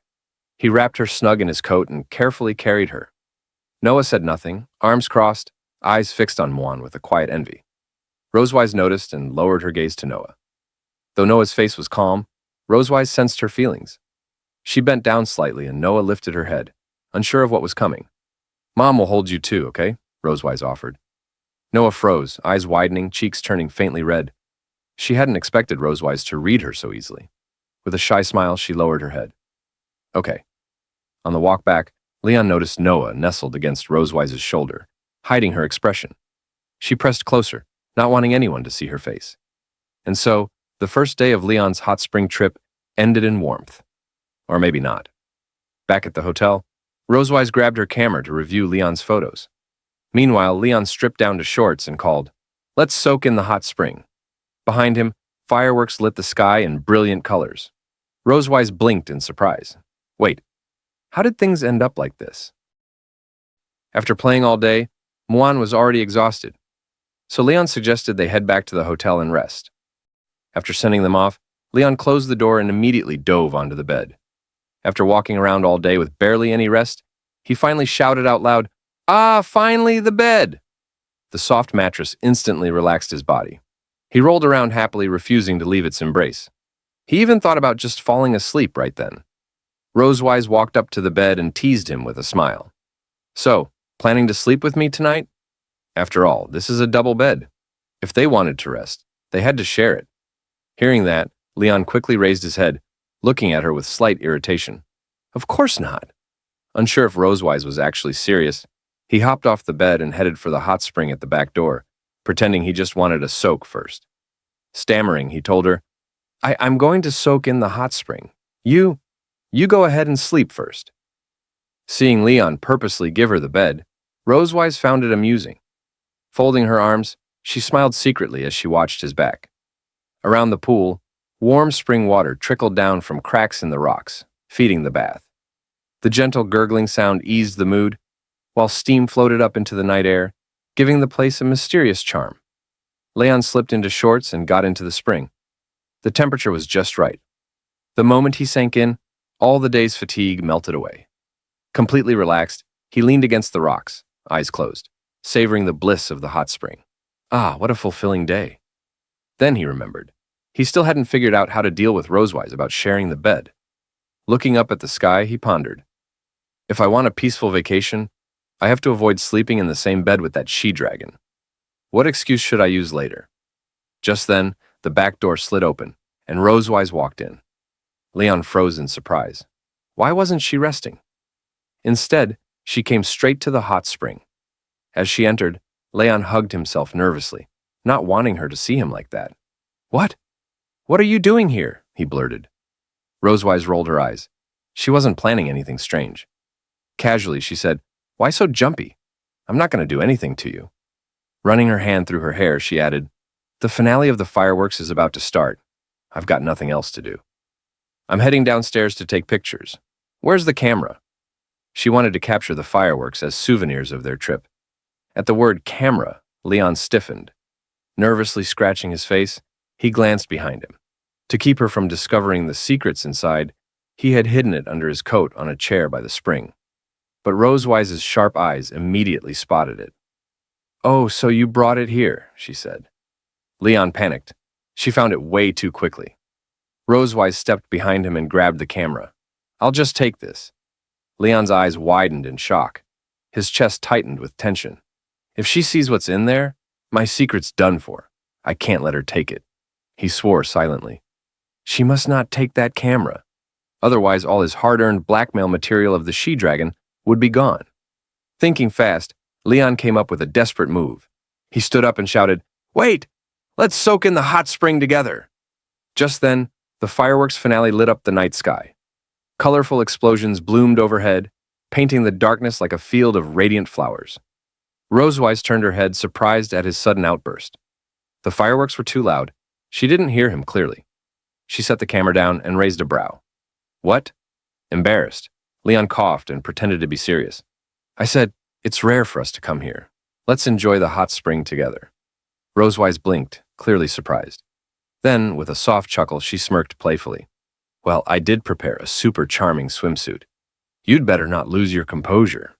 Leon froze, beads of sweat forming. He forced a smile, pretending confidence. After speaking, Rosewise immediately entered the room and closed the back door. She drew the curtains and started changing clothes inside. Seeing that Rosewise wouldn't be coming downstairs to use the camera for now, Leon felt a bit relieved. But at the thought of what might happen next, he couldn't help feeling helpless. After all, whenever he was with Rosewise, something magical always seemed to happen. He turned to face the hot spring pool, spread his hands, and shook his head gently. Closing his eyes, he whispered words of comfort to himself. "It's okay, Leon. It's just soaking in a hot spring. What could happen? As long as I protect those photos, it's fine. Sharing a hot spring with her isn't a big deal." Leon clenched his fist and looked ahead with determination. He couldn't let Rosewise see the photos in the camera and risk irreversible consequences. To protect them, he'd have to rely on his wits. Even if it meant his body would suffer, he was willing. "Before she comes, let me silently recite the 3 honors and 3 shamas of the Dragon Slayer a few times." Leon entered the hot spring pool again, soaking quietly while waiting for Rosewise to arrive. In the water, a big toy duck and a small toy duck floated, swaying gently with the ripples, as if anticipating what was about to happen. The finale of the fireworks still lit up the night. Explosions of color filled the sky, illuminating the hot spring where Leon sat. With his back against the pool wall, eyes closed, he recited the Dragon Slayer's 3 honors and 3 shamas he created himself. Ashamed of fleeing battles, he suddenly heard the sound of the back door opening. Rosewise had arrived. He turned his head, thinking, "Is she coming in?" Rosewise opened the door and walked in. She wore a purple swimsuit trimmed with white lace at the hem. Her figure was wrapped tightly inside. Though conservative, the swimsuit highlighted her slim figure. Her chest and stomach were covered, with only her shoulders exposed. She slowly entered, holding onto the back door for balance. Seeing her in a swimsuit, Leon bowed his head slightly, trying to hide his laugh. But no matter how hard he tried, he couldn't stop himself. Leon burst out laughing, clutching his stomach with one hand while splashing the water with the other. He had expected Rosewise to wear something far more revealing. But the swimsuit she now wore was the charming swimsuit she had described earlier. To him, it had no deterrent effect at all. Between laughs, he teased, "Is this it? Is this your idea of a charming swimsuit? Testing me with this? Even if it lost 2 pounds of fabric, my dragon mark wouldn't shine." Rosewise frowned, slightly angry. She hadn't expected the swimsuit Issa prepared for her to look so normal. She shot Leon a dissatisfied look. "Ha! You're too smug. This was given by my sister," she said. Leon stifled his laughter and replied, "Your sister's fashion taste is really strange." "Ha ha ha." Rosewise walked to the edge of the hot spring.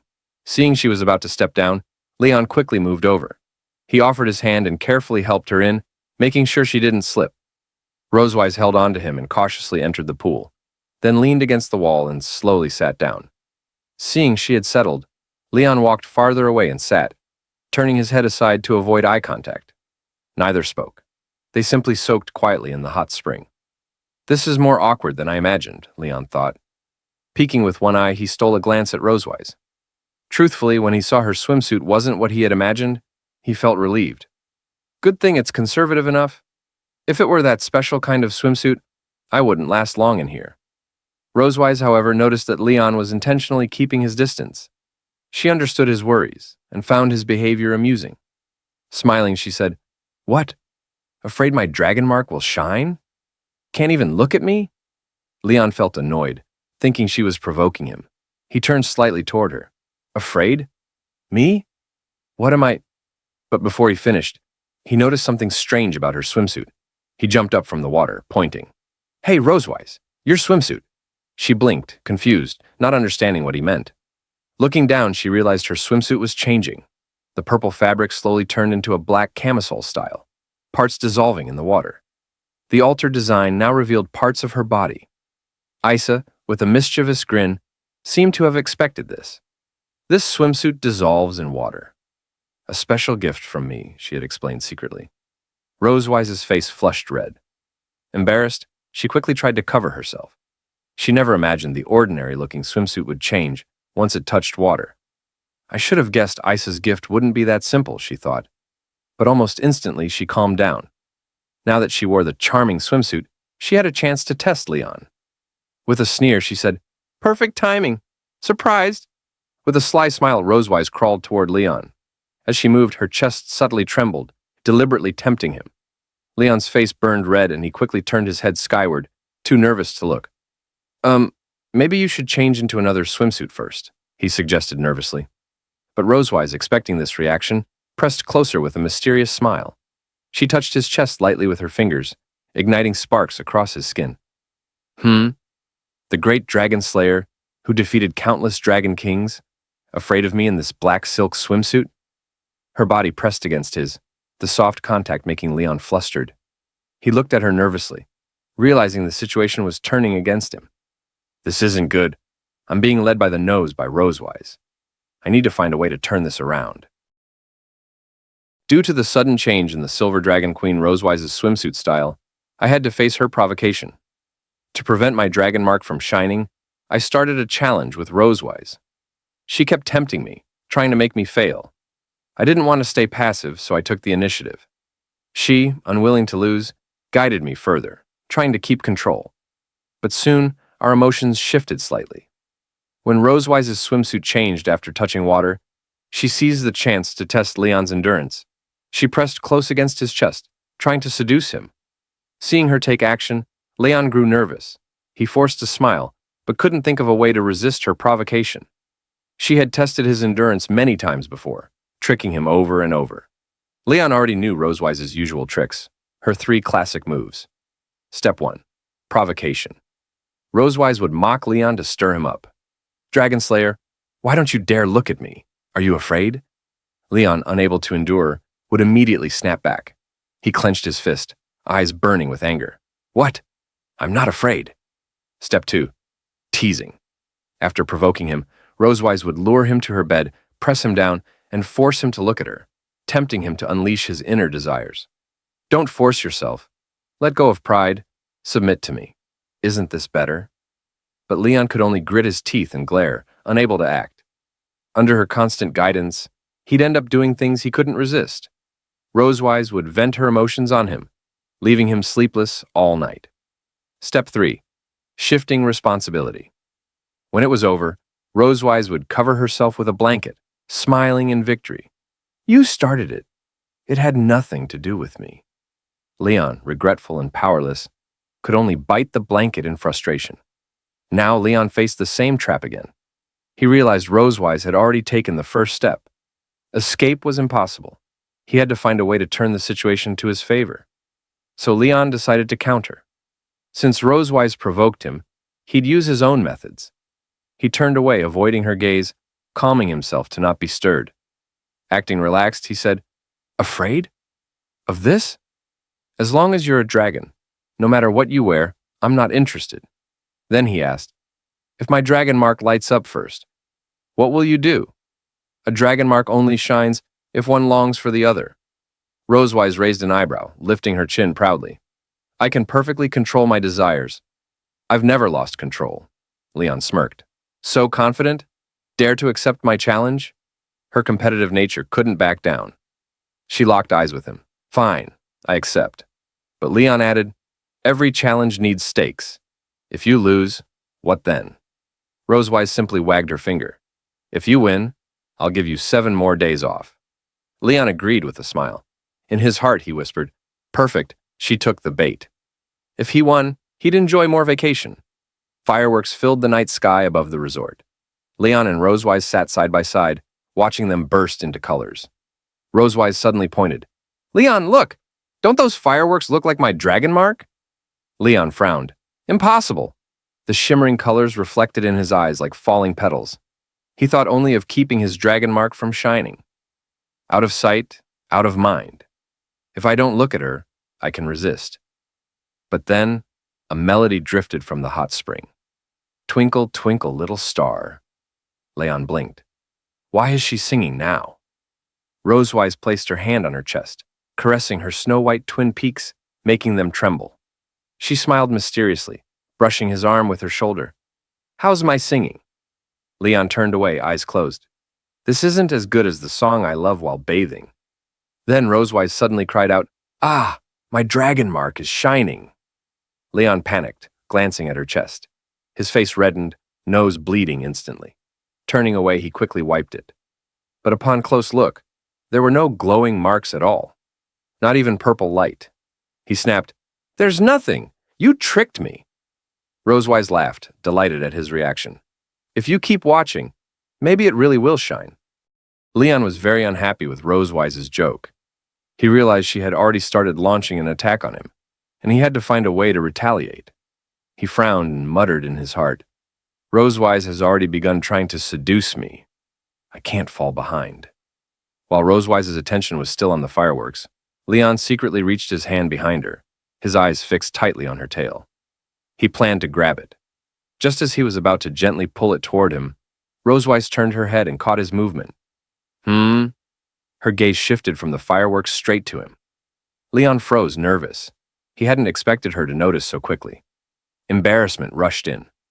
Rosewise frowned, glaring unhappily. "What are you doing?" Leon, already holding her tail with one hand, gave her a crooked smile. If he kept being passive, he'd only lose. Since she had caught him, he couldn't keep sneaking. He quickly came up with an excuse. "Wife, even if I can't hold your hand to enjoy this beautiful night under the stars, I can still hold your tail, right?" But Rosewise clearly didn't want that. Her expression darkened, her voice sharp. "Release my tail." She reached out to snatch it back, but Leon only tightened his grip, locking her tail in his arms. Closing his eyes, he said casually, "No." Rosewise felt her temper boil. The hot spring water splashed, but she still couldn't pull her tail away. "Leon, you—" He knew her tail all too well. In his heart, he muttered, "The tail is the most sensitive part of Rosewise's body. She's bound to lose." Leon rubbed her tail skillfully, searching for her weak spots, stroking every inch as though it were his favorite toy. The sensation traveled from her tail straight into her body, overwhelming her. She gasped softly, unable to stop the strange rush flooding her chest. Her body trembled, her head tilted back, her cheeks flushed as the water splashed around her. Rosewise clenched her fists, struggling to resist, sneaking a glance at Leon. She knew he was trying to stir her inner desires, to break her focus. But she wasn't about to let him win so easily. "Is this guy trying to force me to take the initiative?" she thought. "Fine." Calming her breath, she stretched her hand toward him, forcing a smile through her blush. "What's wrong with just holding my hand and watching the fireworks? Come on, hold my hand, darling." Leon's mouth dropped. His cheeks flared red. I... His heart pounded wildly. Just holding hands. Why is my heart racing like this, he thought. Slowly, he reached out and caught her slender, slightly cool hand. Their fingers interlocked, and Leon squeezed tightly. A dizzy rush hit him. He couldn't resist. Simply holding her hand had shaken him more than anything else. His heartbeat thumped faster, his face burned. Rosewise noticed his wavering and leaned close, whispering in his ear. "Don't hold back. Let the dragon mark light up and end this agonizing challenge. It's good for you." Her words sent Leon spiraling, his face burning hotter. He was about to lose control. Damn it. I won't let myself be guided by her, he swore in his heart. He plunged his hand into the hot spring and wrapped his arm around her waist, pulling her closer. Her chest pressed against his, water splashing softly. He didn't care. If she wanted to tempt him, he'd drag her into the same storm. He looked into her eyes. "You're right. It's not easy to endure. But you're also struggling to restrain yourself, aren't you?" Leaning in, his gaze locked on her lips. Rosewise's eyes widened slightly, stunned by his sudden boldness. In that moment, their dragon marks flared across their chests, glowing purple, burning like their desires. Then the light flickered and dimmed, as if echoing their struggle to suppress their emotions. Their dragon marks pulsed, bright, then dark, like switches of desire breaking down. With the loss of control, their breaths grew hot, their bodies edging closer until their lips finally brushed. Leon cradled the back of her head, deepening the kiss. Rosewise slipped her hand to his waist, melting into it. Behind them, fireworks burst in full bloom, dazzling brighter than before, as if celebrating them. But Leon and Rosewise no longer heard anything. Beneath the glowing night sky, they shared their first kiss of the evening. The next morning, their daughters came to the door to wake them up, but they didn't respond. What the girls didn't know was that the Silver Dragon Queen and Leon had spent another passionate night, leaving their bodies satisfied. For Leon, it was his first true kiss with her. The Silver Dragon Queen also felt shy about that kiss.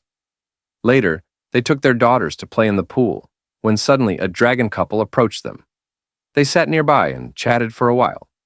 By then, the morning sun had already shone into the hotel corridor. The light reached the door of Leon and Rosewise's room, hinting that the two inside had not yet woken up. Noah and Muan, however, were already awake. They walked to their parents' door, planning to have breakfast together. Muan knocked lightly and called out, "Dad! Mom! Wake up! The sun's going to dry your butt and tail." But after waiting, there was still no response. Muan tilted her head, confused. She pressed her ear gently against the door, hoping to hear something inside, but there were no voices or footsteps. She turned to Noah with a puzzled tone. "Noah, what's going on? Haven't Mom and Dad woken up yet?" Noah frowned, doubting it too. At this time of day, they should already be up. Resting her chin on her hand, she thought silently for a moment. Then, she recalled their usual routine. If they're following their schedule, it should be Mom's turn to go to the bathroom right now. Muan blinked, tilting her head. Huh? What about Dad? Where did Dad go? She thought Leon had disappeared again without telling them, just like last time. Holding her cheeks with both hands, she made a suggestion to Noah with a hopeful look. "Noah, do we have to offer tribute to Dad for him to appear? I want steak again this time." She could almost imagine the smell of steak drifting before her. Noah sighed helplessly at Muan's endless food fantasies. Folding her arms, she gave her a look. "You just want steak, don't you?" Since their parents were still asleep, Noah decided not to wait. She took Muan's hand and led her toward the elevator. "Let's go eat first," she said, running. "Even if they don't come, I'll still take you." Muan cheered, raising her hand. "Yeah." And so, while the two sisters went off for breakfast, Leon and Rosewise were still in bed, bodies pressed close together. Rosewise's skin bore both small and large kiss marks, traces of the fierce passion from the night before. The sunlight streamed through the window onto their bed, as if urging them to get up. Maybe it was the brightness, maybe the warmth, but Leon stirred. He slowly opened his eyes and muttered, "Ugh, my whole body is sore." Sitting up with effort, he rubbed his head, trying to clear his thoughts. Last night's heat still lingered in his body, leaving him drained. Turning his head, he saw Rosewise still sleeping. Watching her peaceful face, he thought silently, "We both failed the Dragon Mark challenge last night. And I even kissed her." Her long lashes, soft cheeks, and moist lips drew his gaze. That kiss had made her lips look even more enticing. Our first real kiss. Remembering it, Leon felt his face heat up, cheeks turning red. Though they had been intimate before, they had never kissed with such seriousness until last night. Almost without thinking, his hand reached out, brushing lightly against her lips. They were soft, warm, elastic. So soft, he thought, before snapping back to reality. Startled, he pulled his hand away quickly, face blazing. His heart pounded, his head buzzing. He jumped out of bed, rushing to the bathroom as if nothing had happened. "Why would I even do that?" he muttered under his breath, embarrassed. "I've messed up so badly." When he disappeared into the bathroom, Rosewise slowly opened her eyes. She had actually been awake for some time, pretending to sleep to avoid the awkwardness of waking at the same time as him. She had felt his touch on her lips. Raising her fingers to her mouth, she gently traced the spot, whispering to herself, "Why did that guy touch my lips first thing in the morning?" The memory of last night returned vividly. Her first kiss with the Dragon Slayer himself. Covering her mouth, she blushed, shy and flustered. I never thought my first real kiss would be with Leon. Realizing how much it mattered to her, she quickly pulled the blanket around herself, denying it in her thoughts. Wait, what? It's not like I'm desperate to kiss him or anything? She pouted stubbornly. This is all the fault of that dragon mark. Outside, the sound of water trickled from the hot spring, as if easing their tangled hearts. Later, after changing into fresh clothes, Leon and Rosewise took Noah and Muan to the resort's water park. The park buzzed with families and laughter. Some swam with float rings, others battled with water guns, while the boldest slid from the tallest slides into the pool. Muan wore the bright yellow swimsuit she had picked earlier. Her hair was tied into two playful buns, perfect for splashing in the pool. With a mischievous grin, she lifted her water gun, already locking onto her next target. Muan aimed at Noah and raised his water gun, ready to fire. Noah had just changed into a pink swimsuit, her hair tied into a bun. Flustered, she tried to prepare for Muan's sudden attack. Without a water gun of her own, Noah couldn't fight back right away. She lifted her arm to shield her face, blocking Muan's spray. Muan, you... she whispered, frustrated. Seeing her defenseless, Muan grinned and kept firing relentlessly. Charging forward, he sprayed water at her, laughing. Noah! Look at my splashing attack, he shouted. Noah squeezed her eyes shut, retreating quickly as she tried to withstand the blast with her hands. Then, seizing a chance while Muan wasn't paying attention, Noah dipped her hands into the pool and flung a huge splash his way. Muan, look at my attack, she countered. He blocked with his arm, grinning wide, clearly enjoying himself. The game filled him with pure happiness. Nearby, Leon and Rosewise sat quietly on a bench, their distance from each other more noticeable than before. They watched Noah and Muan play, but neither made a move to join. After what happened last night, both kept away from the water. Rosewise feigned calm and asked Leon, "Why don't you play with them?" Her question made him uneasy. Still, Leon kept his composure. "Because we soaked in the hot spring for so long last night. I just want to stay away from the pool for now," he said flatly. Rosewise had no quick reply, falling silent. She frowned, her eyes lingering on him. "Last night, it was just..." Before she could finish, a strange voice interrupted. "Oh, what a lovely child. Are you their parents?" Two dragons stood nearby. Rosewise turned to them and answered, "Ah, yes." Leon followed her gaze, noticing the couple. A man with short black hair, golden eyes dressed in a blue hoodie, and a woman with short brown hair, red eyes wearing a swimsuit. They walked hand in hand toward them. The woman smiled warmly. "Hello, my name is Yuna. This is my husband, Zai. Can we sit and chat for a while?" Rosewise returned the smile politely, introducing herself and Leon. "Of course. I'm Rosewise. And this is my husband." Leon nodded in greeting. Yuna's face lit up with gratitude as she and Zai took a seat. "We're newlyweds here on our honeymoon," Yuna said. "We planned to visit Emerald Sea, but with the Dragon Clan dispute nearby, we decided to come here instead." Hearing this, Rosewise felt a jolt of unease. Constantine moved so fast. Even if Emerald Sea is far, I still need to watch their movements closely. Noticing Leon and Rosewise's closeness, Yuna grew curious. "You two seem married for many years. Your relationship looks so good." Rosewise laughed awkwardly, waving her hand. "Haha, many dragons say the same." Leon, however, frowned silently. "Do we really seem that close? Our child's running around, yet we only kissed for the first time last night," he thought. Meanwhile, Noah and Muan kept playing. Muan fired his water gun with gusto, and Noah, refusing to lose, grabbed a swimming ring to block him. Yuna watched with envy. "I admire you both, having two such lovely children." Her cheeks warmed as she nervously scratched her face. "My husband and I have been thinking about children. As experienced dragons, could you share some advice?" Rosewise stiffened. She couldn't possibly explain Noah and Muan's true origins. Her fingers fidgeted as she stammered, "Actually, it was my husband. He wanted to be a father, and I just agreed." Leon covered his mouth, chuckling secretly. She-dragons making things up again. He thought of how her story could sound. High emotional intelligence. I didn't think much, just agreed. Low emotional intelligence. It was the blood curse, no choice at all. He looked at Yuna kindly. "It'll come naturally. Don't force yourself, or your husband. And don't fear it, just go with the flow." Zai leaned forward. "Mr. Leon, do you two really argue? How do you resolve it?" Embarrassed, Yuna quickly admitted, "Sometimes I'm too dominant. We argue over small things. Leon smirked and leaned against Rosewise, teasing, I can't answer. My wife may look tall, aloof, and fierce, but she loves to act spoiled. Right, dear? He laughed quietly. Rosewise bristled. This guy's mocking me again. She pressed closer to Leon, secretly pinching his waist with a forced smile. Dear, how embarrassing of you to say that. Leon twitched, whispering in pain. Oh, is that so? Zai sighed, slightly disappointed. But Leon's tone suddenly grew serious. Even if a woman is strong, she still has a soft side, he said, recalling Rosewise's dual nature, her stern, queenly face, but also her shy, gentle moments. He hugged her lightly, looking at Zai. No matter who your wife is, you must stand up and protect her. Rosewise froze, touched. This is a responsible man. Leon flashed a cheerful grin and gave Zai a thumbs up.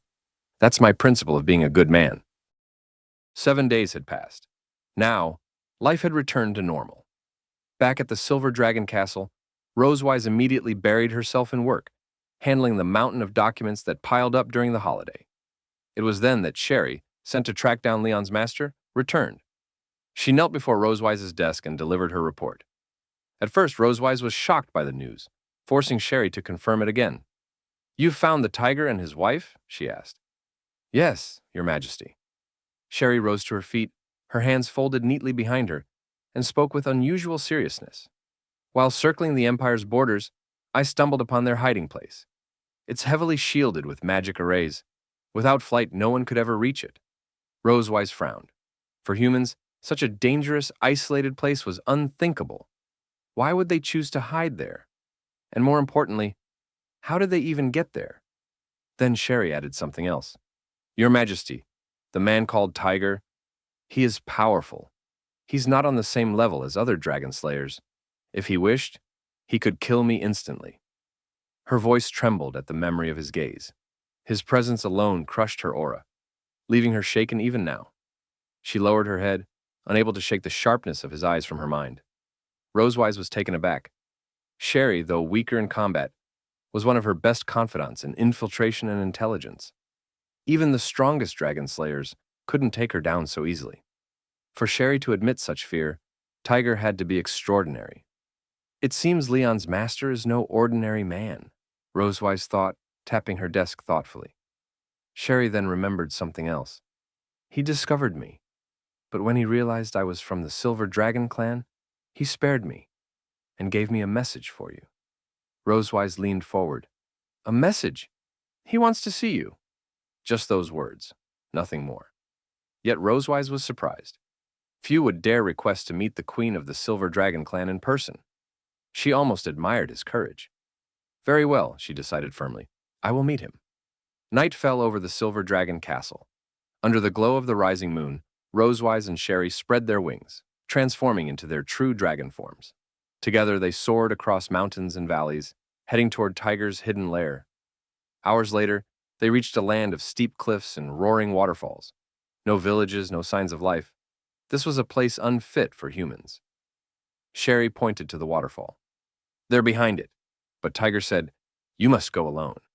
Rosewise nodded. If I don't return, you know what to do.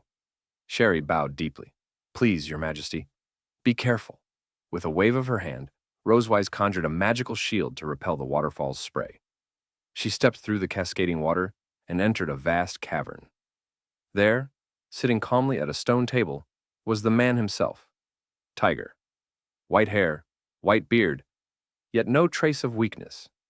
A quiet power radiated from him as he brewed tea with deliberate calm, dressed in a plain blue robe and brown cloak. Noticing her arrival, Tiger set down the kettle and looked up. He gestured to the empty seat across from him. Please. Rosewise didn't thank him. She sat silently, her thoughts racing.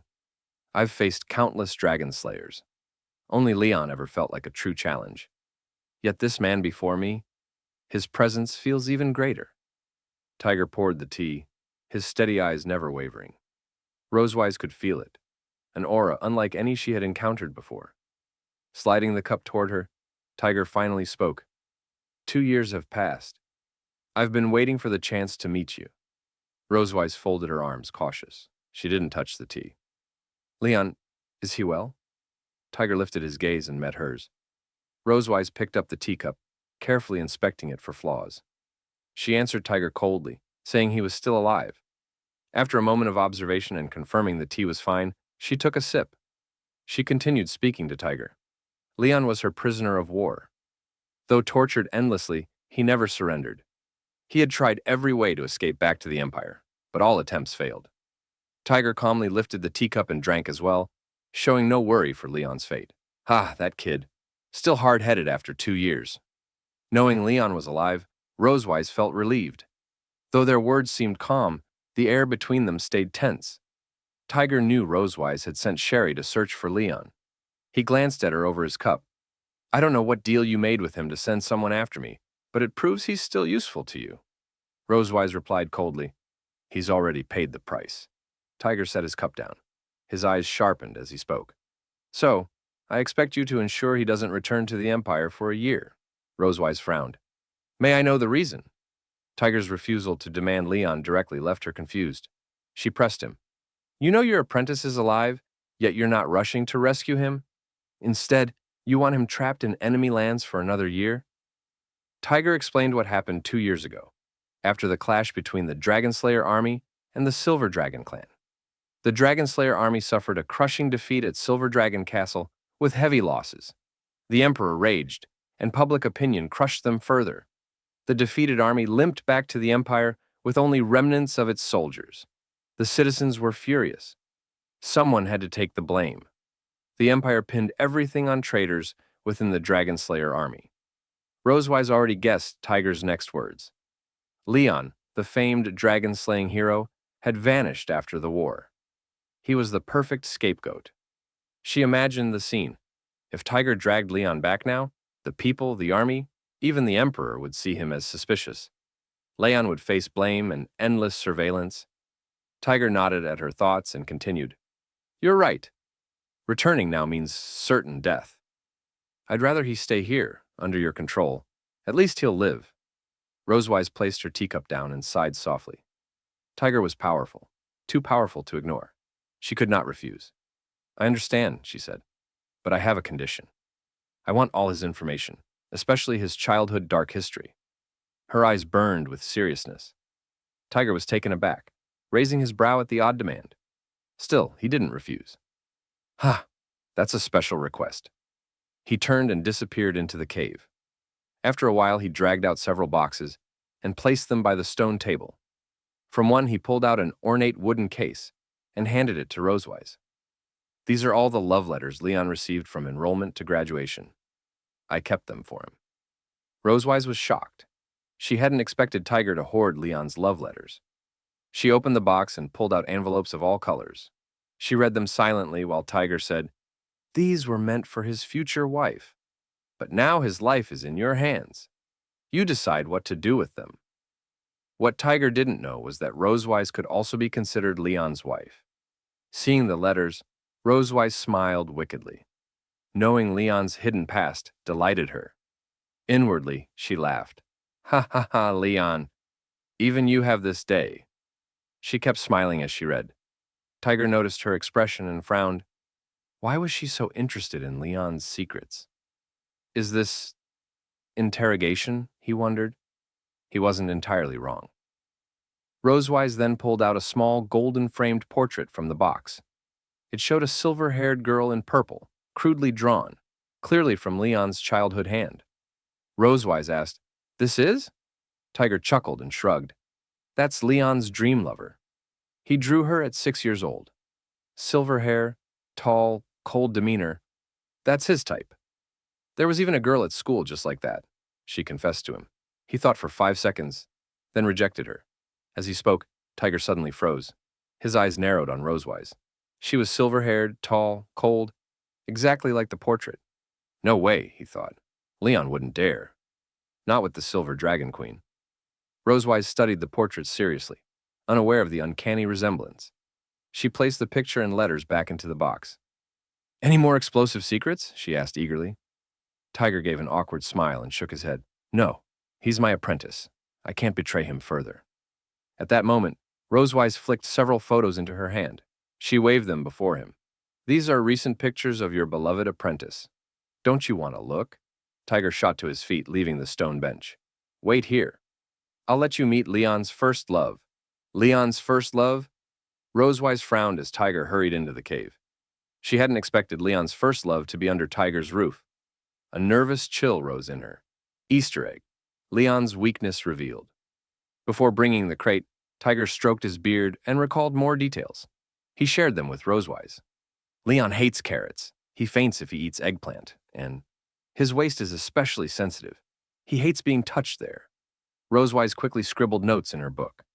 Tiger lifted a finger and revealed another secret. At 2:30 in the morning, if you ask him questions in his sleep, he'll sometimes answer truthfully. In his dreams, young Leon once kicked off his blanket and muttered, "I hate carrots." He even obeyed orders while sleepwalking. Tiger recalled calling him once, "Move the wood." Half asleep, Leon replied, "Okay." Looking back, Tiger laughed, hands on his hips, head tilted back. "I made him do so much farm work that way." He burst into laughter. Rosewise, speechless, thought silently, "So, you like teasing him too?"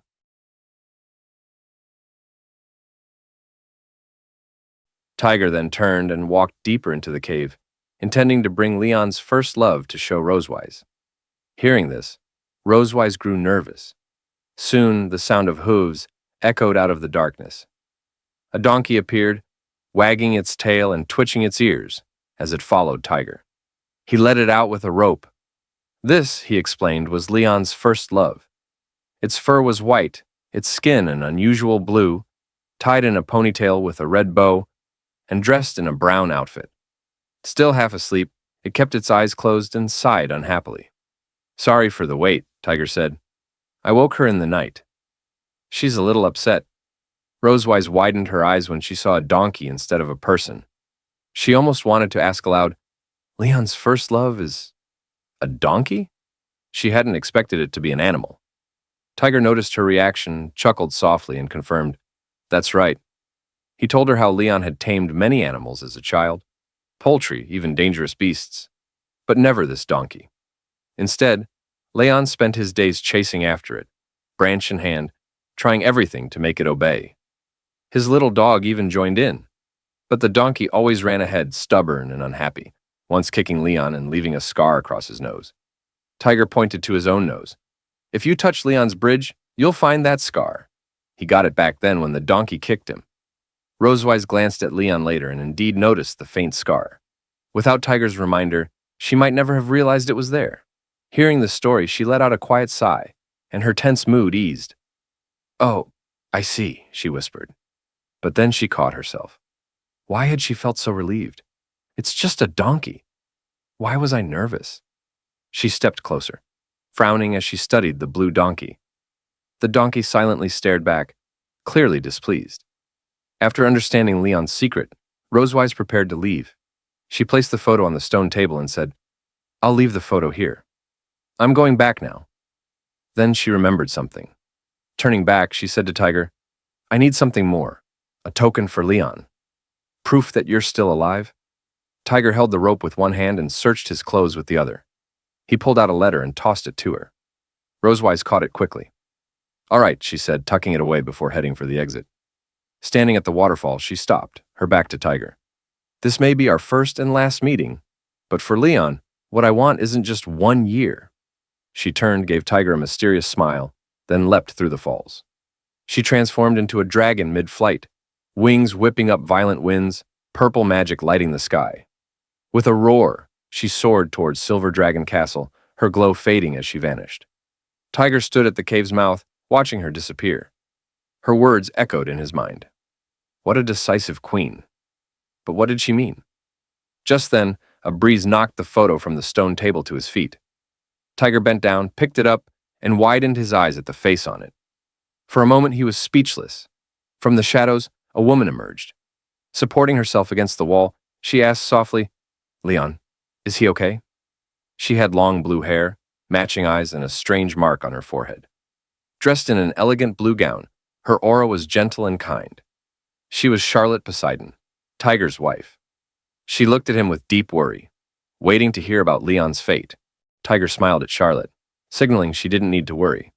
He handed her the photo and said, I feel that just one good word isn't enough to describe his life right now. Charlotte lowered her head and noticed the photo. She reached out, took it, and smiled softly. This guy's living better and better. She studied the picture carefully. It was a family portrait Leon and Rosewise had taken in Sky City to ensure Noah's smooth enrollment. In the photo, Leon and Rosewise wore formal attire, both smiling forward. Noah and Muan stood in front of them in matching outfits, striking cute poses. The picture radiated harmony. Seeing Leon safe and well put, Charlotte's heart at ease. She turned, noticing Tiger heading toward the side of the cave. She already seemed to know what he was about to do. Have you made up your mind? She asked. Tiger walked to the stone wall, gently stroked a sword resting there, then lifted it with a firm grip. The blade was black, decorated with an orange gemstone that shimmered faintly under the moonlight. Clearly, this was no ordinary weapon. Staring at it with steady eyes, Tiger said, "Yes, it's time to wash away his traitor label and restore his name. Consider this my gift to my granddaughters." His voice was firm, his deep blue eyes unwavering. It was clear he was about to do something crucial for Leon. 2 days later, Rosewise returned safely to the Silver Dragon Castle. Evening had already fallen. The crescent moon, like a pale sickle, climbed into the sky, casting a faint silver glow. Inside the castle, corridor lamps lit the way to every room. It was dinner time. Leon brought Muan to the dining hall, but tonight he wasn't the one cooking. It was Rosewise. After seating Leon and Muan at the table, she entered the kitchen to prepare dinner herself. Leon rested his chin on his hand, watching her with narrowed eyes. Strange, he thought. She'd vanished for 2 days without a word, and now she was acting mysterious. He had already noticed her absence 2 days ago, and it still bothered him. At that moment, Anna passed by, carrying books and documents for Rosewise's office. Leon stopped her. "Where's Rosewise?" Anna turned her head. "Her Majesty is out on business," she replied. Now, as the sound of chopping and sizzling came from the kitchen, Leon frowned deeper. She comes back, and the first thing she does is cook for us. Something's off. Before long, Rosewise emerged, carrying 2 covered plates. With a mysterious smile, she set them down before Leon and Muan. "All right," she said, "let's have dinner." She lifted the lid from Muan's plate. Inside was the little girl's favorite, steak, perfectly cooked, dripping with brown sauce, decorated with carrot flowers, cherry tomatoes, and an egg. Muan's eyes sparkled. "Wow, Mom's steak looks amazing." Leon lifted his own lid. His face froze. His plate was piled mountain high with carrots. He scowled. "What is this supposed to be?" "Vegetable salad," Rosewise replied smoothly, smiling. "Salad?" Leon pointed at the heap. "There's nothing here but carrots." Unfazed, Rosewise wagged her finger. "Correction. Carrot vegetable salad." Muan, chewing happily, tilted her head. "Dad, don't you like carrots?" Leon froze, embarrassed. He didn't want to admit it in front of her. Carrots are just a bit," he stammered. Rosewise crossed her arms and shook her head, clearly disappointed. "What do you always tell Muan? Balanced diet. No picky eating. Why can't you follow your own words?" "Yeah, Dad," Muan chimed in. "You always look dizzy, so you shouldn't be picky." Leon glared at Rosewise but had no comeback. He stabbed a carrot with his fork, muttering angrily. "Fine." "I'm eating." Rosewise gave a sly little smile, pleased with herself. Leon silently cursed as he chewed the hated vegetable. That she-dragon. She's doing this on purpose. Did she somehow figure out my weakness? Then Rosewise leaned back with a sudden bright smile. "Oh, by the way, I'll be sleeping in your room tonight." Leon immediately choked, spitting out his carrot. His face burned. Does she mean? His heart raced. He knew this was going to be a sleepless night. Later, Rosewise bathed, changed into a silky black nightgown, and walked to Leon's room. The fabric clung lightly to her figure, her pale skin glowing against the dark fabric, every step carrying subtle allure. Leon lay on the bed, book in hand, but upside down. He pretended calm as he looked up. "You're here." Rosewise chuckled at his nervousness, slowly approaching. "What? Were you looking forward to it?" Leon slammed the book down, flustered. "No!" Rosewise sat gracefully on the bed, patted the spot beside her, and whispered softly, "Come on."